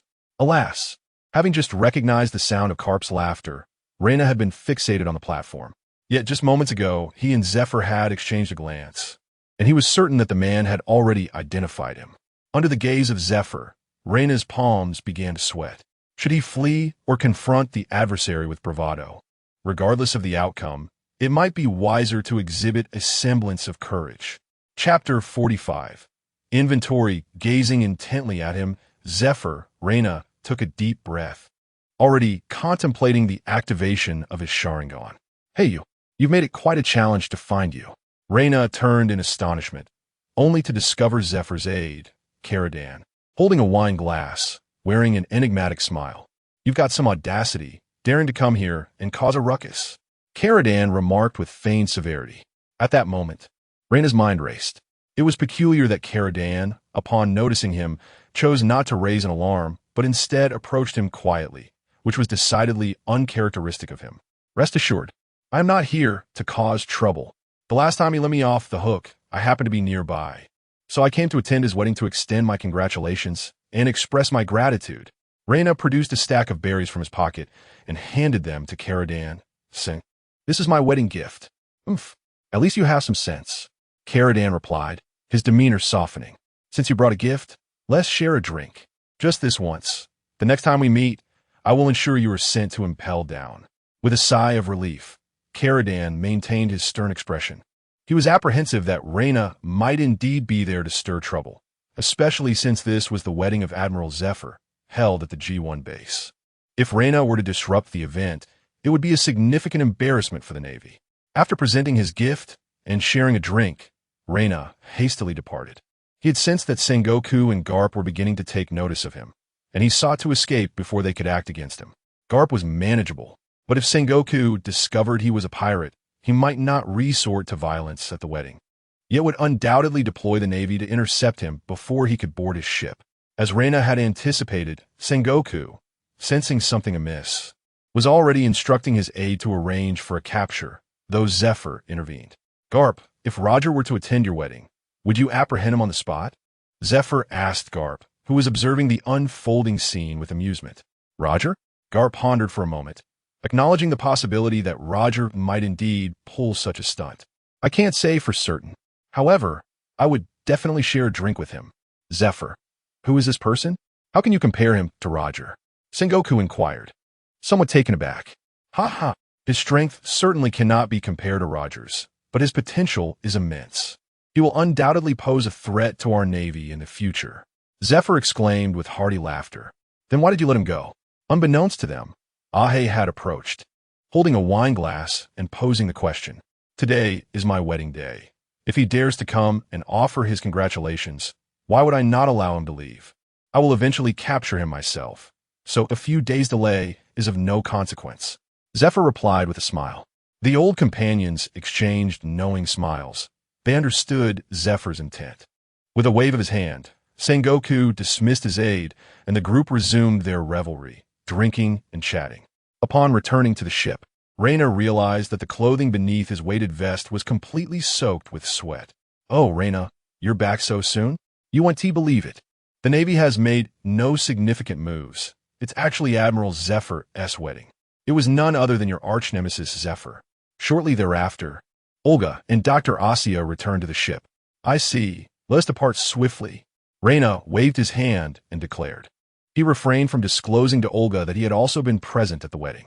As Reina left the G1 division, heading towards the New World, Whitebeard was seated in a frowning demeanor at the helm of his ship. The current Whitebeard pirates had undergone significant transformation, no longer comprising merely a handful of members. Their vessel had also changed. It was no longer the modest three-masted ship, but rather a grand pirate ship resembling a whale, aptly named Moby Dick by Newgate. "Father, what troubles you?" Marco inquired, noticing Newgate's discontent. "That lad, Reyna. Why has he not returned yet?" Whitebeard asked with a hint of displeasure. "He should be on his way, but our position has been shifting. Do you think he might be struggling to locate us?" Marco pondered before responding. "Shall we create a commotion?" Vista approached with a grin. "Gulalala. Recently, Sengoku has not been bothering us, so is the perfect time to make some noise. Boys, prepare for action." With a hearty laugh, Whitebeard raised a flask of liquor he had retrieved from Reyna's quarters, proclaiming loudly. All the crew members, upon hearing Whitebeard's words, raised their weapons in unison, responding with enthusiasm. Meanwhile, Reyna, who was gathering information about the Whitebeard pirates while advancing, suddenly noticed that Zephyr, just recently wed, seemed to have fixated on him. He encountered the Admiral's warships several times at sea, and had they not fled swiftly, he feared he would have been captured by Zephyr. "That old codger is fixated on me.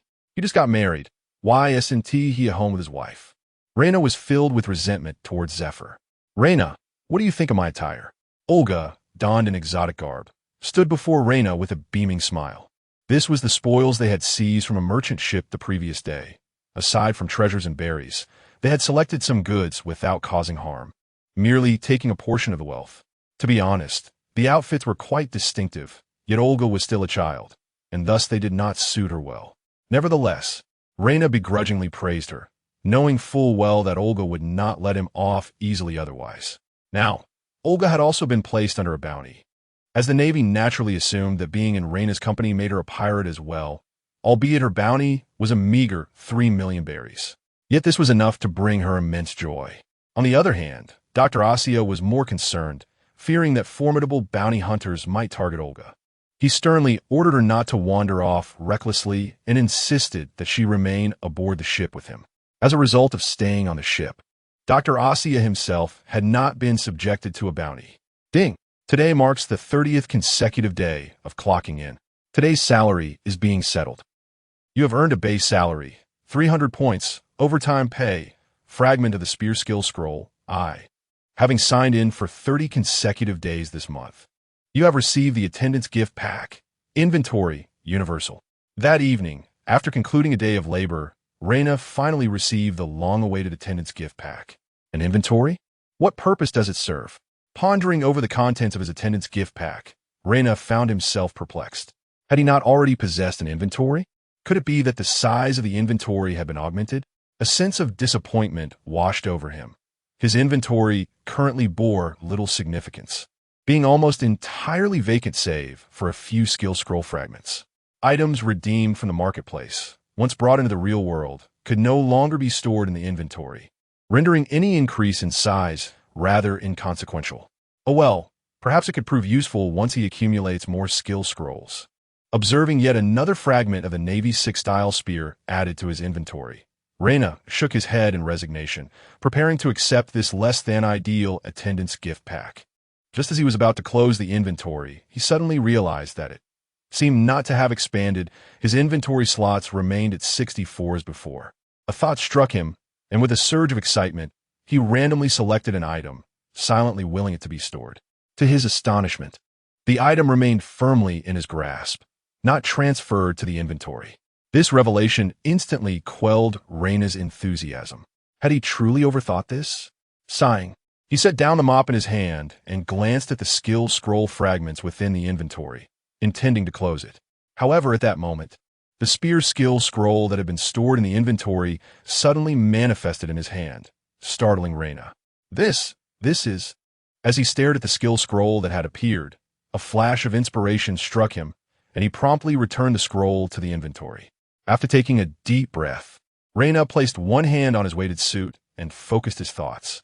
Indeed, the suit vanished from his person and entered the inventory. It became clear, items produced by the system, or those redeemed from the marketplace, could be stored in the inventory upon contact, while items not originating from the system or marketplace could not be stored. After multiple experiments, Reyna finally reached this conclusion. Although real-world items could not be stored in the inventory, the ability to store marketplace purchases proved highly advantageous, primarily regarding weaponry.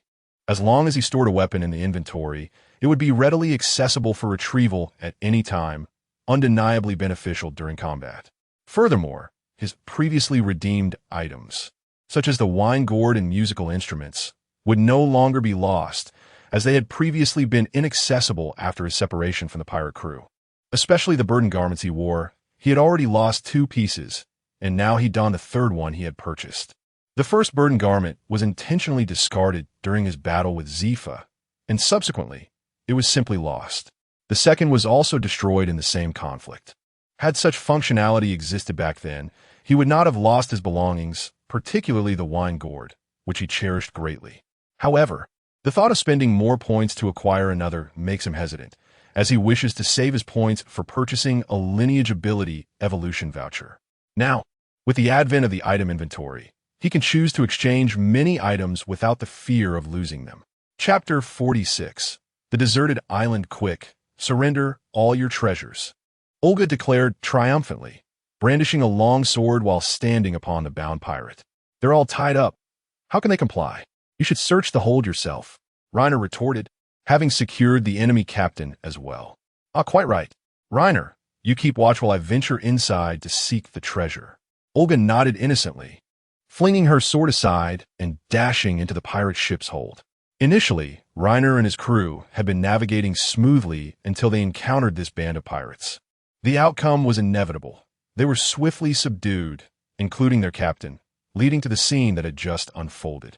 I must ask, you do recognize this flag, do you not? Reiner inquired, gesturing to the Jolly Roger of the Whitebeard pirates that adorned his ship, directing his question at the tightly bound pirates. Why, yes, we recognize it. The pirate captain lamented, tears brimming in his eyes. Then why would you dare to attempt a robbery? Surely, you do not misjudge your own prowess? Reiner questioned, astonished. And no, it's not that. The latest news reported that the Whitebeard pirates had vanquished 3 naval ships in the Ladrus Sea, creating quite a stir in the world. We thought you were imposters. We never anticipated your true strength. The captain confessed, anguish evident in his tone. Indeed, if you are so formidable, why assume the guise of the Whitebeard pirates?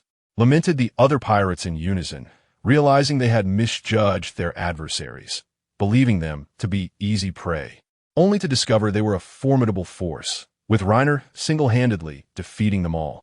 Reiner, momentarily taken aback, delivered a swift punch to the pirate captain's head, exclaiming, "Who told you I was an imposter?" Disregarding the band of pirates, Reiner assisted Olga in transferring the pirates' treasures back to their ship while contemplating the implications of Whitebeard's recent naval victories. Reiner, look, they possess an abundance of fine wine.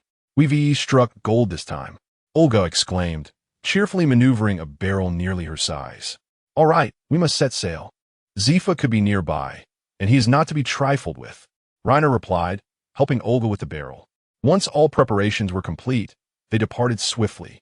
Shortly thereafter, a naval vessel approached. My lord, it was indeed that rascal Akira. He must be aware of the recent events surrounding Whitebeard in the Ladrus Sea.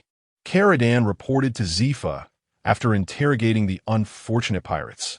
It appears that young lad intends to rendezvous with the Whitebeard pirates.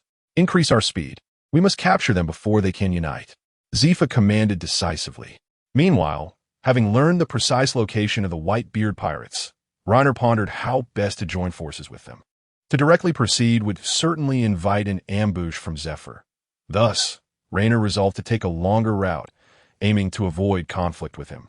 Given his current capabilities, fleeing seemed the only viable option when facing Zephyr.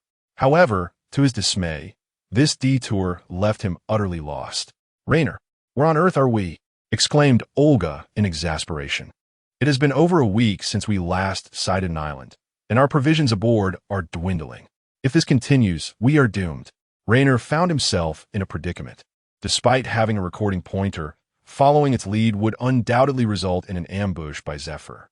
Thus, he had no choice but to rely on his navigational skills. Yet this stretch of the Grand Line was notorious for its unpredictable weather, climate, and currents. At this point, not only was Zephyr unable to locate them, but they were also uncertain of their own whereabouts.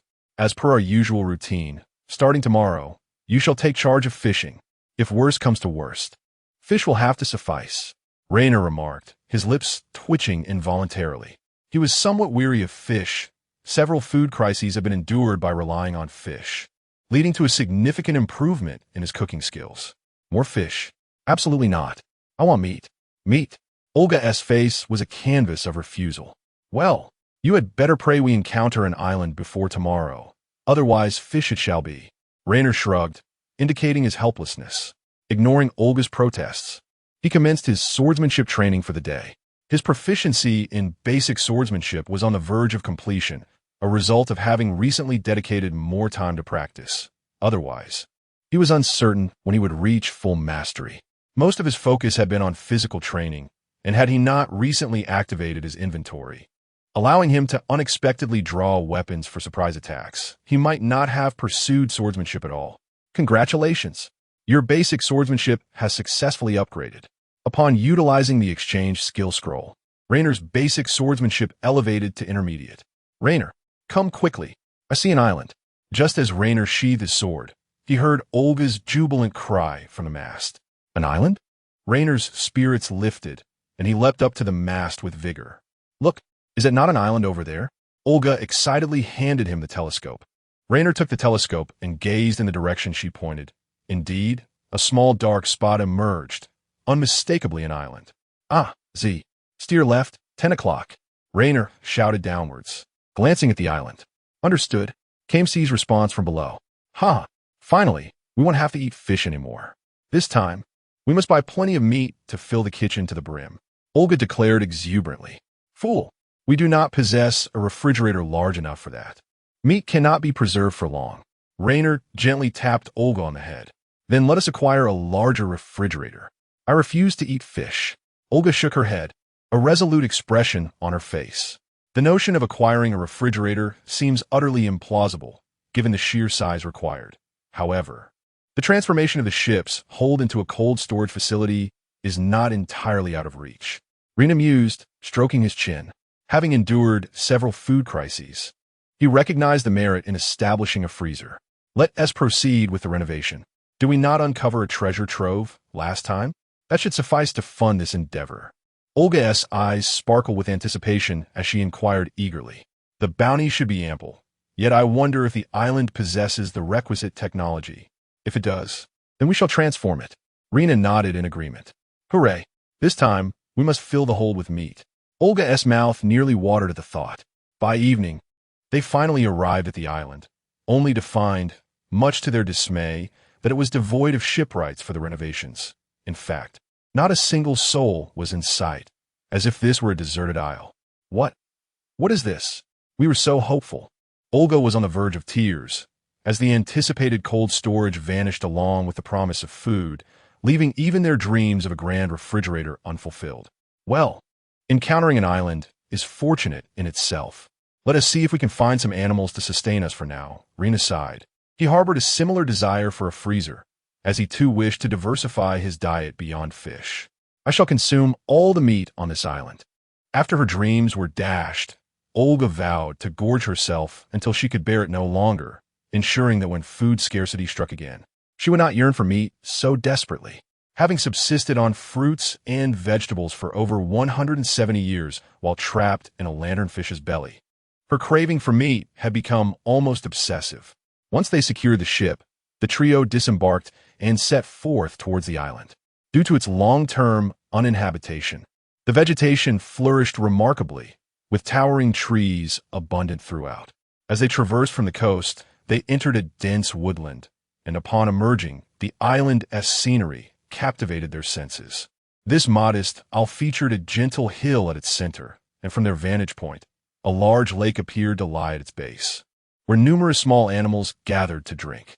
The sun began to set, casting shimmering reflections across the lake's surface, creating an atmosphere of serene beauty. Let us camp by the lakeside tonight. I shall procure some game, and we can rest well, Rena declared, as he carried a camping tent in his backpack. Having no intention of returning to the ship for the night, when they reached the lake, they were pleasantly surprised to find that the local wildlife displayed no fear. Rabbits and squirrels remained unperturbed by their presence. The absence of large carnivores in this vicinity should render it quite safe, Rena observed, recognizing that the small creature's calm demeanor indicated the lack of natural predators nearby. Among the trio, only Rena possessed considerable strength.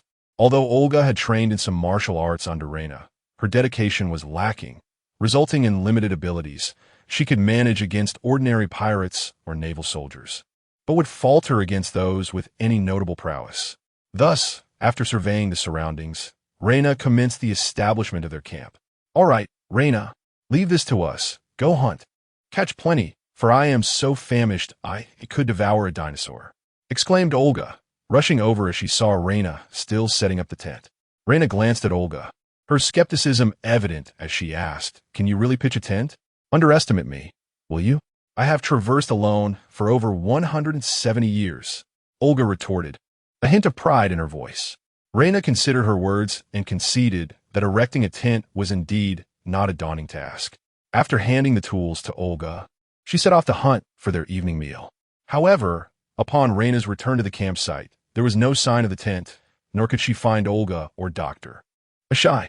"Olga, Dr. Ashai," Rena called out, scanning the vicinity for any signs of a struggle. Though the ground bore some disarray, it resembled more of Olga frolicking about than any conflict. Following the scattered footprints, Rena arrived at the lake's edge, where the traces abruptly ceased. Could it be that both had fallen into the lake? Rena pondered, stroking her chin thoughtfully. Chapter 47. The underwater ruins time rewinds to the moment when Rena departed for hunting. "Father, how do I manage this?" After fiddling for a while, Olga realized she was utterly incapable of pitching the tent, and thus sought the assistance of her father, who was preparing the grill nearby. "Why don't you handle the grill while I set up the tent?"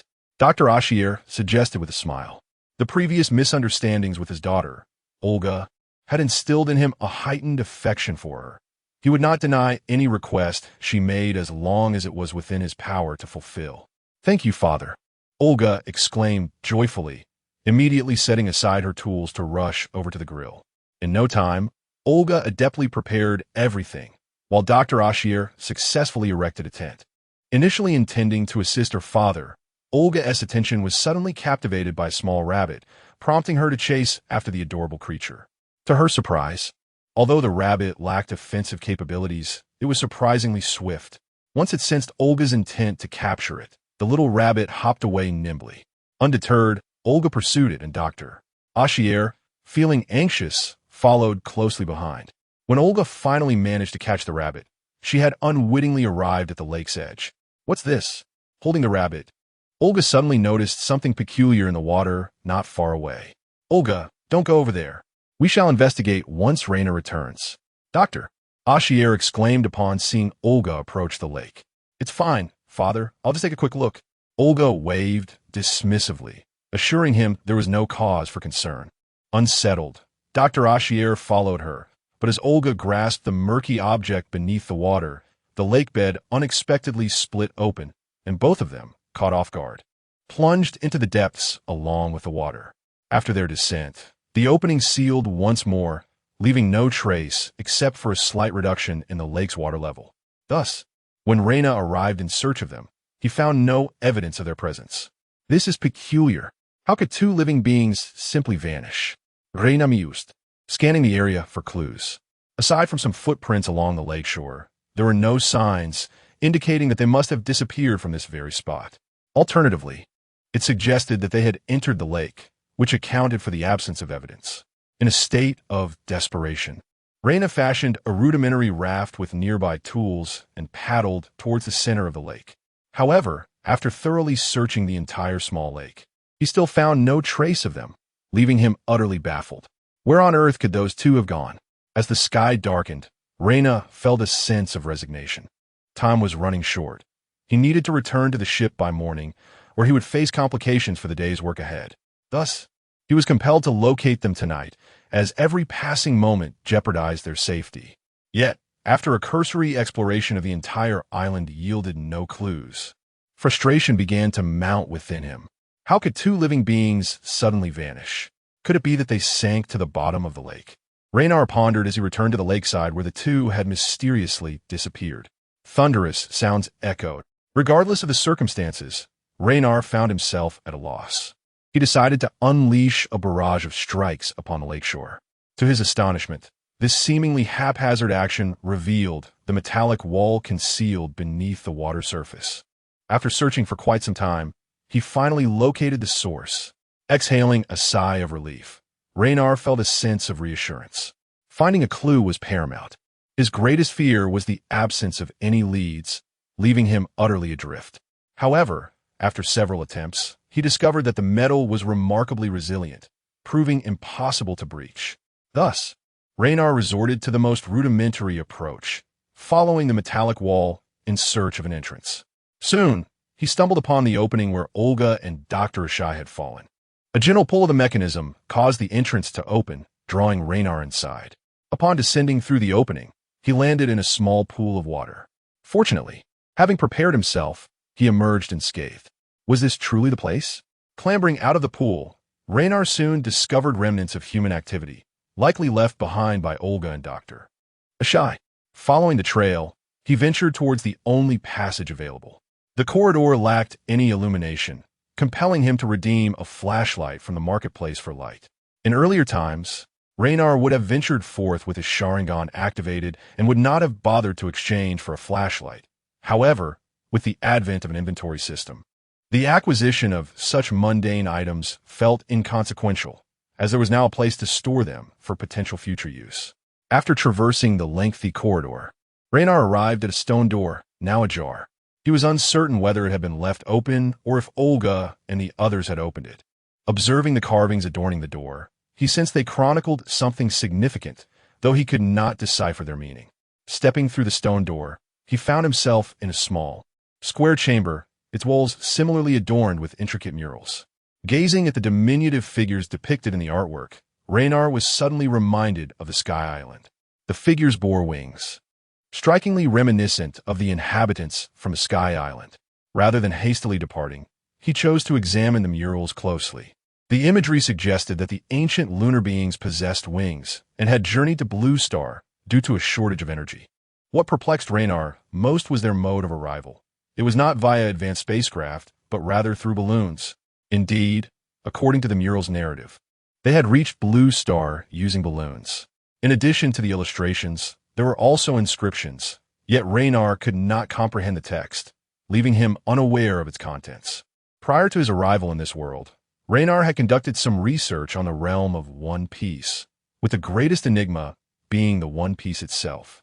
At the final island, all secrets should converge, including the blank century, the significance of the lineage, and the existence of the colossal kingdom, though rarely mentioned.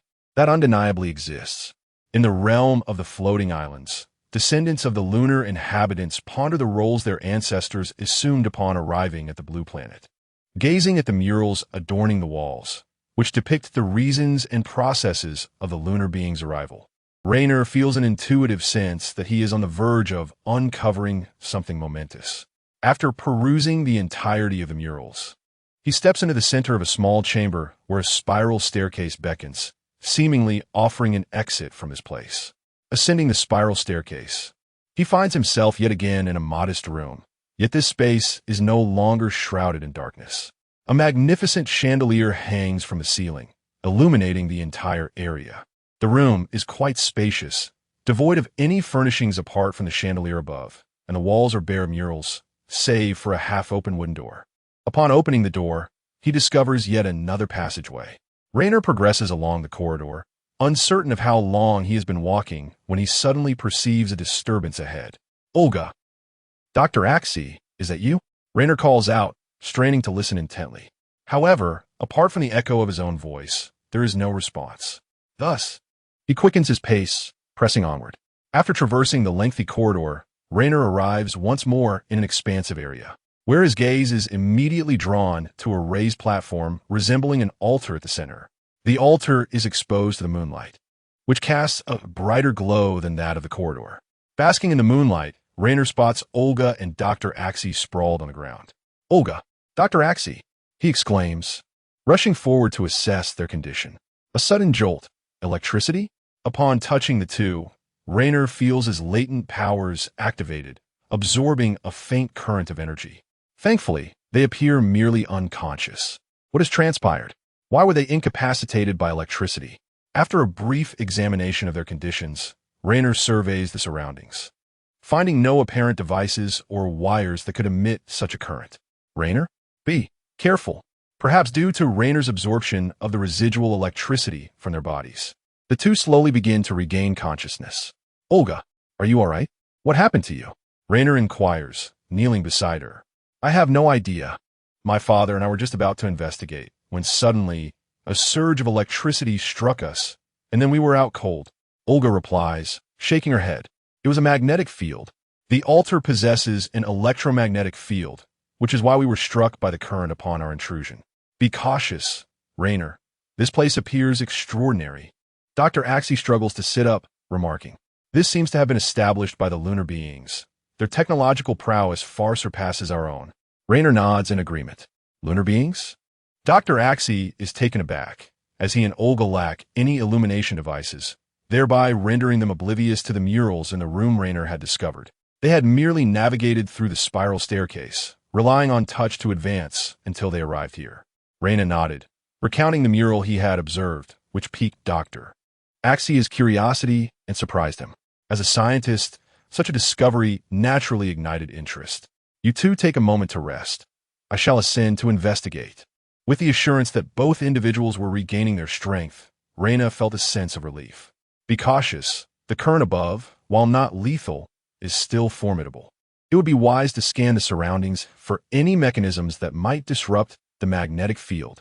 True to form, Dr. Axia promptly offered this sage advice. Raina nodded and began to search the vicinity, yet he found nothing suspicious. It appeared that the entire altar constituted a miniature magnetic field, and to dismantle it, one would have to destroy the altar itself. Slowly rising, Dr. Axia circled the altar and remarked with a sense of wonder, so, it seems I must force my way through? Raina inquired, his brow furrowed slightly. There is something peculiar here.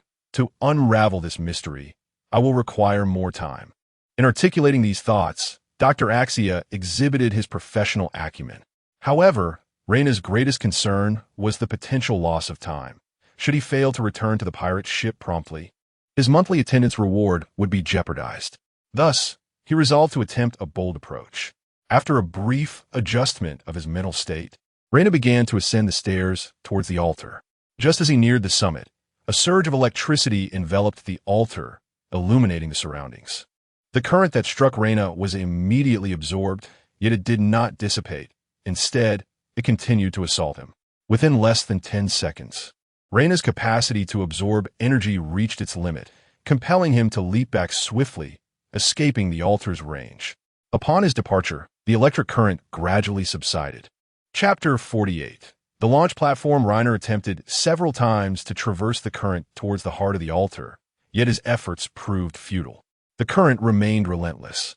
Though he could simultaneously release energy and absorb it, the exertion was considerable, and after several attempts, he had no choice but to abandon his forceful approach.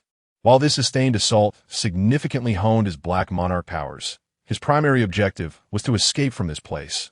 Thus he chose not to persist. Eureka! Just when Rainer was at a loss, Dr. Axie exclaimed excitedly, Have you found a way to control the current? Rainer inquired, rising from the ground after absorbing the residual energy within him. Indeed, I believe this is it.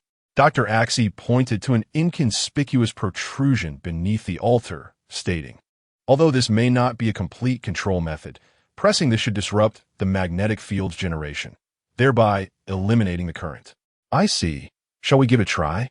Although Rainer was not well versed in the principles of the magnetic field, he held a deep trust in Dr. Axie's expertise as a scientist. All right, you should ascend again. There should be no current now. Dr. Axie adjusted the small protrusion beneath the altar and encouraged Rainer. Rainer nodded and approached the altar once more. This time, as he neared the summit, no current emerged, allowing him to reach the pinnacle successfully. However, he pondered, how shall we exit? Gazing at the grooves etched into the altar's top, resembling intricate circuitry, Rainer felt utterly perplexed. Let me take a look. Dr. Axie, seeing Rainer's successful ascent, hurriedly followed him. Wait, these are... I need to study this.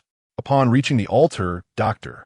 Axie immediately noticed the lines inscribed on the ground and began to examine them intently, disregarding Reiner. Ahem. Well, my father tends to immerse himself in research, often neglecting his surroundings, which is why people misunderstood him back then. Observing her father engrossed on the ground, Olga shyly offered an explanation as she followed behind. Such focused individuals are often like this. It is this very dedication that allows them to achieve greatness in their respective fields. Dr. Axie's invention of pure gold is no mere coincidence, but a testament to his prowess. Reiner praised with a smile. Hearing Reiner's commendation of her father, Olga's face instantly brightened with pride. Indeed, he was a father worthy of such admiration. I see. What a masterful creation. After some time, Dr. Axie finally stood, continually marveling at the intricate lines. Doctor, have you discerned anything? Reiner promptly inquired. Dr. Axie shook his head and replied, the principle is quite complex. It is unlikely I will fully grasp it in a short time. What shall we do then? Are we to remain trapped here forever? Olga furrowed her brow, expressing concern. Ahem. While I have yet to fully comprehend it, I believe escaping from here should not pose a problem. Dr. Axie chuckled, scratching his head. Oh. Reina and Olga simultaneously directed their gaze towards Dr. Axie, their expressions wrought with confusion. This should be a launch platform, utilizing the electric currents of the magnetic field to energize the platform, thus propelling us away from here. Dr. Axie elucidated. Launch? Olga looked incredulously at her father, seemingly inquiring whether he was serious. Propel us away? Like a cannon? How will we land? Reina, too, appeared perplexed and asked. He believed he would be fine, provided the launch height was not excessive. His chances of landing safely were quite promising. However, the fates of Dr. Axie and Olga were less certain. I'm afraid I can't say, Dr. Axie replied, shaking his head. I've never attempted it. Do you know how to operate it? Since this apparatus is here, it implies that someone must have utilized it to leave at some point. Our endeavor should be feasible. After a moment of contemplation, Reina suggested, perhaps I should be launched first. If all goes well, then you can follow. Primarily, he needed to return to the pirate ship. Lingering here while Dr. Axie continued his research seemed the most prudent course of action. That is not feasible. The current generated here comes from the magnetic field, not from any power-generating device. So the current output is limited. There should be a device beneath the altar that stores the current. You absorbed too much energy earlier, leaving the altar capable of launching only once. Dr. Axie countered, shaking his head. How long will it take to store enough current for the next launch? Reina and Kaido, stroking his chin. I estimate it will require at least 3 months. What? That long? That is unacceptable.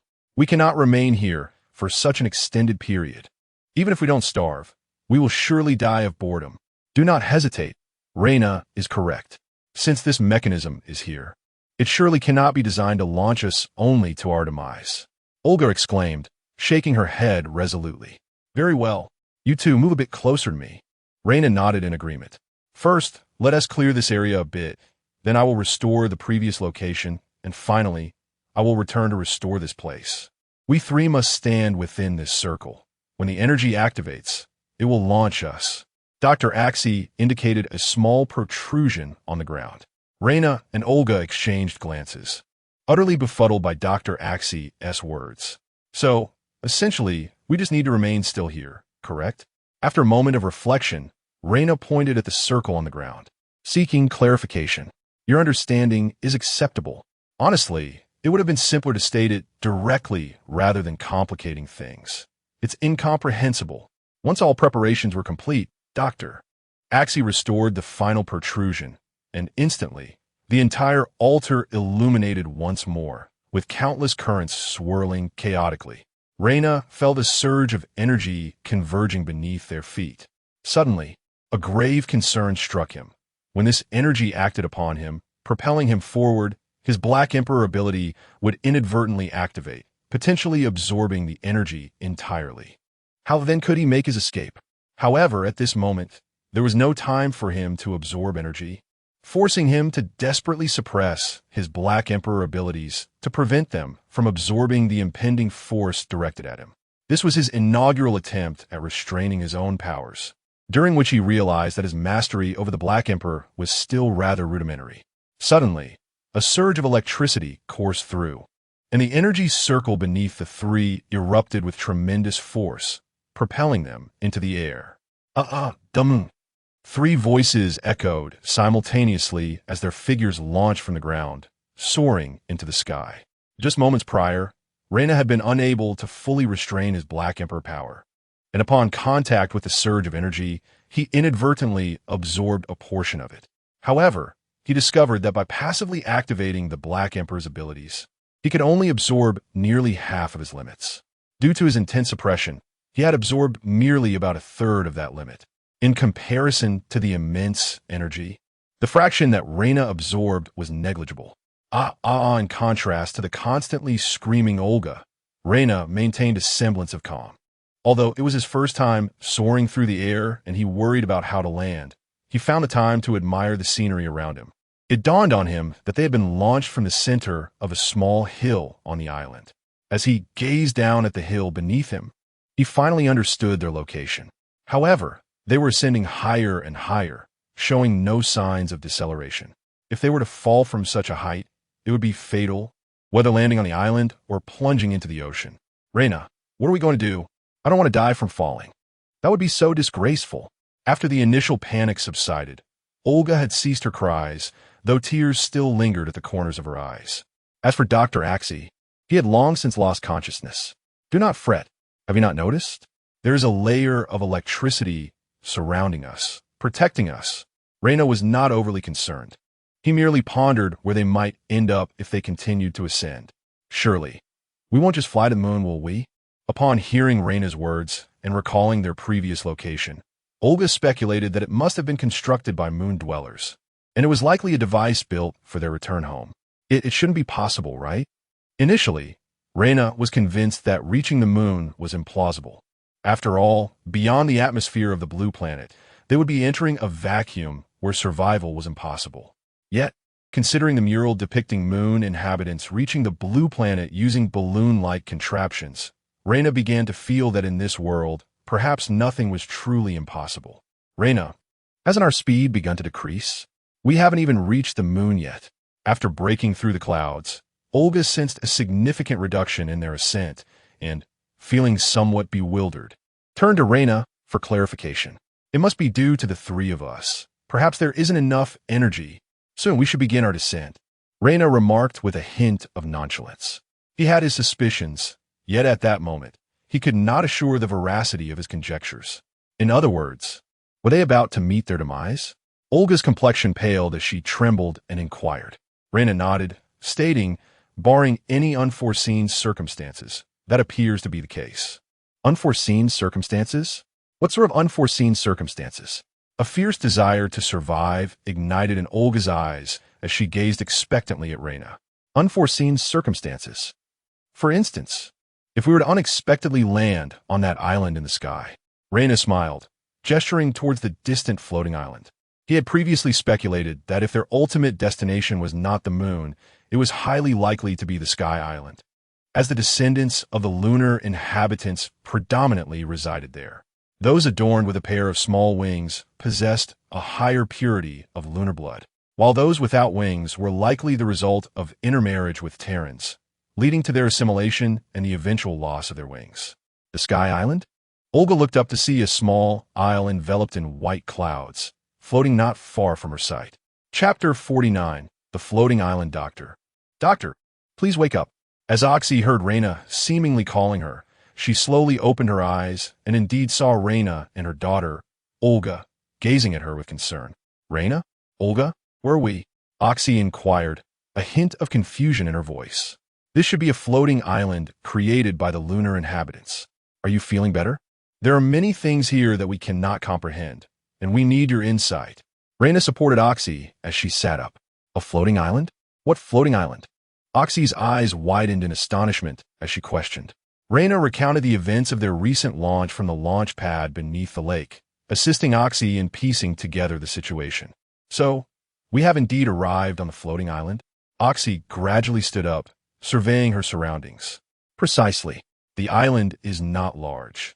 The control room is at the center, while the accommodation area is over there, though it is now deserted. The construction here is quite intact, with buildings preserved, including a kitchen, a food storage room, and a recreation room. However, the situation in the main control room is rather peculiar. Neither Olga nor I can decipher it, so we need you to investigate. Reina gestured towards the surrounding structures, as he explained. After Reina and Olga arrived on the floating island, they had already explored the entire area. It appeared to be an abandoned island, yet it was evident that it had once been inhabited, as the well-preserved buildings suggested. The only mystery remained the central control area, which they could not access, and Reina hesitated to force the door open for fear of triggering a mechanism that could cause the island to plummet. Let's go take a look.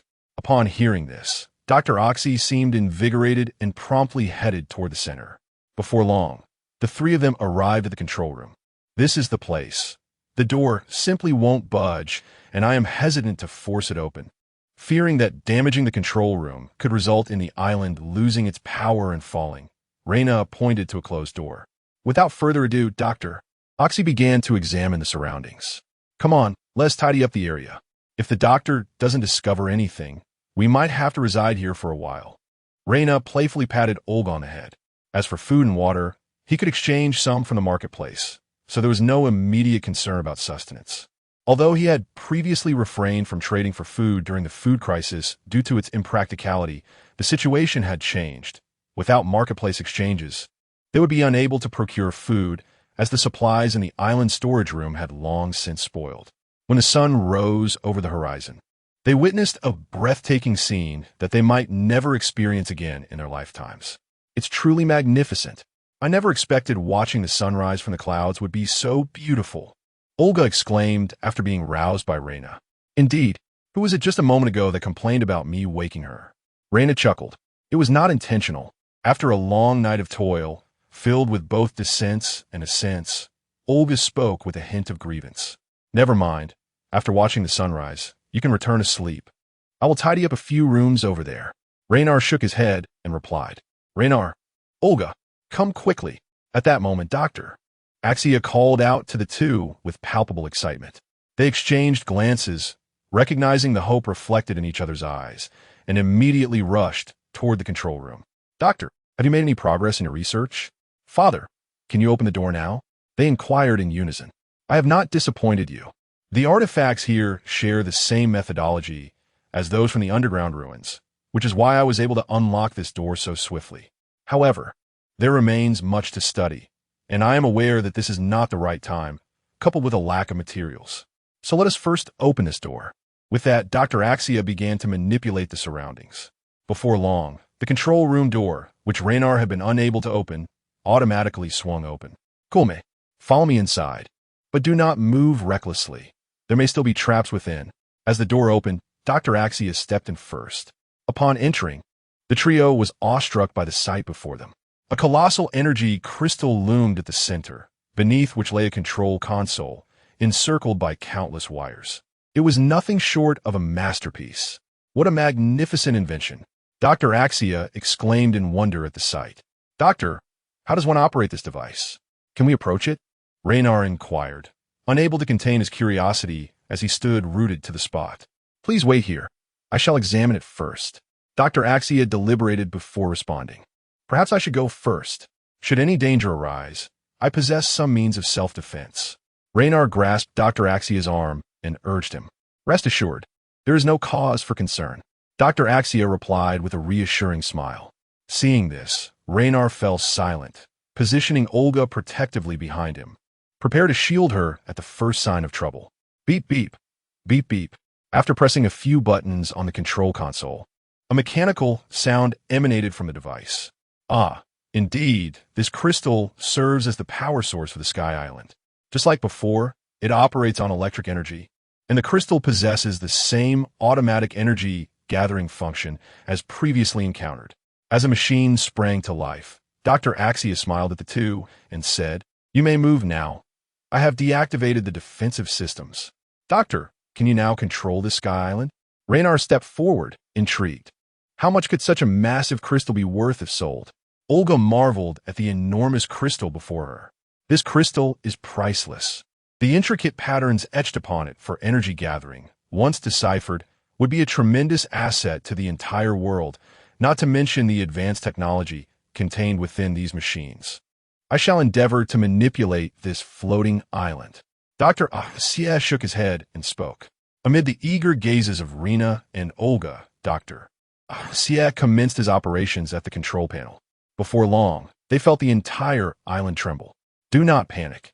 The floating island has been activated, and the power facilities are intact. Moreover, we are uncertain how long this crystal has resided here, but it contains a formidable amount of electricity sufficient to propel the island. Dr. Xie reassured the somewhat anxious Rina and Olga.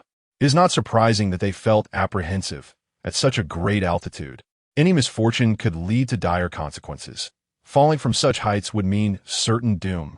Is it possible for us to descend now? Rina inquired, glancing at the luminous crystal. There should be no issue. I will first lower the island beside the smaller isle we passed earlier, Dr. Xie replied, beginning to maneuver the floating island downward. The tremors intensified, and after a brief moment, the descent gradually stabilized. Doctor, are all the facilities on this floating island intact? Rina suddenly brightened and asked. They should be intact. However, given the duration of disuse, some areas may be nearing their limits. Nonetheless, as long as the control room remains functional, there should not be any major problems, Dr. Xie remarked, shaking his head. What if we were to utilize this floating island as our pirate ship? Would that be feasible? Rina gazed intently at Dr. Xie, posing the question. Dr. Xie was momentarily taken aback by Rina's suggestion, unsure of how to respond. Indeed, if we transform this into our pirate ship, we need not fear the Navy anymore. We could soar through the skies. Upon reaching a certain isle, we could discreetly descend. What a perfect plan! Olga exclaimed joyfully upon hearing Rina's proposal. It is not entirely impossible. As long as the power apparatus remains functional, it can indeed be utilized. However, numerous components require repair and enhancement, particularly certain circuits and devices that necessitate replacement. If you truly intend to use this as a pirate vessel, the expenses could be quite considerable. Dr. Xie pondered before continuing. Moreover, there are issues with the power supply. Although the energy crystal currently enables our operations without issue, using it as a pirate ship for continuous travel will eventually deplete its energy. When that time comes, replenishing it will undoubtedly be quite troublesome. The entire control room may need to be expanded to accommodate additional power generation equipment. Do not worry about the expenses. As long as we locate my brother, Edward Newgate, before the energy within the crystal is exhausted, we shall be fine, Rina said with a smile. Even before meeting Newgate, he was already contemplating the treasures he might acquire. Meanwhile, Newgate, traversing the seas of the New World, sneezed several times and rubbed his nose. What is happening? Am I catching a cold?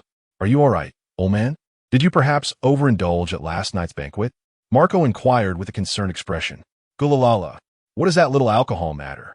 It is rather unfortunate that the white wine left by Reina has been completely consumed. Otherwise, last night could have been even more delightful. Newgate, showing no concern for the earlier events, laughed heartily. Seeing that their captain was unharmed, the crew resumed their individual tasks. Boom, boom, boom. After a prolonged descent, the Sky Island finally descended into the sea, resting beside the small island where they had previously landed. At last, we have returned. The three of them gazed at the nearby island, simultaneously expressing their awe. I will go fetch our pirate ship and transfer everything onto the Sky Island. Thereafter, we shall utilize the Sky Island to search for my brother's Whitebeard pirates in the Ladru Sea, Reyna declared, pointing towards their ship in the distance. I wonder if we possess sufficient energy to make the journey.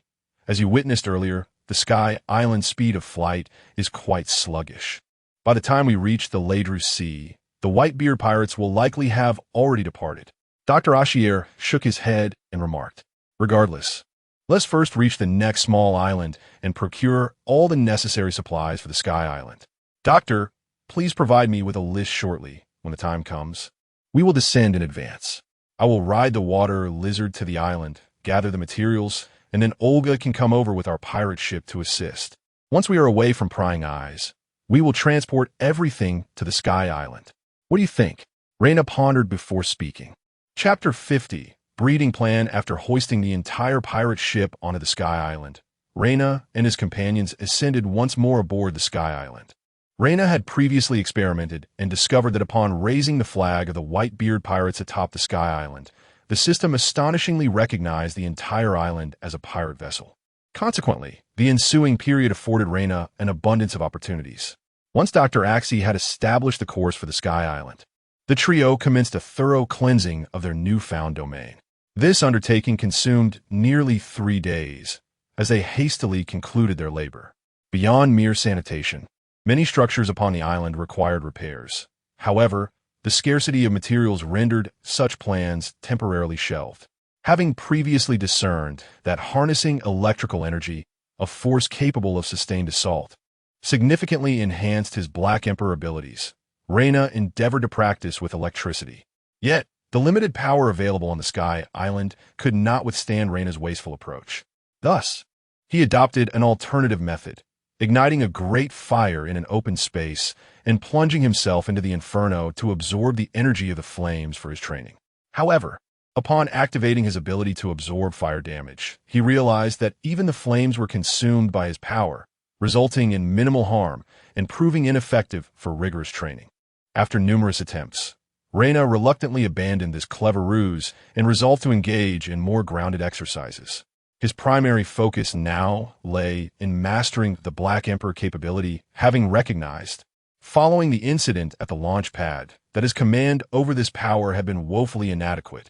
As Reina consulted the navigational pointer, he noted a small island should lie not far from their position. "Shall we descend now?" came Dr. Axie's voice from the control room. Dr.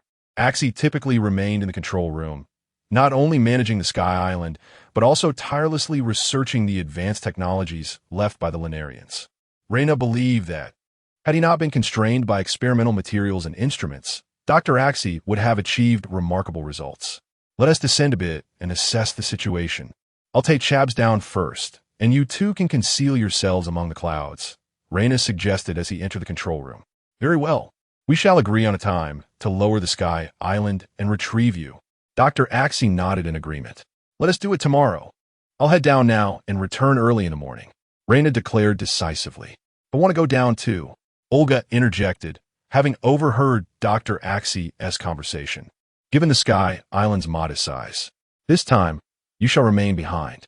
I'll scout the area first, and if all is well, we can venture together. I'll be back tomorrow. Barring any unforeseen circumstances, we shall make another trip the day after to procure essential supplies," Reina replied, shaking his head. "Very well," Olga conceded, understanding that this was not the moment for caprice, and nodded in agreement. After a short while, Reina completed his work hours for the day, and the floating island descended to a certain altitude. He then leaped off the island with Chavez. By now, he had grown quite familiar with Chavez and Elizabeth, making riding them an effortless endeavor. "All right, amuse yourself around here. Just be cautious not to be devoured by the Sea Kings. We shall reconvene here tomorrow morning." Not long after embarking on Chavez, Reina stumbled upon a small island. Alighting on the island's rear, he and his lizard companion made their way to a quaint town nestled within. "Boss, I would like to order your signature dish, along with some fine wine." After wandering about the town for a while, Reina made his way to the only tavern available. "Have you heard? The Sky Pirates have been quite active lately. They've recently defeated numerous pirate crews and have formed the Golden Lion pirate fleet." "What is that about? You're not aware, are you?" It's said that the Roger pirates clashed with Vice Admiral Garp of the Navy. Their battle was so fierce that it turned day into night. In my opinion, the one making the most waves recently is Whitebeard. He truly is a formidable force, single-handedly defeating 3 naval warships. He is undoubtedly the strongest pirate. Within the tavern, conversations revolve around Golden Lion Shiki, Roger, and Whitebeard Newgate, as if only these 3 pirate crews existed upon the vast ocean. As Reina savored his drink and meal, he pondered whether he should assist Newgate in his quest to locate the fabled final island, Raftel. Although he could not decipher ancient scripts, his grasp of history informed him that the first possessor of the key, Kazuki Odin, was indeed Whitebeard. Yet, Reina remained uncertain about Whitebeard's interest in the so-called One Piece. Upon exiting the tavern, Reina thoroughly explored the town, discovering that the experimental equipment listed by Dr. Xie was entirely absent, along with many essential items needed from the floating islands. However, he found that most repair materials and daily necessities were available for purchase. Nevertheless, Reina refrained from buying anything immediately, as Olga had advised him before he left. This outing was merely to gather information. Any purchases would have to wait until she arrived the following day. Thus, after noting the locations of the shops, he departed. The next morning, Reina arrived at the designated meeting spot with Chavez and made his way towards the area where the floating island was located. Reina, how is it? Was the town bustling? After the floating island descended, Reina maneuvered the pirate ship down and, alongside Olga, set forth towards the small island. Prior to this, Reina had given one of the purchased transponder snails to Dr. Xie, ensuring they could communicate before their return journey. It was particularly lively, just a small town. Many items were unavailable for purchase, but living essentials and repair materials could still be acquired. Reina shook his head and replied.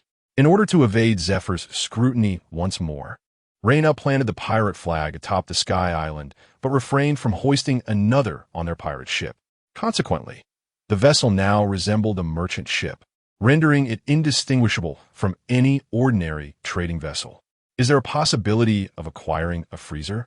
With such a vast expanse on the Sky Island, we could construct a sizable freezer to store ample provisions. Olga exclaimed, her anticipation evident as she nearly drooled at the prospect. I hadn't considered that.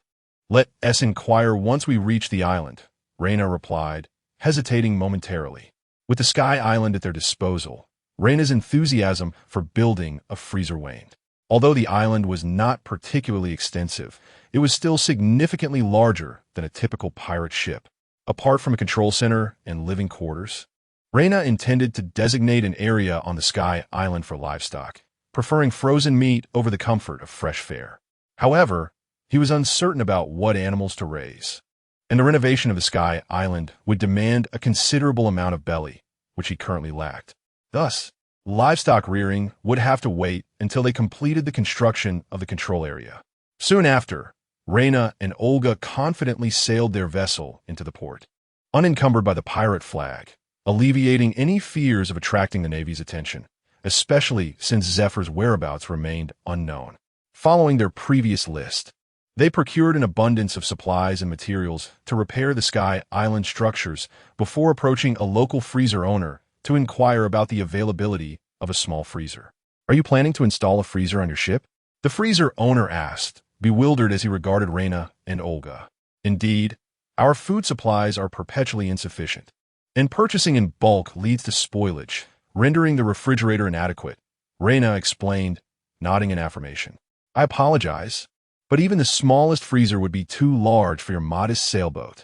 However, if it's merely for storing food, I suggest purchasing some large ice blocks.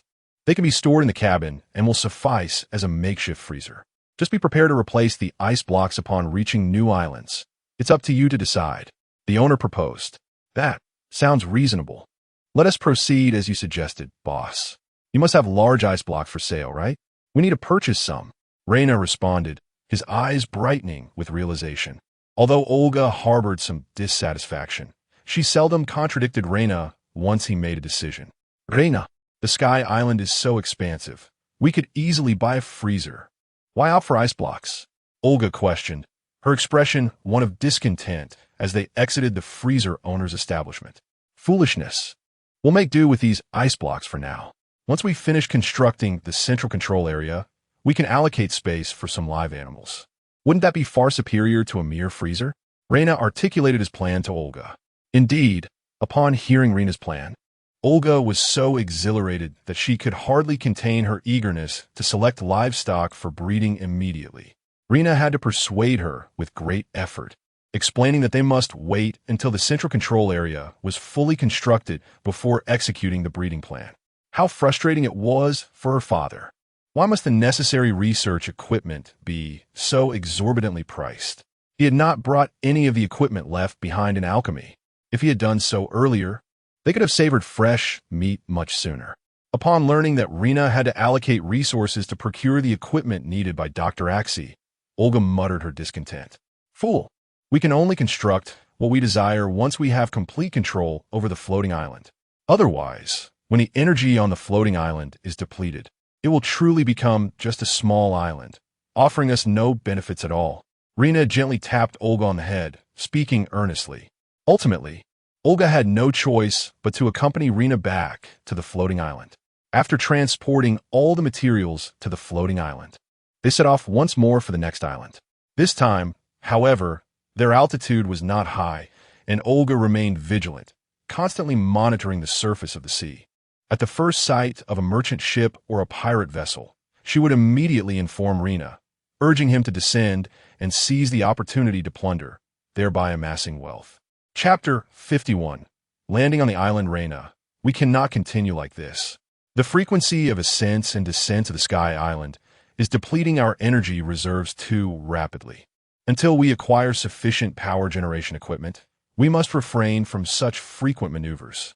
After yet another successful raid on a merchant ship, Dr. Axie approached Rena, expressing his concerns about the excessive energy consumption.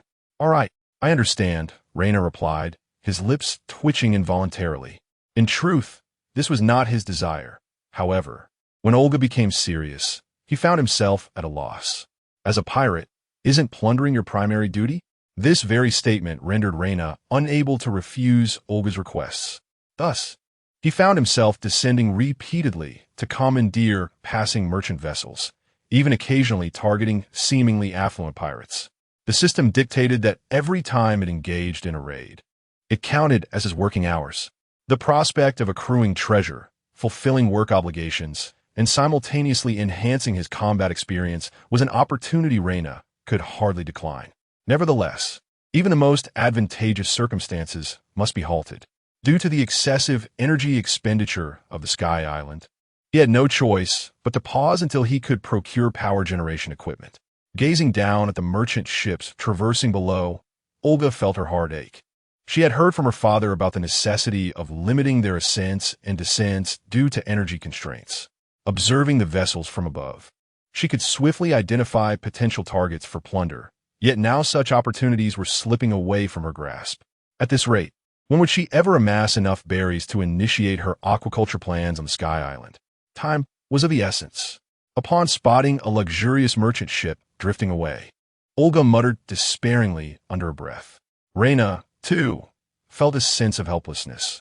If only he could master the moonwalk technique, the situation would be much simpler, but alas, it was beyond his capabilities. He was not like Luffy, who could utilize techniques merely by understanding their principles. He had attempted to train, but to no avail. It seemed logical. If it were so easy to master, then with the strength of the New World pirates, wouldn't everyone be proficient in the Marine Six styles? In such a case, abilities that allowed flight would not hold such an advantage.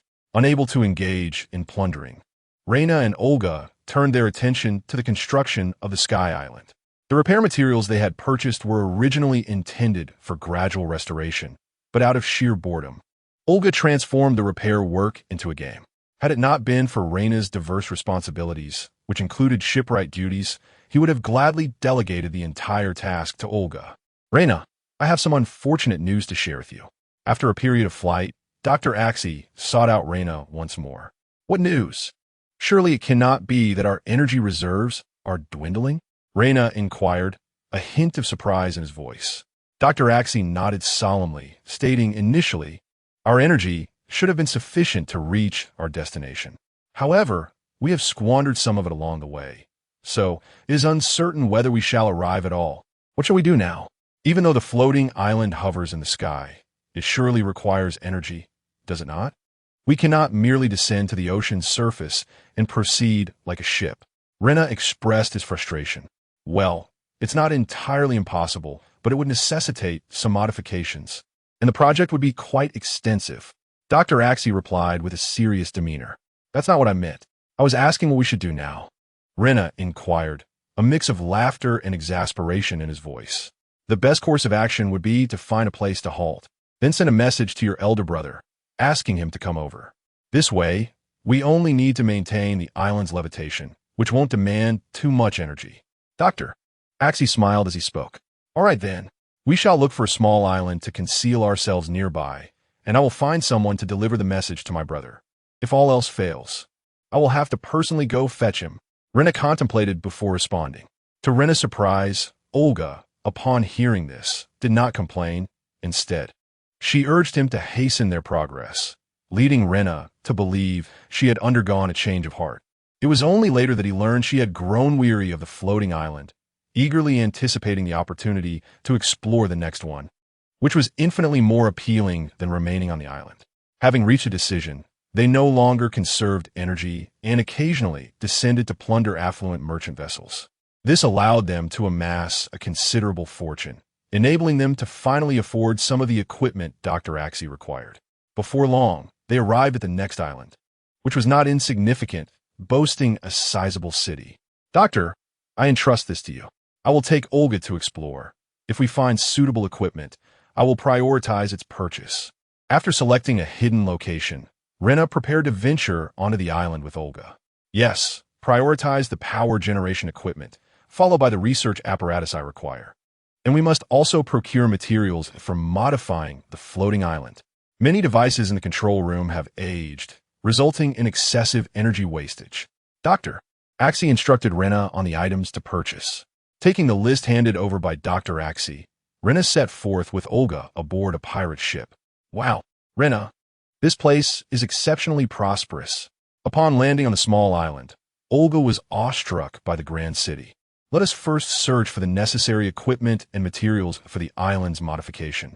If we can acquire power generation devices, we will have sufficient energy to continue our journey." Rena firmly grasped Olga, who was eager to wander off. "You go ahead and buy it. I want to explore other places, not shop for equipment and materials." Olga protested as she struggled against Rena's grip. However, Rena remained unfazed, continuing to pull Olga along. "Hey, release that child." At that moment, a figure clad in armor obstructed Rena's path, pointing at Olga and shouting at him. Rena was taken aback, utterly perplexed by the sudden appearance of this armored individual. However, it was evident that Olga had discerned the situation. This was an individual brimming with confidence, likely mistaking the scenario due to witnessing her being bullied by Raynar and stepping forth to champion her cause. "Big brother, please save me. He intends to sell me." Olga implored the armored knight with a pitiful expression. Such a display of theatrics was child's play for her, and while Raynar was not easily deceived, the self-righteous individual before him was immediately inflamed with indignation. He drew his weapon and shouted at Raynar, "How dare you brazenly abduct a child in broad daylight? Do you truly believe this world lacks defenders of justice? Do not be absurd. My dear friend, you may be mistaken. This is my sister. She merely wishes to have a bite to eat, but I must first procure supplies for our journey," Raynar explained with a gentle pat on Olga's head and a smile. The knight, however, was not entirely convinced by Raynar's words and turned his gaze toward Olga. She, maintaining her facade, gazed back at him with a woeful and aggrieved expression. The knight, succumbing to his own assumptions, directed his sword at Raynar and declared, "You ignorant fool, daring to deceive the great sword Saint Hansen. Very well, if that is the case, you may take her." To everyone's surprise, Raynar, unfazed by conventional logic, released Olga and pushed her toward Hansen, saying, "Then take her away." Both Hansen and Olga were taken aback by this turn of events. "Aren't you supposed to take her away? Wasn't that your request?" Raynar observed Hansen's bewilderment, nudging Olga toward him. Thus, Hansen inexplicably found himself escorting the giggling Olga away, while Raynar continued on his path to procure the equipment and materials needed by Dr. AI for the repairs of Sky Island. Concerning Olga's safety, he harbored no worries. That foolish knight would likely end up counting coins for her after being duped. As Raynar had surmised, Hansen, following closely behind Olga, transformed into her personal cashier, his face contorted in dismay as he assisted her with an endless stream of purchases. When parting ways with Raynar, Olga had no money on her, so naturally, Hansen was obliged to cover her expenses. As she put it, "Since you took me away from my brother, you are responsible for my safety and expenses." Fortunately, Olga was aware of her limits. Her purchases were modest, consisting of snacks and trinkets she had never encountered before. Thus, although Hansen was exasperated, the burden was not insurmountable. "Little sister, would you like me to escort you back to your brother?" Hansen ventured after acquiring yet another serving of roasted meat for her. Absolutely not. I finally escaped from that miserly fellow. There is no way I would return so swiftly. Big brother, do you think I'm spending too much of your money? Fear not. When I see Raynar again, he will reimburse you. He is quite wealthy. Olga replied, her large, watery eyes gazing up at Hansen. She had previously employed this tactic on Raynar with great success, though after numerous uses, it had begun to lose its effectiveness. However, it proved to be quite effective in dealing with Hansen, whom he met for the first time. Ignoring the departure of Olga with Hansen, Reiner embarked on a search and indeed discovered the equipment required by Dr. Axie, even coming across numerous power generation devices. Yet, he refrained from making an immediate purchase. Instead, he proceeded to a tavern, seeking information while also hoping to find a suitable individual to notify Whitebeard on his behalf. Although there were power generation devices available for purchase, the mobility of the Sky Island was undeniably sluggish, rendering it unsuitable for travel. By the time they reached the Ladra Sea, it was possible that Whitebeard would have vanished elsewhere. Chapter 52. The swordsman Hansen, after lingering in the tavern for a while without acquiring any valuable information. Reina was just about to take his leave when he spotted Olga entering alongside the man who claimed to be the sword saint, Hansen. Oh, were you not meant to assist her in delivering justice? Why then do you apologize to me? Upon noticing Reina, Hansen promptly dragged the unwilling Olga over, repeatedly expressing his apologies, hoping that Reina would take Olga away with him. Faced with Reina's inquiries, the honest Hansen found himself at a loss for words, his face turning a deep shade of crimson. How about this? If you do me a favor, we can consider this matter settled, shall we? Reina suggested, feigning indifference. Rest assured, as long as it is within my power, there will be no issues, Hansen declared, thumping his chest with fervor as he assured Reina. Perhaps not. I find it difficult to place my trust in you. You do not appear to be particularly clever, Reina replied, after a moment's contemplation, shaking his head. Upon hearing this, Hansen grew anxious, exclaiming, I am quite powerful, it's merely that. I am not adept at dealing with children. As soon as the words left his mouth, Reina had yet to respond when Olga immediately interjected, Children? I am over 170 years old. Compared to me, you and Hansen are the real children. Hey, you, did you not just indulge in someone else's provisions? Reina, hand over the coins they spent on you, and let us depart. This man is clearly unreliable. It would be unwise to entrust such an important task to him, Olga retorted, her voice laced with indignation. The once imposing Hansen's demeanor instantly crumbled, casting a pitiful glance at Reina, as if pleading for assistance. You actually use someone else's money? He does not appear to be wealthy. Refrain from such behavior in the future, understood? Reina frowned, addressing Olga. Hansen opened his mouth, sensing that Reina might be defending him, yet he felt an unsettling dissonance. For Reina did not seem inclined to pay. Did you not just ask me to assist you? Hansen instinctively inquired, observing Olga's return to Reina's side and Reina's readiness to depart. Just you? Although it was merely a couple of words. The disdain in Olga's gaze and expression ignited Hansen's fury. Yet, faced with a young girl, he was powerless to retaliate, his frustration bubbling just beneath the surface. Are you truly strong? Reina seemed somewhat intrigued, yet skeptical. Noticing this, Hansen immediately responded, I assure you it is true. I could take on 10 of your kind. Oh, if you are indeed that formidable, then I have no qualms in trusting this matter to you. However, words alone are insufficient. Let us find a place to test your prowess. Reina nodded in agreement. Very well, follow me. I know just the right spot, Hansen declared, striding purposefully out of the tavern. Olga and Reina exchanged knowing smiles and followed closely behind. It is merely a matter of delivering a message. As long as one possesses adequate strength, it suffices. However, Renner finds it difficult to trust an ordinary individual, which is why he merely collaborated with Olga to probe Hansen earlier. Although that fellow may be somewhat dull, he is undeniably earnest. If he truly accepts Renner's commission, he will undoubtedly exert every effort to fulfill the task. Here we are. This is a place where few venture. Hansen led Renner and Olga to a coastal area, where the terrain was relatively flat and seldom frequented by others. With that in mind, let me witness your true strength, Renner remarked with a subtle smile. As Hansen gripped his longsword, Renner sensed a palpable shift in his demeanor, prompting him to adopt a more serious stance. "Be careful. I shall attack," Hansen announced before launching his assault. The moment they clashed, Renner quickly recognized Hansen's formidable prowess. The opponent not only wielded exceptional swordsmanship, but also possessed speed and strength that were not to be underestimated. Without resorting to his Sharingan or the powers of the Black Emperor, Renner found himself continually suppressed by Hansen. Do not underestimate Renner, even in the absence of his abilities. His relentless training in martial arts had honed his skills to a considerable degree. Furthermore, the Black Emperor's power to absorb energy and convert it into speed, strength, and stamina rendered Renner remarkably formidable, even relying solely on martial prowess. "Not bad. It's time for me to get serious," Renner declared, enveloping his arms in an aura of haki. Observing this, Hansen's demeanor shifted from casual to earnest. The clash of their arms and the sword produced sparks. And as their pace quickened, even Olga found it challenging to keep up with their speed. "Impressive. No wonder you have mastered haki. Now, I too shall unleash my full strength," Hansen exclaimed, gripping his sword tightly, slightly panting and grinning. Renner's gaze sharpened. He could sense an increase in Hansen's intensity. Flowing light, slash. Hansen's figure flickered, and when he reappeared, he was behind Renner. However, his expression lacked the joy of having struck his opponent, instead displaying a hint of confusion. "So fast. It seems I underestimated you.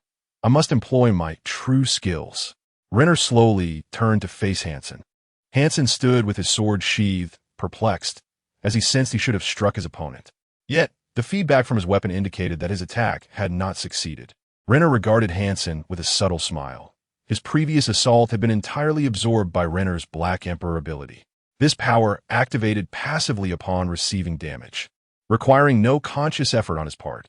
Through rigorous training, he had grown increasingly adept at managing the Black Emperor's abilities, able to suppress them when desired to avoid the previous debacle at the launch platform. Nevertheless, as long as he refrained from suppression, the passive abilities of the Black Emperor would remain active. Sharingan, activate. Within the depths of his irises, two obsidian tomo began to whirl, transforming the entire eye into a crimson hue, heralding the resurgence of a long-dormant Sharingan. A devil fruit user? Hansen was momentarily taken aback, his demeanor shifting to one of heightened caution. This is no mere ability of a devil fruit. It is the power of bloodline. Should you let your guard down, your defeat will be utterly devastating. A faint smile graced Reina's lips before he vanished from sight. Hansen barely had time to respond, brandishing his long blade defensively. Bang! A fist, enveloped in haki, collided with his blade. Bang! Bang! Bang! The two figures engaged in a relentless exchange, momentarily parting, yet seemingly returning to their prior stances. However, Hansen was acutely aware that this was nothing like before. He had unleashed his full strength, yet his moves appeared entirely transparent to his opponent. Before he even commenced his assault, Reina seemed to anticipate his every action, rendering Hansen exceedingly passive. Flying Shadow, slash. After being pressured in close combat, Hansen decisively retreated a short distance, then unleashed a distant strike towards Reina. A soaring slash, a swordsman? Utilizing the Sharingan. Reina had already discerned Hansen's intentions, effortlessly evading the oncoming strike. However, the attack had been akin to sword energy, a move typically characteristic of a master swordsman. This implied that anyone capable of executing such a soaring slash possessed formidable prowess akin to that of a swordsman. I too have only recently mastered this ability, so do exercise caution. Hansen, upon hearing Reina's astonished exclamation, felt a surge of pride. To attain the might of a swordsman at his age truly marked him as exceptionally gifted. Gazing at Hansen before him, Reina was reminded of that fellow, Bista. Despite his seemingly mature and composed demeanor, he was of similar age to Marco and even younger than Reina. Moreover, that individual had ascended to the rank of swordsman shortly after boarding, under the guidance of Whitebeard. His talent and swordsmanship far surpassed that of the Hansen before him. Had he heeded Reina's advice and employed a Western sword earlier, his strength would likely be even greater now. A swordsman? Ha ha ha. I have faced many swordsmen in my time. Observing Hansen's smug demeanor, Reyna smirked slightly. Such boasts. If you're not careful from here on out, you may find yourself injured. Hansen interpreted Reyna's words as mere bravado. Reyna, uninterested in further banter, took a single step forward and charged directly at Hansen. Slash. Witnessing Reyna's offensive move, Hansen dared not be careless, executing another strike aimed directly at Reyna. Such soaring slashes are of little consequence to me. Reyna easily dodged, chuckling lightly. Is that so? Then how about this? Flying Shadow cross slash. 2 consecutive slashes flew towards Reyna in a cross pattern. I have already stated such trivial attempts are ineffective against me. With his hockey-clad arm, Reyna effortlessly deflected Hansen's soaring slashes, approaching Hansen with a beaming smile. How is this possible? Hansen was taken aback. It was his first encounter with someone capable of repelling a flying slash. Until now, he had been unaware that such a feat was even possible. Bang! How dare you lose focus during battle? Reyna delivered a powerful punch to Hansen's abdomen. With a gasp, Hansen spat out blood, sent flying by Reyna's strike. I never expected you to be so formidable. Then allow me to showcase my technique. If this were merely a spar, I would not resort to such a move, so be cautious. Slowly rising, Hansen wiped the blood from the corner of his mouth and declared, Is there anything more formidable? Do unleash it. Reyna beckoned to Hansen with a teasing smile. Taking a deep breath, Hansen sheathed his long sword and softly uttered, Shadow of Light. 1,000 Feather Slash. Chapter 53. Constructing the Sky Island. Light and Shadow. 1,000 Feather Slash. As Hansen's voice echoed, he vanished into thin air. Suddenly, a slash mark appeared beside Reyna. Utilizing his rapid movement, he executed a series of strikes seemingly at random. Through the Sharingan, Reyna observed Hansen swiftly circling around him, his long sword continuously delivering slashes. After absorbing a strike that landed on him, Reyna noted that his opponent's speed had increased, yet his accuracy had diminished significantly, and the force behind his strikes was somewhat lacking. It seems you have yet to fully master this technique. A slight smile graced Reyna's lips as he clenched his fist, standing firm and inviting Hansen to attack. Noticing this, Hansen's gaze sharpened, and he quickened his pace. Bang! After absorbing yet another slash, Reyna felt it was time to act. His body vanished from its position, delivering a powerful punch towards the weapon from which Hansen's strike originated. With a thud, upon contact between his fist and the blade, an immense force surged through the weapon, leaving Hansen in disbelief as he coughed up blood, propelled backward like a cannonball. Hey, are you still alive? Olga rushed to Hansen's side, poking at him with her small hand, her eyes wide with concern. I have been defeated. Hansen lay on the ground, eyes closed, softly uttering. What's so strange about that? If one has strength does not match his ISNT failure to be expected, yet you did remarkably well. It is rare to find someone capable of challenging him so fiercely. Olga nodded in agreement. Occasionally, when she and Reyna raided merchant ships, they had not encountered such a formidable opponent. Those so-called guardians were usually dispatched by Reyna with ease. I have been narrow-minded. You are indeed so powerful that you probably require no assistance from me. Hansen slowly sat up, a hint of melancholy in his tone. He had faced defeat before, yet this was his first loss since ascending to the rank of Swordmaster, making it particularly poignant. I am Reyna, a pirate, if you don't mind. Let's be friends. Reyna extended his hand toward the seated Hansen with a warm smile. Taken aback by Reyna's cheerful demeanor, Hansen felt a moment of daze before his expression grew serious. He grasped Reyna's hand firmly and stood, declaring, I am Hansen, Torres Hansen. Hey, a wanderer. What? A wanderer? What does that even mean? I am Olga, Miskina Olga, a pirate as well. Olga interjected, extending her hand with a smile. After the trio had formally introduced themselves, Reyna turned serious, saying, Hansen, I am in need of a trustworthy individual to deliver a letter to my brother. Would you be willing? Rest assured, now that we are friends, your affairs are my affairs. Leave it to me. Hansen grinned widely. Do not rush to agree. The letter is for my brother, Edward Newgate. I did not know his current whereabouts, but he was last seen in the Ledru Sea. If you venture there, you should be able to gather information about him easily. Reyna shook his head and calmly remarked, The Ledru Sea? Indeed, it is somewhat distant, but that poses no problem. Is your elder brother a well-known figure there? A mere inquiry would suffice to ascertain this. Hansen, somewhat perplexed, inquired further. Olga, with her mouth agape, gazed at Hansen in disbelief, asking, "Have you truly never heard of this name?" Edward Newgate. After pondering for a moment, Hansen shook his head and replied, "Who is this notable individual?" Olga, exasperated, placed a hand on her forehead and addressed Reina. "Is it truly wise to entrust such a task to this fellow? Is it so astonishing that an ordinary person has not heard of my brother's name? However, if one is unaware of Whitebeard Edward Newgate, it does indeed complicate matters." Reina echoed her sentiments, feeling a bit troubled. Who were you just referring to? That infamous pirate, Whitebeard? Hansen exclaimed, astonishment written across his face. Indeed, did you not claim to be unaware of him? Reina nodded in affirmation. Of course, I have heard of Whitebeard. Yet, this full name is a revelation to me. I had no idea your brother was such a renowned figure.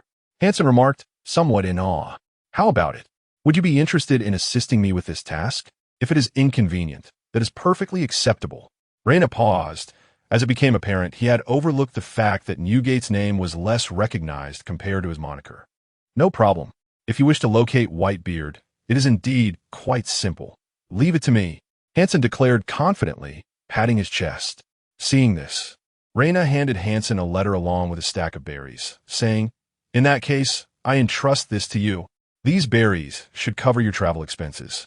As I cannot ascertain my brother's exact location and cannot predict how long it may take for you to deliver the letter, so I kindly ask that you do not refuse. When we reunite, I shall treat you to a drink." Agreed.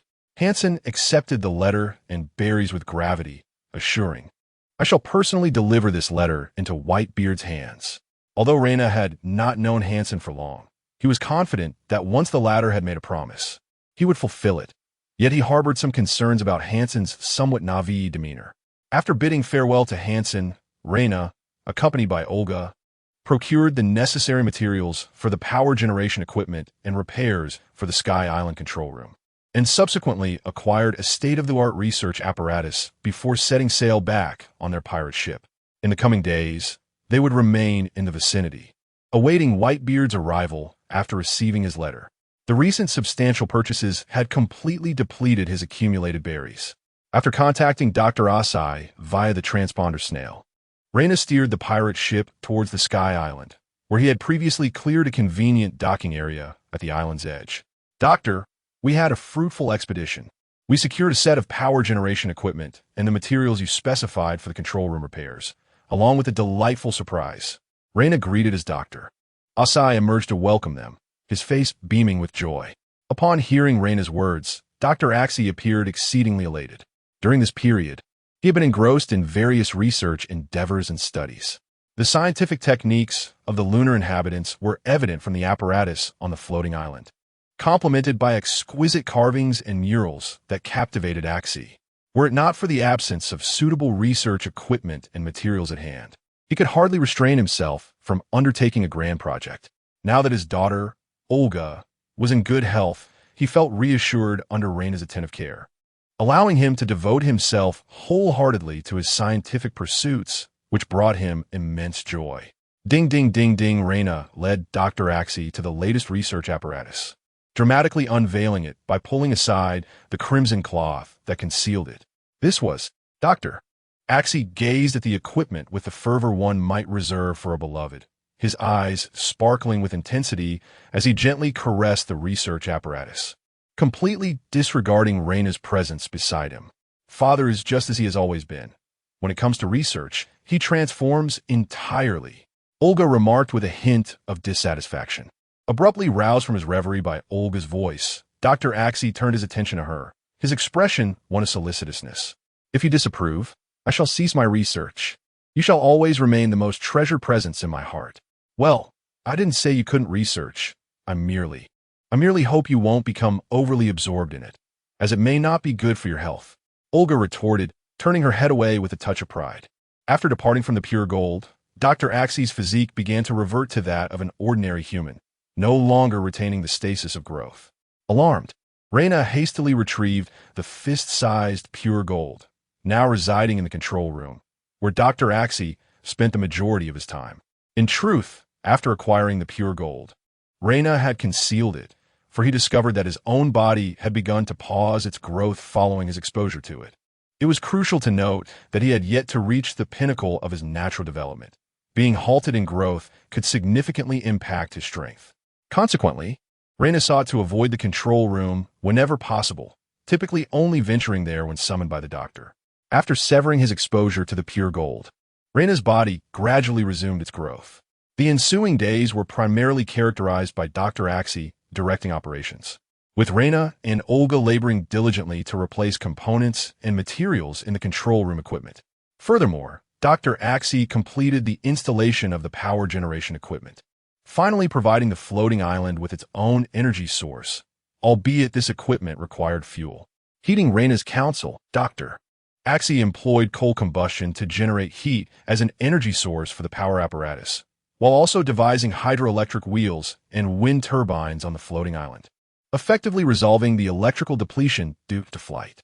Occasionally, Reina could indulge in the pleasures of electrical therapy, utilizing electricity to stimulate his Black Monarch abilities. Though the effects were limited, it served as a method for rapid enhancement of his strength. Once the power source and control room equipment for the floating island were accomplished, Olga found it increasingly difficult to remain there, often yearning to frolic on the small island. Initially, Reina harbored some concerns and accompanied her on these excursions. But as time passed, Olga grew weary of Reina's necessity to return to the floating island for work each day and began venturing to the small island alone. After following her a few times and discovering no cause for alarm, Reina became indifferent to her solitary adventures. Although Olga's capabilities were somewhat lacking, she was astute enough to avoid typical pitfalls. Furthermore, the small island boasted a sizable urban area, fortified by a competent naval division, which allowed Reina to permit Olga's escapades without worry. Ding! The 29th day of consecutive check-ins. Today's salary is being processed. You have earned a base salary, 290 points overtime pay, F-grade skill upgrade voucher. As the day's work concluded and Reina received his earnings, a sense of anxiety welled within him. Tomorrow marked the final day, and he pondered what the full attendance gift would bestow upon him. Reina now eagerly anticipated the monthly full attendance gifts. F-grade skills? Reina gazed at the F-grade skill upgrade voucher he had just received as part of his overtime pay and opened his character interface.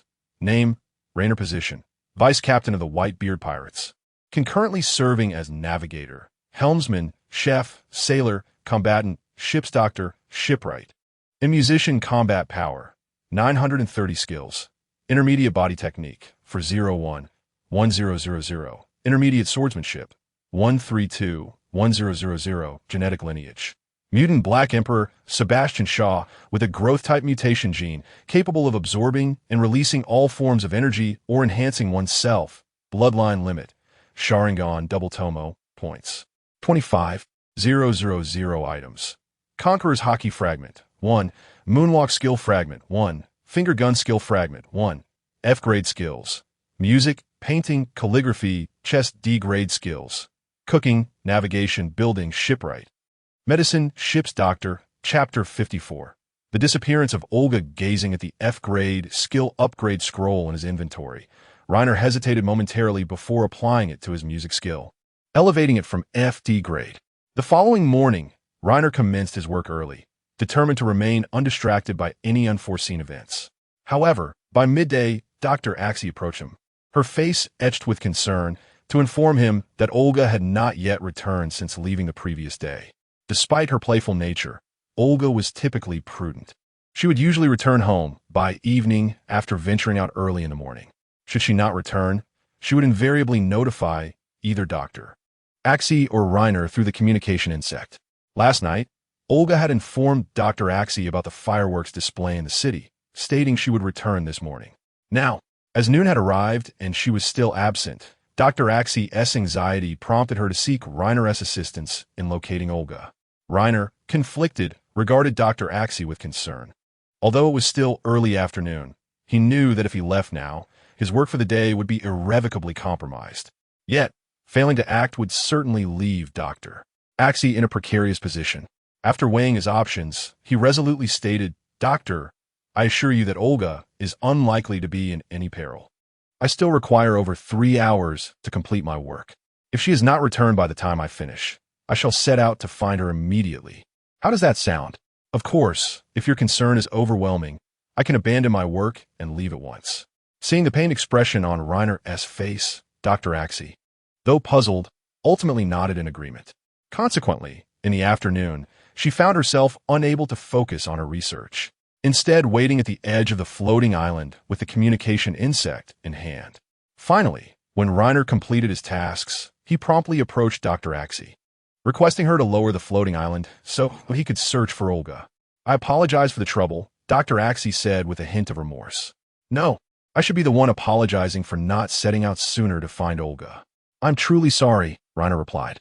Instead of taking the pirate ship, he opted for the water lizard Chavez, which was significantly swifter for short distances and sped towards the small island. Upon arriving at the island, Reiner first visited the usual haunts of Olga, but found no trace of her. He even inquired among familiar residents, such as the tavern keeper. Yet none had seen Olga that day, although they confirmed she had indeed attended the fireworks display the previous night. Are you certain that a group of pirates followed Olga when she left? A beggar by the roadside informed Reiner as he exited the tavern. Yes, I would not mistake it. Miss Olga once shared her food with me, so I distinctly remember, the young beggar asserted confidently. Reina did not question the other person about why he was not following. After all, he was merely a beggar, and it was commendable that he had accomplished this much. Thank you. Please keep an eye out for me in the future, Reina said as he handed a few berries to the young beggar in gratitude. The young beggar hesitated for a moment, but ultimately accepted the berries, nodding as he spoke. That group of pirates likely set sail around noon. As for whether Miss Olga was aboard their ship, I cannot say for certain, but they should be heading to the next island based on the record pointer. I witnessed their departure. Reina nodded, confirmed the design of the pirate flag, and thanked the young beggar once more before making his way to the coast to find Chabs, setting off directly toward the next island. They had lingered here for quite some time, so some basic information had already been gathered.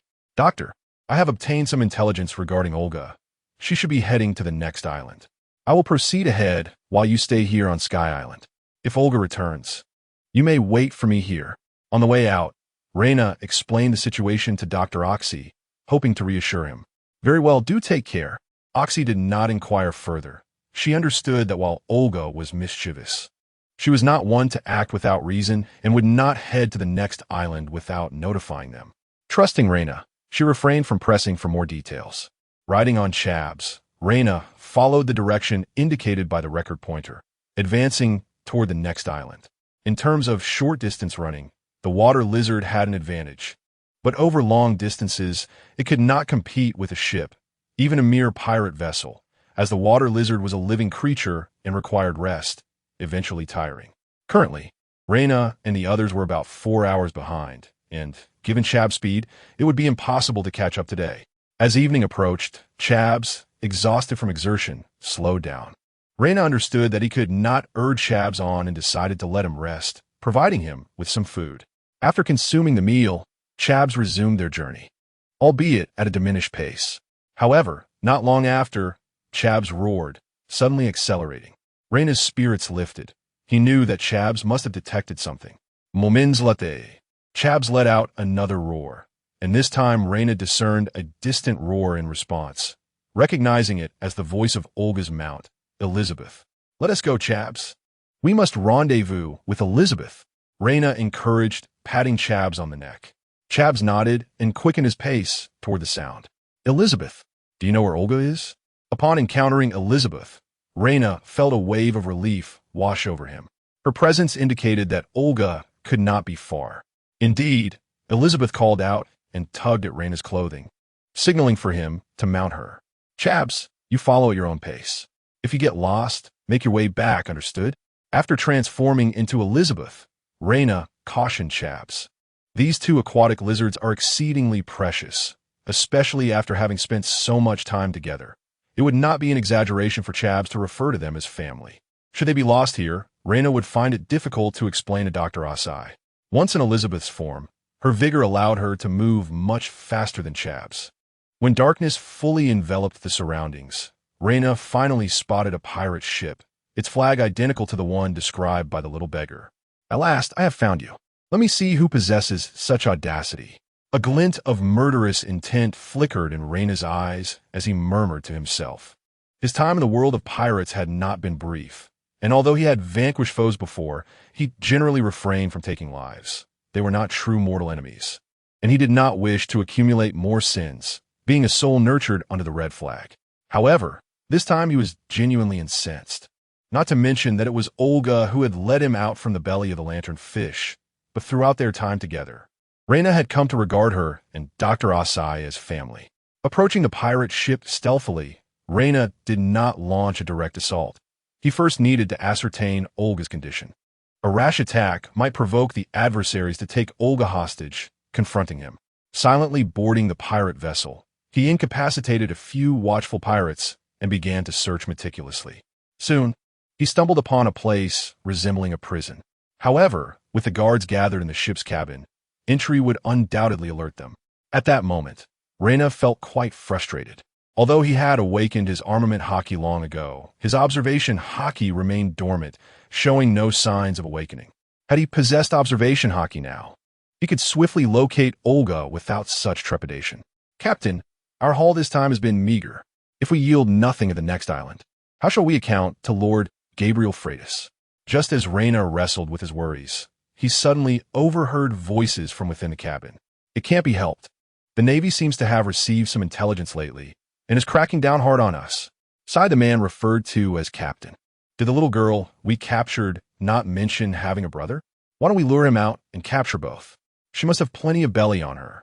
Her family could be wealthy, and we might extort a handsome sum. Fool, did I not just say that? The heat is on right now. We must not complicate matters. Wealthy individuals may not treasure their kin. If they report to the Navy, whether we can set sail again would be in question. Yes. Truly, the captain thinks ahead. Reyna concealed himself outside the cabin, eavesdropping on their conversation. Who goes there? At that moment, a pirate who had stepped out to relieve himself spotted Reyna standing by the cabin window and shouted loudly. I was careless. Reyna inwardly berated himself for his carelessness. Having eavesdropped on the conversation within the cabin and neglected to pay heed to his surroundings. Nevertheless, at that moment, he could not afford to dwell on anything else. He shattered the window with a powerful fist and leaped directly into the captain's quarters, intent on apprehending the leader first. Bang, bang, bang. As Reyna entered the captain's chamber, he was met with a barrage of bullets. However, upon contact, the bullets merely fell to the ground, their force entirely absorbed by Reyna. Boom. Speak. Where is the young girl you captured? Reyna demanded, kicking one of the pirates aside and seizing the captain, who stood frozen in shock. Please, don't kill me. The girl is in the bottom of the cabin. She's unharmed. My boss is Lord Freitas from Demon Island. If you kill me, he will not let this go unpunished. The pirate captain quickly dropped his weapon and cooperatively replied. Freitas. Reyna paused, the name striking a chord in his memory, though he could not quite place it. His primary objective remained his sister, Olga. As for this Lord Freitas, he had little interest, dismissing the figure as inconsequential, someone he had never heard of, thus not posing any significant threat. Chapter 55. The Cursed Blade, Muramasa, Olga. Are you all right? Upon witnessing Olga being escorted by pirates, Reyna finally felt a sense of relief. Stupid Reyna, why did it take you so long? These people are bullying me. Hurry up and help me deal with them. As soon as Olga spotted Reyna, she struggled free from the pirate's grasp and rushed to his side. Her words caused the pirate captain to change his expression, and he quickly plastered on a forced smile. Addressing Reyna, we truly meant her no harm. Though uncertain of Reyna's true strength, the captain was acutely aware of his own limitations, realizing he could only bully someone as small as Olga. First, let me inform the doctor. He is quite worried about you. Reyna pulled out a transponder snail and handed it to Olga. Olga understood that her predicament had undoubtedly caused concern for both Reyna and her father, so she refrained from acting mischievously. Now, may I kindly request you to return us home? Is that possible? Reyna turned to the pirate captain and inquired. Of course. No problem at all. The pirate captain wiped the sweat from his brow and nodded vigorously. After relinquishing the captain's quarters to Reina and Olga, the captain led the remaining pirates out. Captain, why should we fear them? If we all act together, we could capture them. Once outside the captain's room, the pirates expressed their confusion. You fools, do you not know who that person is? The captain shot a disapproving glance at the speaking pirate, his voice laced with annoyance. But is he not just a boy? A boy. If he were merely a boy, do you think I would let him go so easily? Let me tell you, back when I was on Demon Island, I encountered him. The captain spoke with an air of mystery. You met him? The pirates turned to one another, astonished. It was common knowledge that Demon Island was no ordinary place. Only the most nefarious of individuals would even be aware of its existence, and those who had set foot there were an entirely different matter. Indeed, back when this sea was ruled by that man, he journeyed to Demon Island alongside him. The pirate captain appeared to recall some terrifying entity, shivering slightly as he spoke. That man? The pirates were perplexed, unsure of whom the captain referred to. Captain, you cannot possibly mean... Lo, fool, do not utter that name. The captain interrupted, glancing around cautiously before continuing. It seems the Navy is currently working to erase his influence, so we must avoid mentioning him. I see. If he was indeed that man's crew member, we are certainly not a match for him. Who would have thought we would encounter such a figure? A pirate nodded in realization. All right, let's leave the matter at that. The most crucial thing now is to ensure their swift departure. Fulfill any requests they may have along the way. The captain seemed disinterested in further discussion, promptly concluding the conversation. As night fell and Olga drifted into slumber, Reina quietly slipped out of the cabin and made his way to the deck. Ding! Today marks the 30th consecutive day of clocking in. Salary settlement is underway. You have earned a base salary, 300 points. Your overtime hours are insufficient. Hence, you will not receive overtime pay. Having signed in consecutively for 30 days this month, you have been rewarded with a full attendance gift. Muramesa, Demon Blade.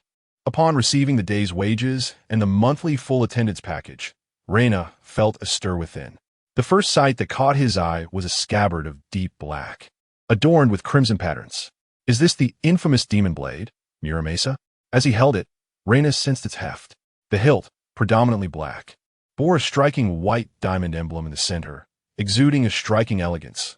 Yet the dark body coupled with the red designs imparted a peculiar aura. Slowly drawing the blade, he noticed the waves along the edge, seemingly concealing something within. The razor sharpness incited an irresistible urge to strike something.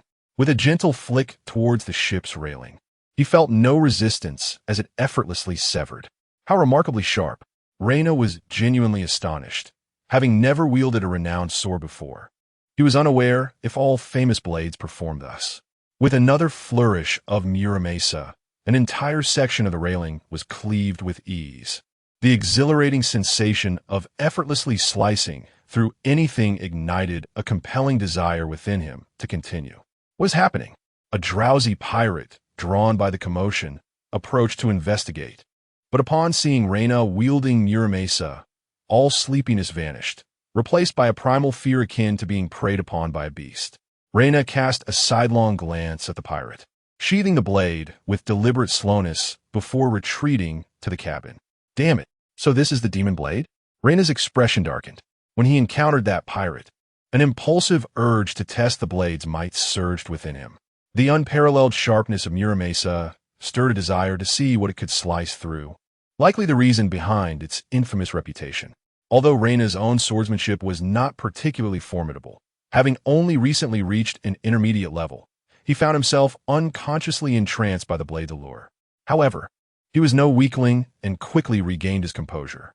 Upon returning to the cabin, Reina placed the Demon Blade Muramesa back into his inventory. Such a weapon was ill-suited for him. While it could enhance his offensive capabilities, losing his temper in a confrontation with a stronger opponent could spell his doom. The following day, before the sun had risen, Reina and the drowsy Olga returned to Sky Island.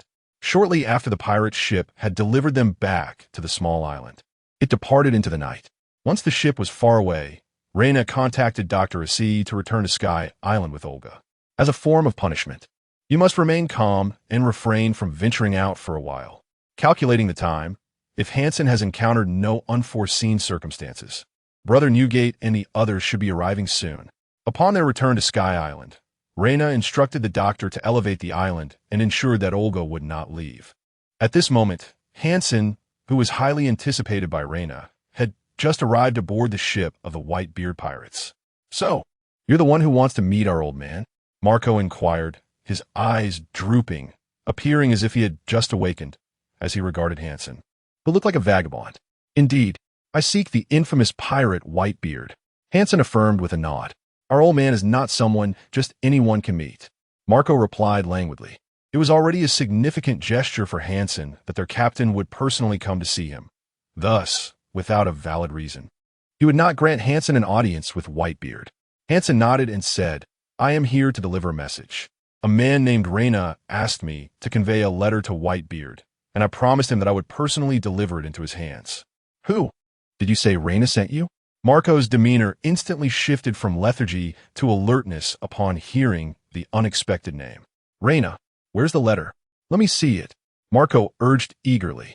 "No, I promised him I would personally hand it over to Whitebeard." Hansen shook his head in refusal. "Honestly, follow me." Marco pondered for a moment before leading Hansen aboard the pirate ship. Few were aware of Reyna's connection to them. The fact that Hansen mentioned Reyna's name indicated he had at least met him, and with Whitebeard's strength, he had no fear of any schemes from this newcomer. "Huh, that little brat finally remembered me?" On the deck, drinking from a gourd, Newgate erupted in laughter upon hearing that Reyna had sent someone with a message. "This is our old man. You may present the letter now," Marco announced as they stood before Newgate. Hansen scrutinized Whitebeard closely, noting his unmistakable aura.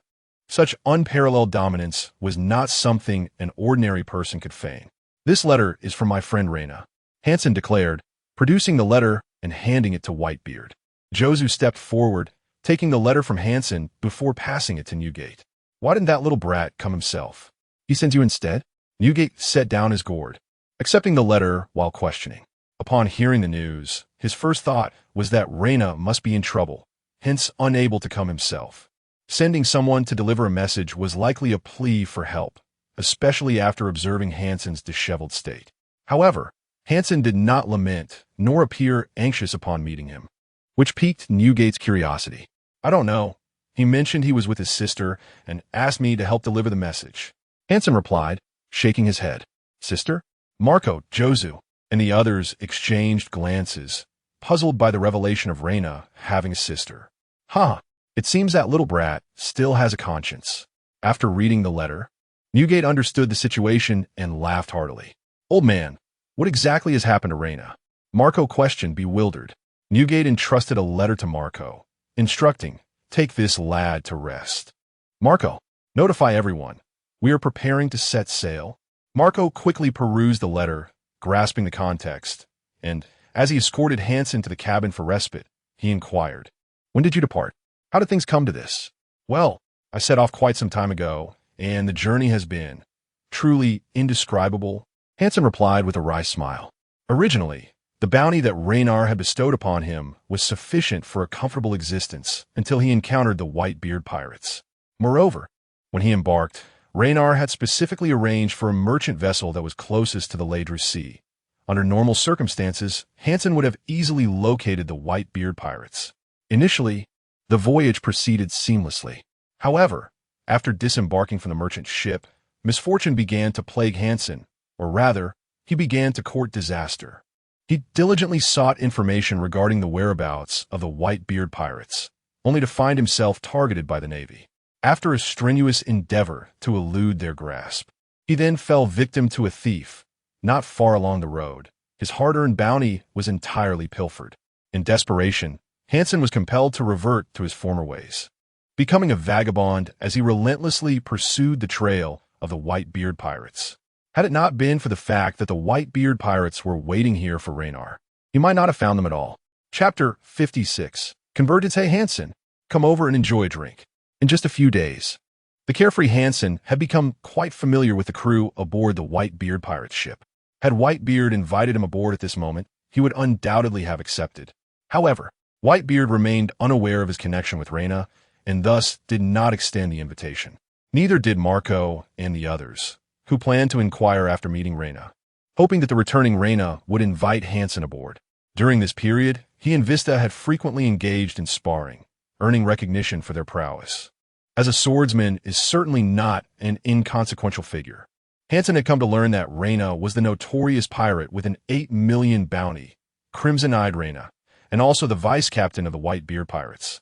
In a letter he entrusted to Whitebeard, Reina detailed not only his tribulations, but also informed Whitebeard about a gourd of liquor in his cabin, filled with fine spirits, as a tribute during his absence. Unbeknownst to Reina, however, Whitebeard had long since consumed all the liquor aboard the ship, including that in the gourd. Look over there. I first met Reina on that little island. It's my hometown. I thought he was a villain and tried to teach him a lesson, only to end up on the receiving end of a thorough beating. Hansen exclaimed, pointing merrily at the distant island. Yet before they could draw closer, an alarm blared from the island, and soon 3 naval warships approached. Whitebeard, why on earth has that scoundrel suddenly arrived here? Rear Admiral Adrito Meade, with a grim expression, stood at the bow of one of the warships, gazing at the Whitebeard pirate's vessel in the distance. What should we do, sir? A nearby naval soldier stammered, visibly trembling. After all, the reputation of the Whitebeard pirates was formidable, instilling a sense of fear among them. I have already contacted the nearby divisions and sent word to headquarters. Everyone hold your ground. Reinforcements will arrive shortly. Rear Admiral Meade replied sternly. Yes, sir. Meanwhile, aboard the Whitebeard pirate ship, Marco had promptly spotted the naval vessels and immediately informed Whitebeard. Father, the Navy is here. What should we do? Should we crush them? Marco nonchalantly inquired, eyeing the approaching warships, clearly unfazed by their presence. It was evident that he did not regard the 3 naval ships as a threat. What is that rascal Reina up to? Whitebeard asked, somewhat displeased as he approached the ship's bow. He did not come here to wage war against the Navy. Why is this happening? Why has the Navy shown up? Father, please don't misunderstand. They must not be here for us. Hansen, who had initially been elated to return to his homeland, suddenly looked bewildered and rushed to Whitebeard's side. Wahaha! Foolish lad, I am the great pirate Whitebeard. Is it not only natural for the Navy to mobilize when we arrive?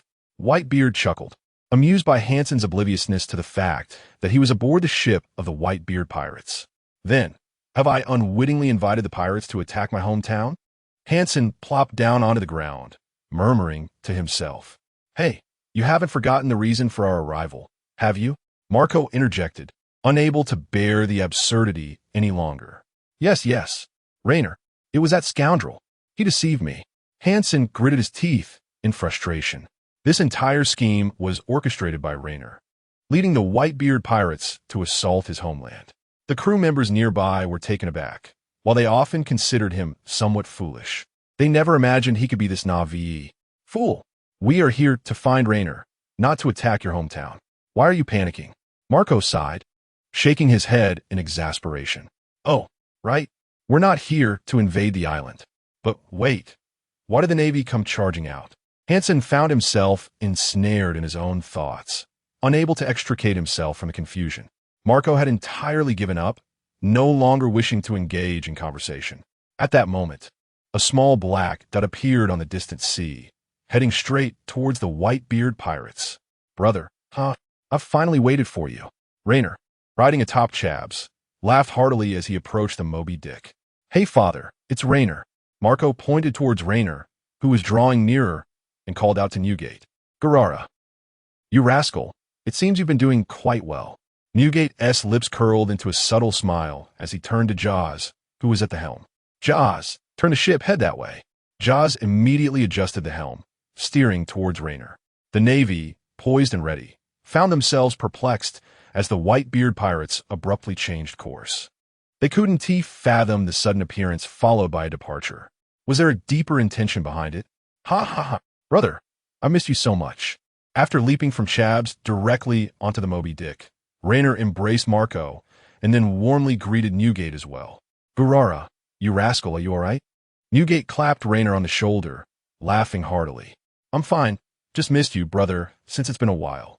Rainer plopped down on the deck, pulling out 2 bottles of white liquor from behind him and tossing them to Newgate. I bet you've missed this even more than you missed me. He had noticed the liquor gourd at Newgate's waist, knowing full well that the latter had likely finished the white liquor. Newgate caught the bottles thrown by Raynor, uncapped one, but instead of drinking, he poured the liquor into his gourd, saying, "This is good stuff? You're quite the rascal. You never brought it out for me back then. Yet here it is, right in your hands now, brother," Raynor replied, tossing a few bottles of white liquor towards Marco and the others. "Hey Marco, are you allowed to drink now?" This liquor is delightful." Marco grunted as he caught the bottle Raynor tossed, taking a sip and expressing his satisfaction. "Thank you so much. You have truly been a great help this time." Raynor patted Hansen on the shoulder and remarked, "I have not failed my mission." At this moment, Hansen had come to a realization. Regardless of which branch the Whitebeard pirates ventured to, the local navy would surely be on high alert. However, he had yet to fully embrace his identity as a member of the Whitebeard pirates, leaving him momentarily perplexed. "How is it? Have you gotten along well with Marco and the others? Have you sparred with Bista? How has life aboard the ship been?" Raynor inquired with a cheerful smile. "Yes, they're all wonderful people, and it's been fantastic here." Hansen nodded, responding with a slight shyness. "That's great to hear. I was worried you might struggle to adjust later." Later? What do you mean? Haven't you boarded the ship?" Raynor asked in astonishment. However, upon witnessing Marco and the others' expressions, he quickly understood, chuckling as he turned to Whitebeard. "Brother, this fellow possesses both strength and character. How about letting him stay on the ship and become your son?" "Gururara, such a simpleton. I would truly worry if he were to sail alone. What do you say? Become my son?" Whitebeard laughed heartily, extending his hand towards Hansen. This marked the formal invitation for him to join the ship. Henceforth, he would be a member of the Whitebeard pirates. "Yes, Dad," Hansen replied excitedly, although he had long referred to Whitebeard as Dad. This moment truly solidified their bond as a family. The crew erupted in joyous cheers, with Marco clamoring for a feast, but Raynor held him back, insisting he introduce the other members. Although he could recognize some, like one of the future captains, Lackey, it was still their first meeting, so Raynor could not appear to know them, lest it seem odd. "All right, we can reminisce later. Tell me about that Sky Island." The letter was rather vague. As he watched Marco introduce Raynor to the crew boarding the ship, Newgate discreetly took a sip of white wine before inquiring, "We are advancing toward it. We will soon see it. Once we reach the island, I will explain in detail." Raynor pointed ahead and stated. Soon, having distanced themselves from a small island, they discovered another tiny island ahead, barely qualifying as such due to its minuscule size, approximately the dimensions of 4 to 5 football fields. Navigating the Moby Dick into the bay that Raynor had prepared earlier, he used a transponder snail to signal Dr. Ace to ascend. After a slight tremor, the Sky Island began to rise slowly. "Oh, it's really flying. Wow, this little island can actually fly? How cool is that?" The crew had just disembarked from the Moby Dick when the Sky Island started to ascend, leaving them utterly astonished. "Now I understand. No wonder the inhabitants of the island had no idea where you and Olga resided. It turns out you live in the sky," Hansen exclaimed in surprise as he watched the Sky Island soar. "Well, this is my savior, Olga. Olga, these are my family members. Please take them around." "Brother, follow me." Raynor waved at Olga, who had rushed over from the control room, and said with a smile. Marco, understanding that Raynor had matters to discuss with her father, led the others to accompany Olga as they wandered leisurely around the floating island. Olga, being quite the vivacious individual, was elated to see so many people. Moreover, knowing her connection with Raynor, Marco and the others endeavored to make her feel welcome, and they quickly established a harmonious rapport. "So, this floating island is possibly a remnant left by the Moon People?" After listening to Raynor's explanation, Whitebeard pondered for a moment before inquiring. "It is highly likely, for we were indeed launched to this floating island from the ruins of the Moon People. This is Dr. Oxy, Olga's father, who was my benefactor when I was swallowed by the enormous lanternfish." As he spoke, they arrived at the entrance of the control room, where Raynor gestured towards Oxy, who was waiting by the door. "Thank you. This troublesome boy loves to stir up trouble." Whitebeard greeted Dr. Oxy with a friendly nod. "Doctor." Oxy quickly waved his hand and replied, "Not at all. It has always been Raynor who takes care of both me and Olga." Whitebeard chuckled knowingly, having spent the most time with Raynor and recognizing him as a thoughtful individual. "Brother, wait, Don't go in just yet, Doctor. Is that covered? Reyna pulled Whitebeard back as he was about to enter the control room and asked Oxy.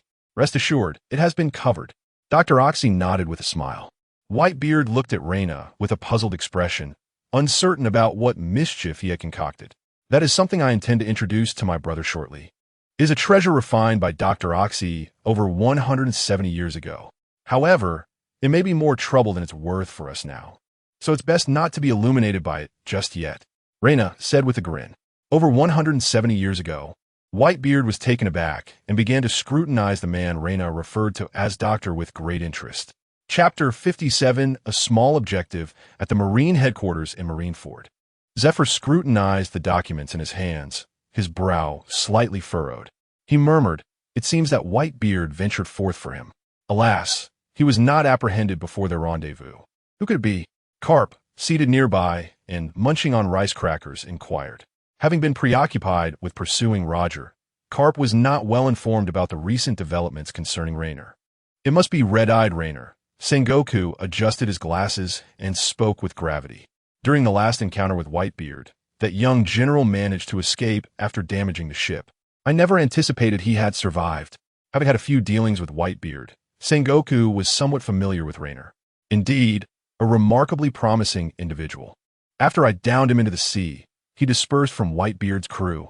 I intended to capture him before he reunited with Whitebeard. Yet he eluded me multiple times and later vanished inexplicably. I did not expect him to be hiding there. Zephyr nodded in agreement. After his failed pursuit of Raynor, he returned to headquarters as his wife had given birth, allowing him to assist with matters at hand and spend more time with his family. Oh, he managed to escape from you several times? You didn't let him go, did you? Carp asked, continuing to snack on his rice crackers. Both he and Sengoku were well aware of Zephyr's character. Despite enduring many brutal wars, Zephyr appeared to cherish life even more, refraining from harming others' lives, even pirates. Thus, those pirates he encountered either fled or were incarcerated and impelled down, with none being killed. I assure you, it was not intentional, Sengoku Carp. When you encounter him in the future, do not underestimate him. He is a member of that man's crew, Zephyr asserted earnestly. Sengoku and Carp were taken aback, their expressions darkening simultaneously. Carp set aside his rice crackers and inquired, "Is he from Rock's crew?" Realizing he remained with Whitebeard's crew, Carp acknowledged the necessity of taking him seriously. Zephyr nodded, stating, "Indeed. Once my wife has recuperated, I shall personally set sail to pursue him. At that time, I will take charge of the Whitebeard pirates." Sengoku nodded in agreement. Unlike Carp, who was singularly focused on capturing Roger and largely indifferent to other matters, especially after the Battle of God Valley, Carp's disdain for the celestial dragons had become overt, to the extent that he had declined a promotion to admiral. As the Marines were compelled to make adjustments due to Raynor's union with the Whitebeard pirates, Raynor was engaged in explaining the concept of pure gold to Whitebeard. Such a thing truly exists? Upon hearing Raynor's tale, Whitebeard expressed great curiosity, eager to witness what this so-called pure gold entailed. "My dear brother, do not doubt me. Olga has indeed surpassed the age of 170 years. This phenomenon is attributed to the lantern fish's belly, which continuously bathes them in the glow of pure gold. Moreover, you may not have noticed that my own physical development has been almost stagnant during this period. It was only after I deliberately distanced myself from pure gold that I experienced a modicum of growth." Raynor, of course, understood that anyone familiar with pure gold would undoubtedly harbor a curiosity to see it. Indeed, I have discovered that this is not without its repercussions. While pure gold may delay growth, once one is removed from its influence, the body resumes its normal growth rate, often resulting in irreversible damage. This is precisely why Raynor has positioned this piece of pure gold here, as this space essentially serves as my workshop. Dr. Axie expressed this caution to Whitebeard.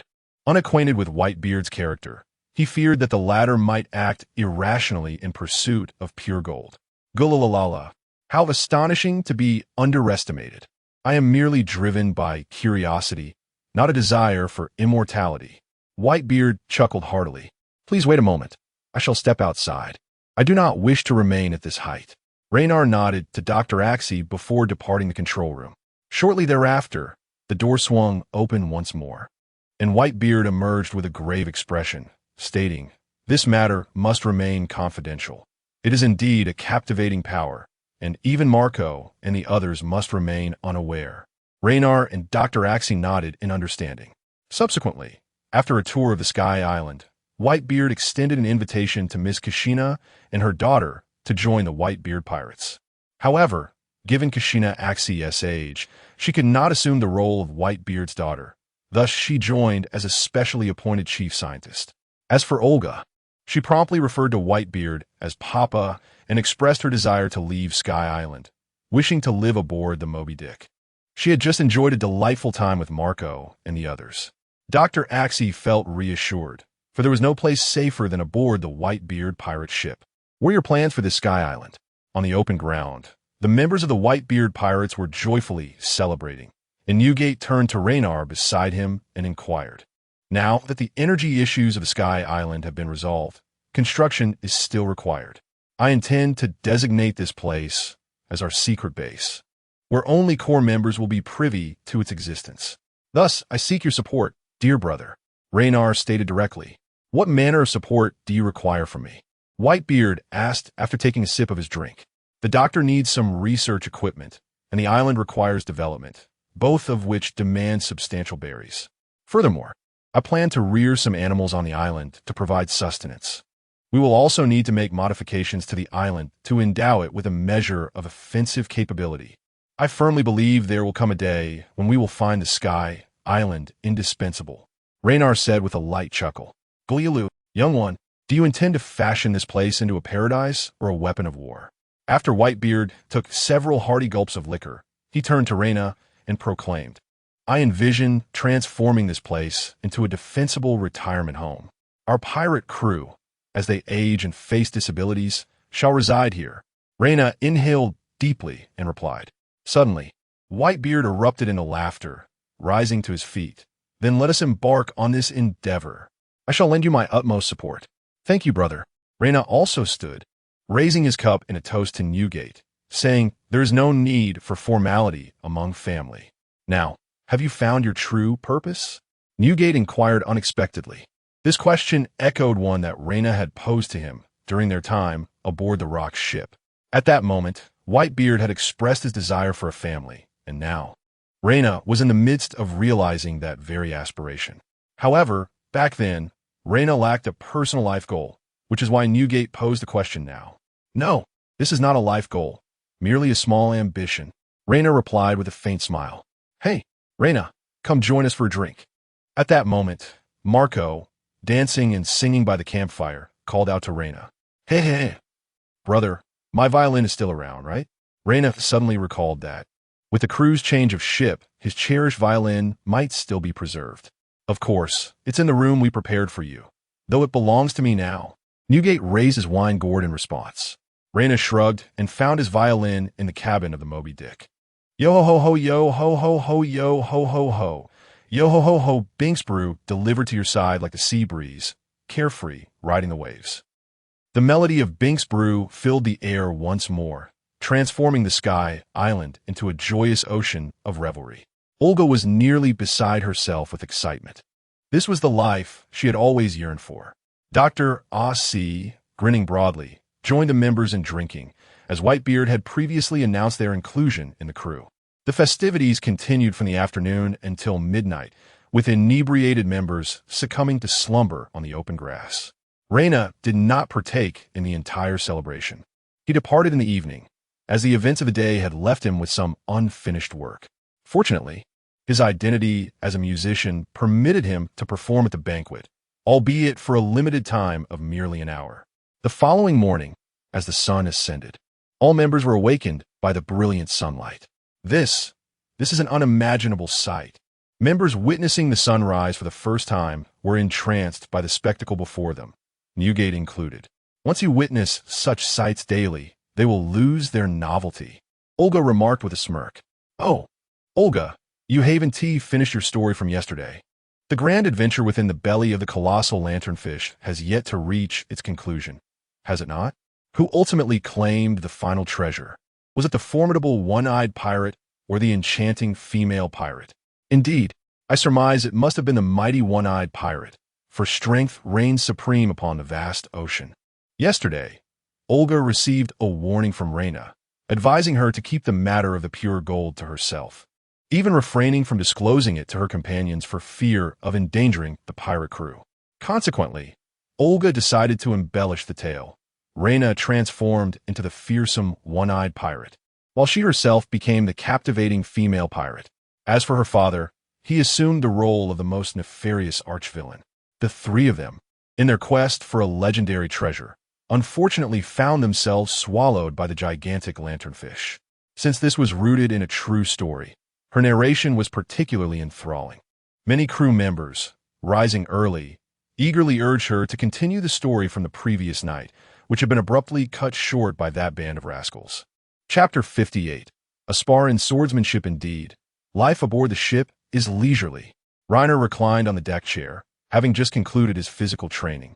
With numerous responsibilities now resting upon him, his work had diversified, no longer requiring him to rely solely on menial tasks, as he did aboard the rocks. The Whitebeard pirates had ample manpower, rendering his previous contributions unnecessary.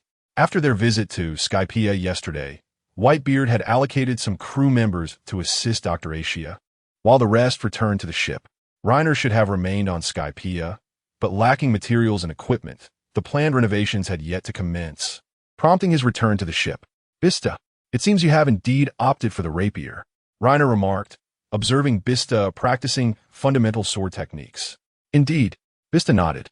Previously, Reiner had suggested that his attacks prioritize speed, recommending a switch from a conventional longsword to a more agile rapier. However, after some contemplation, Bista had decided against the change. After being separated from Reiner and the others, for reasons unknown, Bista had tried the rapier and discovered it suited him far better. Consequently, he switched weapons. This transition necessitated modifications to many techniques and habits, compelling Bista to explore and develop moves more compatible with his new weapon. Thus, he had been diligently practicing basic swordsmanship with the rapier. Wait a moment, I shall retrieve something, Reiner exclaimed, springing from his chair with agility and dashing back to the cabin. Bista appeared bewildered. Despite their growing familiarity, he found himself perplexed by the first mate's unpredictable demeanor. Before long, Reiner emerged, brandishing the enchanted sword Muramasa, having just retrieved it from his item pouch, careful not to reveal its extraordinary nature unnecessarily. Bista and Hansen exchanged astonished glances at the sight of Muramasa hanging at Reiner's side. As swordsmen, they were both attuned to the presence of such a legendary blade. Did you notice? Reiner smirked, his lips curling into a subtle grin. First mate, what weapon is that in your possession? Bista inquired, curiosity piqued. Is the cursed blade Muramasa. A remarkably sharp weapon. Would you care to give it a try? Reiner offered, extending the sword toward Bista. Bista hesitated before shaking his head. I think not. I am still in the process of adapting to this new weapon. Frequently switching between weapons may lead to confusion. Reiner gave him a thumbs up, exclaiming, Excellent, that is quite insightful. Come, let us engage using only basic swordplay. I shall join you. Reiner, wielding such a weapon seems rather unfair, does it not? Perhaps you should use mine instead? Hansen interjected eagerly, attempting to curry favor with Reiner. Reiner, fully aware of Hansen's intentions, tossed Muramasa to him, cautioning, Be careful. This blade is exceedingly sharp. Upon acquiring Muramasa, Hansen hardly registered Reina's words. After a brief moment of contemplation, he unsheathed the blade with fervor. What a magnificent weapon! Exclaimed the nearby crew members in admiration. I yearn to test this sword. Hansen gazed at Muramasa with a hint of obsession, murmuring to himself. No wonder it is dubbed the Demon Blade. Reina chuckled. At this, Hansen snapped back to reality, prompting Reina to reflect on Hansen's prowess as a swordsman. He had nearly succumbed to the blade's sharp allure. Truly a remarkable sword. It can sway a swordsman's thoughts. Hansen caressed the blade's surface tenderly, as if it were a beloved. Could you refrain from being so nauseating? Go amuse yourself elsewhere. Reina playfully chided, sending Hansen off before commencing his duel with Bista. Both wielded basic sword techniques, yet their clash was nothing short of spectacular. Although Reina was not a swordsman by specialization, He had successfully completed foundational sword training, rendering his understanding of basic techniques on par with Bista's. Who would have thought the first mate's swordsmanship was so profound? Exclaimed Black, witnessing Reina's prowess for the first time. That rascal evidently hasn't neglected his training, Marco muttered from the ship's railing. Initially, he believed his own progress was substantial enough that Reina, upon his return, could no longer best him as before. Yet he now realized that Reina's swordsmanship had significantly advanced. Bista, I shall go all out. Without pressure, you won't benefit. The two exchanged glances, and after separating, Reina's smile faded. Very well. Bista understood Reina's lack of sword expertise. Their earlier encounter, appearing evenly matched, was merely due to Bista not exerting his full strength. Sharingan. Activate. Reina's eyes transformed to crimson, two tomo swirling in his irises. Bista, armed with two Western swords, adopted a serious demeanor, aware that Reina's Sharingan would grant him an almost uncanny perception of every move. In this duel constrained to basic sword techniques, Bista found himself at a disadvantage even before it commenced. Yet this was precisely what he desired.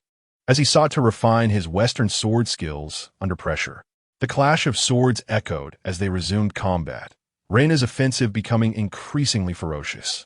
If his previous strikes were akin to textbook fundamentals, now they had evolved into a more cunning application, leaving the observing crew members in awe. At this moment, beads of sweat began to form on Bista's brow. He was not only contending with Reina's assault, but also resisting the urge to employ techniques beyond the basic repertoire, which demanded an unprecedented level of concentration. Is this the reason the first mate is known as the Crimson Eye? Such captivating eyes. Chef Sachi, having appeared beside Marco unnoticed, marveled at the spectacle. This is not his full power. There are too many enigmatic aspects about him. Even if one possesses greater strength, a moment's carelessness could lead to a counterattack. Marco spoke earnestly. However, having such a formidable ally truly brings a sense of security, Sachi said with a cheerful grin. He preferred culinary arts over combat, despite his own considerable prowess. If you have the time, you might challenge him to a culinary duel before you boarded this vessel. He was a chef. I wholeheartedly support your endeavor to challenge him, Marco said with a mischievous smile. Sachi smiled in acknowledgement, but offered no reply. Meanwhile, the battle between Reina and Bista reached its zenith. Despite Bista's exhaustive tactics, he could not evade Reina's piercing gaze. Ultimately, his dual swords were sent flying, bringing the confrontation to a close. Do you sense it? Reina inquired with a smile as the sparring concluded. Bista, wearing a joyful expression, nodded and replied, Thank you, Vice Captain. I understand now. In truth, even before the fight had ended, Bista felt that his dual swords were too constrained by formality. They not only failed to capitalize on his strengths, but also obscured the greatest advantage of his fencing style. Truly, a genius of swordsmanship. Reina chuckled, shaking his head. Such talent is often unreasonable, as a mere sparring session allowed the opponent to perceive everything. Observing the jubilant Bista depart, Reina gradually approached Hansen, who clung desperately to Muramasa. You, don't come any closer. Hansen, initially a spectator, retreated in fear as he saw Reina approach, clutching Muramasa tightly. You gotta be kidding me. Reina nearly spat blood in exasperation, as Hansen's demeanor resembled that of a wronged maiden, making it appear as though Reina intended some ill deed. Can you please not take it away? Just lend it to me for a few days, just a few days. Hansen implored, clutching Reina's leg and regarding the forcibly reclaimed Muramasa as if it were a beloved girlfriend facing a tragic farewell. Get lost. Do you think it still belongs to me in your hands? I currently lack any suitable weapon. I will speak of it again once I acquire a better one. Reina ruthlessly kicked Hansen away, akin to a heartless man pulling up his trousers, leaving without a backward glance. No! Hansen cried out despairingly as he lay on the ground. The crew, witnessing Hansen's performance, could not help but burst into laughter. As Reina stepped into the cabin, his transponder snail began to ring. Click! Doctor! What is it? Reina answered the call. His transponder snail could only communicate with the one belonging to Dr. Axie on Skypea. It was the simplest type, yet capable of the longest communication distance. Although Skypea floated above the pirate ship in the clouds, the distance was not too great. Nevertheless, Reina chose this type for its long-range capability, even though it could not connect with other transponder snails. To your left, at 10 o'clock, 3 warships have been spotted, escorting a rather luxurious vessel. The voice of Dr. Axie echoed from the transponder snail. I understand. Keep an eye on him. I shall inform the captain. After nodding, Raynor hung up the phone and made his way directly to Whitebeard's cabin. Recently, Dr. Sia had installed numerous telescopes on Skypiea, which proved to be quite effective in reconnaissance, even allowing him to anticipate inclement weather. Elder brother, news has arrived from Skypiea. 3 naval vessels seem to be escorting something in the left front. Should we head over? Raynor knocked on the door of the Newgate's cabin, inquiring from outside. Is it you, Raynor? Come in. Did I not tell you? You could just walk in. Newgate sat up from his bed, rubbing his head as he spoke. He had indulged too much in drink the previous night, and even now, he was still waking up. Necessary decorum must still be observed. Aboard this ship, the elder brother is the captain, and the requisite authority must be upheld. Hearing this, Raynor pushed the door open and replied with a smile. Gurara, authority is not upheld by mere gestures. Have you spotted the Navy? Gulme. Let's take a look. You still lack quite a few cannons, do you not? The Navy's artillery is indeed formidable, Newgate exclaimed with hearty laughter. Chapter 59. The Navy, hurry, hurry, hurry. Fire the cannons. We must not allow them to approach. Damn it. Why do we have to encounter the Whitebeard pirates here? Stay calm, everyone. Prepare for battle. Keep the cannonballs coming. Direct all artillery fire towards the ships of the Whitebeard pirates. Have signals been dispatched to the nearby divisions? Request immediate reinforcements to assist in capturing the Whitebeard pirates. Boom, bang, whistle. As the Navy detected the Whitebeard pirates drawing near, they sprang into action. While safeguarding the luxurious flagship's escape, they unleashed a barrage of cannon fire, attempting to sink the Moby Dick. At this point, the Moby Dick was not yet the colossal behemoth it would later become.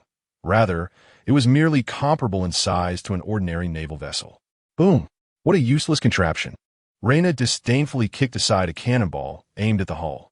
If it's ineffective, why would you even attempt to seize it? Marco remarked, rolling his eyes. It's different. Even if it doesn't hit, it still serves to intimidate. Just look at how I had 100 cannons set up on Sky Island. Even if they didn't kill anyone, they certainly frightened them. Reyna chuckled. Marco was somewhat speechless. 100 cannons, you say? You'd have to rob the entire Navy headquarters to gather that many. Otherwise, it would be quite a challenge. The naval vessels were swift, primarily hampered by the luxurious flagship. I suspect there's something valuable aboard. Lackey, clad in a dark yellow coat over a green shirt and sporting a red pirate belt, spoke up, channeling the spirit of an old pirate. Get close, lads. Don't damage anything of value. Seize their treasures. Whitebeard commanded loudly. Typically, pirates seldom initiate attacks against the Navy. Even Whitebeard, when possible, would avoid provoking them. If he truly angered the Navy and they dispatched formidable individuals, no pirate crew could withstand the Navy's might. However, this instance was different. Reyna had set his sights on the Navy's cannons and that luxurious flagship, prompting Whitebeard to launch an offensive against the Navy. Marco, take me over there. As they approached the enemy vessel, Reyna, with his sword, Muramesa, at his side, could hardly contain his excitement. Without hesitation, Marco transformed into his phoenix form, grasping Reyna with his talons and soaring towards the naval ship. By the way, is it your foot? Did you wash it last night? Reyna asked, pinching his nose in distaste while airborne. This comment nearly caused Marco to drop Reyna mid-flight. Upon reaching the Navy's ship, Marco unceremoniously released Reyna, grumbling, Don't ever ask me for help again. Couldn't I ride on your back? Wouldn't that look much cooler? Reyna laughed heartily as he kicked aside a naval officer. Marco chose to ignore Reiner completely. As more naval soldiers surrounded them, their situation grew increasingly precarious. However, neither Marco nor Reiner could be easily subdued by the ordinary soldiers. Marco's phoenix form, though not capable of elemental transformation like a natural type, allowed him to heal rapidly from injuries sustained, rendering him largely impervious to conventional harm. As for Reiner, his Black Emperor abilities rendered him immune to all forms of damage, save from mental attacks, as long as his stamina remained intact. With a series of powerful kicks, he sent the surrounding naval soldiers flying. Propping his hand against Muramesa, he arrogantly shouted, "Everyone, drop your weapons, crouch down with your hands over your heads. Men to the left, women to the right, and those who are neither in the middle." Coughing slightly, Marco nearly choked on his own saliva, bewildered by Reiner's audacity. Even the typically reserved Marco felt a surge of frustration, wishing he could curse. The naval soldiers exchanged glances, then charged towards Reiner in unison. Sighing, Reiner lamented their foolishness. "I told you not to make an unwarranted resistance." When he raised his head, his eyes had transformed into a crimson hue, crimson eyes. Reiner, the notorious pirate with a bounty of 80 million. Why was he aboard the Whitebeard's ship? A naval officer recognized Reiner, disbelief etched on his face. "Huh, did you not know? I am the vice captain of the Whitebeard pirates." Reiner vanished from his spot, reappearing behind the group of naval soldiers. Hud, hud, hud. With his sword sheathed, all the naval soldiers collapsed like wheat cut down by a scythe. Damn it. Did I strike too hard? This cursed sword is exceedingly sharp. Observing the fallen soldiers in a pool of blood, Reiner's expression soured.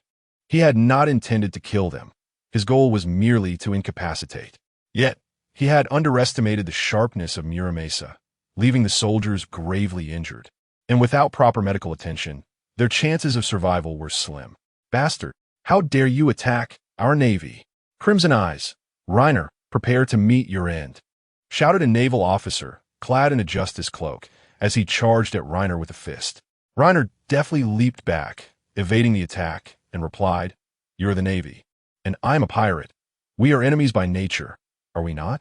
While it was never Reiner's intention to harm the naval soldiers, he would not be so naive as to feel remorse or guilt. In the world of One Piece, weakness is indeed a sin. Seeking death, the naval officer recklessly charged forward, intent on continuing the assault on Reiner. Just as Reiner was ready to retaliate, he noticed the officer discreetly signaling to his subordinates to assist the wounded soldiers. Choosing to forego his counterattack, Reiner began to evade the incoming strikes. Once the injured soldiers were evacuated, Reiner finally exchanged blows with the officer. "You possess haki?" Reiner exclaimed. "State your name." "Navy." After Reina absorbed the opponent's attack, he inquired with a serious expression. "Admiral Jameer of the Navy headquarters." Jameer replied formally with a wave of his arm. The previous punch left him feeling somewhat perplexed. Despite utilizing haki, he sensed an odd impression of having not struck his adversary. "Vice Captain Reina of the Whitebeard Pirates." Reina, reattaching his Muramesa to his waist, responded earnestly. "Thank you for what you did earlier. As a form of recompense, I shall personally escort you to Impel Down." As Jameer launched an assault on Reina, he spoke. Having discovered that Reina had deliberately refrained from counterattacking to allow his subordinates to rescue the injured. "I have stated that we are pirates, solely interested in treasure. Now, surrender all your valuables, and you may yet have a chance." Reina replied with a subtle smile, engaging in combat while responding. "How peculiar. One odd ability. Despite employing haki, why do I still feel this way?" After Reina absorbed another of his punches, Jameer leapt back, exiting the fray, his expression solemn as he regarded Reina. "Do you wish to know?" Reina grinned enigmatically, adding, "Perhaps you should inquire with Zifa. He may possess clearer insights." "So swift." "This cannot be." Jameer's eyes widened, seemingly witnessing something extraordinary. "Wow." Cough. Jameer felt a sharp pain in his abdomen, unable to suppress a mouthful of blood from escaping. Looking down at his midsection, which he had fortified with haki, he was astonished to find it was still agonizingly painful. He recognized that this blow had gravely injured him. Crack. Reina promptly cuffed Jameer with a pair of sea prism stone handcuffs. "What are you staring at?" "These were given to me by that fellow Zifa. Now I pass them on to you. As for the key, you should seek it from Zifa yourself." Reina chuckled at Jameer's frustrated demeanor. "This ship is ours now." Marco descended from the skies, while Reina and Jameer were engaged in battle. He had vanquished the remaining Navy soldiers aboard the vessel.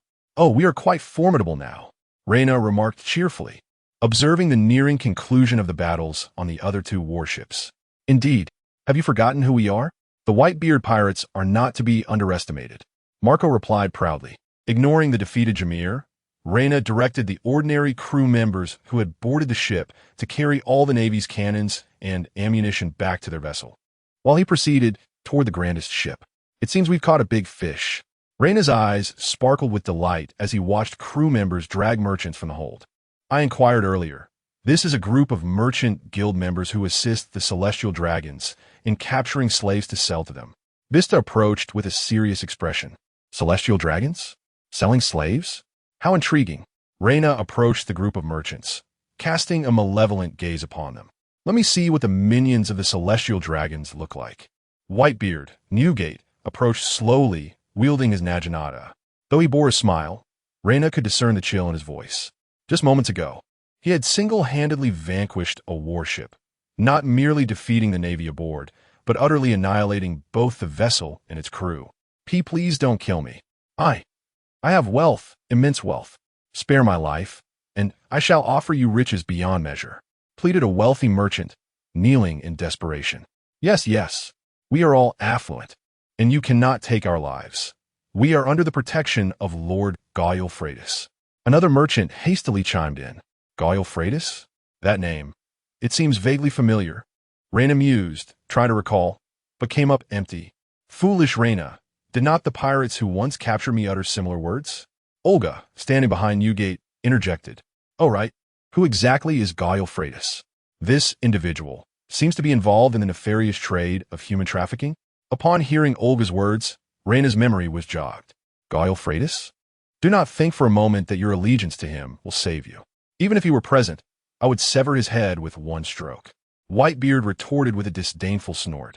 Brother, do you possess knowledge of this Freitas? Reyna inquired with curiosity.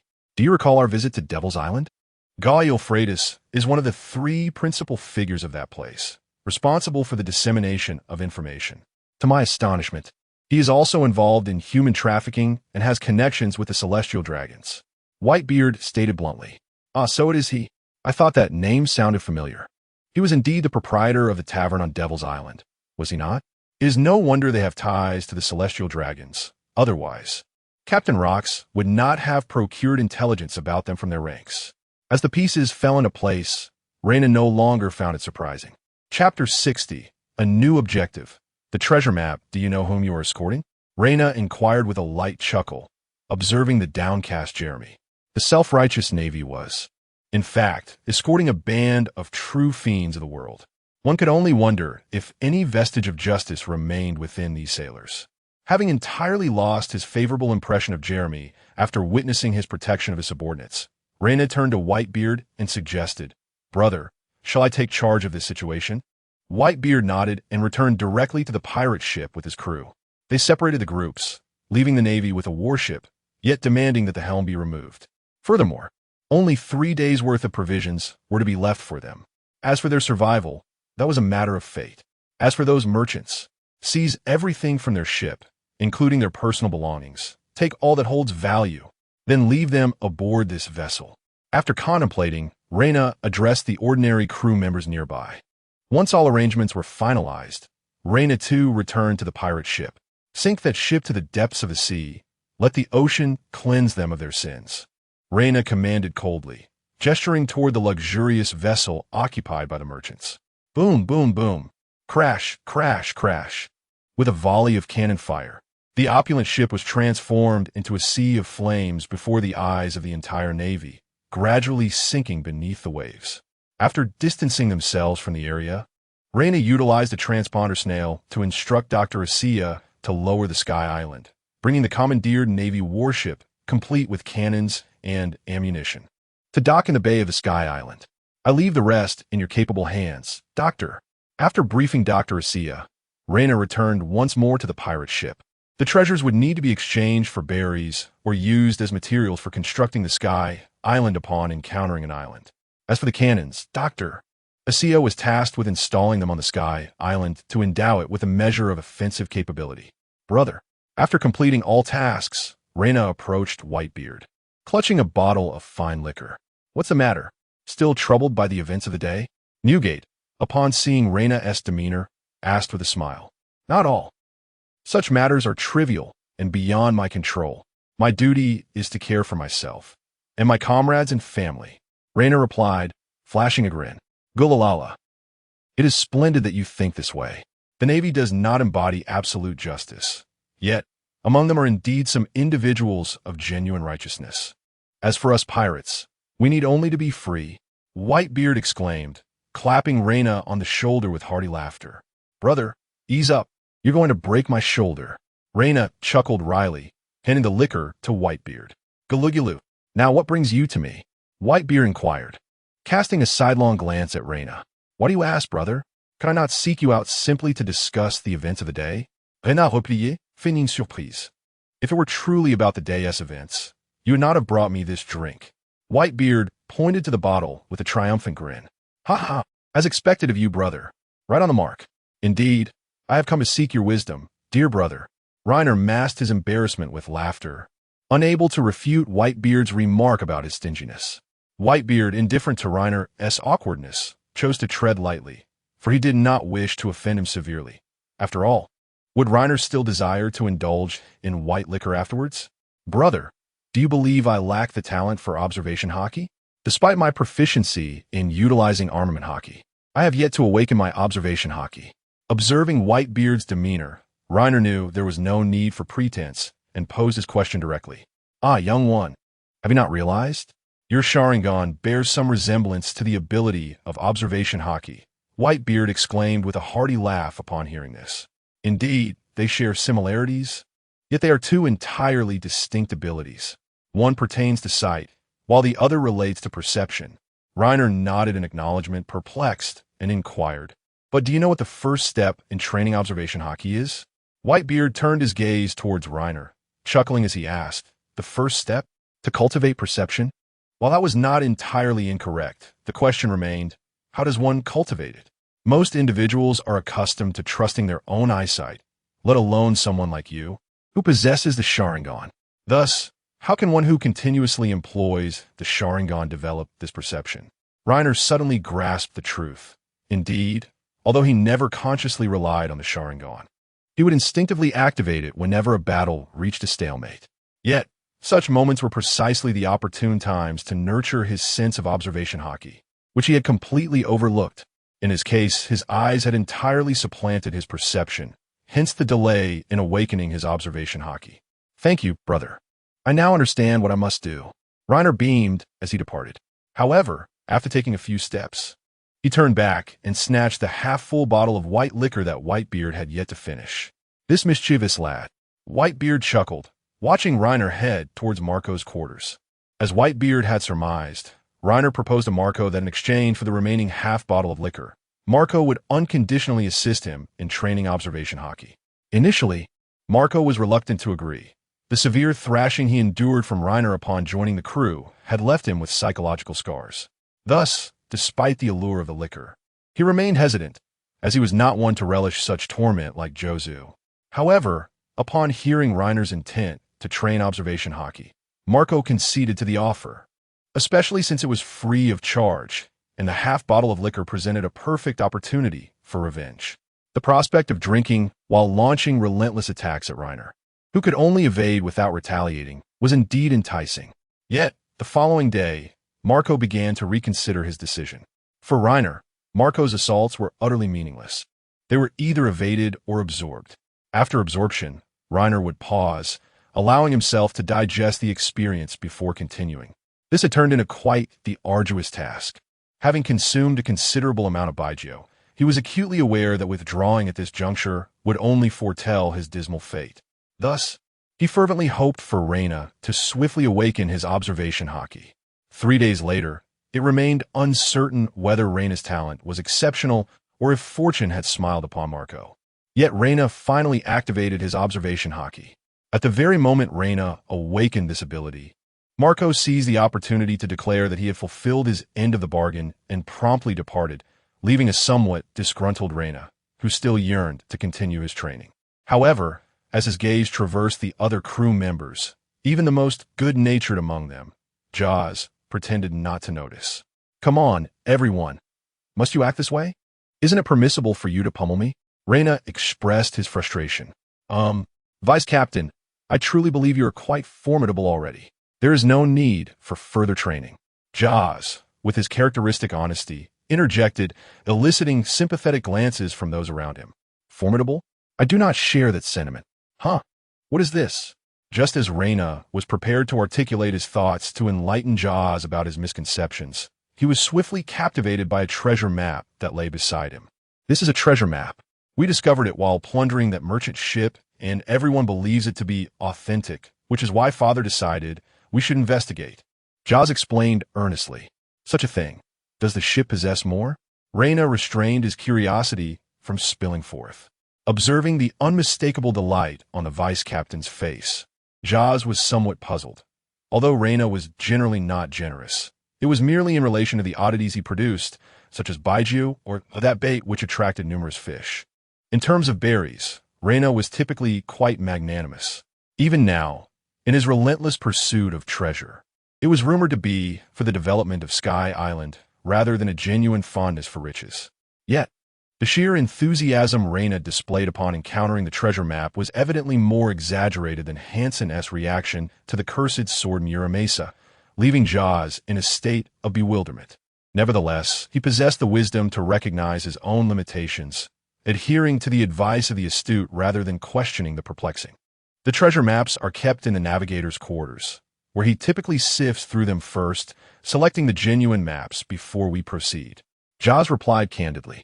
However, Father seems rather disinterested in treasure hunting, which is why we have not pursued it often. Thank you. Reina beamed as he made his way toward the cabin, waving goodbye to Jaws without a backward glance. His elation stemmed from a moment he laid eyes on the treasure map. The system, usually silent, unexpectedly provided him a notification. Treasure map discovered, D rank. Would you like to activate treasure hunting mode? With a sense of intrigue, Reina inquired with the system about the nature of treasure hunting mode. After receiving an explanation, he comprehended that this mode could be activated upon his discovery of a treasure map validated by the system. In this scenario, he is granted a default work period by the system for his daily quest in search of treasure. Yet this time is limited to merely 4 hours each day.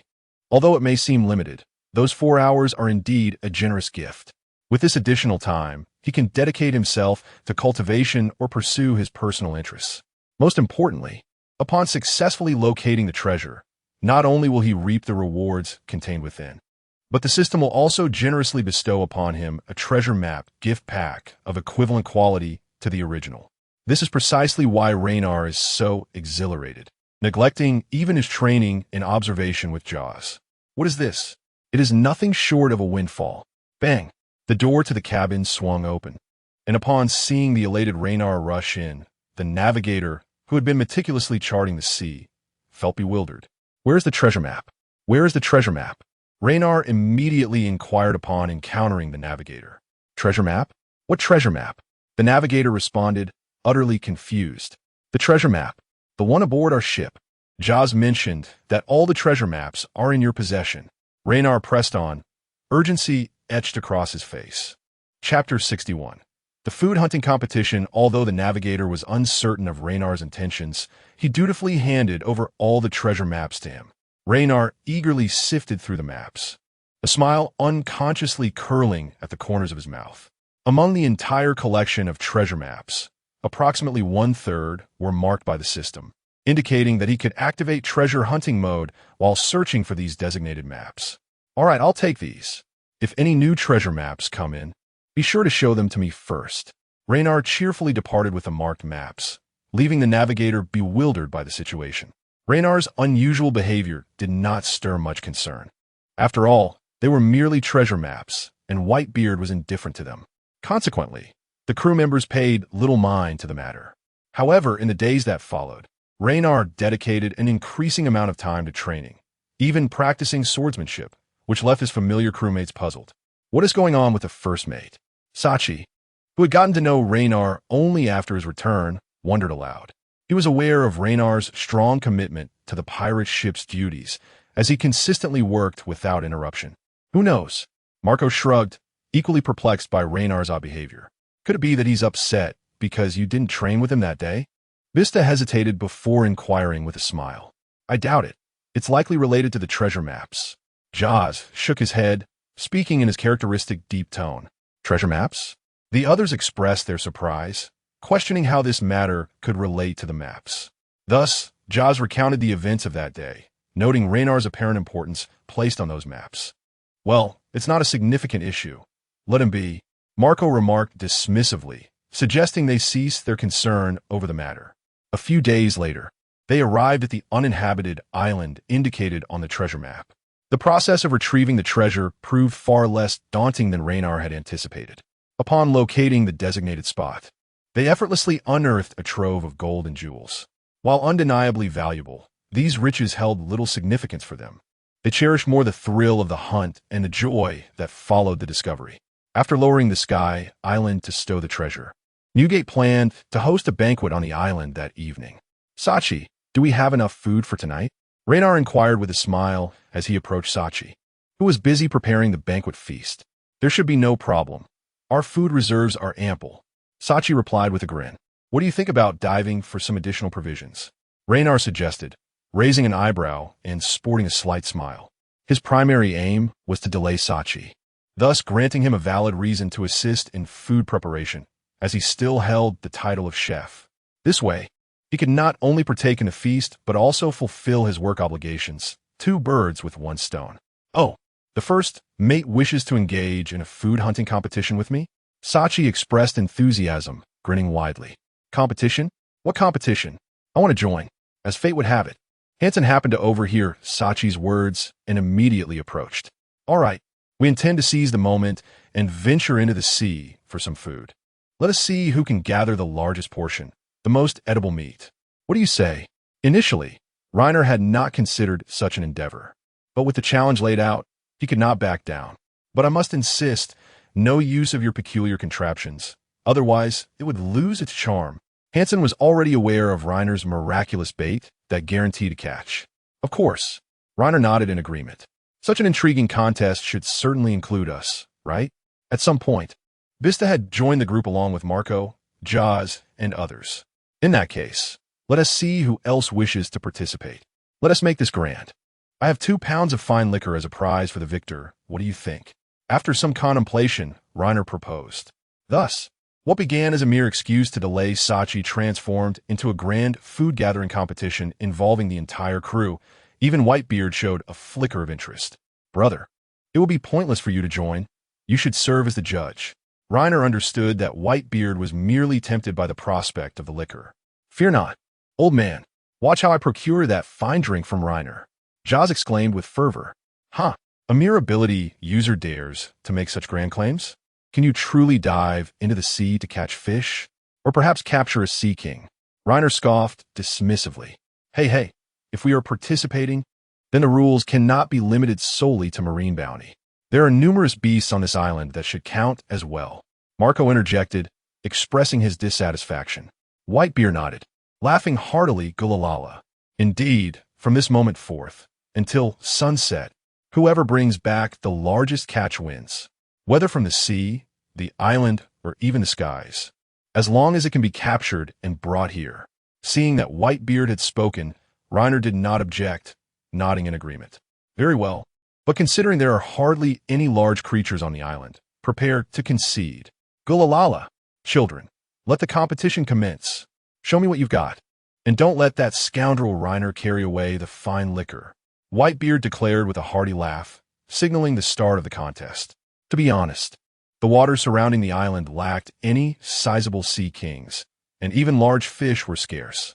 Thus, to capture a significant sea king, one would need to venture farther from the island. Chavez, Reiner called out loudly, and the water lizard, Chavez, promptly rose from beside Dr. Asia and dashed towards Reiner. Gentlemen, I shall take my leave.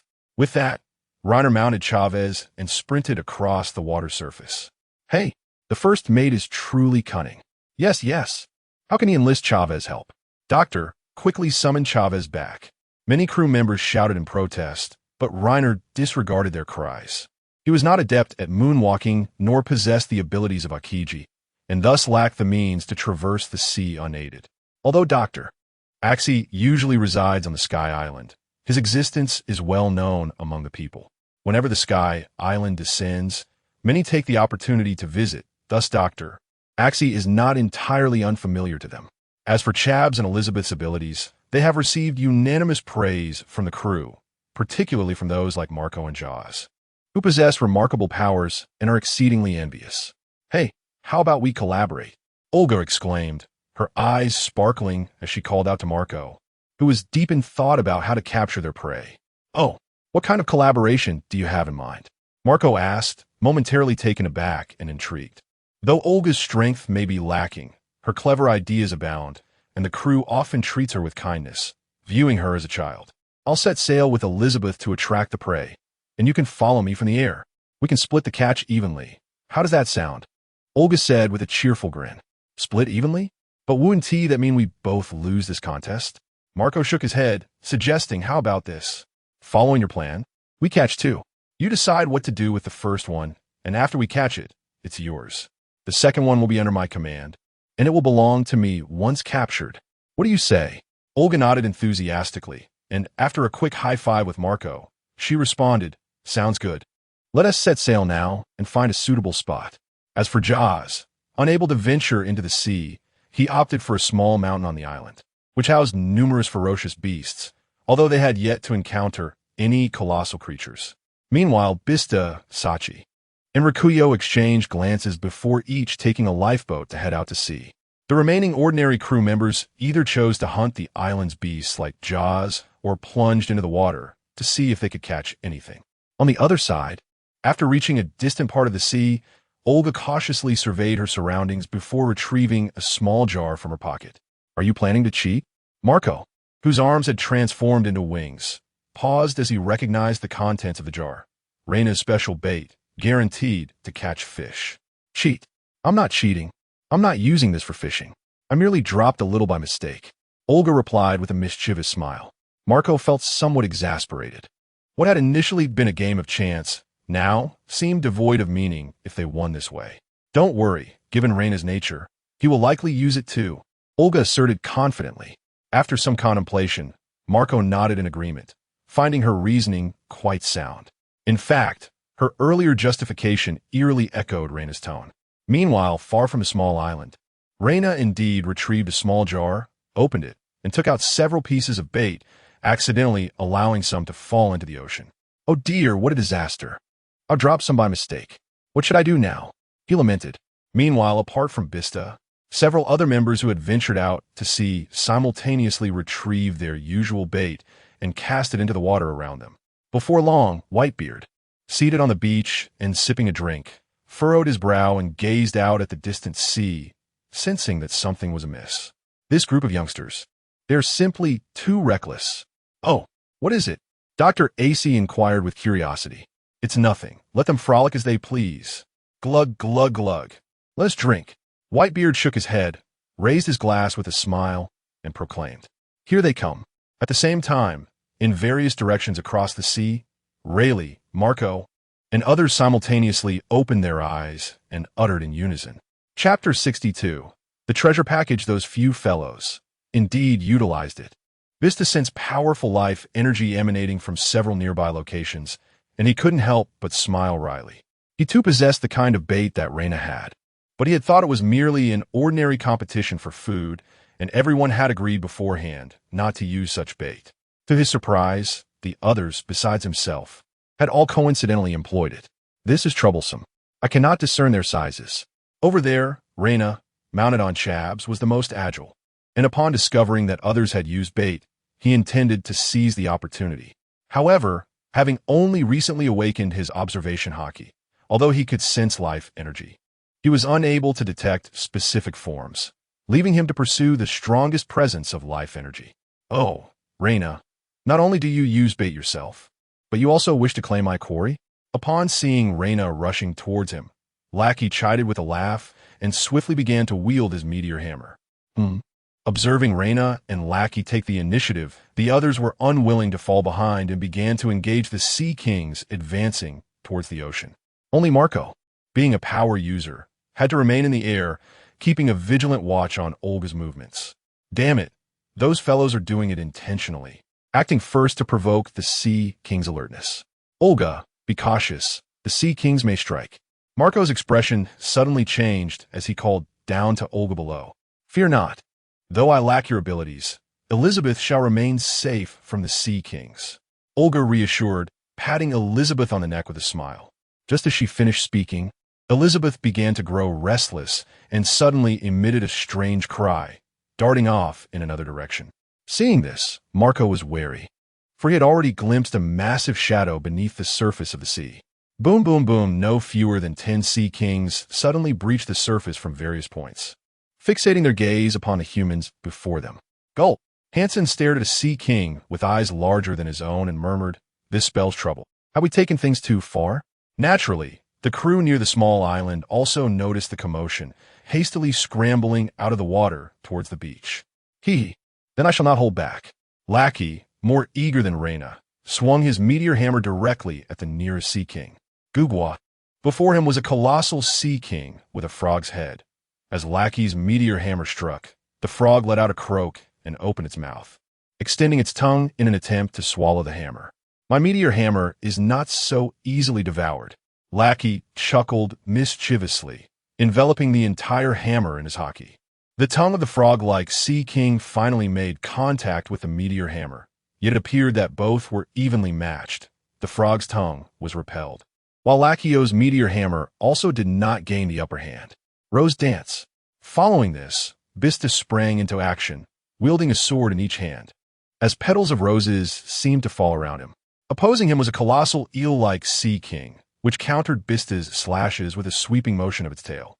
With a guttural cry, the tail of the gigantic eel was completely severed by Bista, staining the ocean crimson in an instant. The enormous eel, realizing its predicament, attempted to dive into the depths of the sea to escape. However, Bista was not one to allow his adversary to flee. As he descended, he stepped upon the severed tail of the giant eel, delivering 2 intersecting slashes directly toward it. At the moment Bista engaged, the others also took action. Reyna planted a foot atop Chavez's head and leapt toward his chosen Sea King, which resembled the head of a brontosaurus. Noticing the diminutive Reyna approaching, the creature made no unnecessary movements, but opened its mouth wide, intending to devour him. With a deep breath, Reyna unsheathed Muramesa, and just as the brontosaurus-like Sea King was about to consume him, he struck decisively at its snout. Muramesa tore through the creature's skin and muscle with ease, cleaving through the nose of the dinosaur-like Sea King. In pain, the creature snapped its mouth shut and charged at Reyna with its head. Yet, Reyna took advantage of the creature's momentum, disregarding the impact, and delivered a swift strike toward its neck. With a clean slice, the enormous head of the brontosaurus was severed, and as he descended, Chavez rushed to catch him, returning Reyna to his back. Who would have thought this beast possessed such formidable striking power? The earlier impact from the brontosaurus-like Sea King was not without effect. Reyna had absorbed the energy from the blow, channeling it into his strike, which allowed him to easily sever the creature's neck. Without that, even with Muramesa, Reyna would not have possessed the strength to achieve such a decisive blow. The battle unfolded swiftly and concluded just as quickly. Apart from Marco, who was still attempting to pursue a second Sea King, the others had dispatched their respective foes. Upon returning to the small island, the crew busily worked to salvage the Sea Kings they had defeated. Despite their numbers, they could hardly consume such an abundance of Sea Kings. The day-as contest yielded no clear victor, as it was rather difficult to compare achievements. Thus, Reyna produced 2 pounds of white wine and shared it with everyone at the feast. "Father, this is the prey I have captured," Olga exclaimed, standing triumphantly atop the carcass of a gigantic Sea King, laughing heartily. This was part of her arrangement with Marco, who had specifically hunted 2 Sea Kings for her. After storing the surplus Sea King meat in the underground freezer of the deserted island, the banquet commenced in earnest. All the pirates gathered around the bonfire, merrily singing, drinking, and engaging in dances unknown to Reyna, radiating sheer joy. That evening, the most coveted delicacy was not the Sea King meat brought by Reyna and his companions, but rather the 7 or 8 tigers that Jaws had carried back. As pirates, while Sea King meat was a rarity, they occasionally indulged in it. However, the flesh of tigers, those terrestrial creatures, was a true novelty for them. Consequently, of the 8 tigers, only their bones remained. Reyna skillfully stripped the tiger skins, fashioning them into 8 regal tiger skin chairs for the conference room aboard the Moby Dick. These creations appeared quite splendid. Even Whitebeard, upon seeing Reina's handiwork, could not help but express his admiration. Ha ha ha. However, without encountering a Tiger King, such shares are hardly befitting for a brother of your stature. Reina chuckled in response. While Whitebeard was considerable in size, he had yet to reach his future towering stature, so he could still comfortably sit upon these ordinary tiger skins. However, for someone of his rank, it seemed a tad undignified. Do not worry, old man. I shall hunt a Tiger King for you in the future and then enlist the first mate's help to craft something magnificent. Jaws proclaimed, thumping his chest. It's merely a few chairs. No need to make a fuss. If you and the crew enjoy them, we can always hunt a few more tomorrow. Vista chimed in, shaking his head with a smile. Reina nodded in agreement, saying, Indeed, and the meat from these creatures is quite delectable. We should preserve some. Then we can replace all the chairs in the conference room with tiger skins. Originally, he intended to use the tiger skin chairs as symbols of status, reserved for the ship's officers. However, realizing that the Whitebeard pirates had yet to reach their pinnacle, he abandoned that notion, as they were not yet in a position to designate captains for combat teams. The revelry continued, with the pirates' enthusiasm for the banquet rivaling their love for treasure. Throughout Reina's time in this world, he had not encountered a pirate who did not relish a feast. Ding! Continuous sign-in for the 13th day. Today's salary settlement in progress. You have earned a base salary, 130 points overtime pay. 3 million berries. You have received a treasure gift package, a complete set of amber wine utensils. During the salary settlement that day, Reina received a treasure gift package from the system as a reward for uncovering the treasure map. However, the set of amber utensils, while exquisitely beautiful, did not enhance his strength. His accumulated points had reached approximately 30,000, leaving him 20,000 points short of purchasing the lineage ability evolution voucher. Yet, he observed that with the passage of time, his proficiency in martial arts had surpassed the halfway mark. Perhaps by the time he accumulated 50,000 points, he would be ready to purchase the intermediate skill evolution scroll. However, upon perusing the prices within the marketplace, he discovered that the evolution voucher for beginners merely required 1,000 points, whereas the cost for the intermediate level skyrocketed to a staggering 10,000 points. An increase of tenfold that left Reina with a profound sense of helplessness. Thus far, the items he had redeemed from the marketplace consisted primarily of mundane necessities, with little to no enhancement to his abilities. This predicament stemmed from the arduous task of earning points, compelling him to conserve his points for items that would significantly bolster his strength. Initially, he harbored hopes that the treasure package would yield some means of amplifying his prowess. However, the outcome of this particular instance revealed that most of the treasures unearthed were merely rare household items, offering no substantial benefit to his capabilities. Nevertheless, as this was merely the first attempt, Reina remained resolute in conducting further experiments. Should every endeavor yield similar results, the introduction of this treasure-seeking mode would, aside from demanding an inordinate amount of his time, contribute minimally to his growth and power. Reina, we are setting off to hunt tigers. Will you join us? The following day, upon awakening, Jaws and his entourage were indeed eager to embark on a tiger hunt and enthusiastically extended an invitation to Reina. However, at that moment, Reina lacked the inclination to participate, and thus declined Jaws' invitation, turning his attention instead to selecting the highest-level treasure map from the assortment designated by the system. Chapter 63. The Peculiar Monkey. With a resounding clang, the tavern's door swung open, and a band of pirates swaggered in with an air of audacity. However, Reina, seated in a secluded corner, paid them no mind. After unearthing treasure from a deserted island that day, Reina had selected the highest quality treasure map to present to Whitebeard, hoping that the pirate crew would continue their quest for riches. Though Whitebeard held little fascination for the treasure, he recognized Reina's need for funds to develop Sky Island. Otherwise, he would not have resorted to treasure hunting and thus did not decline the offer. After 3 days of navigating towards the treasure's location, they encountered a small island, prompting the entire crew to disembark and rest for a day, as well as procure some nautical supplies. Apologies, but our tavern stock has been entirely depleted, the slender tavern mistress said timidly to the newly arrived pirates. Depleted?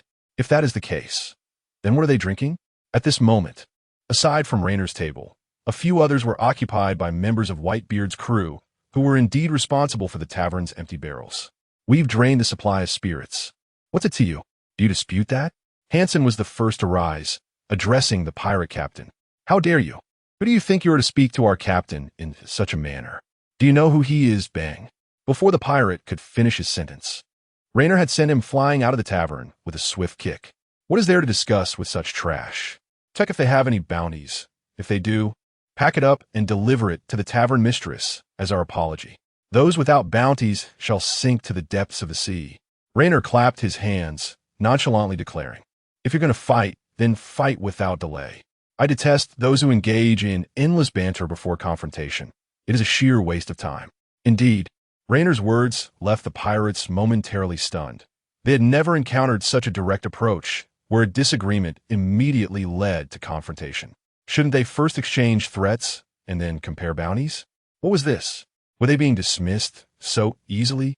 The pirate captain, poised to draw his weapon in retaliation, found all the patrons of the tavern suddenly rising to their feet. Raynor, are you not being a bit of spoilsport? Marco squinted, voicing his dissatisfaction. Spoilsport? There are far worse things. This is your domain now. I shall return to the ship. I lack even the desire to engage with these lowlifes. With that, Raynor exited the tavern, truly disinterested in the unfolding events. However, upon leaving the tavern, Raynor did not return to the ship, but instead followed the path through the town to the mayor's residence. Ha ha ha, boomed Whitebeard's laughter from within, as the old man said, I shall take these children with me. This declaration left Raynor with a headache. The ranks of the Whitebeard pirates were swelling, and it was evident that Whitebeard harbored no intention of assembling an elite crew. Rather, he sought to gather all unfortunate children under his wing, making them his family. Wherever he ventured, he would take aboard any orphans willing to join him, adopting them as his sons. I say, brother, at this rate, we shall need to procure a larger ship, Raynor remarked with a wry smile. The current Moby Dick is far from the colossal ships of the future. Its size is comparable to that of a standard naval vessel. Presently, the pirate crew has reached double digits, and it is only a matter of time before their numbers exceed 100. Gulalala, fear not. I possess my own measure. Whitebeard chuckled as he patted Rena on the shoulder. After departing from the small island and navigating for several days, they finally arrived at the location indicated on the treasure map. However, this place was markedly different from their previous visit. Upon reaching the burial site, as per the map's instructions, they found no treasure whatsoever. Huh, could it be a false treasure map? Jaws wiped the sweat from his brow, perplexed. Rena would not forget the toil involved in such endeavors. It shouldn't be fake, Rena mused, holding the treasure map and stroking his chin. Since the map was recognized by the system, it was undoubtedly genuine. The only uncertainty lay in what unforeseen circumstances had occurred. Either they had misidentified the location, or the treasure had been relocated. Suddenly, a troop of monkeys encircled them, chattering incessantly. What do these monkeys want with us? Marco remarked, somewhat irked by the sudden appearance of the creatures. I wonder if these monkeys are edible, Hansen pondered, hesitating to capture them, as they did not appear particularly appetizing. Fool, must you always think of food? Rena exclaimed, exasperated by Hansen's incessant cravings. Could it be that this is the home of the monkeys? Vista speculated after some thought. That's impossible. While there are some trees, this environment does not meet the monkeys' habitation requirements, so it cannot be their home. Rena shook his head. Then why are they surrounding us? Surely they do not intend to attack? Hansen chuckled at the sight of the bearing monkeys. Just as his words fell, the monkeys began to hurl stones at Rena and the others. Damn, you jinx. Do not accompany me again, or you'll surely lead to my demise. Rena exclaimed as he dodged the stones while carrying Olga. After deflecting the stones with his weapon, Hansen offered Rena an awkward smile, taken aback by the unexpected turn of events. Oomph. With a resounding thud, Jaws transformed into diamond form and charged toward the monkey horde, the stones clattering off him without causing any harm. As Jaws smashed through several large trees, the monkeys began to scatter in all directions. Marco, follow that group of monkeys and see where they go. I suspect the treasure may have been taken by them. Rena instructed Marco, who possessed the ability to fly. Them? Marco harbored some skepticism. What could the monkeys possibly want with such treasures? However, since Rainer had spoken, he chose not to oppose. With a flourish, he transformed his arms into wings and soared into the sky, surveying the monkeys from above. "Come on, follow Marco," Rainer commanded, and the crew promptly obeyed, hastening in the direction Marco had taken. This expedition for treasure included only Rainer, Olga, Marco, Jaz, Bista, and Hansen, along with a handful of ordinary crew members. The rest remained aboard the ship, uninterested in the quest for riches. "Ah, is this a ruin?" Rainer mused as he followed Marco through the air. When the trees cleared, an architectural entrance revealed itself before them. "I saw the monkey troop enter there." Marco pointed towards the entrance of the structure. "Interesting. Let's venture inside. After neutralizing any dangers, we can have the doctor examine it. Perhaps he will make some discoveries." Rainer chuckled. Thus, a group trailed behind Rainer, advancing towards the entrance of the ruin-like structure. "This place must have been quite significant," Marco remarked, surveying his surroundings. "Indeed, judging by the architectural style and materials, the inhabitants must have been quite affluent." Rainer nodded in agreement. Marco's expression darkened. That was not the implication he intended. Hansen, poised to speak, found his mouth covered swiftly by Rainer, who hissed, "I told you to be silent." "MMM, MMM, MMM." Hansen gestured anxiously towards Rainer's back, seemingly desperate to communicate something. Rainer turned to see countless monkeys emerging from all directions, surrounding them once more. This time, however, the monkeys wielded not stones, but sharp spears and bows. "Damn, why didn't you warn me sooner?" Rainer exclaimed, taken aback by their unexpected ambush. It was utterly embarrassing. Hansen looked at Rainer with an expression of dismay. He had intended to speak earlier, but was silenced. "It appears that unless we defeat these monkeys, we cannot proceed," Rainer mused, cracking his knuckles with an unnerving grin. Chattering, the monkey horde gradually parted, and an aged monkey, its fur a striking white and adorned in garments woven from branches and leaves, slowly approached. It began to screech and dance in an almost theatrical manner. "What is it doing? Is it provoking us?" Rainer questioned, bewildered. "It seems more like it is attempting to intimidate us, urging us to depart." Bista pondered aloud. "Huh, as if pirates do not leave empty-handed from a treasure trove." Rainer retorted with a cold smirk, preparing for confrontation. Understanding the adage of capturing the leader first, Rainer aimed directly for the elderly white monkey, for it clearly held dominion over the troop. As the white-haired elder monkey danced about, seemingly unfazed by Rainer's approach, the surrounding monkeys exhibited a hint of agitation. However, they were quickly silenced by their companion, preventing any assault on Rainer. Was there truly a deeper significance to this encounter? With the apparent lack of hostility from the monkeys, Rainer felt it prudent to halt his advance before the white-haired monkey. "Perhaps we should return and summon the doctor? He is a wise individual and might possess some insights," suggested Marco. "Indeed, let's send someone back to fetch the doctor." Rainer nodded in agreement. Thus, a regular member retraced their steps to seek out Dr. Axie. Curiously, despite the numerous passageways available, the monkeys obstructed all but the route they had taken, leaving Rainer and his companions to wait in place for Dr. Axie's arrival. Before long, Dr. Axie appeared, accompanied by Lacquer and Sachi, evidently drawn by the accounts relayed by the returning member. "Doctor, could you attempt to communicate with them?" Rainer urged as he approached Dr. Axie. Upon seeing Dr. Axie, the white-haired monkey resumed its animated gestures, chattering away in a series of sounds that were incomprehensible to the onlookers. "Are you implying that we cannot proceed, Doctor?" Axie inquired after listening intently. To everyone's astonishment, the white-haired monkey nodded in affirmation, indicating that such was indeed the case.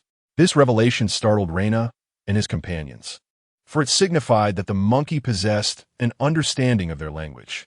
Chapter 64. A tricky adversary. "Doctor, can you comprehend what it is saying?"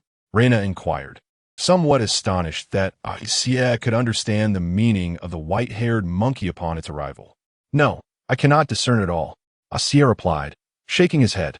"Then how do you know its intent is to prevent us from passing?" Rainer asked, bewildered. "I surmise," Axie calmly stated, gesturing towards the monkeys blocking the passageway. Upon hearing Axie's response, everyone's expression darkened simultaneously, realizing that the white-haired monkey had spoken in vain.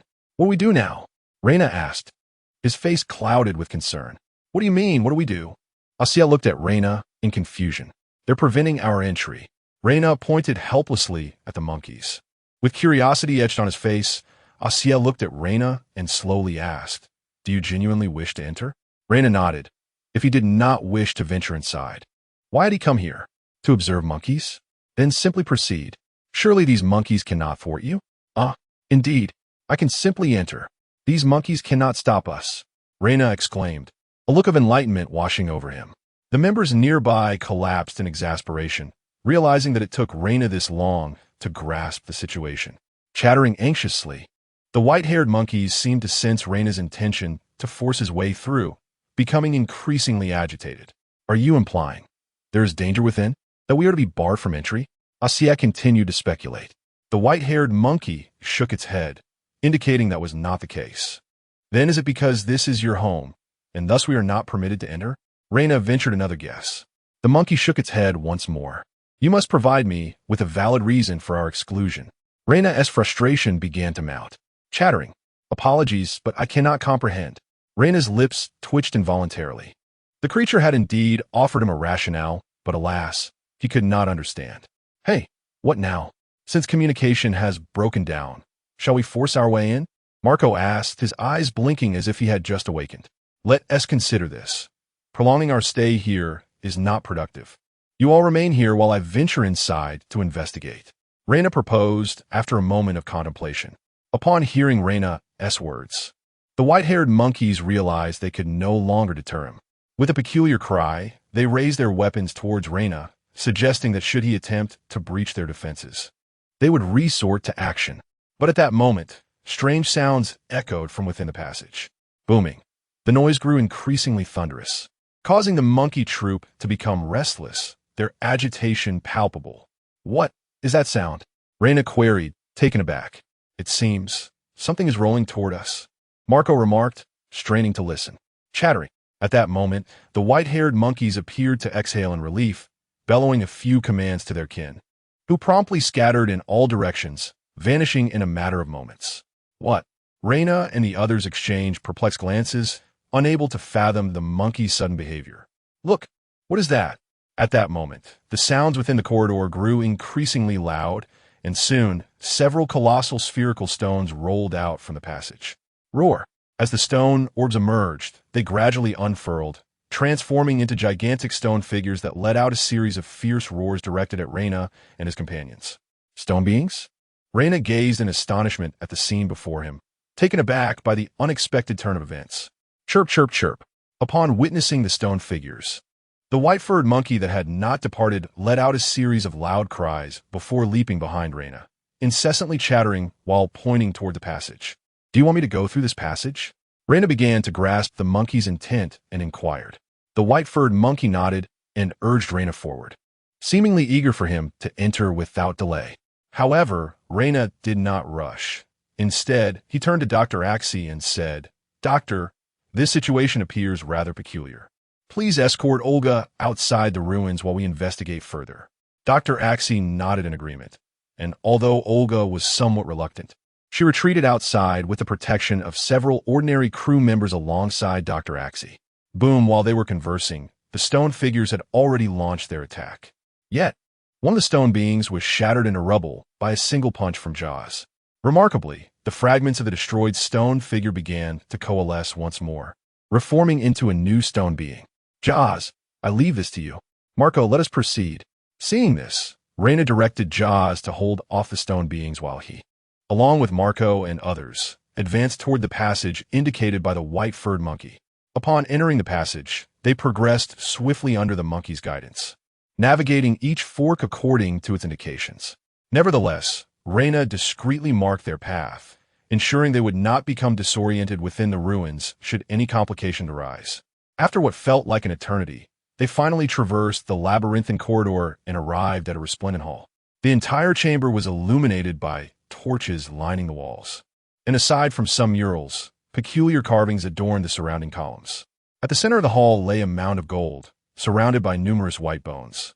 From the remnants of clothing and equipment scattered among the bones, it was evident that most belonged to pirates. Wow, so this is where the treasure lies.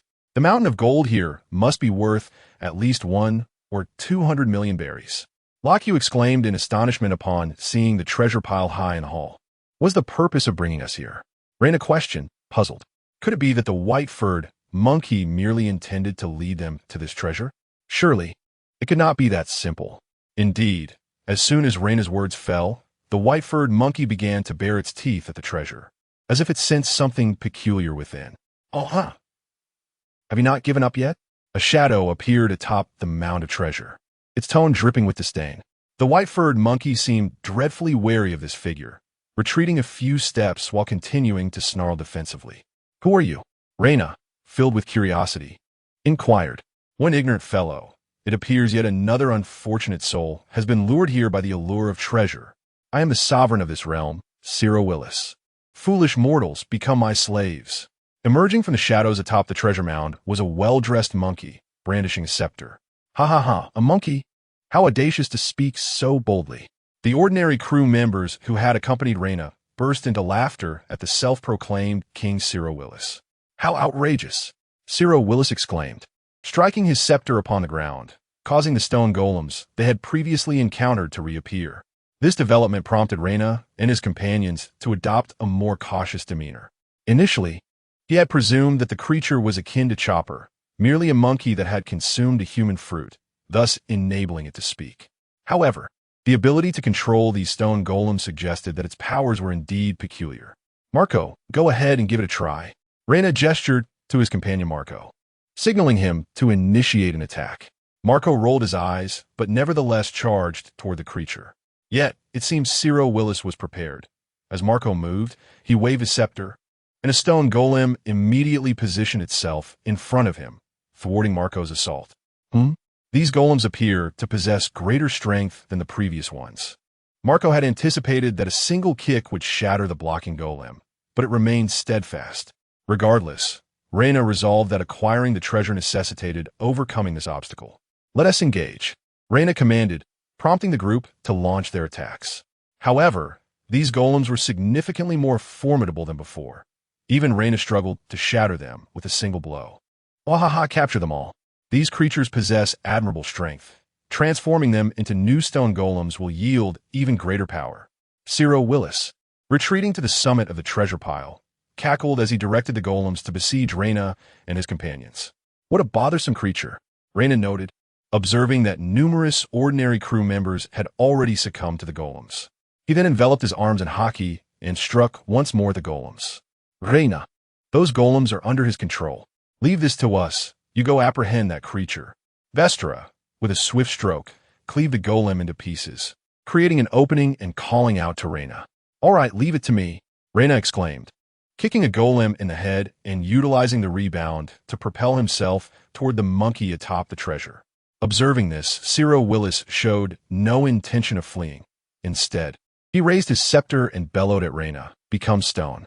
A beam of light shot toward Reina, who, startled, swiftly evaded the beam with a spin, landing safely on the ground.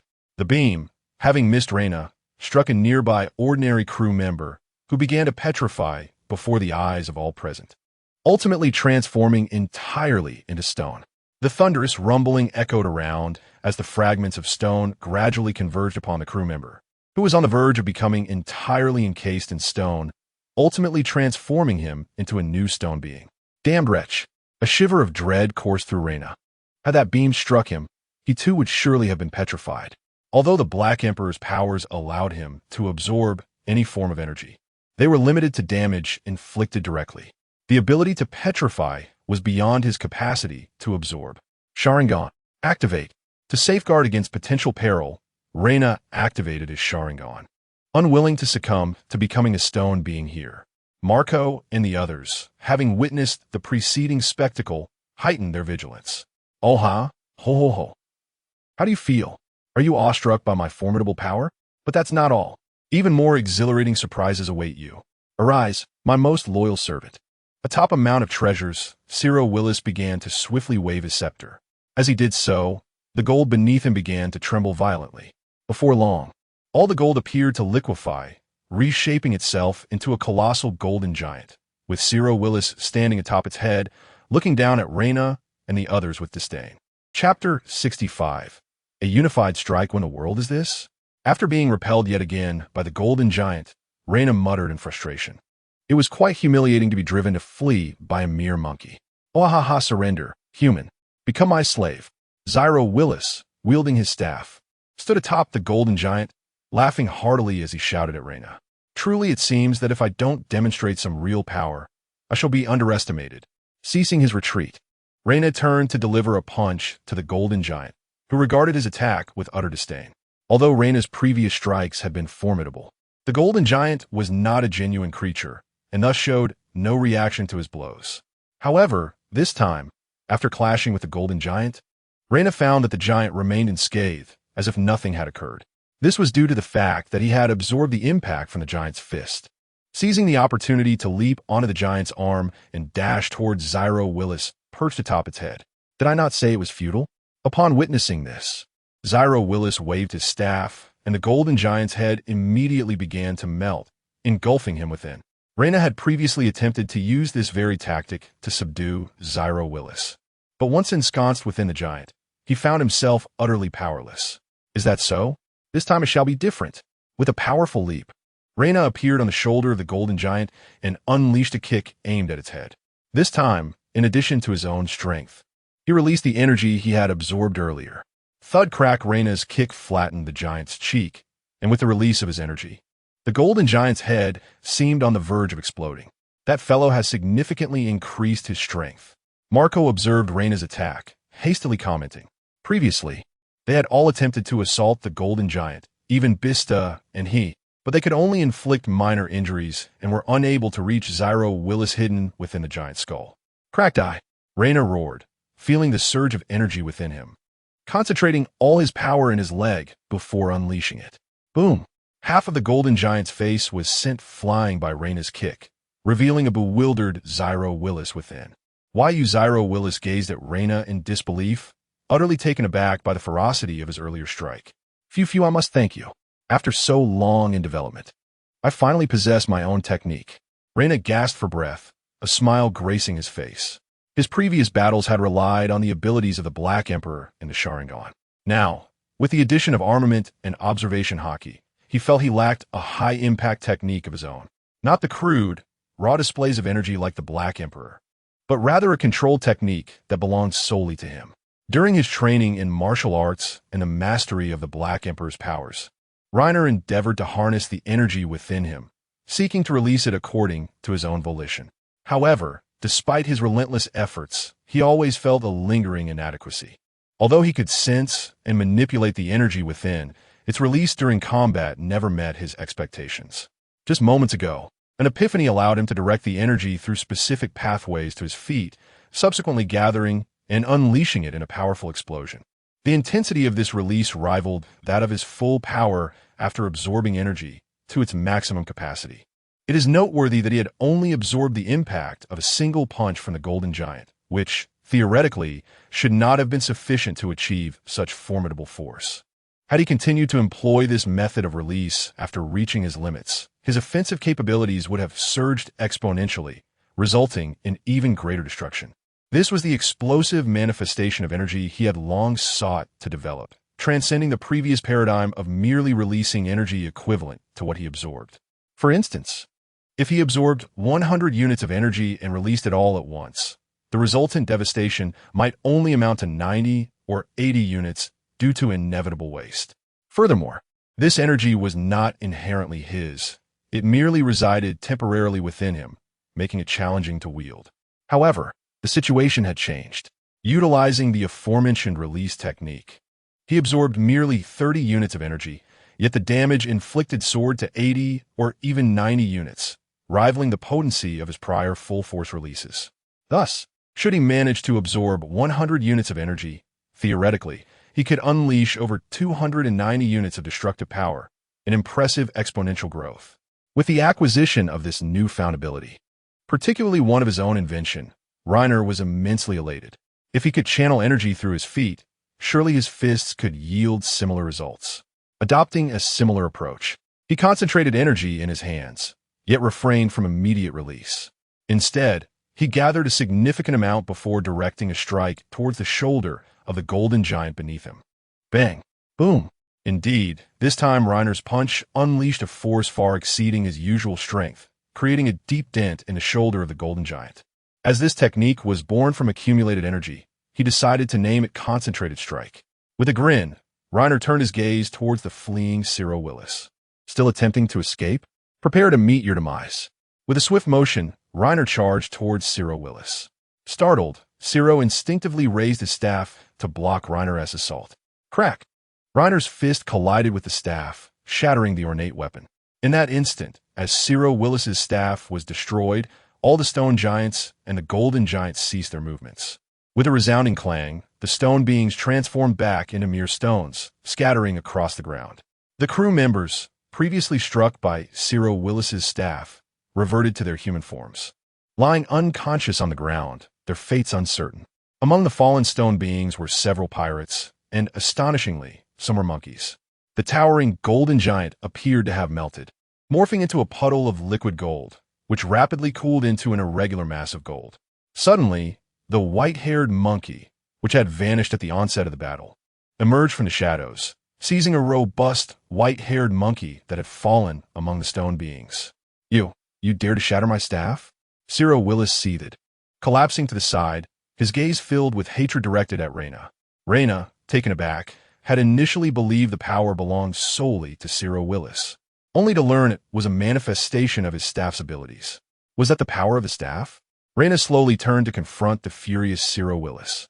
Indeed, this realm was once a kingdom of humanity, ruled by a sorcerer with the power to enslave living beings. He wielded this ability to reign supreme, but was ultimately betrayed, having his staff stolen and suffering grave injuries. In his final moments, he unleashed his formidable magic to obliterate this place. Ciro Willis slowly rose from the ground, recounting the tale. How do you know this? Reina inquired with curiosity. You need not concern yourself with such matters. For today, you shall all perish here. Ciro Willis roared, his form beginning to shift into that of a colossal ape. As the massive ape, Ciro Willis bellowed, pounding his chest with powerful arms. Surely, he possesses the powers of a devil fruit, a zoantype? Or was he originally an ape that consumed the human fruit, with the restraint of the stone beings removed? Marco swiftly descended beside Reina. Regardless of his nature, he has destroyed such a significant artifact. I must eliminate him. Reina fixated on Ciro Willis. Activating his Sharingan, the staff, possessing such formidable abilities, was indeed a magical artifact. Yet, it was due to Ciro Willis's failure to articulate clearly that it was destroyed. Had Reina known, he would never have shattered that staff. Wasn't it you who destroyed it? Hansen approached Reina, perplexed and oblivious to the gravity of the situation. With a swift kick, Reina sent Hansen flying before charging at the now colossal ape, Ciro Willis. Moments later, a battered Ciro Willis lay on the ground, incapacitated. You insolent wretch! How dare you damage my magical artifact? Reina spat disdainfully at the fallen Ciro Willis. Ciro Willis's lips twitched before he succumbed to unconsciousness. In my life, he muttered weakly. Upon awakening, Ciro Willis calmly addressed the old white-haired monkey. The monkey chattered animatedly, gesticulating wildly, yet Ciro turned away, seemingly indifferent. What was happening? Eventually, Jaws arrived to find Rainer and others encircled by a peculiar sight. A clothed monkey, its demeanor utterly baffling. I was once part of the monkey troop. By chance, I consumed a certain fruit, which I later learned was what you refer to as a devil fruit. It not only grants a semblance of human form, but also allows one to transform into a colossal ape. Ciro, lying on the ground, began to recount his past. Could it be that you ingested the monkey fruit, human form of the devil fruit? Or was it indeed a human fruit you consumed? Rainer queried, surprised by Ciro's revelation. Does it truly matter? Ciro responded with a wry smile, continuing, eventually, I discovered this ancient ruin. The murals within revealed the truth behind the destruction of this human kingdom. Following various clues, I ultimately unearthed a scepter buried within a treasure. So, you began to wield the scepter to subjugate your kin? Rainer interjected. Ciro shot Rainer a glance, stating that scepter possesses the power to manipulate hearts. It magnifies even the slightest malevolence within, ultimately leading to self-destruction. Now, As my life draws to a close and the scepter lies shattered by your hand, I beseech you, do not harm my brethren. Rest assured, our intentions lie solely with the treasure, not the monkeys, Rainer retorted with a dismissive expression. After Ciro's words, he closed his eyes. The monkey troop, led by the old white-haired monkey, departed with the robust, white-haired monkey they had rescued. Before leaving, the old monkey bowed in gratitude to Rainer and the others. Rainer, however, stared at the substantial amount of gold, troubled by the question of how to transport it. Chapter 66. Evading the Navy Indeed. The murals within this structure document the existence of that ancient kingdom. Once it was confirmed that the ruins posed no danger, Dr. Axie commenced his research within the site. However, as a scientist rather than a historian, his findings proved rather unremarkable. The sole assistance he offered to Rainer was the suggestion to melt down the gold at high temperatures and transport it in smaller pieces. Yet, this significantly diminished its original value. After all, the distinction between antique gold ornaments and gold bars is substantial. Frustrated, Rainer nearly contemplated not selling the gold at all, opting instead to create something extravagant for the Sky Island. However, upon reflection, he deemed such a notion excessively lavish and ultimately abandoned the idea. That evening, the system, nonetheless, acknowledged Rainer's completion of the treasure-hunting task. During the settlement of his daily wages, he received a treasure package. Beep. Day 21 of consecutive check-ins. Processing today, wage settlement. You have earned a base salary, 210 points. Overtime, pay. Navy 6 Styles Random Fragment Exchange Voucher. You have received a treasure package, Gold Triad. The Gold Triad? In comparison to the Navy 6 Styles Fragment Exchange Voucher, Rainer was evidently more intrigued by the treasure package. However, when he beheld the gold earrings, gold bracelet, and gold necklace in his inventory, he was utterly disheartened by the treasure package. What use do I have for these trinkets when I am not even getting married? After confirming that the so-called Gold Triad consisted solely of ordinary gold items, Rainer nearly lost his composure. Congratulations! You have obtained the Navy 6 Styles Moonwalk Fragment, too. Utilizing the Navy 6 Styles Random Fragment Exchange Voucher finally offered Rainer a glimmer of solace, as it was the Moonwalk Fragment he desired most. Moreover, he noted that the previous Moonwalk Fragment, in his inventory had transformed into Moonwalk Fragment 2-3, indicating that he was merely one fragment away from mastering the skill. Early the following morning, upon hearing of the remarkable monkeys within the ruins, Newgate made a special trip to witness them himself. However, since Shiro Willis had already perished, Whitebeard could only observe the murals within the ruins. After a day's rest on the island, the pirate crew resumed their journey. This time, Rainer refrained from suggesting further treasure hunting, as he felt somewhat disillusioned with the treasure package, which seemed unlikely to yield items that would enhance their strength, but rather trivial, everyday goods. Conversely, Whitebeard and the others exhibited a renewed interest in treasure hunting, especially Whitebeard, who felt a tinge of discontent for having missed the adventure 2 days prior. Our ship already possesses a considerable amount of treasure. We should first seek a larger location to exchange it, and then procure materials necessary for constructing the Sky Island, as well as the instruments and research materials required by the doctor. When Hansen approached him requesting a treasure map, Rainer outright declined. Although the navigator still had treasure maps available, the crew believed that Rainer had already taken the best batch, making it preferable to obtain a map from him for any treasure hunting endeavors. As Hansen was about to utter more words, the phone bug on Raina suddenly buzzed to life. Hello, this is Raina. Deputy Captain, this is the lookout from Sky Island.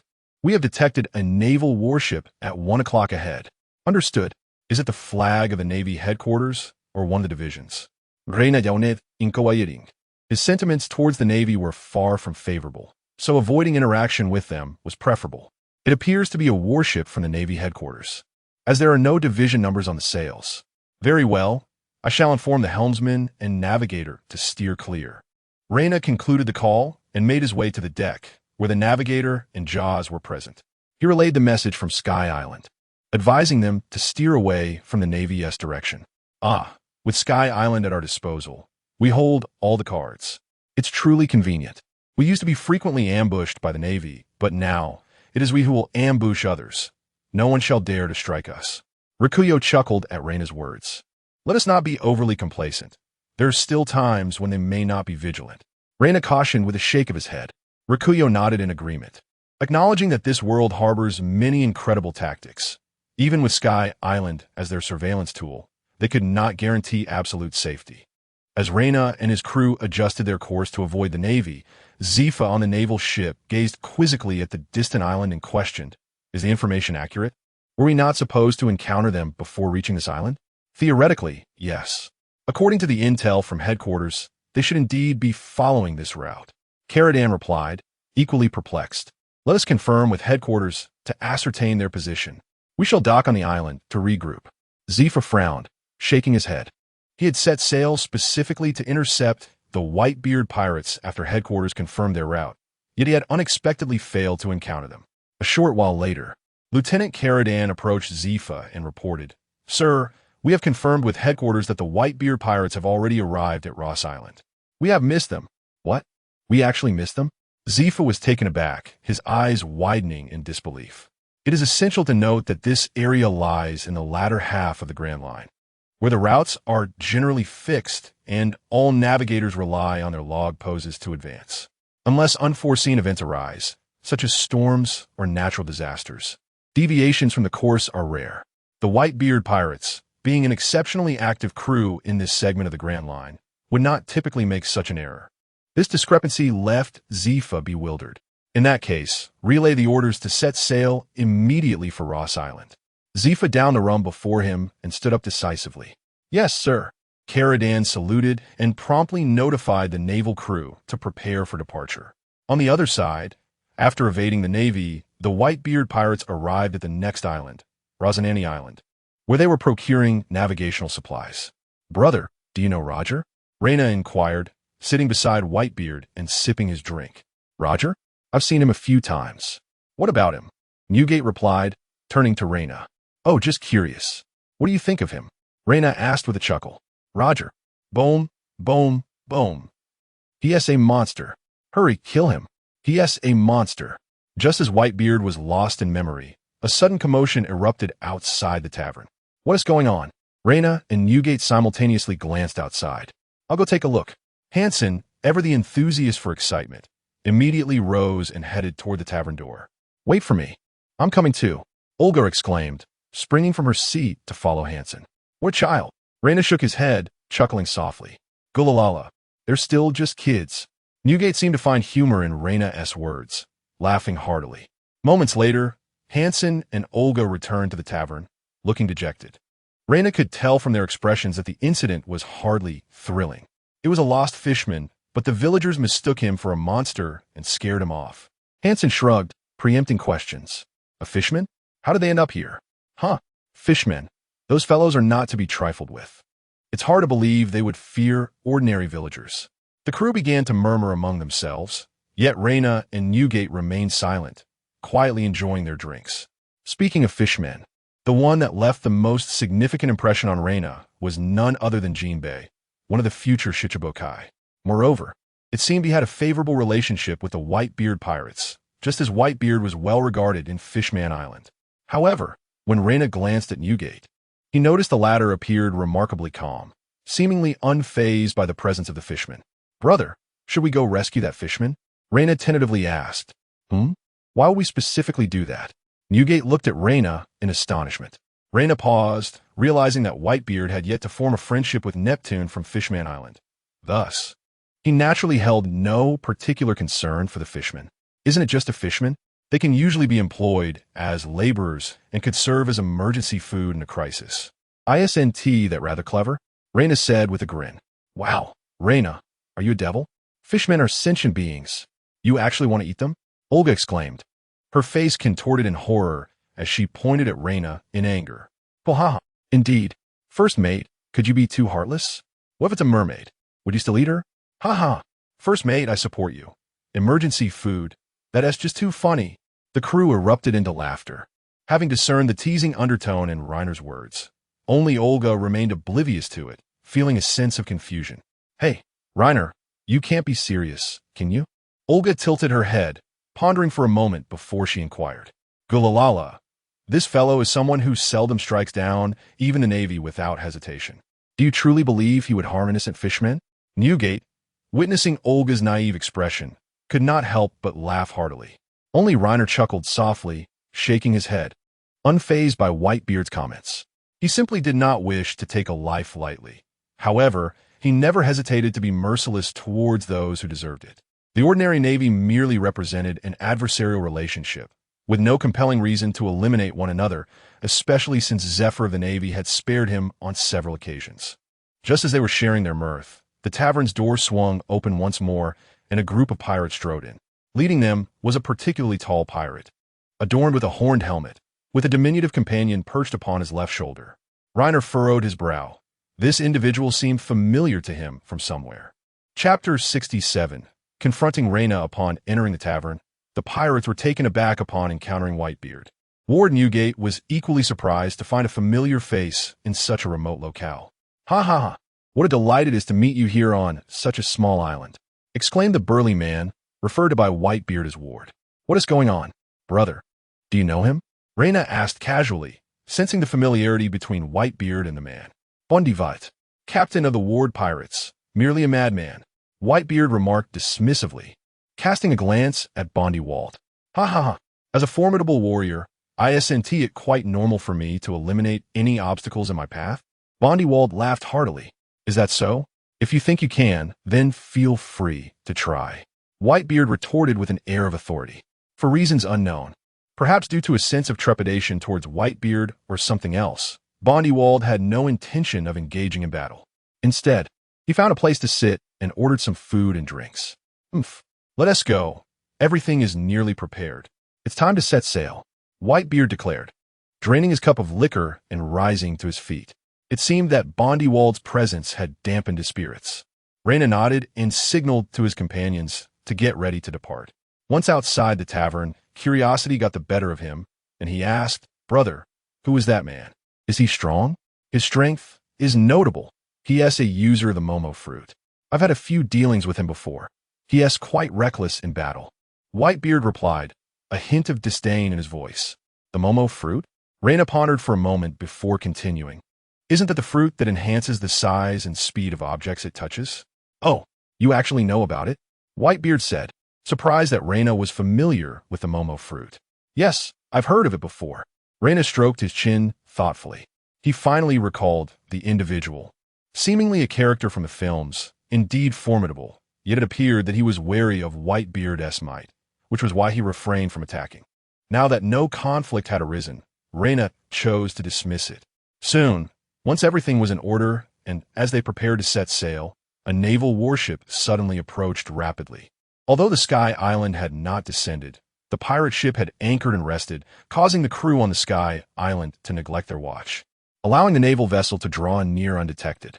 "Father, it's the warship of Marine hero Garp," Marco reported gravely, approaching Whitebeard. "It's that rascal Garp. There's no avoiding this. Prepare for battle," Whitebeard shouted, seizing his naginata. "All crew members, return to your positions and ready yourselves for combat." Reyna also used the transponder snail to alert the Sky Island, instructing them to prepare. "Wahahaha, Newgate, I never expected to encounter you here," Garp bellowed from the bow of his ship, grinning at Whitebeard. "Garp, you scoundrel, why are you here instead of pursuing Roger?" Whitebeard, with a smile on his face, inquired. It seems we have merely encountered a rogue, so before capturing Roger, let's take him down first," Garp replied nonchalantly. In a flash, Reyna recalled their recent encounter with Bondywald. It was no wonder the adversary had refrained from attacking them. He was being pursued by Garp. Surely, he had spotted their pirate ship along the coast, prompting him to approach. We've been outmaneuvered," Reyna exclaimed, a hint of irritation in his voice. "Well then, Garp, shall we engage in battle?" Whitebeard asked, his gaze fixed on Garp without further elaboration. "Of course, I'm a Navy officer. And you? A pirate. Newgate, capturing you and taking you back to Impel Down would certainly be an impressive feat," Garp replied earnestly, nodding his head. "Hey, Navy over there, your target is on the small island. If you hurry, you might still catch him." Reyna, standing beside Whitebeard, interjected unexpectedly. Garp paused, looking at Reyna with surprise. Then realization dawned upon him. "Reyna with the crimson eyes? Zephyr often speaks of you. Indeed, you have returned to the Whitebeard pirates. Last time, It was Zephyr and Sengoku who acted dishonorably. Carp, this time you are alone. Though you are hailed as a hero of the Navy, you stand no chance against the Whitebeard pirates. Why not let us leave, and you can continue your pursuit? Rainer asked with a grin. Ha ha ha. Newgate, do you wish to concede? Carp disregarded Rainer's words, calling out to Whitebeard instead. You scoundrel. Rainer realized that this matter could not be easily dismissed, otherwise. How would the Whitebeard pirates maintain their reputation on the seas? As expected, Whitebeard's expression hardened, and he shouted at Carp, If you seek battle, then I shall oblige. Then you must be cautious. Carp beckoned to the rear, and a Navy soldier presented him with a cannonball. With a swift motion, Carp hurled the cannonball towards Whitebeard. Seeing this, Rainer stepped forward, placing his hand in front of the projectile. What? Do you wish to join the Whitebeard pirates? We shall accept this cannonball, Rainer remarked as it landed in his grasp, giving the impression that Carp had intentionally delivered it to him. Is this your ability, little one? Show me how many you can catch. Bring me more cannonballs. Carp smirked, his lips curling upward. Soon, the Navy behind him began transporting cannonballs on a small cart. Swish, swish, swish. Countless cannonballs were tossed one by Carp. This guy, is he a monster? Tossing cannonballs barehanded without a care? Rainer's expression shifted, and he gritted his teeth. Although he was aware of Carp's capabilities, witnessing them firsthand was a vastly different experience from watching an anime. At present, Carp is undoubtedly at the pinnacle of his powers. Although the distance between the two ships is not vast, typical artillery fire is limited to such ranges. Yet, the projectiles hurled by Carp possess a velocity surpassing that of conventional cannons, coupled with remarkable accuracy. With a hearty laugh, Whitebeard thrust his naginata into the ground, conjuring a transparent energy circle in his left hand, and then unleashed a powerful punch towards the naval vessel. The space ahead shattered like glass, and the projectiles still airborne erupted as if struck by an unseen force. Such trivial tactics should not be displayed, Carp. Let us engage in earnest, Whitebeard declared solemnly. He had witnessed Carp's full might at God Valley, where even the formidable Captain Rocks fell to Carp's prowess. As the two ships drew nearer, Raina could discern Carp's visage with clarity. The youthful Carp radiated an even more potent energy than his future self, his muscular physique exuding an overwhelming potential for explosive power. All of you, crush them, Whitebeard commanded from the bow, swinging his naginata, prompting all crew members to rally behind Raina and leap towards the naval ship. Ha ha! Newgate, today you shall meet your end. Carp's gaze sharpened as he launched a punch towards Whitebeard. The clash of Whitebeard's naginata and Carp's fist sent shockwaves that fractured the sturdy hull of the naval ship. Everyone, keep your distance from the fight between my brother and Carp. Marco, take your men to the rear and sabotage the ship's helm. Vista, return and assist Jozu in defending our ship. Lackey, Sachi, Hansen, follow me in a battle, Raina commanded while engaging in combat. Understood. Marco Nadith, leaping into the air as his arms transformed into the wings of the Phoenix, soaring towards the rear of the naval ship. Vista also nodded, leaping back to the pirate vessel. Where do you think you are going? Marco was intercepted mid-air by a swordsman clad in naval attire. Your opponent is here. Do not wander. Raina interposed, blocking the swordsman's strike aimed at Marco and absorbing the blow. Aikido, Raina, truly a troublesome fellow. Carp's lieutenant, Picado, adjusted his hat, observing Raina with a wary expression. He had felt his strike fail to connect. The sensation of striking an opponent without any impact left him astonished. I'm not merely a nuisance. Sharingan. Activate. Raina smiled slightly, awakening his Sharingan. Such strange abilities continue to emerge, Picado thought, observing the transformation of Raina's eyes into a crimson hue, and immediately proceeded with caution. He had long been informed of some of Reiner's abilities by the headquarters. Apart from the aforementioned power to absorb damage, when Reiner's eyes turned crimson, it seemed he possessed remarkable insight, capable of perceiving every action of his opponent. Slash! Picado instantly vanished from his position, reappearing directly before Reiner and striking at his chest with a blade. The Navy had extensively studied the capabilities of his eyes. As long as one's speed surpassed Reiner's bodily reactions, it mattered not if he could see the attack coming. Clang! His arm, enveloped in haki, swiftly guarded his chest. Earlier, Reiner had absorbed the impact from the cannonballs thrown by Carp, and he had also absorbed the force of Picado's previous strike against Marco. Thus, to be cautious, he activated his haki. Your speed is impressive, yet it still cannot deceive my Sharingan. Experience my assault. Concentrated force. Whip kick. Reiner unleashed a kick toward Mikado, who, caught at such close range, found it difficult to evade and resorted to parrying with his longsword. Bang! Boom! The moment their forces collided, an overwhelming power sent Mikado flying, crashing into the ship's cabin. Come fort. Such a degree of attack should not be sufficient to claim your life. Observing the shattered cabin, Reiner refrained from further aggression, speaking with a calm demeanor. Cough, cough, cough. Indeed, Mikado slowly emerged from the cabin, his top hat absent, his gray suit slightly tattered, and a trace of blood at the corner of his mouth. Although Reiner had not absorbed energy to its utmost limit, he had exceeded half, employing his newly developed concentrated technique to unleash the absorbed energy, resulting in considerable destructive force. Truly, an 8 million bounty pirate, it seemed. Taking him lightly would not suffice. Mikado tore away the cloak of justice draped over him, squinting as he spoke. Let us see if he can manage it. Reiner chuckled lightly. As long as his opponent refrained from unleashing energy at his absorption limit, he would remain invincible. Slash!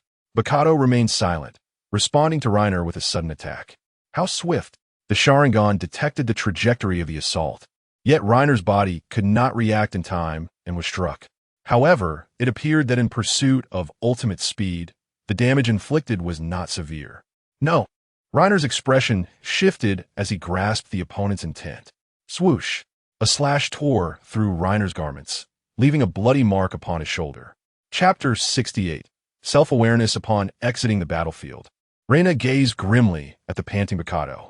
The latter's strategy against him was deceptively simple. At close range, he unleashed rapid slashes, inflicting continuous damage until Reina reached the limit of energy he could absorb. Prior to that, Mikado skillfully avoided any direct confrontation, rendering Reina unable to release the energy he was aware he had maxed out. Who would have thought you possessed such a method? I underestimated this world. Reina mused, observing the wounds on his shoulder. However, you missed your chance to sever my throat. You shall find no opportunity now.